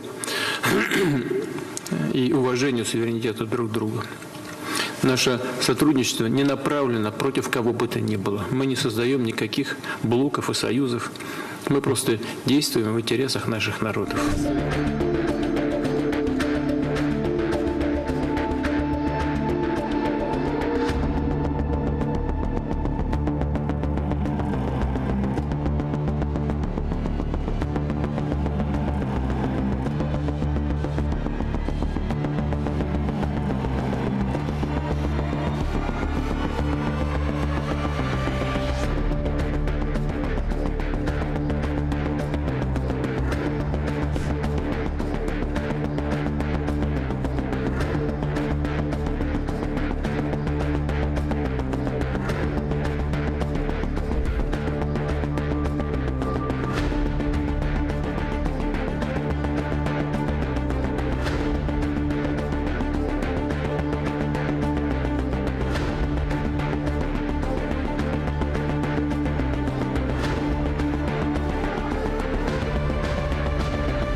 After their victory in the T20 World Cup, Team India is back home. They were stranded in Barbados due to a cyclone, and they're now back in India.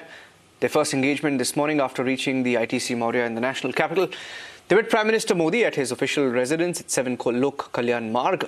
A little after 11 a.m. was that meeting. It was a very candid interaction between the Prime Minister and Team India, a video of which was also released by the PMO. We have that video coming in, and the next stop for the Men in Blue will be Mumbai. They're expected to hold that victory parade. The victory parade from Nariman Point to the Wankhede Stadium. The Wankhede Stadium, by the way, ladies and gentlemen, has been opened up for the public to enter free today. First come, first serve, as many seats as possible. Whoever comes first gets a seat. And that's where that victory parade will end in Mumbai today. So the financial capital, South Mumbai, will be chock-a-block with fans lining up the streets just like they did in 2013 when India won the World Cup. That was the 50-over format, the finals of which was also held in Mumbai back then. And the Team India victory parade in a short while from now. Ladies and gentlemen, traffic advisory in the financial capital already. Traffic is already an issue in Mumbai, and today's prime time victory parade from 5 p.m. to 7 p.m. It could get a little delayed because Team India is expected to land a little after 4 p.m. Will take them at least an hour to reach South Mumbai, even if they take the road route. And from there, in Nariman Point, that parade will proceed almost 2 kilometers when they will travel from Nariman Point to the Wankhede Stadium. It will come to an end at the Wankhede Stadium. It's expected to be a complete prime-time blockbuster. What a World Cup final that was, and even now, moments of that finals replaying in the heads of all Indians. The Prime Minister also speaking to the team about some key moments of that match. We'll take a break. We'll come back and build up to that live event in Mumbai. The Prime Minister meeting Team India earlier today.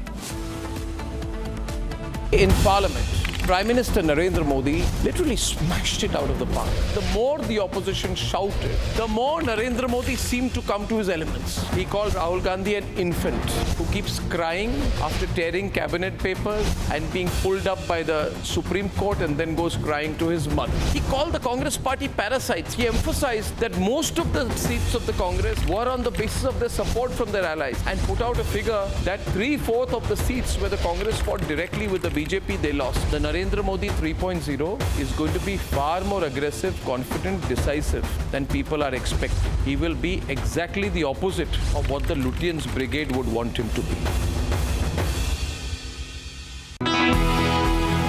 You are a representative of the, if I could say, Gen Z. You are a Gen Z Neta, and we're not used to seeing, the Gen Z Neta. You're an MP, you're not just a leader. I just want to understand from you, how does a Gen Z Neta look at politics of the country? I look at politics as a good medium of change. Like Gandhiji said, you should be the change that you wish to see in the world. I think this is the apex of being a change maker.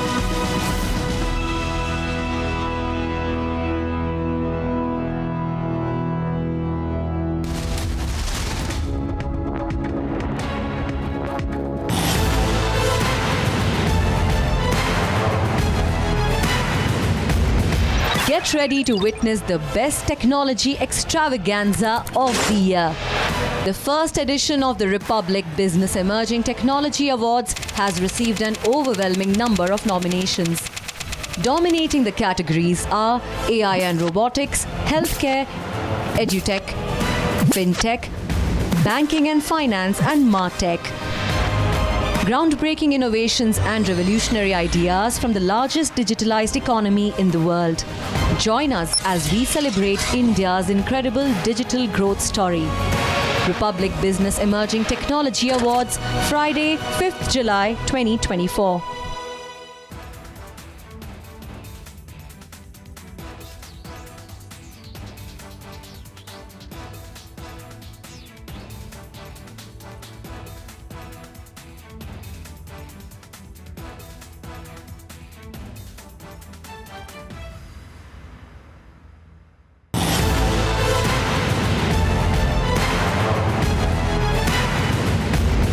Get ready to witness the best technology extravaganza of the year.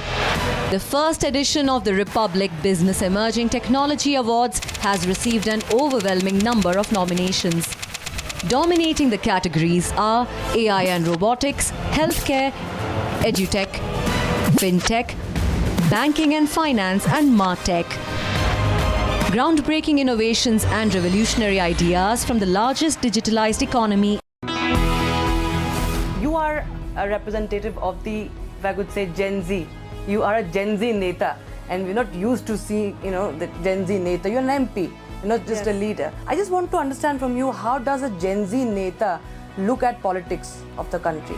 I look at politics as a good medium of change. Like Gandhiji said, you should be the change that you wish to see in the world. I think this is the apex of being a change maker.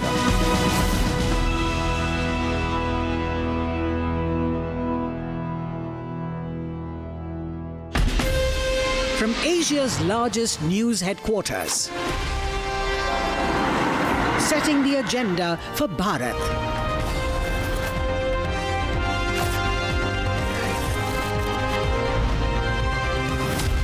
You're watching Republic.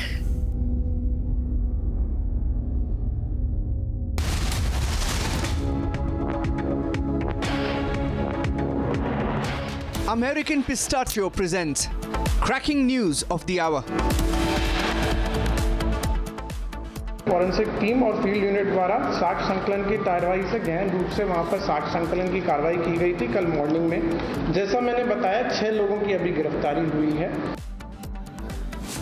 Republic accesses clincher CCTV footage in Hathras stampede horror. 6 people arrested so far.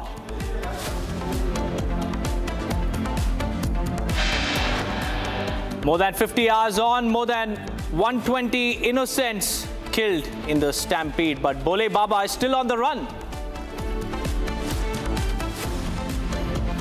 After Rahul's claim on Agniveers on the floor of the House, Indian Army fact-checks him.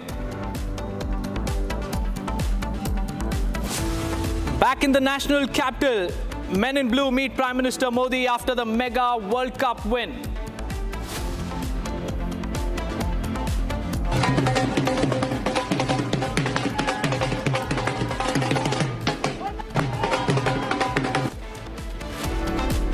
And a mega victory parade is lined up from Nariman Point to Wankhede Stadium this evening for our men in blue.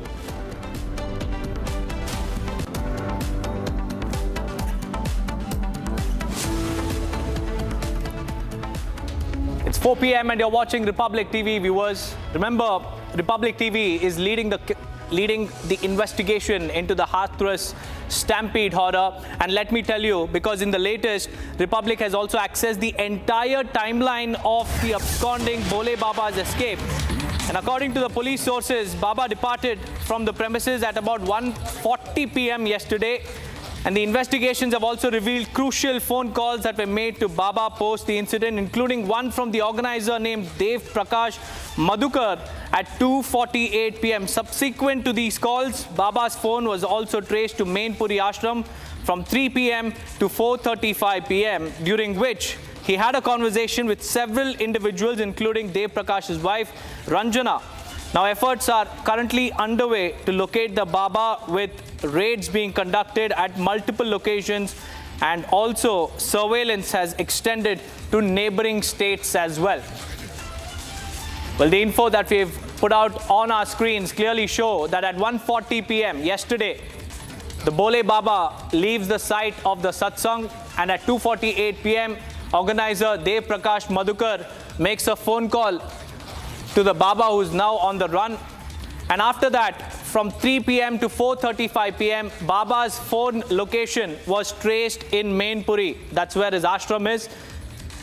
And after that, Baba's phone was switched off. Nobody knows where he went. Nobody knows anything about his whereabouts. And now the ambit of the probe has extended to other states as well. Remember, viewers, 121 innocent lives were lost in this incident. And the Baba, following the incident, he tried to shift the blame on antisocial elements. And now he's on the run. Nobody knows about the whereabouts of the Bole Baba, but all we know is that he had received multiple calls from the organizer and his wife as well. And now the police have extended the probe to other states as well.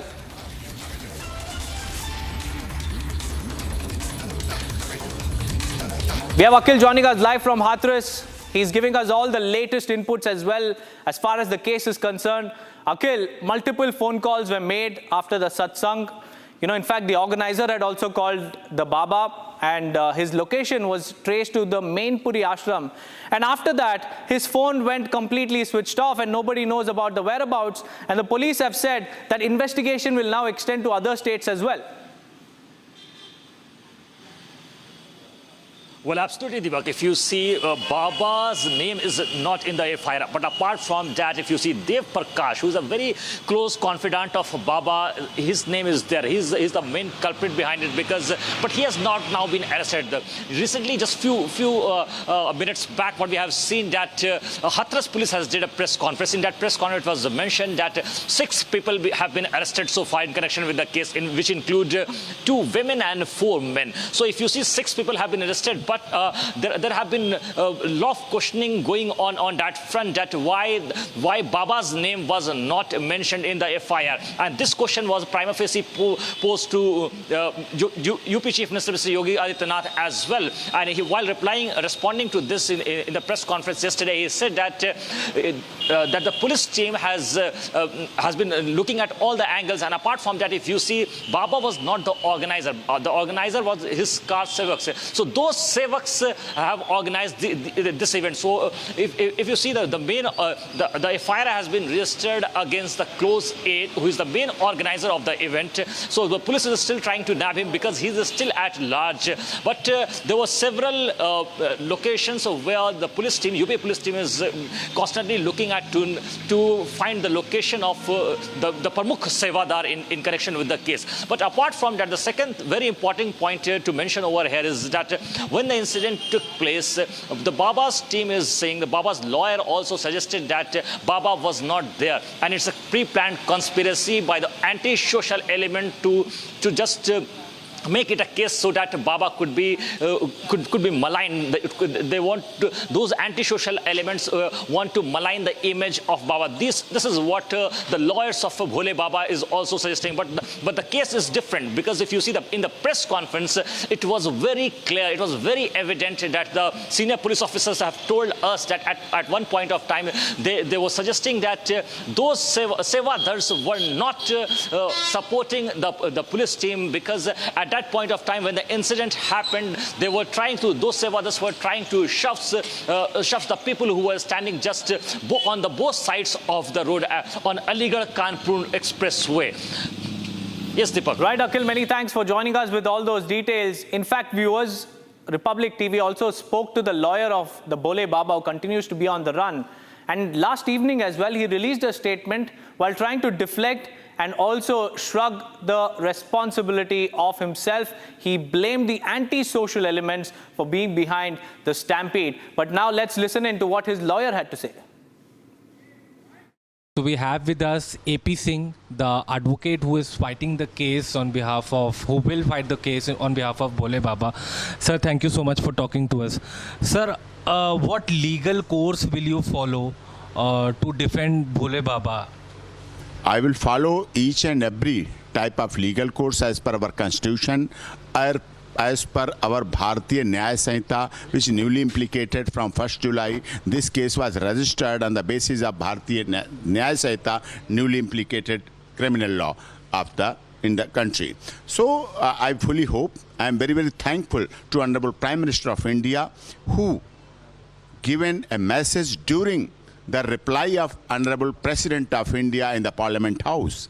I am very, very thankful Honorable Chief Minister of Uttar Pradesh, who visited today on the place of incident, in the hospital, in the different places, and meet eyewitnesses of the incident. I am very, very thankful to Honorable Chief Minister of Uttar Pradesh, who sent DGP at the place of incident same day, and also sent higher officers of the administration. I am very, very thankful to Honorable Defense Minister of India, who sent immediately NDRF to the place of incident for immediate treatment of the injured.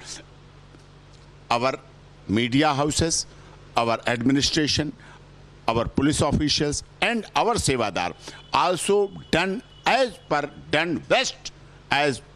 given best for the treatment of the injured, and the priority of the Sevadars to send the injured in the better hospital and for the better management.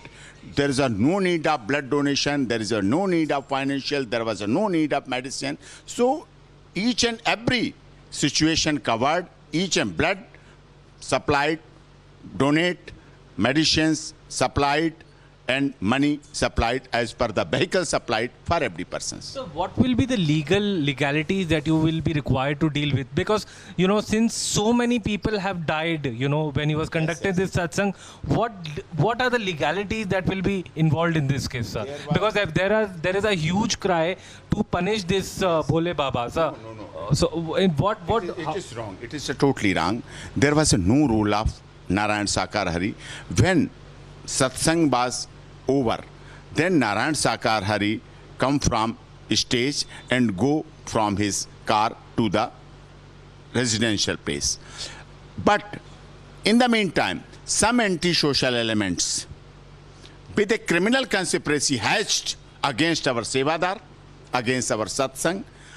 Sevadar was innocent. There was a ladies, there was a children.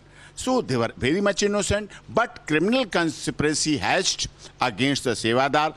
This criminal conspiracy always come against the Sanatan. So this is not the first incident what happened. There was an incident in Amarnath. There was an incident of Mata Vaishno Devi. There was an incident of Jammu railway station. There was an incident of Varanasi. There was an incident other places. So what happened? There was some anti-social elements enter, and when Narayan Sakar Hari leave from the manch, then they start their mischief.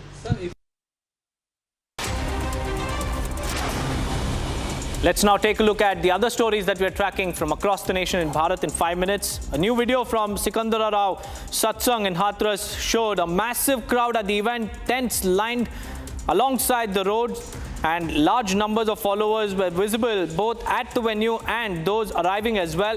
The person filming, surprised by the turnout, commented on the extensive crowd and wet fields. Following this, numerous Sevadars were also seen managing the crowd, and additional tents extended far beyond the main event area. The chaotic video was taken from inside a bus.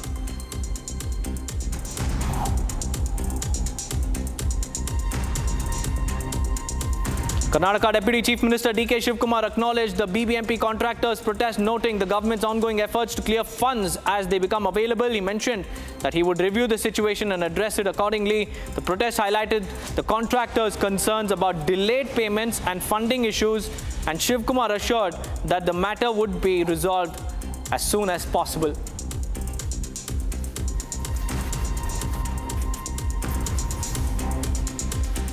I don't know, just look at it. Funds, whatever the funds we are getting, we are just clearing it. I'll just have a look at it and come back to you. Andhra Pradesh Chief Minister Chandrababu Naidu met Union Ministers Piyush Goyal and Ram Mohan Naidu in Delhi to discuss state development and central support. Piyush Goyal highlighted in a social media post on X about the discussions on how the NDA government can boost Andhra Pradesh's prosperity and growth. Naidu's TDP, a key NDA ally, seeks central assistance for rebuilding Amravati, the state's capital. And Naidu emphasized that Amravati's historical significance and detailed plans, while also signaling its importance in Andhra's development. Odisha Deputy Chief Minister Pravati Parida announced the Cabinet's approval of the Subhadra Yojana. The scheme is set to launch on September 17th, coinciding with Prime Minister Narendra Modi's birthday.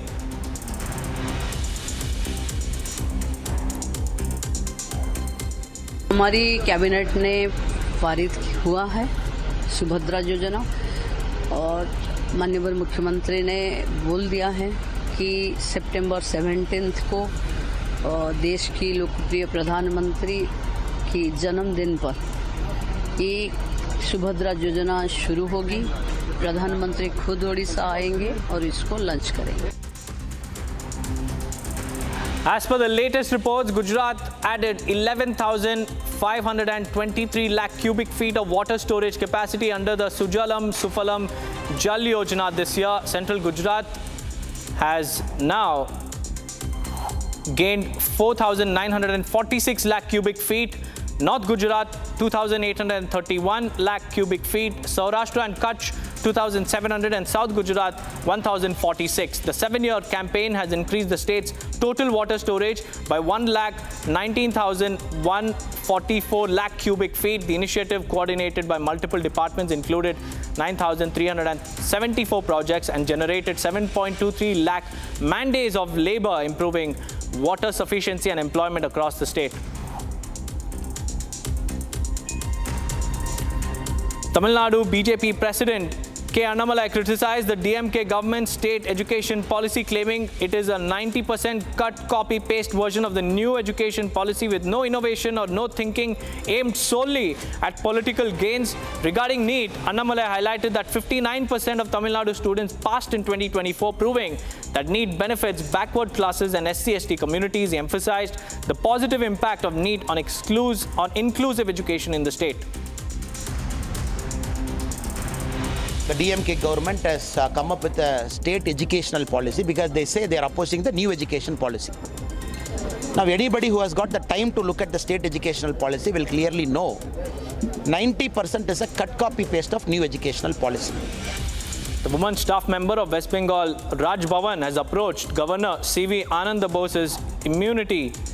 Has approached the Supreme Court challenging the governor's immunity under Article 361 of the Constitution amid allegations of sexual harassment. She argues that this immunity should not prevent criminal proceedings for acts like sexual harassment, emphasizing the need for justice and protection of fundamental rights. The plea seeks guidelines to limit immunity and ensure police investigation despite constitutional protections, and also demanding security and compensation for the harm caused. Earlier, the Calcutta High Court had stayed the proceedings related to her complaint against the governor's office on special duty and others.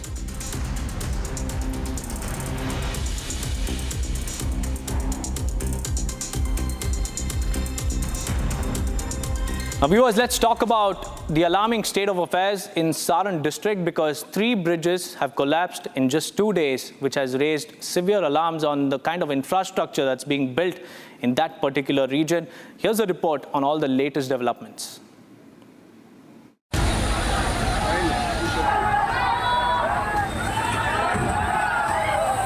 A series of bridge collapses continues to plague Saran district, with the 3rd bridge collapsing in 2 days. The back-to-back collapses are now raising serious concerns. Listen in to what the locals had to say.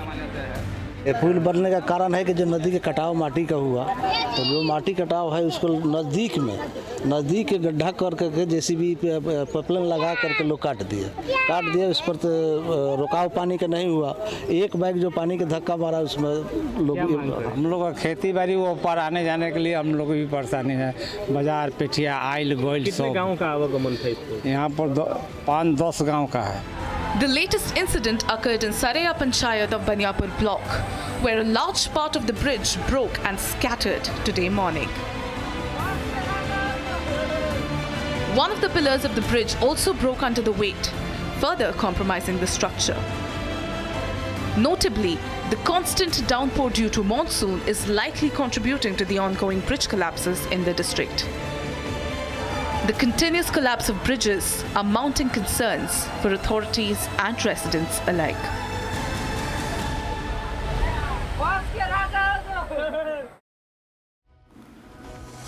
Viewers, the wait is finally over, because T20 World Champions, the men in blue, are back home with the trophy, which has arrived after 17 years since India won the first T20 World Cup back in 2007. And upon arrival today, they met the Prime Minister at 7 Lok Kalyan Marg. And the Prime Minister also took to his social media to express how happy he was to hold discussions with the champions finally, after they were delayed by a hurricane in Barbados.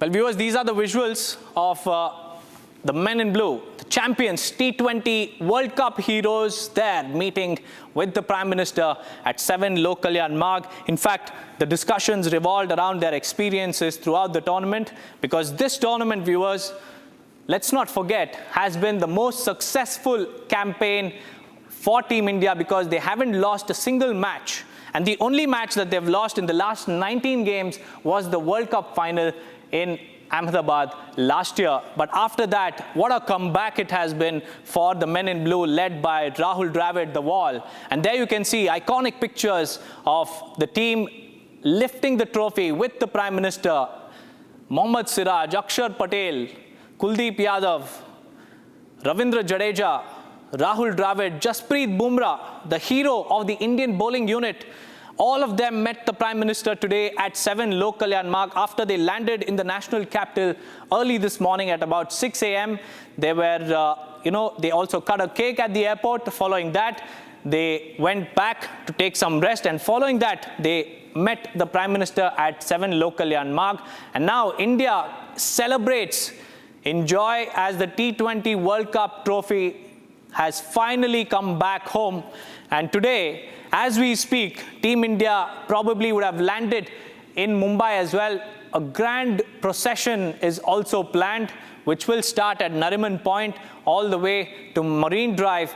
And then there will be a celebratory event at the Wankhede Stadium as well. And the iconic Wankhede Stadium is now gearing up to welcome the World Cup heroes. In fact, the streets of Mumbai काफी time से सोच रही थी कब मैं देखूंगी, but आज मेरा सपना पूरा हो रहा है. Thank you so much thank you. आपका नाम बता दीजिए. मेरा नाम संजना शेट्टी है, मैं अंधेरी में रहती हूँ. मैम आप कहाँ से हैं? How you are cheering the team? We are super excited. हम मलाड से आए हैं.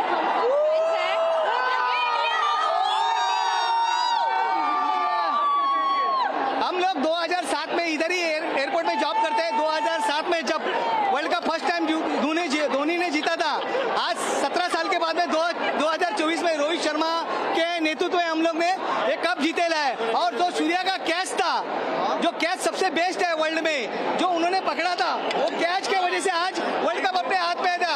सूर्या, जब तक सूरज चांद रहेगा, सूर्या तेरा नाम रहेगा. जब तक सूरज चांद रहेगा, सूर्या तेरा नाम रहेगा. India,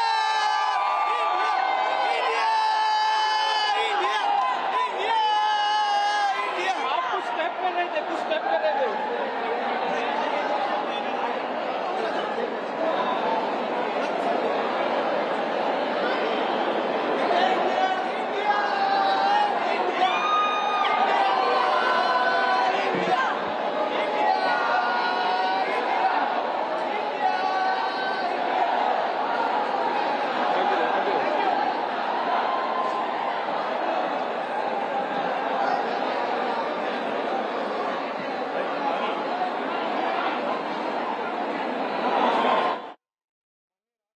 Viewers, fans are completely excited. They're immersed in a celebratory joy as Team India is all set to take out a victory parade. A 1 kilometer long victory parade will be taken out, and the fans are all excited to finally get a glimpse of their World Cup heroes.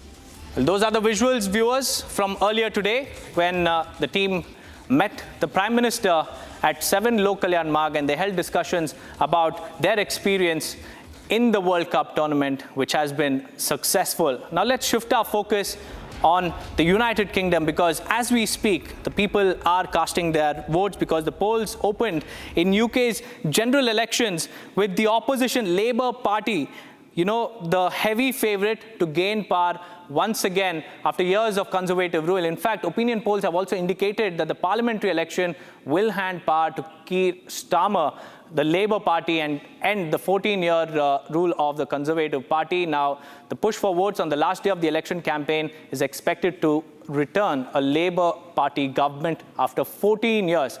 Now, this is what we're tracking right now. UK is going to polls. It's going to be Sunak versus Starmer. Now, the opinion polls have tipped that the Labour Party will have an upper hand this time around with a comeback after 14 years. We have our colleague Aman joining us live from the United Kingdom. Aman, it's a big day for the nation because it's polling day, and everybody says the opinion polls have largely predicted a win for the Labour Party. So how is the situation on ground zero? Yeah, certainly the situation is entirely filled with anti-incumbency here in the United Kingdom, as 650 parliamentary constituencies are currently underway their polling phase right now, and more than 46 million voters who have been registered. Certainly not everybody would vote, but definitely all the opinion polls have stated that the current incumbent Conservative Party government will be losing its 14-year-old stronghold over the UK. And definitely the Labour Party is going to celebrate a landslide victory, somewhere a historic victory in the United Kingdom in the current polls. That's what the opinion polls and the ground reports are telling as of now. And Aman, like you mentioned, there is an anti-incumbency factor. So what are the reasons for this anti-incumbency in the United Kingdom? See, majorly the entire election campaigning right since the Prime Minister Rishi Sunak around May, and on 22nd of May he declared a snap election on the 4th of July. Immigration and economy have been some of the key issues that have been surrounding this campaigning phase and the entire month of June. The betting scandal that has taken place in the UK is placing a very important stronghold on the voting pattern that is happening right now. And the economic issues that has been always right since the Prime Minister Liz Truss vacated her seat and Prime Minister Rishi Sunak took off, the economy of the UK has been struggling hard, and Prime Minister Rishi Sunak is betting on the picture that yes, he has done certain good for the economy. And on the other hand, the Labour Party as well as the Conservative Party are campaigning on the issues of immigration as well, and a dramatic jump of Reform UK under Nigel Farage on the similar issues of immigration is certainly what is shaping the voting patterns within the citizens here. Right, Aman, like you've been interacting with a lot of people on ground zero, what are their opinions on the ensuing elections?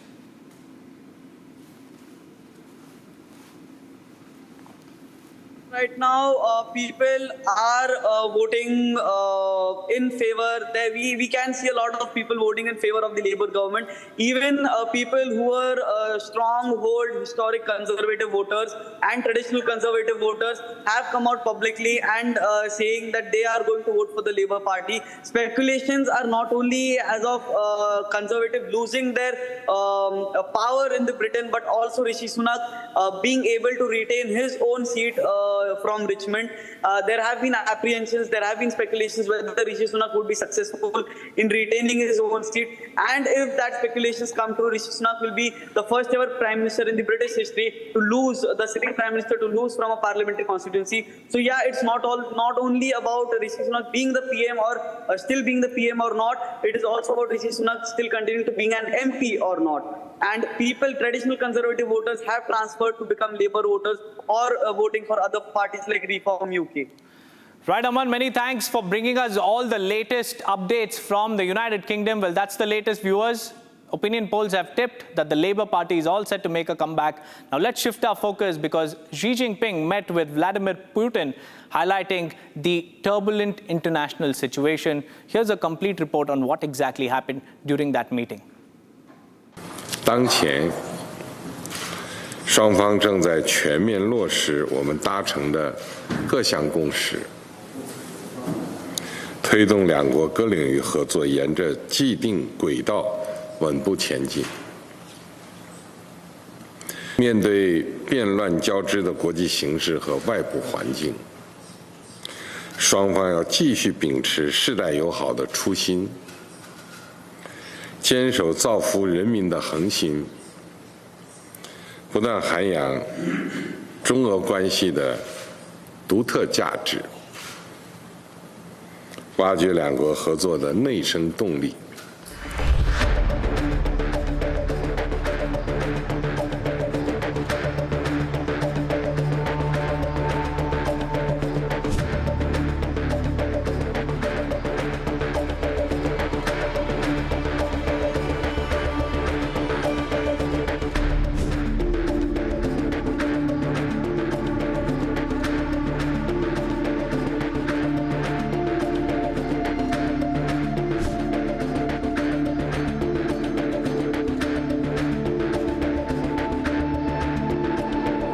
российско-китайские отношения всеобъемлющего партнерства и стратегического взаимодействия переживают наилучший период в своей истории.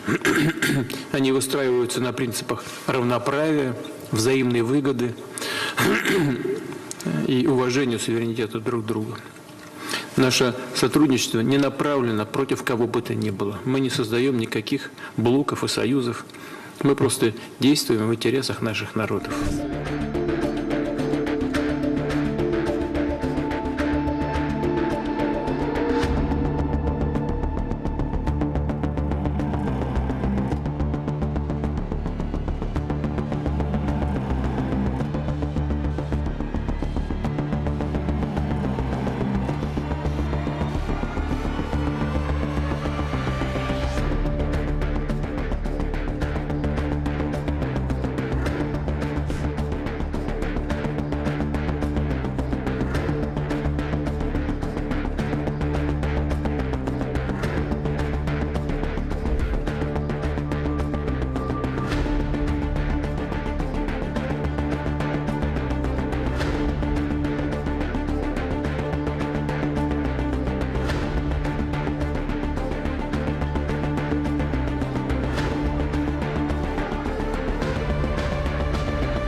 This self-styled godman who has been identified as Narayan Hari, whose real name is Surajpal Jatap, we found out that where he actually is. Will he be questioned by the police? And the key question is that will he be taken into custody for the lapses in which his name reportedly has come out? Stay tuned to Republic Media Network as we bring you minute-to-minute updates of the man-made crisis that resulted in the Hathras stampede, resulting in 121 deaths. Stay tuned.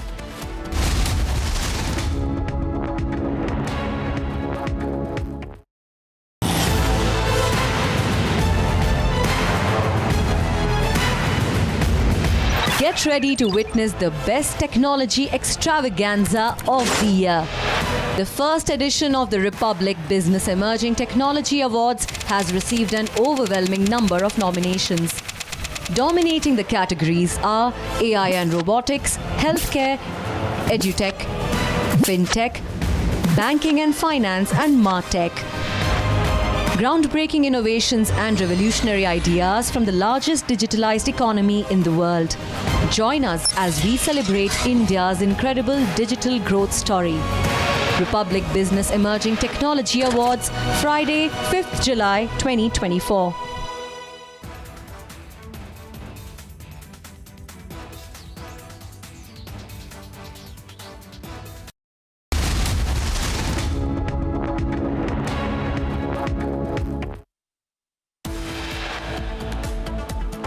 Forensic team और field unit द्वारा साक्ष्य संकलन की कार्यवाही से गहन रूप से वहां पर साक्ष्य संकलन की कार्रवाई की गई थी कल मॉर्निंग में। जैसा मैंने बताया 6 लोगों की अभी गिरफ्तारी हुई है।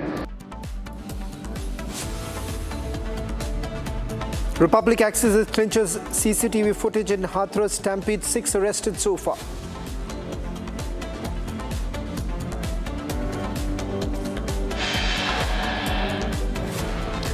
"50 hours on, more than 120 innocent lives lost, but Bhole Baba is still on the run."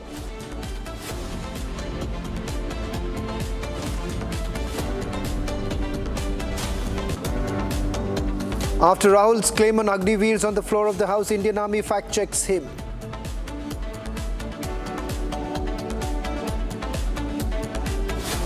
A mega victory parade is lined up from Nariman Point to Wankhede Stadium this evening for our men in blue.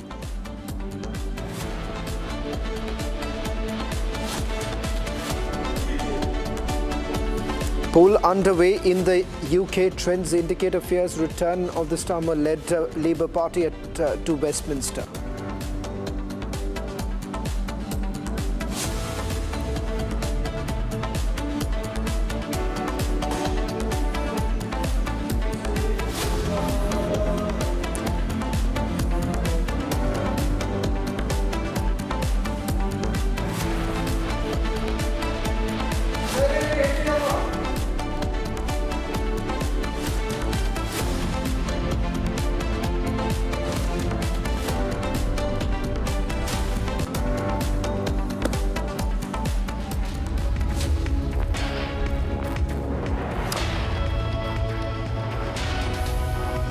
In a short while from now, our winning team is going to be in Mumbai. This after they had a meeting here in the national capital with the Prime Minister.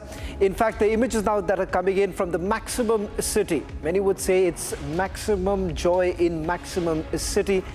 In a short while from now, all eyes would be on that roadshow starting from Nariman Point to Wankhede Stadium, where we are already seeing right now a lot of fans thronging the Wankhede Stadium, where there is a program that is expected to begin in a short while from now. Roughly around 5 o'clock this evening is when our champions who are going to be atop a bus, a victory parade is going to take place from Nariman Point all the way to Wankhede. In fact, listen to what several of the fans who are gathering outside the Wankhede Stadium have to say. बच्चे आप लोग क्या देखने आए यहाँ पर? विराट कोहली को। You know Virat Kohli? हाँ। How excited are you? बहुत excited है। हमें मिलना है विराट कोहली से एक बार। हमें मिलना है। हैंडशेक नहीं। रोहित से नहीं मिलना है? नहीं, रोहित से भी मिलना है। मुझे उनकी पूरी टीम से मिलना है। उनकी पूरी टीम ही बेस्ट है। क्यों मिल रहा है आपने? वर्ल्ड कप हम जीते, बहुत खुशी है आपको? बहुत। देखा था मैच? हमने पूरा देखा था। Great, enjoy. बच्चे आप लोग क्या देखने आए यहाँ पर? Virat Kohli. Well, in fact, what you see right now on your screen, celebrations that are taking place in Mumbai. This after that historic win with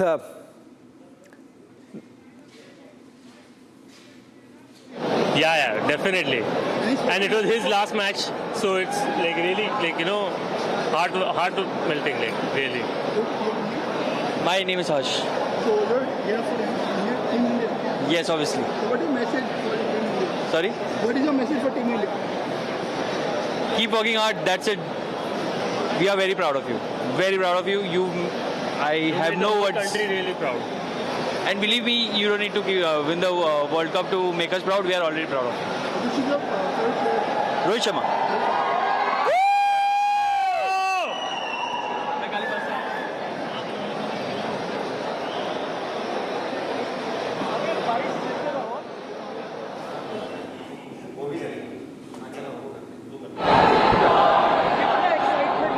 बहुत ज्यादा, मुझे तो इतना अच्छा लग रहा है कि मैं बहुत अच्छा लग रहा है मुझे आज यहाँ पे आकर। मुझे तो कोहली को मिलना था, मैं काफी टाइम से सोच रही थी कब मैं देखूंगी, बट आज मेरा सपना पूरा हो रहा है। Thank you so much, thank you. आपका नाम बता दीजिए। मेरा नाम संजना शेट्टी है, मैं अंधेरी में रहती हूँ। मैम आप कहाँ से हैं? Where you from and how you're cheering at the team? We are super excited. हम मलाड से आए हैं, हम फ्रेंड्स हैं।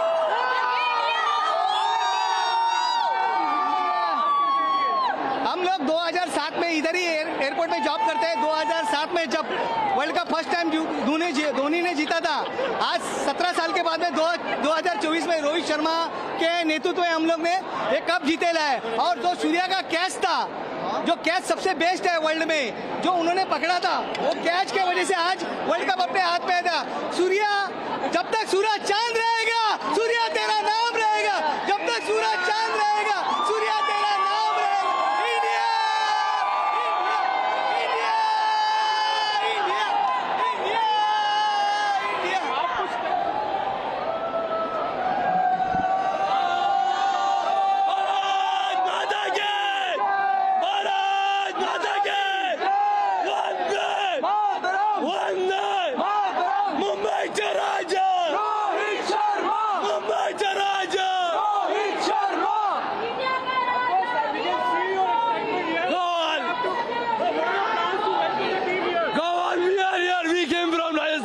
And we are here to welcome Team India. And the World Cup is coming home finally. And we are here to welcome the team mentor Rahul Dravid. He created the team in last 12 years. And the team has finally paid off. And the team, and the World Cup is coming. Janda gaad diya. What do you have to say? The cup is coming home, that's all. We are here to support Team India. Okay, what are you carrying here? I'm carrying a message for my favorite Virat Kohli that I'm here to support him. We are very, very proud of the Indian cricket team.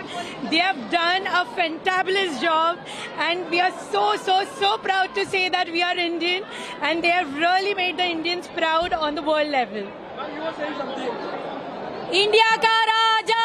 Rohit Sharma! India ka Raja! Virat Kohli! India ka Raja! Virat Kohli! And instead of boo to Hardik Pandya, chak de Hardik Pandya! Yes. तेरी वजह से जीता है. Well, let me also bring in my colleague Deepak, who's joining us on this broadcast from the newsroom. In fact, jubilant fans, the number of fans who have now lined up closer to Nariman Point from where the victory parade is going to begin. Deepak, undoubtedly, this was on the expected lines. Right, Shravan. Now, this particular victory parade brings back the memories of 2007 because this is exactly what had happened back then also. There was another victory parade, a massive victory parade, because it was the first inaugural T20 edition and India had emerged winners in that World Cup as well. So this will be a rerun of what happened in 2007. But since people had to wait for 17 long years to bring back the T20 World Cup, this time the excitement is completely, palpable because people are waiting under the sun, under the rain. They don't care about the weather conditions. All they want to do is get a glimpse of their World Cup heroes.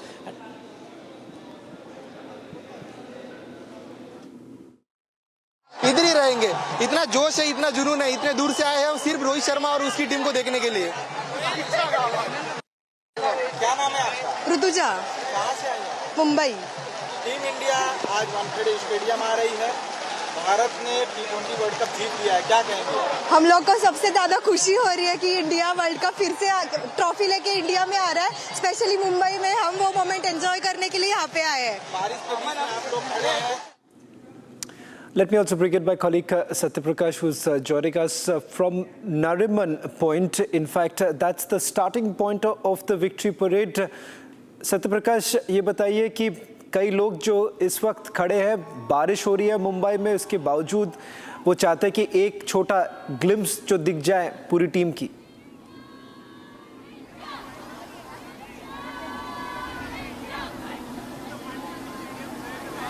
जी हाँ सवन, तस्वीरें मैं दिखा रहा हूँ किस तरह से यहाँ पे लोगों की भीड़ इकट्ठा हुई है. देखिए, मुंबई कर पहुंचे हुए हैं, मुंबई के अलग अलग जगहों से यहाँ पे पहुंचे हुए हैं और सभी लोग इंतजार कर रहे हैं कि कितनी जल्दी भारतीय टीम आए और उनका वेलकम करे. ये नरीमन पॉइंट का दृश्य है, तस्वीरें हैं जो कि यहीं से बस की शुरुआत होगी. जो रोड शो होगा यहाँ से शुरुआत होगी और वानखेड़े स्टेडियम जाएगा. लगभग 1.5 किलोमीटर का रास्ता है जो कि यहाँ से निकलेगी और यहाँ लोगों का वेलकम के लिए इंतजार है. लोग इंतजार करें कितनी जल्दी भारतीय टीम आए और स्वागत करने के लिए तैयार है. ये तस्वीरें देख सकते हैं किस तरह से पब्लिक जो है रोड पे आ गई है और इंतजार कर रही है कि कितनी जल्दी भारतीय टीम आए और उसका स्वागत किया जाए. ये ट्राइडेंट होटल के सामने जो है तस्वीरें देख सकते हैं कि भारतीय टीम पहले आएगी ट्राइडेंट होटल और ट्राइडेंट होटल के पास यहाँ पे रुकेगी और फिर यहीं से बस निकलेगी. ये तस्वीरें देख सकते हैं किस तरह से लोग सड़क पे आ गए हैं हजारों की संख्या में. मुंबई के मरीन ड्राइव से लेकर नरीमन पॉइंट तक वानखेड़े स्टेडियम के पास इसी तरह से लोग वेलकम करने के लिए इंडियन टीम के लिए खड़े हैं. एयरपोर्ट पे लोग खड़े हैं. लोग स्वागत करने के लिए अलग अलग जगहों से आए हैं. मुंबई के अलग अलग इलाकों से आए हैं. कुछ लोग पुणे से आए हुए हैं क्योंकि पहले से लोगों को जानकारी मिल गई थी कि भारतीय टीम आ रही है. उसका वेलकम करने के लिए ये ट्राइडेंट होटल के पास ये देखिए तस्वीरें देखिए और भारतीय टीम यहाँ से निकलेगी और एनसीपीए नरीमन पॉइंट के आखिरी छोर जाएगी और फिर वहाँ से होते हुए वानखेड़े स्टेडियम जाएगी. तो ये तस्वीरें देख सकते हैं किस तरह से लोग भारतीय टीम का वेलकम करने के लिए रुके हुए हैं. बारिश हो रही है लेकिन कोई हटने के नाम नहीं ले रहा है. हम कुछ लोगों से बात करेंगे. आप कहाँ से आए हैं? नवी मुंबई से 2 घंटे का ट्रैवल करके. बारिश हो रही है फिर भी रुके? ऑब्वियसली अभी फोन भी खराब हो जाए तो कोई फर्क नहीं पड़ता. इंडिया 10 साल के बाद वर्ल्ड कप जीती, हम यहाँ सेलिब्रेट करने आए हैं. आप भी साथ में आए? हाँ, उसके साथ ही आए हूँ. कितने देर से इंतजार कर रहे हैं? हम लोग 4 घंटे से. बारिश हो रही है, हट नहीं रहे आप? नहीं, बारिश आज कोई नहीं रोक सकता हमको उनसे मिलने से. आप कहाँ से आए? मैं अहमदाबाद से. अहमदाबाद से आए आप टीम के लिए? देखने के लिए. कितनी देर से इंतजार कर रहे हैं? सुबह 11 बजे आया था, अभी तक वेट कर रहे हैं.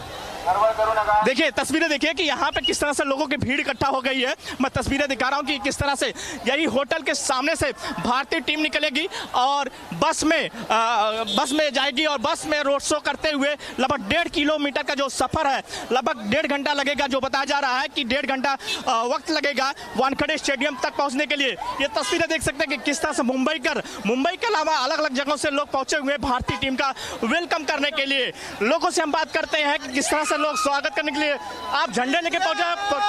India India India India India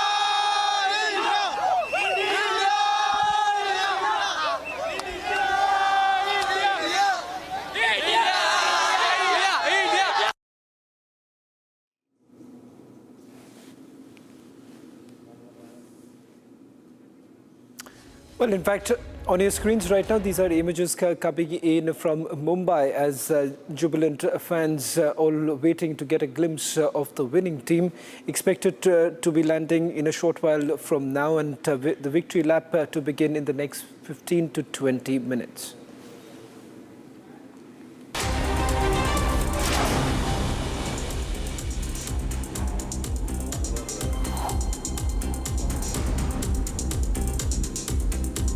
Prime Minister Narendra Modi meets Team India after their return to India post winning the T20 World Cup tournament. Prime Minister Modi called it an excellent meeting with the champions and shared on social media that he had a memorable conversation with the men in blue about their experiences through the tournament. During the meeting, BCCI Secretary Jai Shah and President Roger Binny presented the number 1 jersey to Prime Minister Narendra Modi.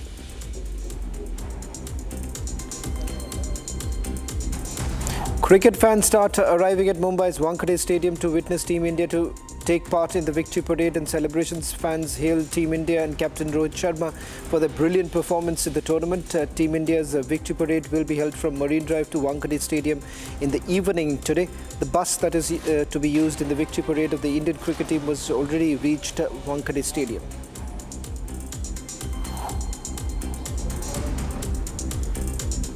Six people have been arrested in connection with the Hathras Stampede tragedy. This includes 4 men and 2 women.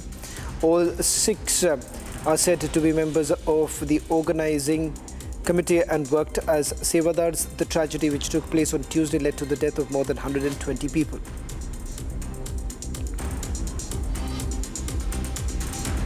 Team और field unit द्वारा साक्ष्य संकलन की कार्रवाई से गहन रूप से वहां पर साक्ष्य संकलन की कार्रवाई की गई थी कल मॉर्निंग में। जैसा मैंने बताया 6 लोगों की अभी गिरफ्तारी हुई है। Congress parliamentarian questioned why Bhole Baba's name is not in the FIR. Reniko Chaudhary said that she will give him the chance to roam freely and organize another satsang, allegation that has been leveled against the police. इतना दुर्घटना वहाँ हुई है और अब सरकार आके कुछ कॉस्मेटिक ढंग से बात कर रहे हैं। मैं एक ही सवाल पूछ रही हूँ, इतना बड़ा हादसा हुआ है किसकी वजह से, कैसे हुआ? सत्संग लगी हुई थी। सत्संग किसके नाम पे हुआ? एक वो बाबा के नाम पे हुआ जिनका काफ़ी रंगीन चरित्र है, हाँ, नाम मशहूर है। बाबा जी ने सत्संग लगाया और उनका नाम FIR पे है भी नहीं।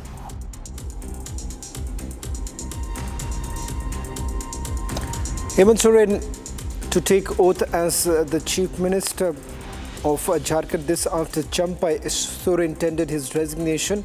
The former Chief Minister was granted bail in the money laundering case a few days ago, is likely to take oath today.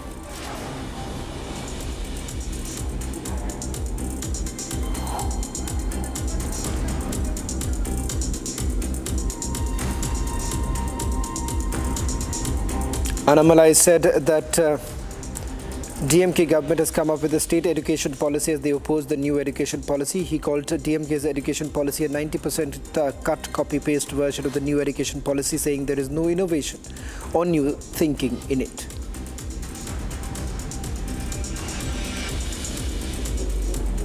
The DMK government has come up with a state educational policy because they say they are opposing the new education policy. Now, anybody who has got the time to look at the state educational policy will clearly know 90% is a cut copy paste of new educational policy. After submitting his resignation from the Rajasthan cabinet, BJP leader Kiruri Lal Meena said that despite working actively for the last 10 to 12 years, he cannot make the party win in those areas where he had some impact. He called it his moral duty to resign after BJP's debacle in the state. In the recently concluded Lok Sabha polls, BJP won 14 seats, while the Congress-led Indy bloc won 8 seats. अरे कोई विशेष कारण नहीं है जब तो बहुत बड़ा कारण है। मेरी न तो कोई मुख्यमंत्री जी से नाराजगी है न संगठन से नाराजगी है। आपको पता है जिस क्षेत्र में मैंने 40 साल तक काम किया और एक बार तो स्थिति ऐसी बनी मीणा गुर्जर आरक्षण के दौरान जब मेरे को मंत्री पद छोड़ना पड़ा था, उन लोगों ने अब की बार तनिक भी नहीं सुनी और इस बहकावे में आ गए कि मोदी जी आरक्षण को खत्म कर देंगे। Hello Moto. Motorola, India's best 5G smartphone brand. For the first time after taking oath, Chandrababu Naidu met Prime Minister in the national capital. Hemant Soren to take oath as the Chief Minister of Jharkhand yet again. Concerns over civic apathy in Bihar as the 10th bridge collapsed, and that too in just 15 days. India-China discuss line of actual control standoff. External Affairs Minister Jaishankar tells his counterpart that disengagement is must to restore normalcy. Complete uproar over Rahul Gandhi's anti-Hindu rant. BJP hits the streets of Hyderabad in protest. संविधान और विधि के अनुसार न्याय करूंगा।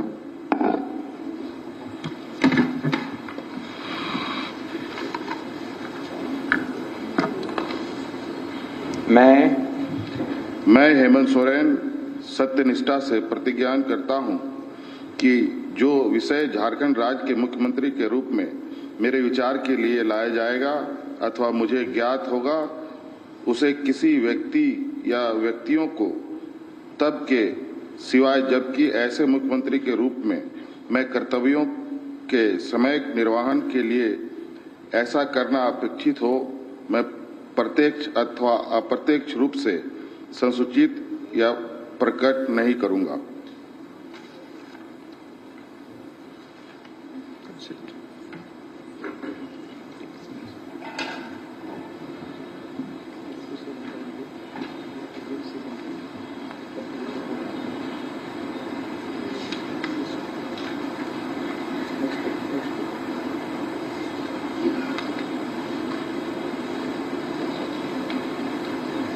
Soren once again has been made the Chief Minister of Jharkhand. Remember, Champai Soren had taken over after Hemant Soren was arrested by the Enforcement Directorate in a money laundering case. Charges that were leveled against Hemant Soren was of land grabbing and also the proceeds of crime that were generated from the case. In fact, these are allegations that have been leveled by the Enforcement Directorate when the ED had said that he had misused his official position. Now, ahead of the elections, Champai Soren has made way for Hemant Soren to once again begin as the Chief Minister.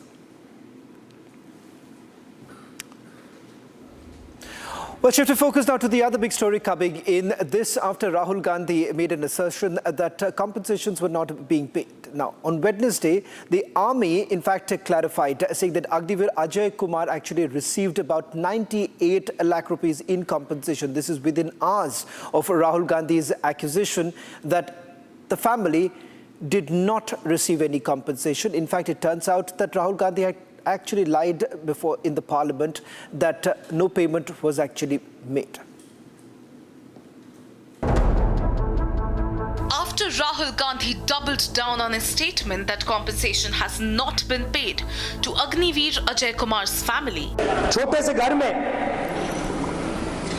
Agniveer शहीद हुआ, landmine blast में शहीद हुआ। मैं उसे शहीद कह रहा हूं। मगर हिंदुस्तान की सरकार उसे शहीद नहीं कहती है। नरेंद्र मोदी उसे शहीद नहीं कहते हैं। नरेंद्र मोदी उसे अग्निवीर कहते हैं। उस घर को पेंशन नहीं मिलेगी, उस घर को कंपनसेशन नहीं मिलेगी, शहीद का दर्जा नहीं मिलेगा। The Indian Army has now issued a clarification on X, stating that the family has in fact been paid rupees 98.39 lakh. Reposting the Army's clarification, Rajnath Singh's office reiterated Indian Army's commitment to Agniveers.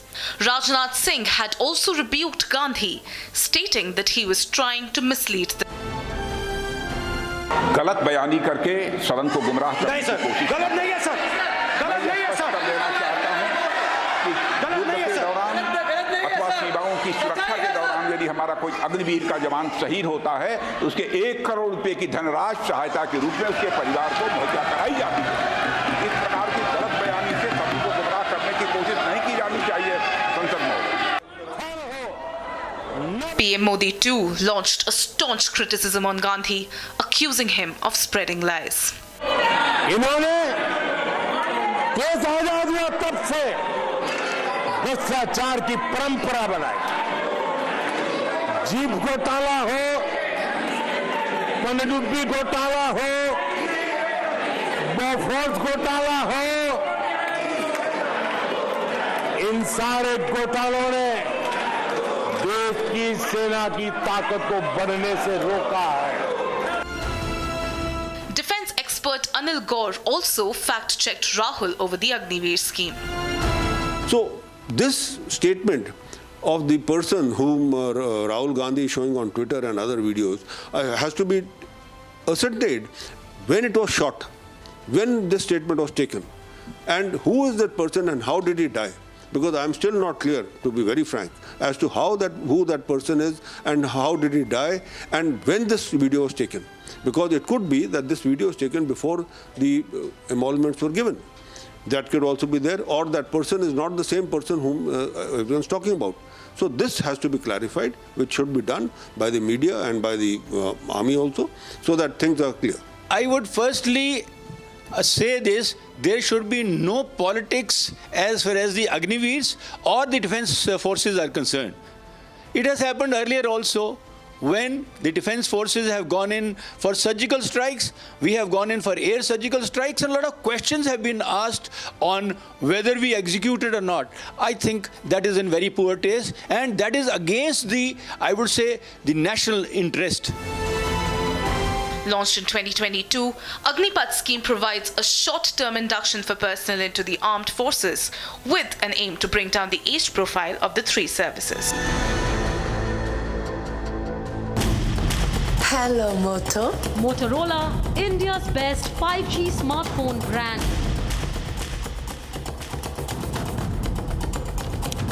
Prime Minister Modi would be visiting Russia between 8th and 9th. In fact, this is on the invitation of President of Russia, Vladimir Putin. They're going to hold the 22nd India-Russia Annual Summit. The leaders will review the entire range of multifaceted relations between the two countries and exchange views on contemporary regional and global issues of mutual interest. In fact, the Prime Minister would be visiting Moscow for the first time after the war began. In fact, the meeting is going to happen in Moscow. Earlier, remember, the meeting between President Putin and Prime Minister Modi has happened on the sidelines of the SCO.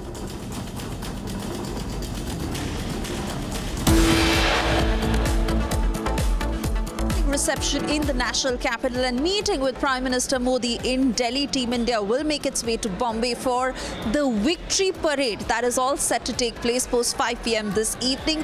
We'll keep you up to speed with the latest as it is a day of celebration for our champs. Stay tuned.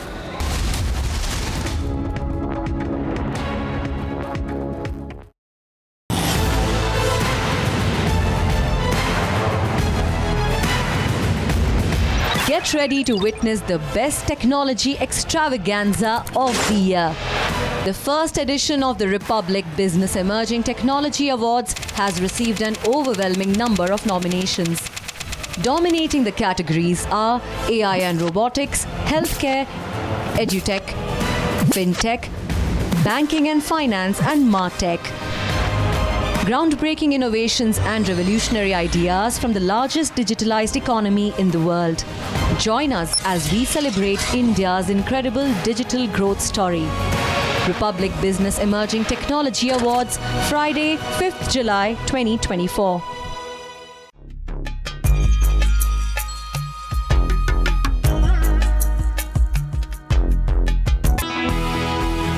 You are a representative of the, if I could say, Gen Z.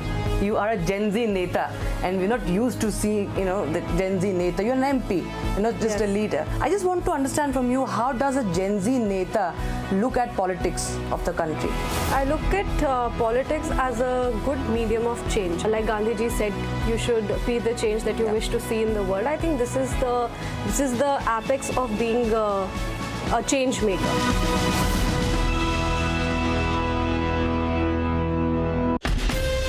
From Asia's largest news headquarters, setting the agenda for Bharat.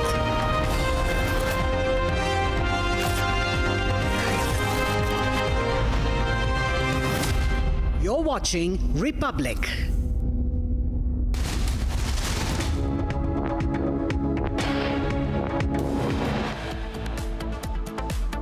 Forensic team और field unit द्वारा साक्ष्य संकलन की कार्रवाई से गहन रूप से वहां पर साक्ष्य संकलन की कार्रवाई की गई थी कल मॉर्निंग में। जैसा मैंने बताया, 6 लोगों की अभी गिरफ्तारी हुई है।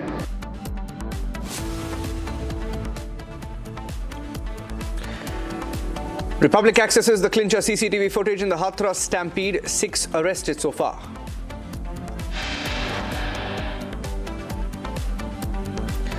"50 hours on, more than 120 lives lost, but Bole Baba is on the run."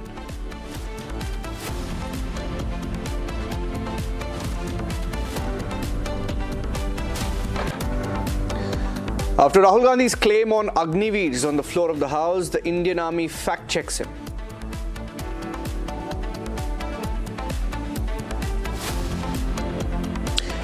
After a mega victory parade is lined up from Nariman Point to Wankhede Stadium this evening, for our men in blue, they're set to arrive in a short while from now.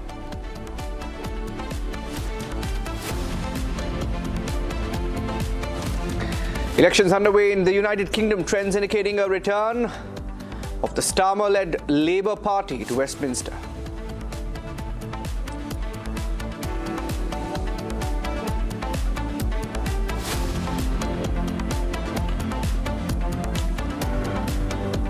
Tracking the latest in the Hathras stampede in Uttar Pradesh, where 121 lives were lost. Ladies and gentlemen, we've accessed the full timeline of the man who's on the run.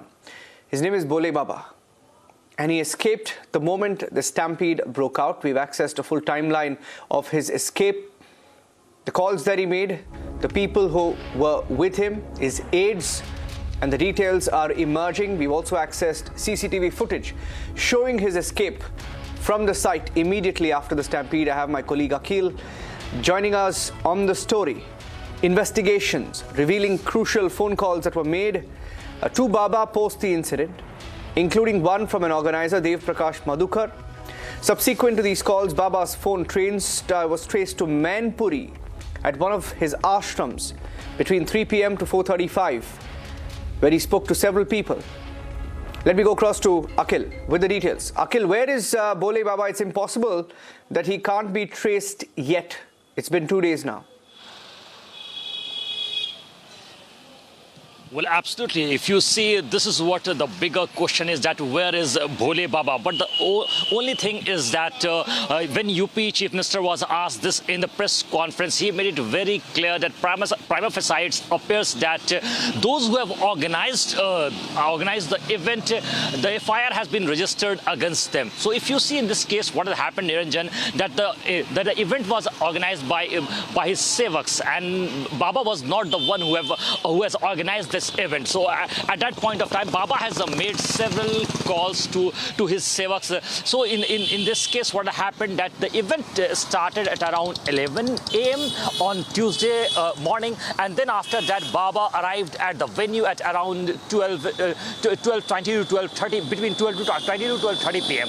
And then after that, the event went for almost an hour, and then Baba left from that spot at around 1:40 p.m. In between, what we have been told by some of the officials in the Hathras Police Department, that in between there were several police officers and police personnel who were guarding that area in that location. But what happened? The sevaks who are part of that Baba's team tried to request to the police officials not to interfere in their personal affair. This is what we have been told, because when IG today in the afternoon did a press conference, he very clearly mentioned that those sevaks were obstructing the police to work at that point of time. Because if you see what happened, that when the satsang got over at around 1:30 p.m. and then after that, Baba's cavalcade, which include approximately 14 to 15 vehicles, that cavalcade moved from another direction, and those who are the Baba's followers, who have those devotees who have come over here to take blessings from Baba. So there is one just single entry and exit point. So everybody was supposed to rush or go towards their home from that one single entry and exit point. So what happened at that road, that when the Baba's cavalcade came from another direction, and at that point of time, everybody tried to move forward and take blessings from Baba by touching his feet. So at that point of time, the incident happened when sevaks of the Baba tried to shove all those devotees at around nearby regions only, the field, the farmland which was near, and then at that time the stampede took place. But the bigger question is that what happened at that time, that what we have been told by the police officials, that the permission which was granted to the Baba and the team which was organizing the satsang was approximately 80,000, but the crowd which had came to attend that event was approximately 2.5 lakhs. So that there was a big miscommunication on that part, the information which was given to the district administration. Yes, Niranjan. We also spoke to the lawyer of this Bhole Baba, who's now on the run. A day after, he even went on to release a statement. Listen into the conversation.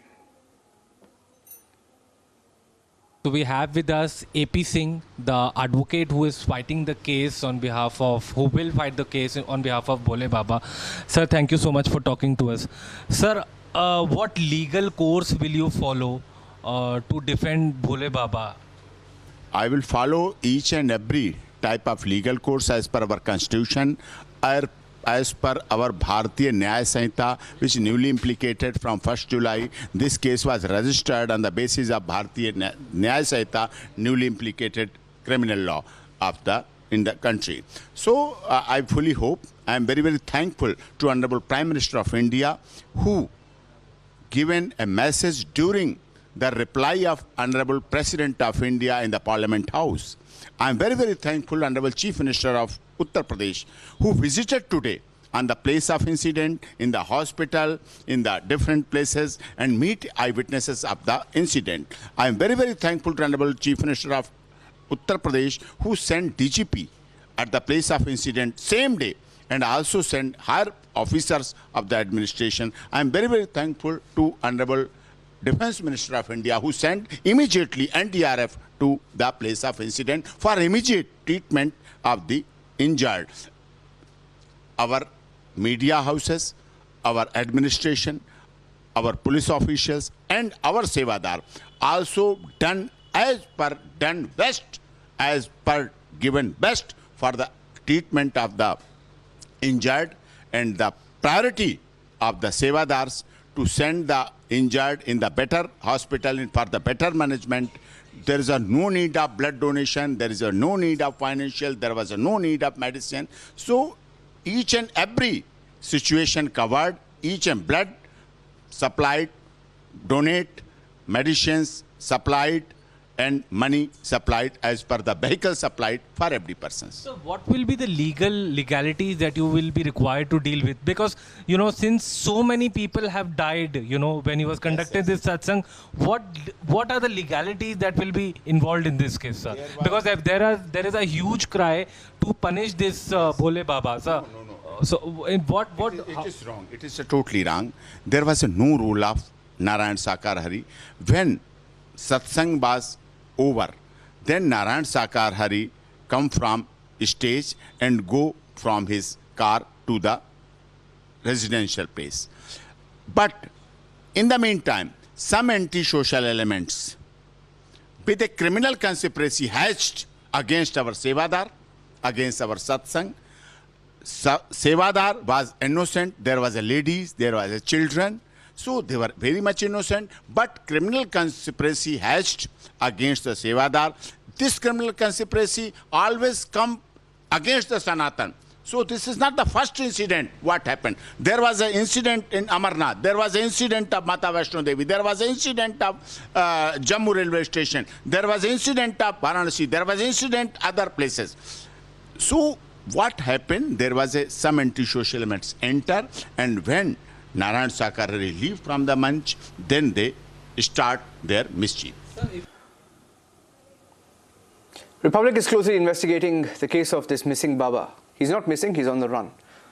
And we spoke to people who've been campaigning against Bhole Baba for 20 years now. We spoke to Anurag, who believes there is a superstition angle and has been fighting against superstition that allegedly was practiced by Bhole Baba. Mainpuri के आश्रम में श्रद्धालु अभी भी बाहर पहुंच रहे हैं प्रार्थना करने के लिए, लेकिन मैनपुरी के जो अंधविश्वास के खिलाफ लड़ाई लड़ने वाले लोग हैं, बाबा के खिलाफ लड़ाई लड़ने वाले लोग हैं, वो भी पहुंच रहे हैं। आप बताएं जरा, अपना परिचय दीजिए। मेरा नाम अनुराग है सर। अनुराग जी, ये जो पूरी तस्वीर हम यहाँ पे देख रहे हैं, आपने देखा इस महिला को भी कैसे प्रार्थना कर रही है, वो बेसुध सी दिख रही है। इतना बड़ा कांड हुआ है आपके जिले के, जुड़ा हुआ है, बाबा आके यहीं बैठे हुए, क्या आप लोग चाह रहे हैं? मैं ये चाह रहा हूँ ये पूरा केस खुलना चाहिए, और बाबा जिस तरीके से लोगों को गुमराह कर रहे हैं, भोले वाले लोगों को, उनके खिलाफ बाबा के खिलाफ एक अच्छी सी कार्रवाई होनी चाहिए, जैसे कि आसाराम और राम रहीम के खिलाफ हुई है। नहीं तो बाबा के बारे में जरा बताइए, आप तो यहीं के रहने वाले हैं, आश्रम में क्या होता है, कुछ समझ में आता है? रहस्यमयी है कि कुछ समझ में आता है? ये आश्रम के गेट बंद रहते हैं, जब बाबा चाहते तभी खुलते हैं, और इसके बारे में अंदर की घटनाओं के बारे में हम आपको कुछ बता नहीं सकते क्या होता है क्या नहीं होता। तो बाबा क्या रहस्यमयी है, क्या मिजाज है बाबा का? कभी आपने देखा अकेले, कभी देखा, कभी कभी नहीं देखा। बाबा एक काफिलों की 10-12 गाड़ियों के काफिले में निकलते हैं, चले जाते हैं, कौन सी गाड़ी में बाबा बैठे हैं ये किसी को पता नहीं होता। अच्छा, जो लोग आते हैं, मिलते हैं, आपसे बात करते होंगे, बाबा क्या प्रार्थना करवाते हैं, क्या प्रवचन देते हैं, कुछ बातचीत हुई? बाबा कुछ प्रार्थनाएं, वो साकार विश्व हरि की जय जयकार हो, बस यही प्रार्थना करते हैं, और बाबा उठ के चले जाते हैं। और जो भोले वाले लोग बाहर से आते हैं अपना धन खर्च करके, वो अपने पैसे की बर्बादी करके वो भी अपने घर चले जाते हैं। अब ये बताइए, ज़्यादातर लोग दिखने में जो है इनके पिछड़े गरीब टाइप के दिखते हैं, क्या आप लोग उनके मनोस्थिति को समझ पाते हैं? उसी का बाबा फ़ायदा ले रहे हैं। जो इनके फॉलोअर हैं वो गरीब तबके के बेचारे लोग हैं, वहाँ से आके इनको पैसा दे के इन्हें 1000 करोड़ का आदमी बना दिया है, और वो बेचारे गरीब के गरीबी बने रहे। अच्छा, अंधविश्वास को लेकर अभी लड़ाई है, आप लोग क्या करने जा रहे हैं मैनपुरी में? क्या आप लोग बस यदि सरकार ने कार्रवाई नहीं की तो कोई ना कोई यहाँ की पब्लिक आंदोलन करेगी अंधविश्वास के खिलाफ। बाबा को क्या निशाने पे लेके क्या कहेंगे? बाबा को क्या सामने नहीं आ रहे हैं, कुछ कहेंगे? बाबा मैं बाबा को चैलेंज कर रहा हूँ, बाबा में शक्ति है, और बाबा अपने आप को साक्षात भगवान का अवतार मानते हैं, तो बाबा सामने आए, जो ये मरे हैं लोग, बच्चे, महिलाएं और पुरुष, इनको जीवित करें, और जो लोगों के साथ हाथ पैर खराब हुए हैं उनको सही करें। और जब सरकार ये पैसा दे रही है, सरकार को पैसा नहीं देना चाहिए। बाबा के पास कम से कम 500 करोड़ प्रॉपर्टी, उसे बेच के उन लोगों को रुपया देना चाहिए। अब बाबा निकलेंगे, लग रहा है आपको? हैं कहाँ? मैनपुरी में है ऐसा लगता है? जहाँ तक हमारा अंदाज है, इसी अंडरग्राउंड आश्रम में, इसमें कोई अंडरग्राउंड होगा, उसमें आश्रम हो, सरकार जब कार्रवाई कर, लग रहा है आपको अंडरग्राउंड भी हो सकता है? 100% हो सकता है। जब इतना बड़ा तिलस्मी है तो कुछ ना कुछ कर रखा हो। हैंडपंप को लेकर भी बहुत चर्चा है। हैंडपंप नहीं है, वो handpump. Getting in some political breaking news updates now from the national capital. Andhra Pradesh Chief Minister Chandrababu Naidu in New Delhi met Prime Minister Modi earlier today. He then had a meeting with Union Home Minister Amit Shah.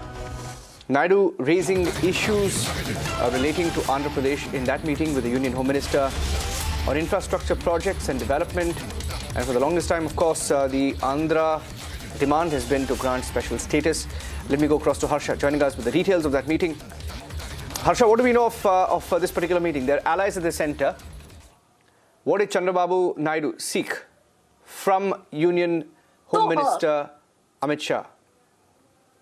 So, Niranjan, Chandrababu Naidu, the Chief Minister of Andhra Pradesh, is on a 2-day visit to National Capital, and since morning he's been meeting all the Union Minister from Piyush Goyal, Nitin Gadkari, to Home Minister Amit Shah, to Prime Minister Narendra Modi. He met everyone in the National Capital, and there are several matters pertaining to the state on which he met today all the leaders, and also he gave the memorandum to Prime Minister Narendra Modi to how they wanted to develop Amravati as the state capital, and also the issues pertaining to the Polavaram project, and also the significant financial aid which Andhra Pradesh needs from the center, the help which they need from the center. This all issues have been discussed, and with Home Minister, the meeting of Chandrababu Naidu went on for 20 minutes, and also the other ministers of the TTP were also with Chandrababu Naidu, along with the Member of Parliament. Also, we are getting to know that tomorrow Chandrababu Naidu will be meeting Nirmala Sitharaman, JP Nadda in the National Capital. So it's a 2-day visit, and this is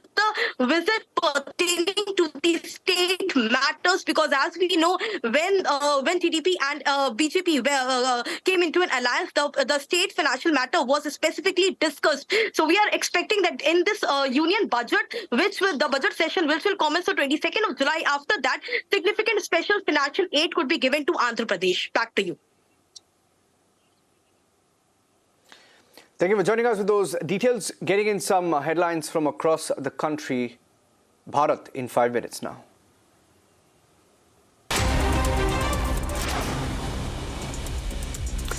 A new video from the satsang in Hathras showing a massive crowd at the event. Tents lined along the roadside, large number of followers visible both at the venue and also seen arriving. The person seen filming the video, surprised by the turnout, commenting in the raw footage on the extensive crowds and the wet fields. Following this, numerous sevadaras were also seen managing the crowds. Additional tents extended far beyond the main event area. The chaotic video was shot from inside a bus.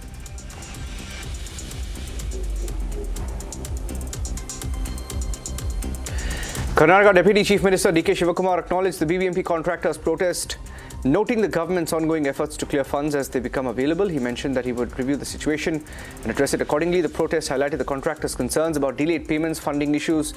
The Karnataka Deputy Chief Minister assuring that the matter would be looked into, resolved soon.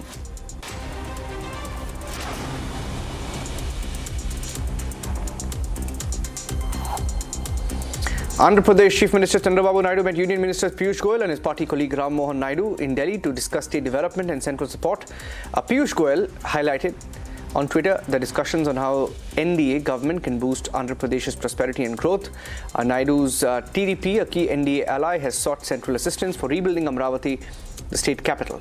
And Naidu emphasizing on Amravati's historical significance and detailed plans while signalling its importance in Andhra's development.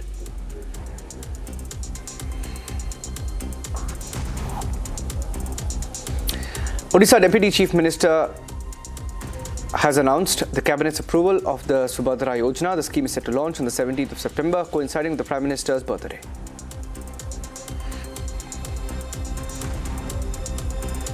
हमारी cabinet ने पारित हुआ है सुभद्रा योजना, और माननीय मुख्यमंत्री ने बोल दिया है कि सितंबर 17 को देश की लोकप्रिय प्रधानमंत्री की जन्मदिन पर एक सुभद्रा योजना शुरू होगी।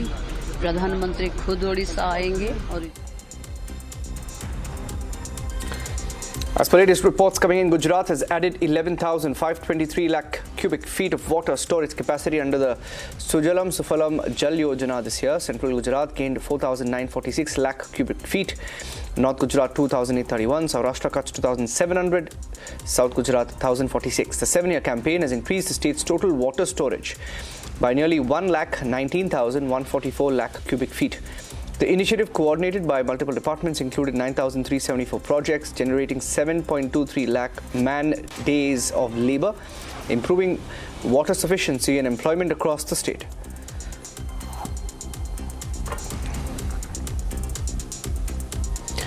Tamil Nadu BJP President K. Annamalai criticized the DMK government's state education policy, claiming it is a 90% cut, copy, paste version of the new education policy with no innovation or thinking, aimed solely at political gains.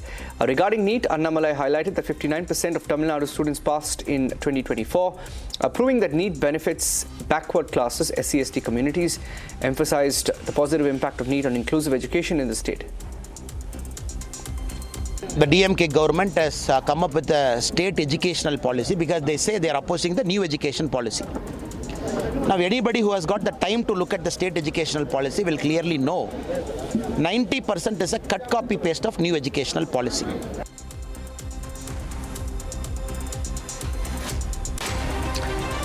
A woman staff member of West Bengal's Raj Bhavan has approached Supreme Court challenging Governor Ananda Bose's immunity under Article 361 of the Constitution amid allegations of sexual harassment. She argued that this immunity should not prevent criminal proceedings for acts like sexual harassment, emphasizing the need for justice protecting fundamental rights. The petition seeks guidelines to limit immunity, ensure police investigation despite constitutional protections, also demanding security and compensation for the harm caused. Earlier, the Calcutta High Court had stayed proceedings related to her complaint against the Governor's Office on Special Duty and others.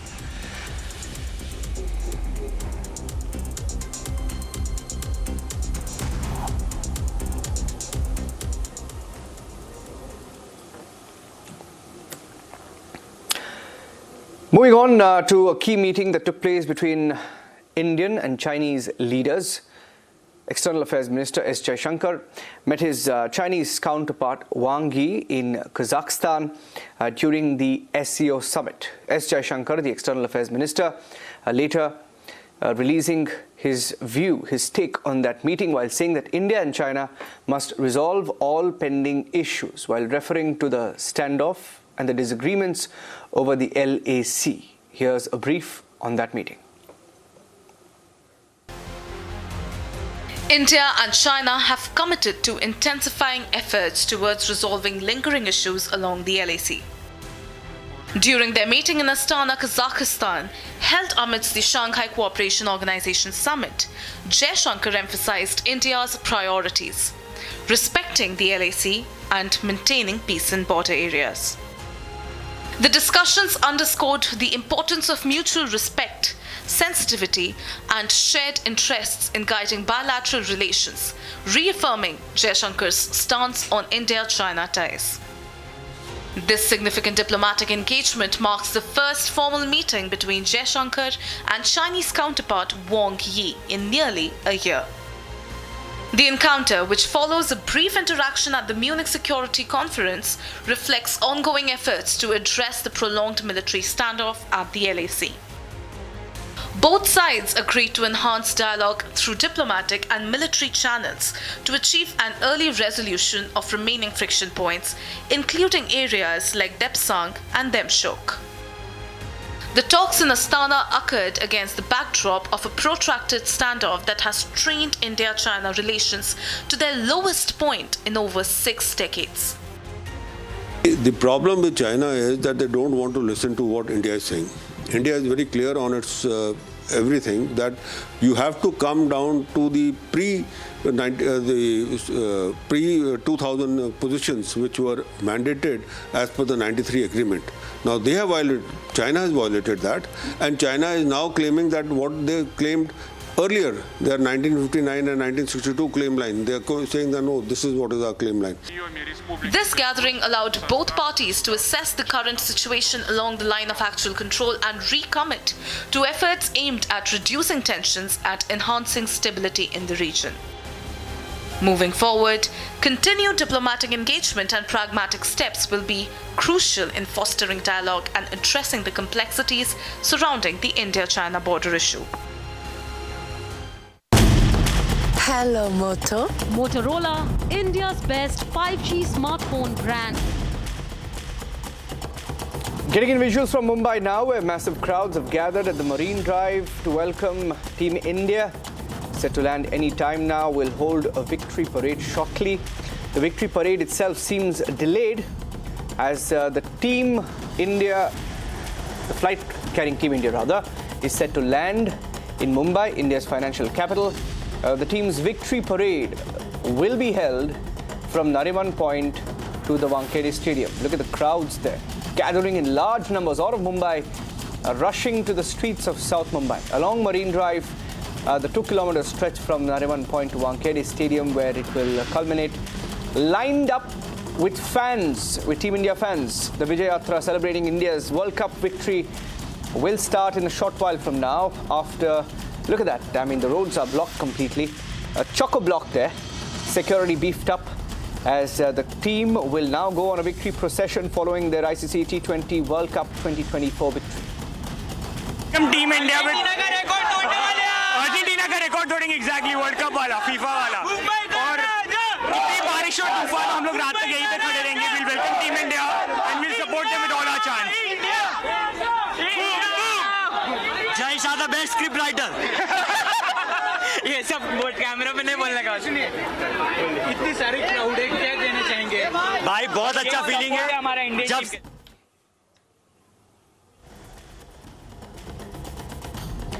All right, let's switch tracks. We'll come back to Mumbai the moment we have the live pictures of the team landing and proceeding towards the Nariman Point and then to the Wankhede Stadium. Moving on and getting you some breaking news updates from across the world, where in UK, the United Kingdom elections showing that Rishi Sunak could be headed for a defeat. Early polls showing that the Labour was ahead. Here's a report.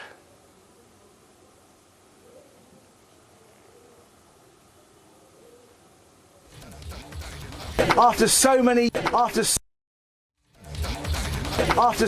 years of being let down, taken for granted by this out-of-touch Conservative government, this is a chance. This is a chance to vote for something different. Now, I believe this campaign has been great, but we have a special job to kick the Conservatives out of government.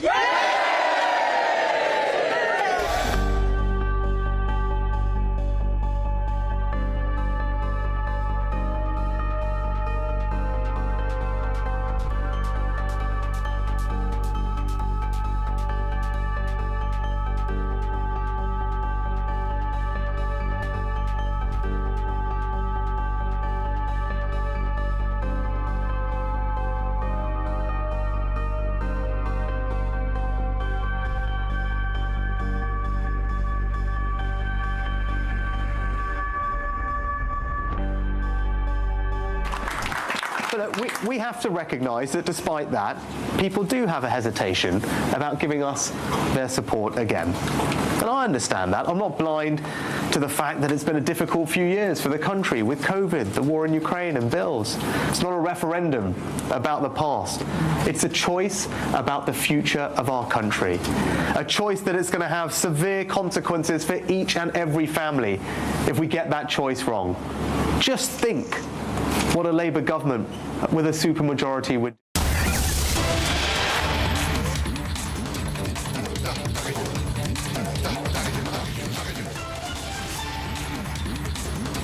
All right, go back to those pictures coming in from Mumbai. Thousands and thousands of fans lining up the streets of Mumbai's Marine Drive as Team India set to land in India's financial capital anytime now. The streets of Marine Drive in Mumbai lining up with the Tiranga completely. Thousands and thousands of them have gathered there. In fact, the victory parade was scheduled to begin at 5 p.m. It's been delayed a little bit. Let's go across live. We're getting in some reactions from the fans who've been waiting there. First time T20 World Cup जीत के आए थे, तो तब लोगों में इतना जोश था, सब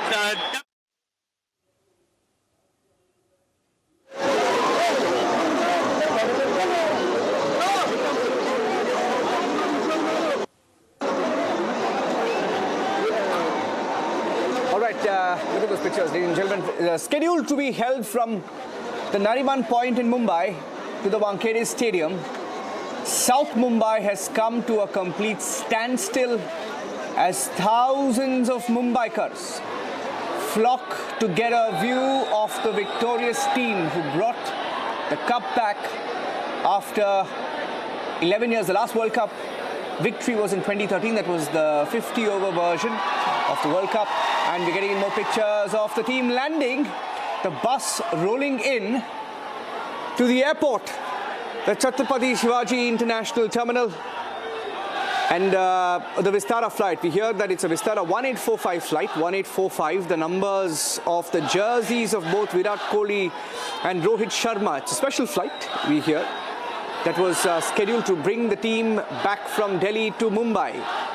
The last time Team India won a World Cup was in 2013, and similar scenes being seen. In fact, back then in 2013, there was a victory parade held in exactly the same route in South Mumbai. And once again, today, people lining up. In fact, it's not just in South Mumbai. Along the route from the international airport in Mumbai, leading up, look at that, an aerial view of the Marine Drive. That's an unforgettable shot, ladies and gentlemen. There's no place for vehicles there today. There will be just a sea of mankind. One of the world's most populated cities, Mumbai, and every Team India fan will be there to get a view of Team India. The men in blue will pass that route, and they don't want to miss that scene. The bus is ready. The fans are ready. They're all waiting for the players to arrive from the airport. Look at that. Look at that. And think about the moment just in the dying overs of the finals when everyone had lost hope. And there you had Team India pull off that miracle of a victory. And what a victory. After their meeting with the Prime Minister, all of them in a cricket-crazy country will be heading to South Mumbai. In fact, we hear that there is no space left, or there are many traffic restrictions in Mumbai. Already a very crowded city, and traffic restrictions have been on since this morning to ensure that as many people as possible can head to South Mumbai to get a glimpse of Team India. Look at that. Look at that shot. It's a nearly 3 to 4 kilometer stretch. That's only the Marine Drive in South Mumbai. And can you imagine the number of people who will be gathered there to catch a glimpse? And Mumbai is seeing this for a second time. Mumbaikars are lucky. They're seeing this for a second time, a victory parade. The last time they saw this was in 2013. And thousands and thousands of supporters. You can't hazard a guess of how many people could be gathered. There could be in lakhs, could be well over 1 million. If you look at the entire stretch from Marine Drive, from South Mumbai to the Sea Link, and then headed to the airport, people will be lined along the streets to just catch a glimpse of a bus. First, the team bus leaving the airport, headed to the Sea Link, and then they will be heading straight to South Mumbai. We get a feeling that this is going to be a delayed arrival at Nariman Point, ladies and gentlemen. It's going to be a long evening for the men in blue to reach the Nariman Point. It was scheduled to begin at 5 p.m. and the team bus hasn't even left the airport. It's a 1 hour drive from the airport to Nariman Point. It's going to take them a minimum of 45 minutes, 30 to 45 minutes. And assuming that they leave the airport in the next 15 minutes, they're not going to get there anywhere before 6:37 p.m. Was scheduled to begin at 7, culminate at the Wankhede Stadium at 7 p.m. where the team will be felicitated for that glorious cup that they've brought home. And all the fans, they've been waiting there. Many of them who got there early morning to ensure that they get the first seats along the Marine Drive, the best view that you have on the seats along lining up the Marine Drive, and they're hoping to catch a glimpse of the team as they pass through the Marine Drive. The victory parade, that's the best view that you'll get. The best view, that's a vantage point in one of the old buildings that line up, the old residential buildings that line up Mumbai's Marine Drive. Look at that. Look at that. Every road leading to South Mumbai today is blocked. There's no better view of a cricket country coming out on the streets to back their men in blue. Look at that. Thousands and thousands of people. They waited for this moment for the last 13 years, and they've dealt with that heartbreak in 2023, when we lost the finals of the World Cup. and I'm going to go across to Satya Prakash.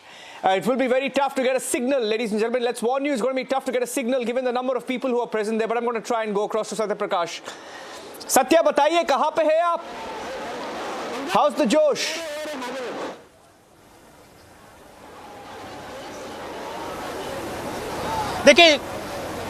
देखिए इस समय मैं मुंबई के marine drive पे हुआ तस्वीरें मैं दिखा रहा हूँ किस तरह से यहाँ पे लोगों के हुजूम इकट्ठा है, भीड़ इकट्ठा है।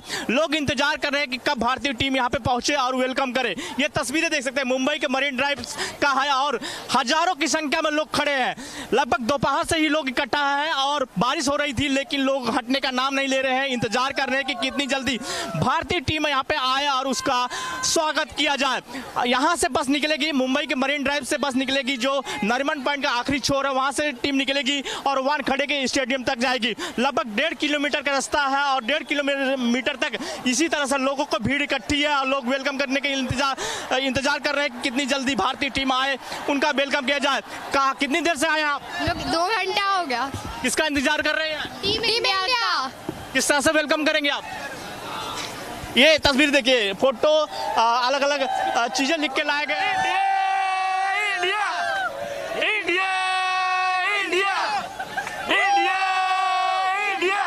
ये Rohit Sharma, Rohit Sharma, boom boom, boom boom, boom boom, तस्वीरें हैं मुंबई के मरीन ड्राइव के हैं और हजारों की संख्या में लोग खड़े हैं, इंतजार कर रहे हैं कि भारतीय टीम कितनी जल्दी आए और वेलकम किया जाए। ये देखिए कतार में लोग खड़े हुए हैं। इसी रास्ते से भारतीय टीम जो बस है वो यहाँ से निकलेगी, लगभग 1.5 किलोमीटर तक रास्ते तक जाएगी और लोग इंतजार कर रहे हैं, घंटों से इंतजार कर रहे हैं। कितनी देर से? इंडिया। ये देखिए तस्वीरें देखिए किस तरह से लोग वेलकम करने के लिए इंतजार कर रहे हैं। बारिश रुक रुक के हो रही है लेकिन कोई हटने का नाम नहीं ले रहा है और इंतजार कर रहे हैं कि भारतीय टीम आए और वेलकम किया जाए। जी They're all holding on to that spot that they have to catch a glimpse of the team. That's a live shot from the airport in Mumbai. That's a live shot. Everyone's waiting to just catch a glimpse of the team, the winners, the champions of the world, T20. India is the capital of cricket, the global capital of cricket. And Mumbai, they have a special relation with cricket. They love cricket. And the last time they were lucky enough to witness the team's victory parade in the year 2013, and they're lucky enough to see that once again. And you just heard from the fans there shouting boom, boom, Bumrah. Bumrah is, he plays for Mumbai Indians. So Mumbai Indian fans, of course, I mean, all of them have a special corner for the Mumbai Indians teams. But all of them, they're cheering for the men in blue after they won the World Cup. And we're still waiting for the team to leave the airport. They will be leaving the airport any time now and heading towards South Mumbai. It's delayed. They're already late. And it's going to be a long, long evening today in Mumbai as they all soak in this T20 victory in Mumbai. We're getting a live shot from the airport, live shot from the airport, live shot from Marine Drive, live shot from South Mumbai. And it's a special evening as T20 World Champion Team India comes back home. Fans, look at that. Okay, let's listen in. And all my work accordingly so I could be free for this.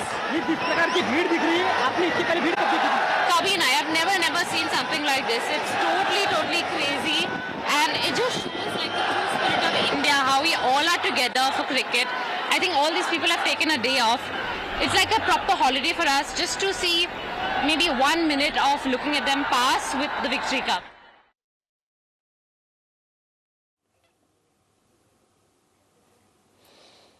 That's the best view that you're going to get from South Mumbai. If you're on one of those terraces there, I'm going to go across to Rakshita. Rakshita, what a moment. I mean, you look at these pictures and you know what this cup means to this country. Rakshita, over to you. Absolutely, Niranjan. Well, these are the scenes coming in after 17 long years. Now, remember, 2007 was the year when we last saw such a celebration. It was cloudy back then, I remember. It was 17 years ago. And we saw Mahendra Singh Dhoni and the team going out in an open-top bus. And there was a huge crowd. And today, once again, we see the new generation who weren't lucky enough to, in fact, witness a World Cup victory, viewers, will be getting a taste of it this time. They will be able to witness what it feels like to be a champion. This is a moment coming after ages now, and it's been a long time pending homecoming for this World Cup trophy.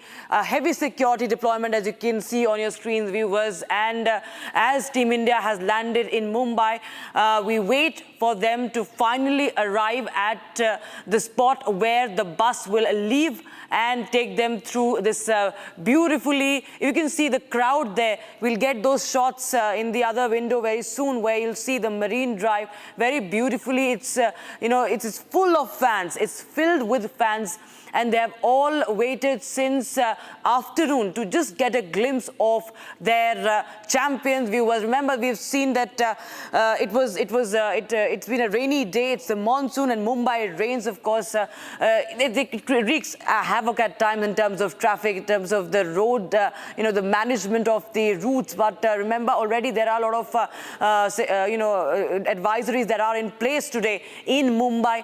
And we will be seeing, we'll just get you a sense of what's happening on the ground. What is the mood of the fans like? Listen into some of the reactions that have come in.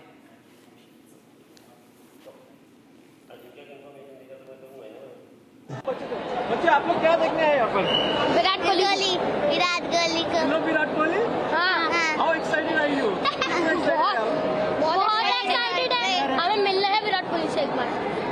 हमें मिलना है। Handshake नहीं। रोहित से नहीं मिलना है? नहीं, रोहित से नहीं मिलना है। मुझे उनकी पूरी टीम से मिलना है। उनकी पूरी टीम ही बेस्ट है। क्यों मिलना है आपने? वर्ल्ड कप हम जीते, बहुत खुशी है आपको? बहुत। देखा था मैच? हमने पूरा देखा था। Great, enjoy. बहुत ज्यादा, मुझे तो इतना अच्छा लग रहा है कि मैं बहुत अच्छा लग रहा है मुझे आज यहाँ पे आकर। मुझे तो कोहली को मिलना था। मैं काफी टाइम से सोच रही थी कब मैं देखूंगी, बट आज मेरा सपना पूरा हो रहा है। Thank you so much thank you. आपका नाम बता दीजिए। मेरा नाम संजना शेट्टी है, मैं अंधेरी में रहती हूँ। मैम, आप कहाँ से हैं? Where you from and how you are cheering the team? We are super excited. हम मलाड से आए हैं।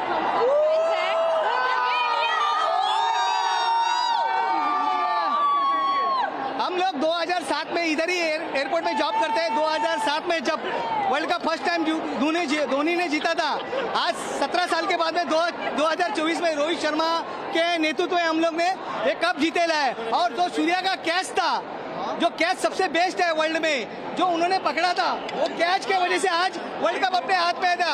सूर्या, जब तक सूरज चांद रहेगा, सूर्या तेरा नाम रहेगा। जब तक सूरज चांद रहेगा, सूर्या तेरा नाम रहेगा।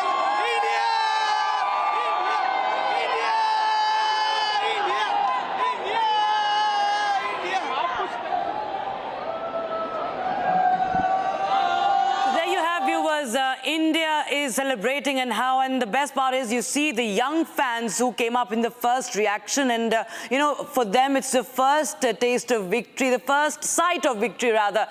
This is the first World Cup in their lifetime that they are seeing India win. And my colleague Satya Prakash is joining us live from Mumbai. He is in fact live from the Nariman point, from where that is the starting point of that victory parade. And Satya Prakash, if you could hear me, आप जरा बताएं कि किस तरह का माहौल है। जश्न का माहौल जरूर है, लोगों का हुजूम उमड़ा हुआ है। Okay, I'm told that Satya Prakash is we've lost that connection with him. We'll try and reconnect, but remember, viewers, you can see it's jam-packed. It's jam-packed, and you can see vehicles on one side, there's security on the other, and this entire necklace that is Marine Drive. Today, it will be started. It started with fans today, and they are going to welcome their stars. Their stars in blue are going to show them that trophy and share that happiness share that victory, share that moment of history that they registered a few days back in Barbados. They've come back with that trophy home, and they will be now raising that trophy up in their hands, and of course, they'll be received with much fervor. As you can see, the excitement is only peaking. Even the rains, you know, it just does not deter the spirit of the fans, the spirit of the Mumbaikars. And why not? We saw in the national capital earlier when the team had in fact landed. We saw the celebration. We saw the rousing welcome for the team at the airport and later on at the ITC hotel. And the Prime Minister, of course, sharing some happy moments and felicitating them with the trophy, the entire staff of the cricket team, the management also.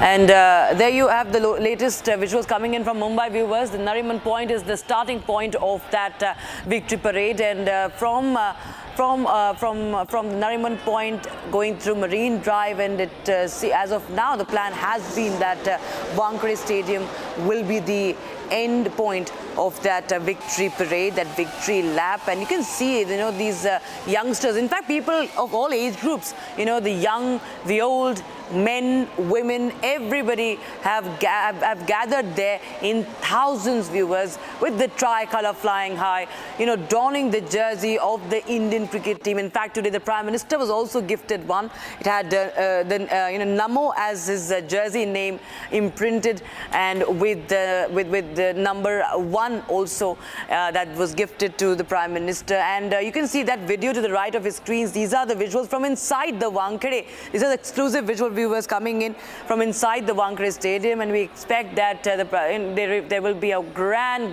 welcome this is all organized by the Board of Cricket Control in India. This is by the BCCI, and of course it's a celebration, it is an honor, it is a felicitation, well deserved, and Rohit Sharma and company will be coming in soon, viewers. It's a big moment for the entire country, and remember, their arrival to India was delayed. This celebration would have been witnessed earlier. However, due to the hurricane, the flight was delayed, and then after a chartered flight being arranged, they came back today.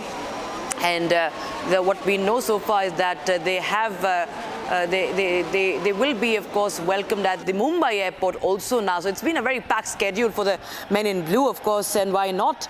And today it's a moment. If you see the visual that came in earlier in the day, that was a great sight to see when we saw Surya Kumar Yadav, Rohit Sharma, you know, dancing and celebrating with everyone who had come to the airport to, in fact, wish them. So now, what the latest update is that Rohit Sharma and company have landed in Mumbai. So very soon we will see them leaving from the airport and finally reaching the Nariman Point so that they can start with this victory parade. That is the view from the Marine Drive, viewers, and that is the pan shot.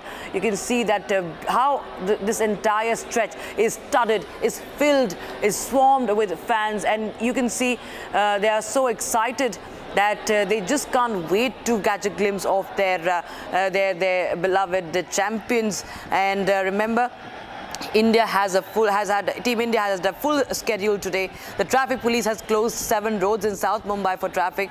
Parking is also prohibited on 10 roads. And of course, despite that, you know, people have been queuing up since morning. And you can see in the middle of your screens, that is the security deployment at the airport.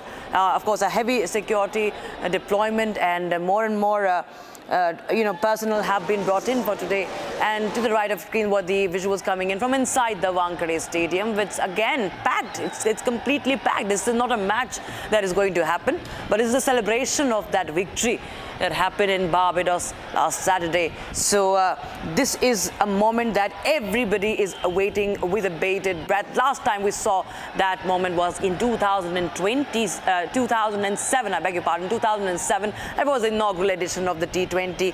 Of course, everybody has their memories attached with Mahendra Singh Dhoni and that team. A very interesting tournament there. But this time, viewers, this is another sort of victory that has been now experienced finally after years and years of wait. India has come so close to this trophy so many times in the past few years.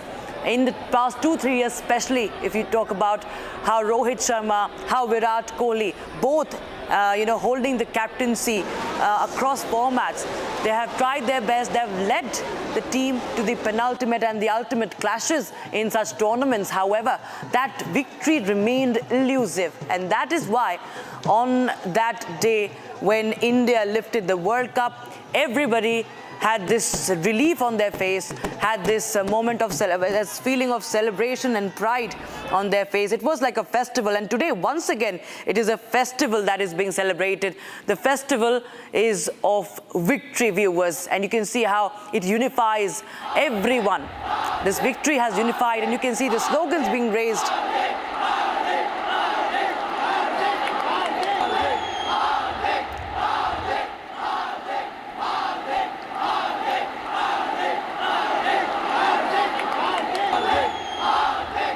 All right, viewers, we step into a very, very short break, but the champions will be soon beginning their victory parade, and we will be getting you the live coverage from Mumbai in just a while from now.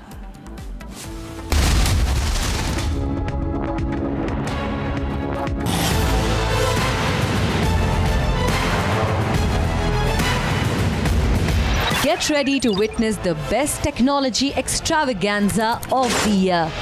The first edition of the Republic Business Emerging Technology Awards has received an overwhelming number of nominations.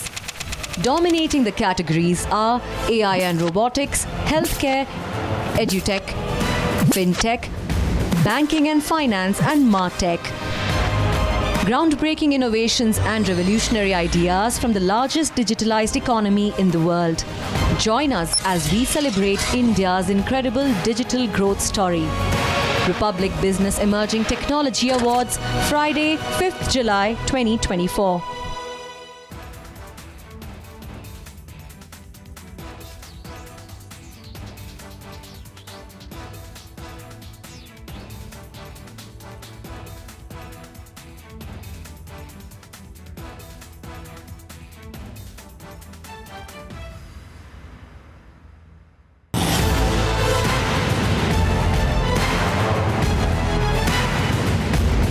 Get ready to witness the best technology extravaganza of the year.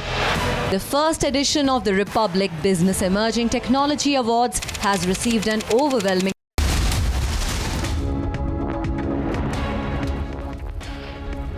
Well, viewers, our champions are back home, and soon they're going to kickstart their victory parade from the Nariman Point in the maximum city with maximum fervor and the biggest celebration that we've witnessed in the history, viewers.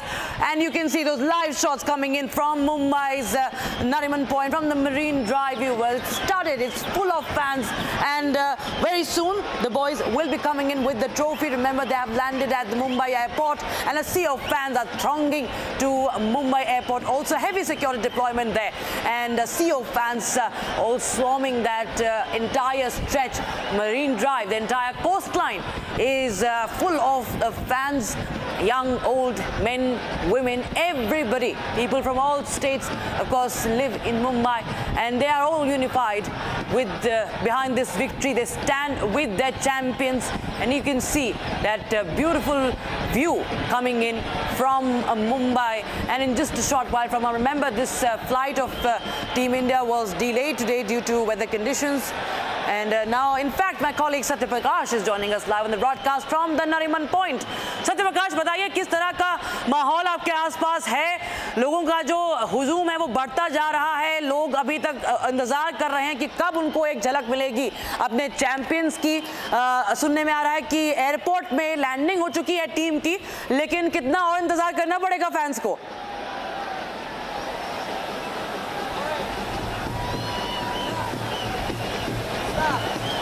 देखिए, लोग घंटों से इंतजार कर रहे हैं. मैं इस समय मुंबई के मरीन ड्राइव पे हूं और नरीमन पॉइंट से यहीं से जो रोड शो की शुरुआत होगी, मैं तस्वीरें दिखा रहा हूं. कितना भीड़ है, कितने लोग का हुजूम इकट्ठा हुई है. लोग घंटों से इंतजार कर रहे हैं कि कितनी जल्दी भारतीय टीम आए और रोड शो शुरू हुआ और उनका वेलकम किया जाए। यहाँ से लेकर नरीमन पॉइंट से लेकर वानखेड़े स्टेडियम लगभग 1.5 किलोमीटर का रास्ता है।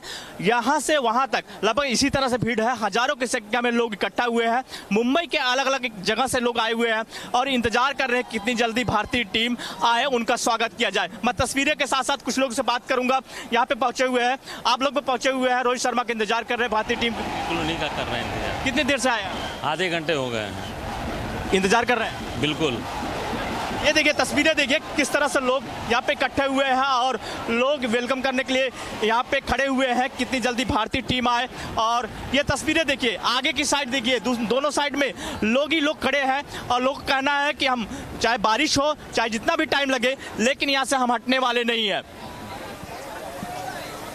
एब्सोल्युटली, बिल्कुल बिल्कुल। और जिस तरह से हम देख रहे हैं कि शायद कुछ देर में हम एक्सपेक्ट कर सकते हैं कि टीम जो है वो यहाँ पर आएगी, लेकिन सबसे देखिए यहाँ पर जिस तरह से पूरा मरीन ड्राइव, जो पूरा कोस्ट लाइन है सत्य प्रकाश, वो पूरी तरह से भरा हुआ है फैन से और लंबे समय से, मतलब बारिश भी हो रही है, वेदर भी ऐसा है, लेकिन उसके बावजूद हम देख रहे हैं जो स्पिरिट है उनका वो बिल्कुल भी यहाँ पर फीका नहीं पड़ा है। और ये बिल्कुल दर्शाता है कि कितना ज्यादा ये जो विक्ट्री है, ये जो जीत है, ये कितनी बड़ी जीत है भारत के लिए। 17 साल बाद जो है ये वर्ल्ड कप की ट्रॉफी जो है भारत वापस आ रही है।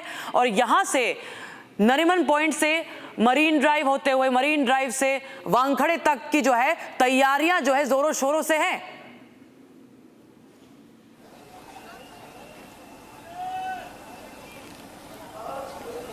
जी हाँ, मैं तस्वीरें दिखा रहा हूँ, अपने दर्शकों को तस्वीरें दिखा रहा हूँ किस तरह से भीड़ है। ये दोनों साइड देख सकते हैं कि मरीन ड्राइव का जो सी साइड है वहाँ पे लोग बैठे हुए हैं, इंतजार कर रहे हैं। दूसरी साइड देखिए, ये राइट साइड में भी लोग खड़े हैं। तो नरीमन पॉइंट से लेकर वानखेड़े स्टेडियम तक लगातार हर जगह लोगों की भीड़ इकट्ठा है और लोग पहुँच रहे हैं। जैसे जैसे लोगों को ऑफिस छूट रहा, लोग पहुँच रहे हैं, यहाँ इकट्ठा हो रहे हैं। और दोपहर से ही, पहले से ही लोग आए हुए हैं, इंतजार कर रहे हैं कि भारतीय टीम का। हम कुछ लोगों से बात करने की कोशिश करेंगे। आप कितनी देर पहले आए हुए?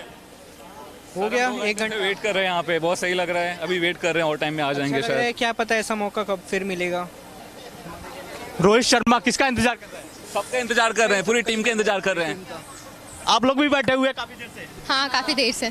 किस तरह से वेलकम करने वाले? खुशी से, एक्साइटमेंट है हम लोग टीम इंडिया के आने के लिए। ये देखिए किस तरह से लोग बैठे हुए हैं, लोग इंतजार कर रहे हैं कि भारतीय टीम पहुंचे और उनका वेलकम किया जाए। हम और तस्वीरें दिखाते हैं किस तरह से यहाँ पे दूसरे साइड में यहाँ पे लोग बैरिकेड लगाया गया, क्योंकि जो भारतीय टीम है जो इसी रास्ते से निकलेगी और आगे जाएगी, वानखेड़े की तरफ जाएगी। और आगे जाते हुए कहीं कहीं ये भीड़, तस्वीरें देखिए किस तरह से लोग बैठे हैं, घंटों से इंतजार कर रहे हैं।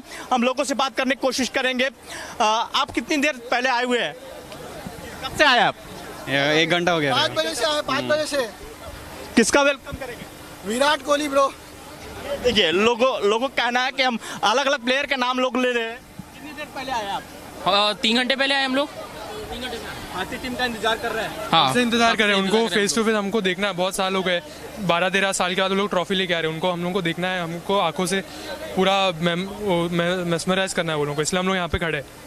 ये देखिए लोग किनारे खड़े हुए हैं, इसी रास्ते से भारतीय टीम जाएगी। यहाँ से पीछे ही बस लगेगी और बस से होते हुए सीधे वानखेड़े स्टेडियम जाएंगे। लगभग हजारों की संख्या में जो भारतीय टीम को चाहने वाले हैं लोग पहुंचे हुए हैं और इंतजार कर रहे हैं कि कितनी जल्दी भारतीय टीम आए और उनका वेलकम किया जाए।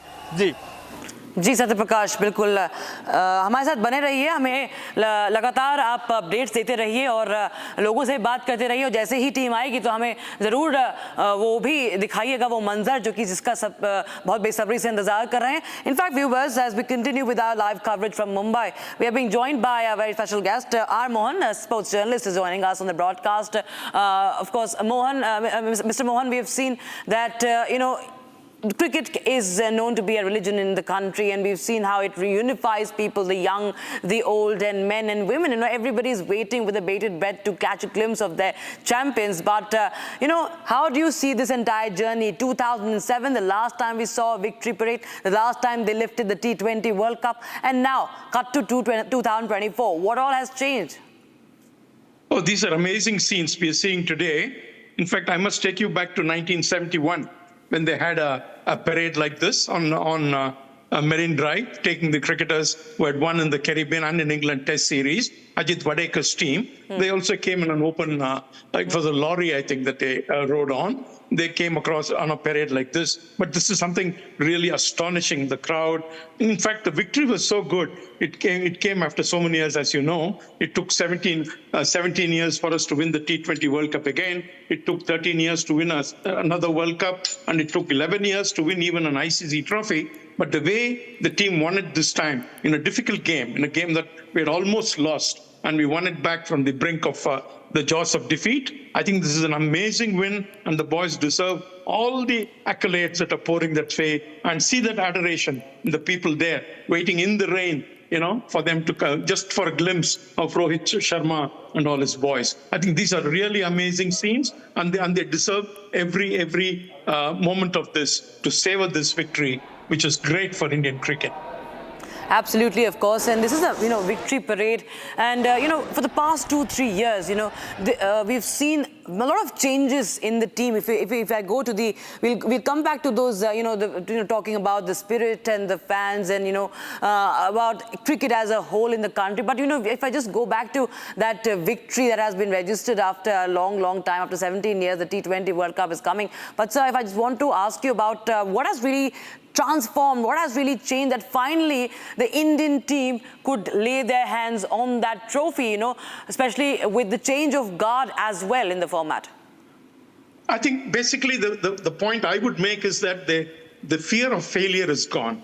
There was such a load of anxieties, of fear of losing in the Indian team because of the huge load of expectations that they never performed to their capacity. But I think this is the first time that the fear of failure had disappeared from the team. And I would compliment Rohit Sharma for this, because the way he has been batting, even in the ODI World Cup, he did the same. He played some astonishing innings at the head of the innings, at the start. He gave the team, he demonstrated to the team there is nothing to fear.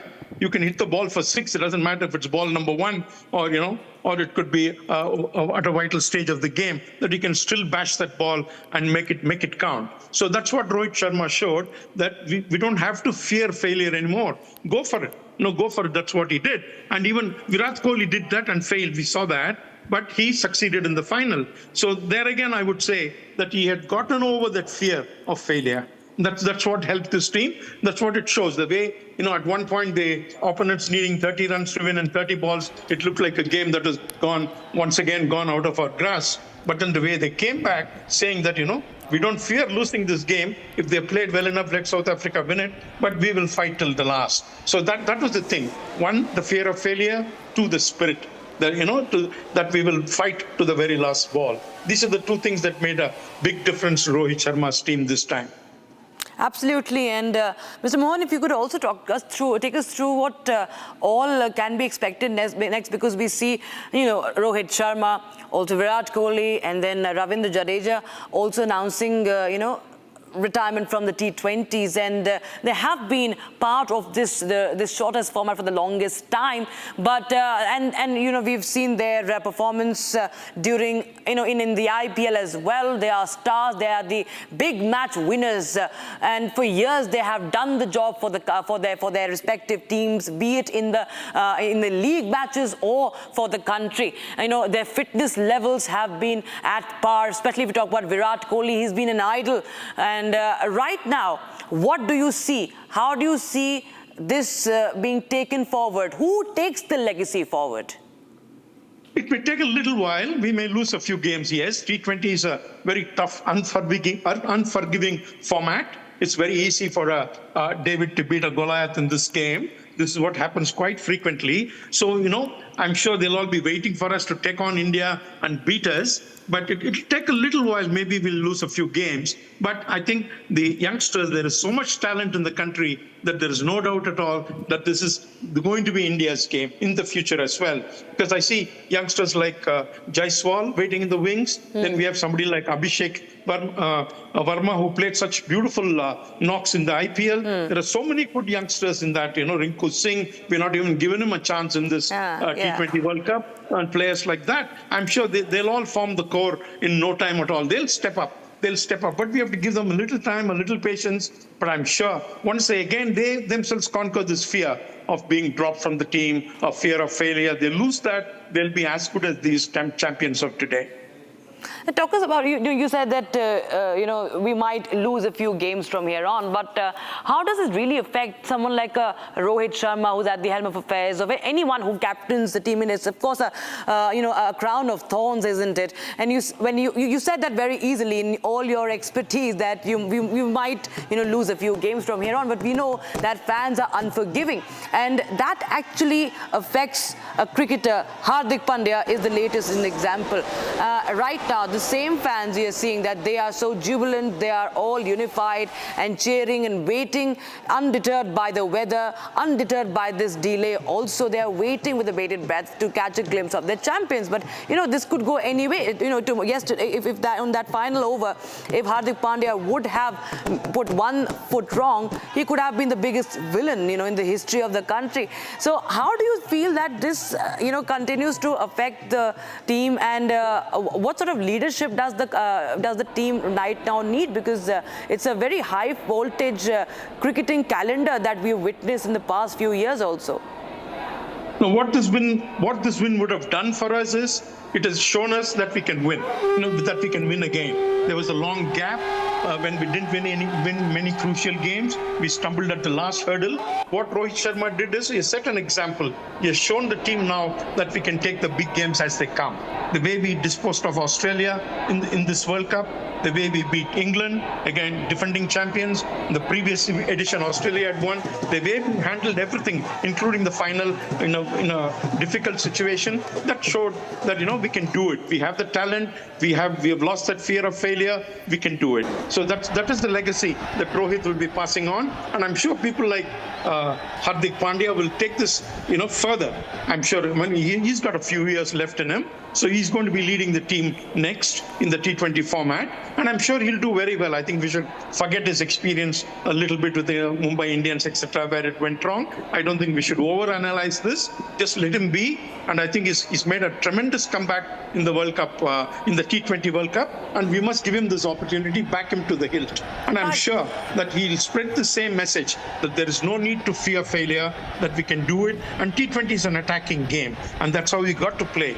It doesn't matter if you stumble a few times, but you've got to keep attacking all the time. After all, you have only 120 deliveries to take on and make those runs, so we got to go for it. So that's what Rohit Sharma has led, and this is what the team will be doing in the future too. Absolutely. So of course, Hardik Pandya has been a champion himself, and he has made comebacks in a very short span. You've seen after the previous World Cup, he was stricken with injuries, and again he made a comeback. Gujarat, Titans, and then once again he drew a lot of flack this season, and now he's back as a champion. Thank you so much, Armohan, for joining us with your thoughts on this victory. And as we count down to that victory parade, viewers, we have more of ground reportage coming in from Mumbai, viewers. My colleague Satya Prakash is joining us live from the Nariman Point. Satya Prakash, if you can hear me. Satya Prakash, अगर आपको मेरी आवाज़ आ रही है, ज़रा बताइए कि किस तरह का माहौल है आपके आसपास। कुछ ही अब ये कितनी देर बची है ये नहीं पता है, लेकिन ये पता है कि चैंपियंस जो है हमारे वो उतर चुके हैं, एयरपोर्ट पे वो आ चुके हैं, और कितना और इंतज़ार अभी करना पड़ेगा फैंस को।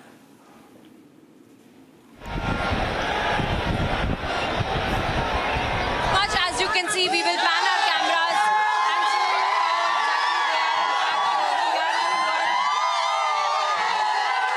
people who are gathered here and are of the Team India. So we'll try to get in. We will try to get in a word from people, but it's going to be very difficult because all we can see. We'll try to speak to people. आप लोग का match में सबसे अच्छा रोमांचक क्या था match में?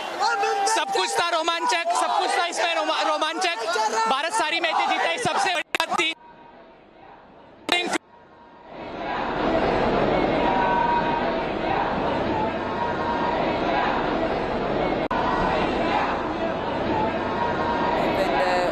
Network of reporters are getting the latest inputs from Ground Zero. Remember, that is Marine Drive viewers. It's beautifully started with the fans out there, and they're all waiting in that weather despite the downpour.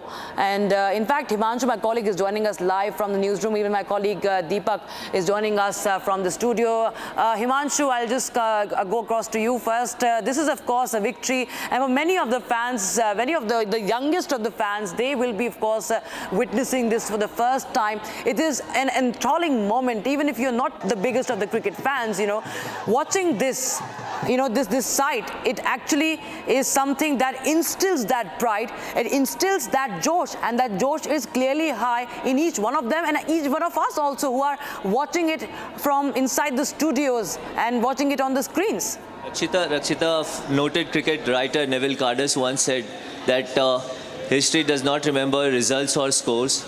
It's the men who remain in our memories and imagination. So I think these are the images. This will be in the memories. One that you are seeing today from Marine Drive.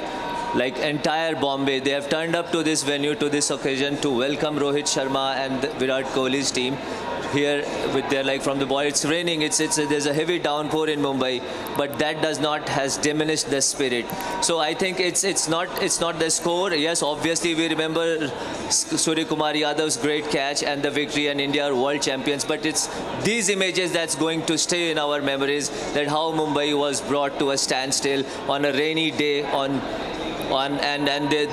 this is the enthusiasm. Cricket is a binding religion, you can say, in this country.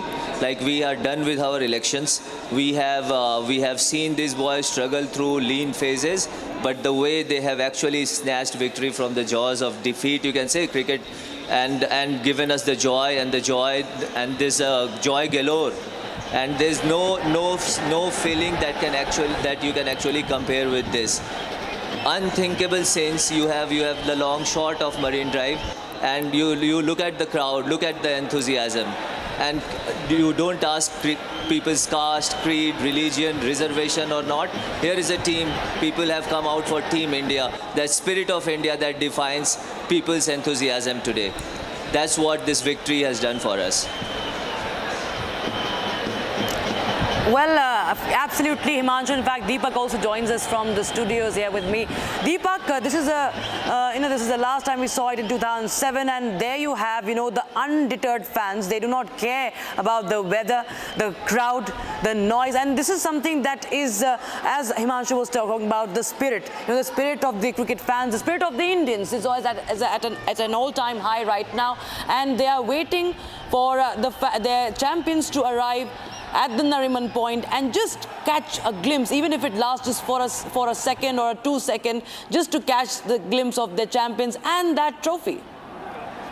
Right, Rakshita, these scenes are indeed mesmerizing, to say the least, because look at that coastline. If you see, Marine Drive is completely packed.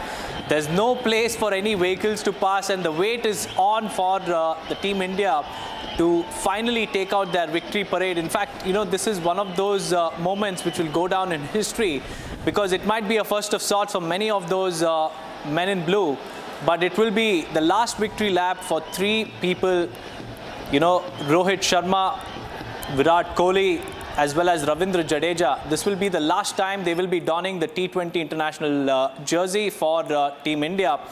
And all those fans who are gathered there, they're completely soaked in excitement.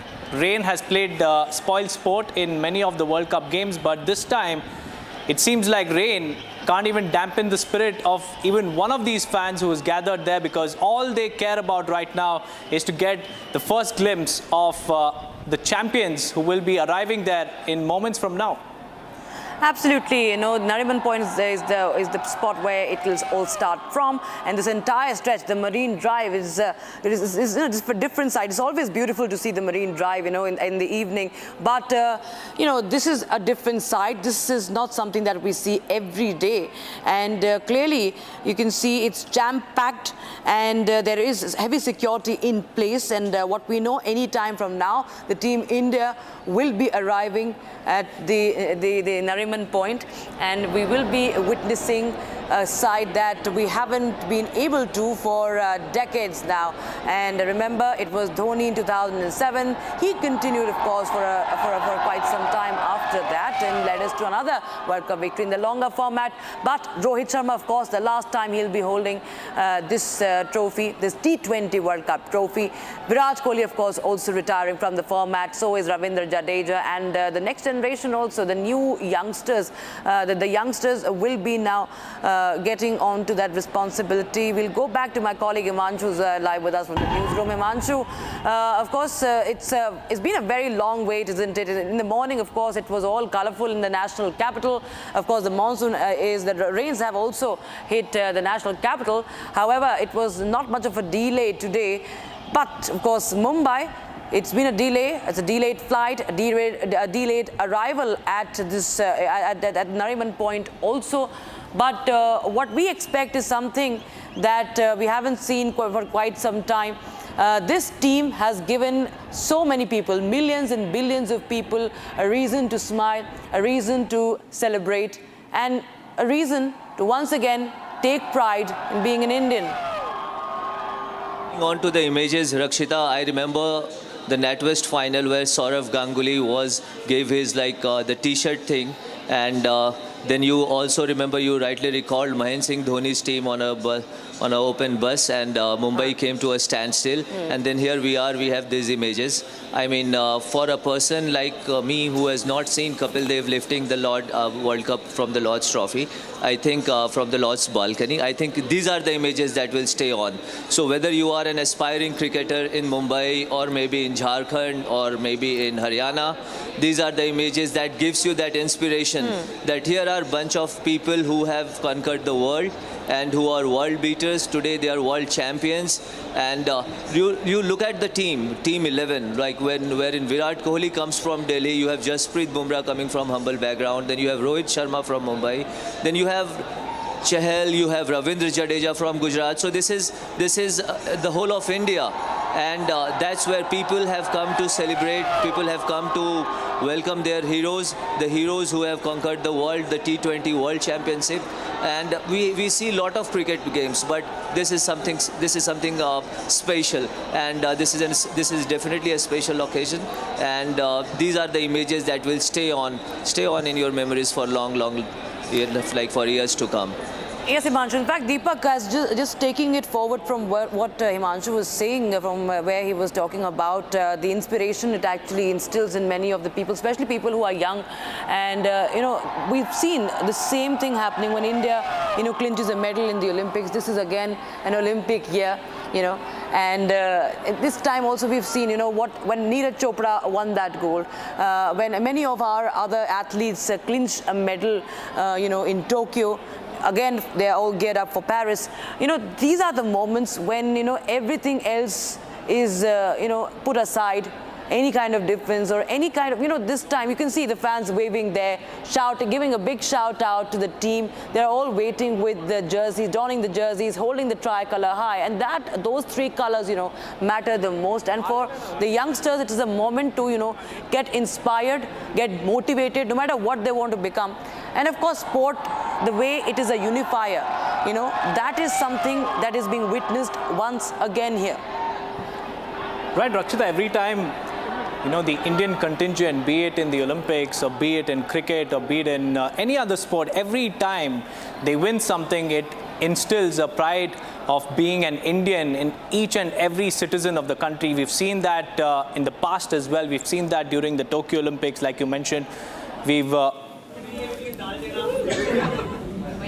Well, these are the visuals, viewers, from Mumbai Airport. Look at that. What a ceremonial welcome for Team India. That's indeed a watershed moment, because Team India has finally arrived. That's a charter plane which carried the men in blue from the national capital to the maximum city, where there's maximum celebration, maximum excitement, and there is maximum adrenaline rush among the people who have gathered there at the Nariman Point as well as the Marine Drive, because this is something that will remain in the memory of each and every citizen who has gathered there, because we've seen in 2007 that open bus victory parade, and it is going to be another rerun of the same episode which happened 17 years back. It's been a long wait for the country to get its hands on the T20 trophy, and without any mistake this time around in the T20 World Cup campaign, which has been largely successful, the men in blue finally realized that dream of bringing back that T20 coveted trophy back to India, Rakshita. Absolutely. In fact, Himanshu also continues to be with us. I'll go across to him once again. And Himanshu, these are the live visuals coming in from the airport, and what a what a welcome for the boys. Of course, in the morning also we saw at the Delhi airport, it was a very colourful scene that was coming out. We saw Surya Kumar Yadav, that was Rohit Sharma, all dancing, all doing bhangras and whatnot. But here in Mumbai, in the Maximum City, we see that we do not know what kind of celebration this is going to be at the airport, but we expect, of course, that it will be another sight to remember, and the fans are of course thronging to the airport as well to just catch a glimpse of them. And everyone has their own favorites, everyone has their own favorites. Hardik Pandya has a story in himself, the way he's made comebacks. He has had his share of highs and lows. Himanshu, he has had his own share of highs and lows in his very young career. We've seen, in fact, I'm told that my colleague Priyanka is joining us live from Mumbai right now, where fans are waiting.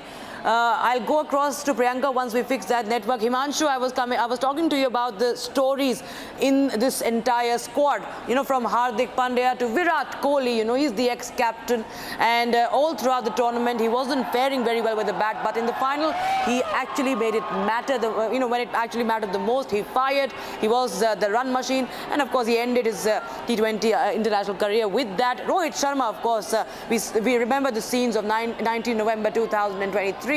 And Rohit Sharma, tears of joy, the tears of sadness transcending into tears of joy in Barbados. There's so much of inspiration in this entire team, if you see, even in terms of their individualities. Rakshita, so behind every victory there is a story of struggle. We have seen Hardik Pandya being booed by crowd. We have seen lot of moments where Rohit Sharma was in self-doubt, whether he should captain, whether he should play as an opener or come in middle order, why his IPL performances are not transforming into at international level. So all these things have come to a rest today. We have a team that has actually gathered under Rahul Dravid's able coaching. You can say Dravid was, let me recall you, Dravid was part of the team that went to the Caribbean islands before, and India had lost out. India could not make it to the quarter stage on that occasion. That's, I think, back in 2000s.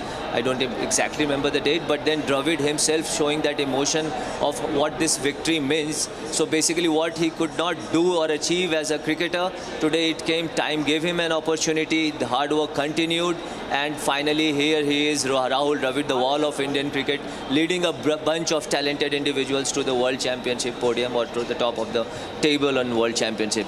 So Pandya today has topped to the ICC rankings, like he is the topmost all-rounder in ICC's latest rankings. So behind every victory there's a lot of hard work, there's a lot of struggle that goes, and I think this is the moment that this team deserves.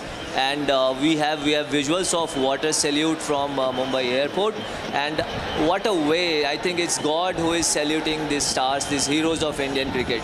It's heavy downpour in Mumbai. Isn't this a salute from God himself to this very defiant team India, very energetic, very young, and the world champions? So it's time, like the entire world takes a bow for Rohit Sharma and his team. Absolutely, we are seeing that. We're seeing that, and everyone is in praise. Even the detractors, everybody is in praise of Rohit Sharma, in praise of Virat Kohli and Hardik Pandya, Ravindra Jadeja, Arshdeep Singh. It's a very eclectic mix of the young and the old, the young and the experienced, if I would rather say, in this entire team, in the team of champions. We've seen Kuldeep Yadav. He has had his own share of, being in and out out of the team. It's been a great experience for him as well in the Caribbean. And Virat Kohli, of course, so many times he's been close to any ICC trophy. However, not as a captain though, but at least he could witness that for once. We've seen how Virat Kohli, Himanshu and Deepak, in fact, I'll come to you on that. Virat Kohli, back in 2011, the last time India tasted victory in a World Cup, he spoke about how he wanted to do it for Sachin Tendulkar. He wanted to do it for Sachin. And this time, it was said that we wanted to do it for Dravid. There was a campaign on social media, do it for Dravid. And, even the fans, we all watched, Rohit Sharma and the likes of Kohli coming close to a victory. And everyone wanted that, these players, these champions who have transformed cricket and, they've transformed India to the #1 spot across formats, in different timelines. They finally, also get to lay their hands on that trophy. Right, Rakshita, what a moment for the outgoing head coach of Team India, Rahul Dravid. He has never won the ICC trophy during his time, but he came close, very close, last year when they were in the finals against Australia in the Narendra Modi Stadium. It was just one match that Australia stole from Team India, and Rahul Dravid missed that World Cup trophy. But this time, Team India didn't make any mistake in the T20 World Cup, and finally, they did it for Rahul Dravid. Last time it was for Sachin Tendulkar. We've seen how they carried Sachin Tendulkar and went around the Wankhede Stadium. And this time it was Rahul Dravid. We've seen how they carried Rahul Dravid and they celebrated because this man has put in every single second of his life into bringing Team India to this moment, the moment where they get to lay their hands on the T20 World Cup after 17 long years. So this is indeed a testimony of what Rahul Dravid has been doing with the men in blue. He's been working tirelessly, helping the team top all the formats, and this... All right, we have live visuals coming in from the Mumbai airport, and the team is being welcomed with huge cheers from the crowd amidst heavy security. You can see Rohit Sharma there leading the way, and the rest of the players following. Suryakumar Yadav in that frame. Virat Kohli there, of course, heavy barricading also. And Deepak, you can just hear that audio. We can actually increase that audio if possible. First on Republic TV, those shots coming in from Mumbai airport. Rahul Dravid and everybody, Bumrah, all champions now, cheered on by the fans who have been waiting since hours at the airport. What a welcome for the men in blue. Finally, they're making their way outside the airport, and what will follow from now is just something that people have been waiting for. Thousands and lakhs of them, sea of men in blue, have, gathered outside the airport along the Victory Parade route, be it the Marine Drive or the Nariman Point location. Everywhere, it's just bleeding blue because... That's a trophy. That's a trophy in Hardik. I believe it's Hardik Pandya who's actually holding that trophy in his hand. And that is I think, star of the moment. Apart from our stars, that trophy, that silverware is back home finally. And everyone wants to see that raised high when that victory parade, when that victory bus starts off from the Nariman Point. So those are the latest visuals coming in, viewers, as the champions are welcomed in the maximum city. Visuals coming in, the latest visuals coming in. They finally deboarded the plane and they are moving out of the airport amidst tight security there. Jasprit Bumrah, Rahul Dravid, Rohit Sharma, Hardik Pandya, Suryakumar Yadav there. Everyone, Mohammad Siraj and Arshdeep Singh, everybody in that queue. And of course, BCCI President Roger Bini also there. And they're all going to Nariman Point from here on. And the celebration will begin. The Marine Drive is all set to welcome their champions. But there you can see Virat Kohli one last time with the T20 squad, Rohit Sharma as well as Ravindra Jadeja as well. This will be a key moment in their careers as well. This is the second time that Team India has won the T20 World Cup, and what a season it has been for them.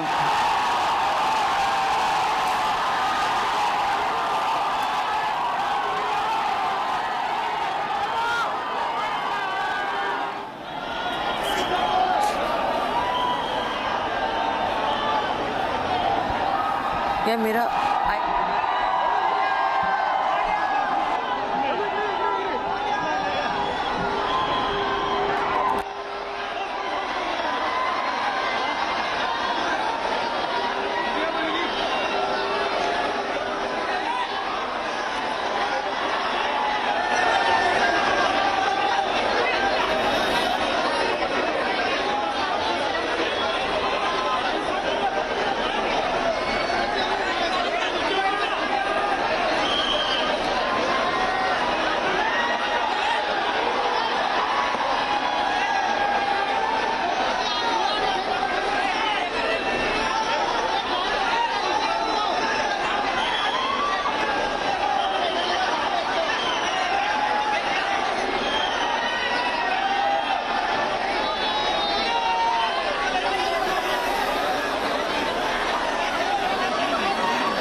we have some special video that has been released, and there you can see that plane that was full of champions that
And there you have a grand welcome for the champions, for the men in blue, as they march on with the trophy in their hands. And you can see everyone trying to catch a glimpse of them. That moment when their aircraft touched down, and the tricolour in that vehicle actually leading the way, because they all unite and they all play for India, and they all unite under the Indian tricolour. And on the other side, we are getting you those visuals. Mumbai is all set to welcome their champions for that victory parade. Is going to be, we saw in the morning, it was a dance of victory, some really colorful visuals that emerged from the Delhi airport. And now in Mumbai, once again, we are going to see this huge sea of fans, sea of Indian fans. Look at that crowd, you know, look at that, those loud cheers. You often actually hear those sort of cheers when you're in a stadium, you know, when there is a 6 by an Indian batter or a 4, or when an Indian bowler takes a wicket. But that's all been done, and India have won those matches. They were unbeaten throughout the tournament, and they won the final, and they brought back the cup. And now these cheers are for that victory. This victory, this celebration is going on since that Saturday when India clinched that final, that World Cup.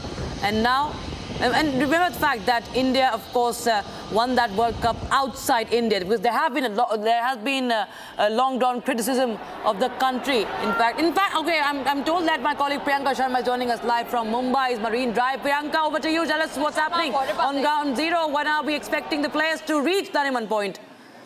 We are gathered here, right here at the Nariman Point. Let's try to show you what exactly is happening, because it's raining cats and dogs, but the people who have come here to just get a witness and a glimpse of their men in blue, it is an unending line. You can see that the line is unending on both sides of the street. You will see people with the tricolor, people who have posters, the kind of enthusiasm that you really get to see. Let's try to understand from them, because what we see is, even on that side, we see as far as we can see, there are people who will speak to us also to understand how essentially they have come here. आप बताइए, आप लोग यहाँ पे बहुत enthusiastically खड़े हैं, बारिश हो रही है, टीम इंडिया का स्वागत करने के लिए खड़े हैं? या बिकॉज ये 17 साल का था, मैं भी 2007 में बॉर्न हुआ हूँ, और अभी मैं भी 17 साल का हूँ, 17 साल के बाद ट्रॉफी आया है, तो it's a very magical thing about us. और हाँ भाई, सब लोग यहाँ पर पागल हो रहे हैं, because So in your life you've not seen this happen? Yeah. When 2011 World Cup was lifted, I was only 4 years old, but now I am pretty mature to see the World Cup from my naked eyes, so I am very happy. So yeah. First victory that you will see of the T20. Yeah. I can see the enthusiasm. हम देख रहे हैं किस तरह से चिल्लम chilli हो रही है, यहाँ पे सब मस्ती कर रहे हैं, बारिश हो रही है, अपने टीम इंडिया को देखने आए हैं, किस तरह से पूरा माहौल है यहाँ? देखिए मैम, यहाँ का माहौल बहुत ही हैप्पी और होना भी चाहिए. हम 13 साल के बाद कोई ICC ट्रॉफी जीत गए, 11 साल के बाद. तो यहाँ पे जितने सारे फैंस हैं, वो चाहे बारिश हो चाहे ओले गिरे, इनको कोई फर्क नहीं पड़ने वाला. हमारे जो सूर्य कुमार यादव थे, उन्होंने कैच नहीं पकड़ा था, उन्होंने वो उस वर्ल्ड कप ट्रॉफी को पकड़ा था. बाकी विराट कोहली की वो सर्वश्रेष्ठ इनिंग होने वाली है, जो उन्होंने 76 रन की पारी वहाँ पे खेली थी. अच्छा, आप लोग बताओ, आप लोगों का कौन है फेवरेट प्लेयर, किसको देखने आए हो?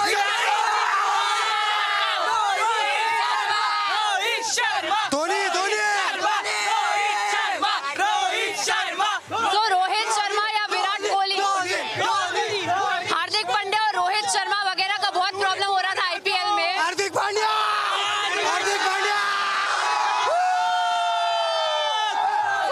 You can only get a word out. You can only get the name out, and you can see that the chants will start all around me. That you can see that it is raining, but people are gathered here and they are enthusiastically waiting for the men in blue to come here, men in blue to actually get here and understand. अच्छा, आप लोग बताओ कि match में से सबसे ज्यादा interesting part क्या था? क्या स्काई का कैच? स्काई की कैच! क्या ये कपिल देव का कैच जैसा माना जाता है?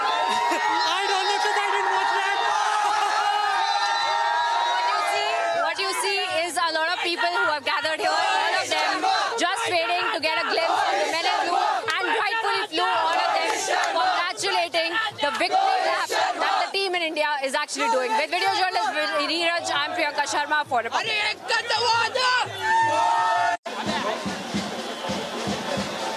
As far as you can see in the 360 And of course, there my colleague Priyanka Sharma getting us the mood of the fans there. Cheers for Rohit Sharma as fans, continue to call his name and wait for him. Rohit Sharma, of course, is the Mumbai boy, is a local boy, born and brought up in Mumbai, and he's now the champion. He's played for Mumbai, started playing from Mumbai, and he also, of course, captain for Mumbai Indians, and now we see him leading India to that historic win at the T20 World Cup in Barbados, and the Mumbai cars are braced for that parade, and when we just saw that visual that is right now on your screens, everyone, you can see Shivam Dubey there and the staff of the Indian team there, Akshar Patel, Rahul Dravid, and Suryakumar Yadav, Jasprit Bumrah, Virat Kohli in that bus exiting the airport, and they straight away are going to head towards the Nariman Point,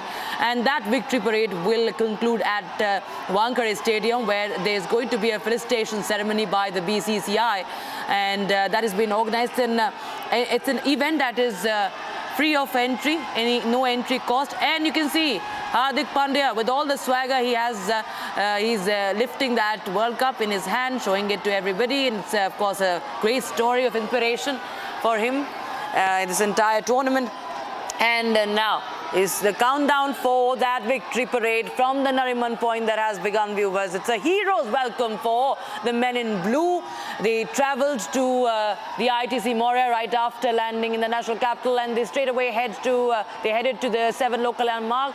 They were felicitated by the Prime Minister there, and of course it's a moment of pride for everyone, especially the youngsters who have never actually got to experience that kind of a win. They've tasted this blood, and we hope that the legacy of these stalwarts is only taken forward, is only carried forward, and it's only taken higher, because it's always been a very jam-packed cricketing calendar for our cricketers these days, and India has been excelling in every format, if you see, viewers, and this of course is the shortest format, played a lot, and winning the World Cup for anyone, no matter what that contribution has been in this tournament, just to be part of this team instills that pride, instills that faith, and it also brings in a sense of responsibility to so many of them, because the expectations just keep rising. The expectations of the fan, you can see that glimmer in their eyes, the glitter in the eyes of the fans, how they wait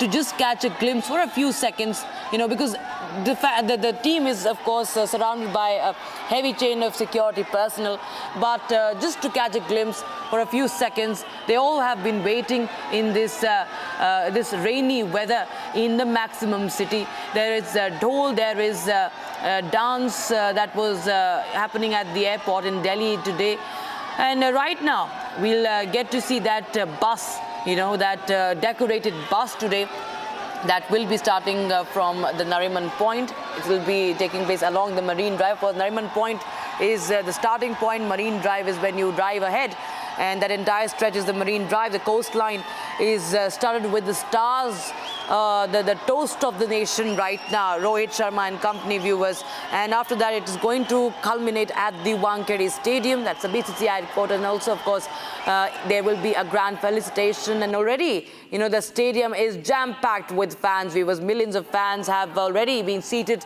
in this entry fee event, entry fee event at the Wankhede, and this is the site. This evening is going to be a very, very special one for everyone who is present in Mumbai right now. No matter you watch cricket or not, how much of a fan you are of Rohit or Kohli or whoever side you have been on, whose loyal fan you are, even if you are an Indian and you believe in cricket, even if you're not an Indian, in fact, there's so many people, fans from across the world who have, spoken highly of our team. There are cricket experts there are former cricketers of several countries who have lauded this Indian team, and about the stories, about the inspirational stories of each and every one of them. Priyanka Sharma joins us live from Mumbai. Priyanka, over to you.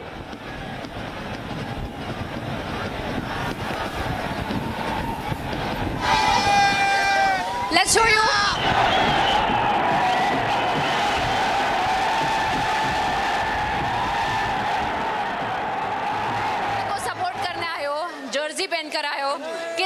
देख रहे हो man in blue का किस तरह से ये victory lap?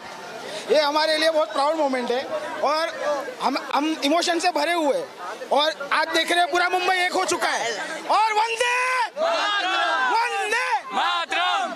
अच्छा आप बताओ, आप लोग भी यहाँ पे किसी एक प्लेयर को सपोर्ट करने भी आए हो? किसी एक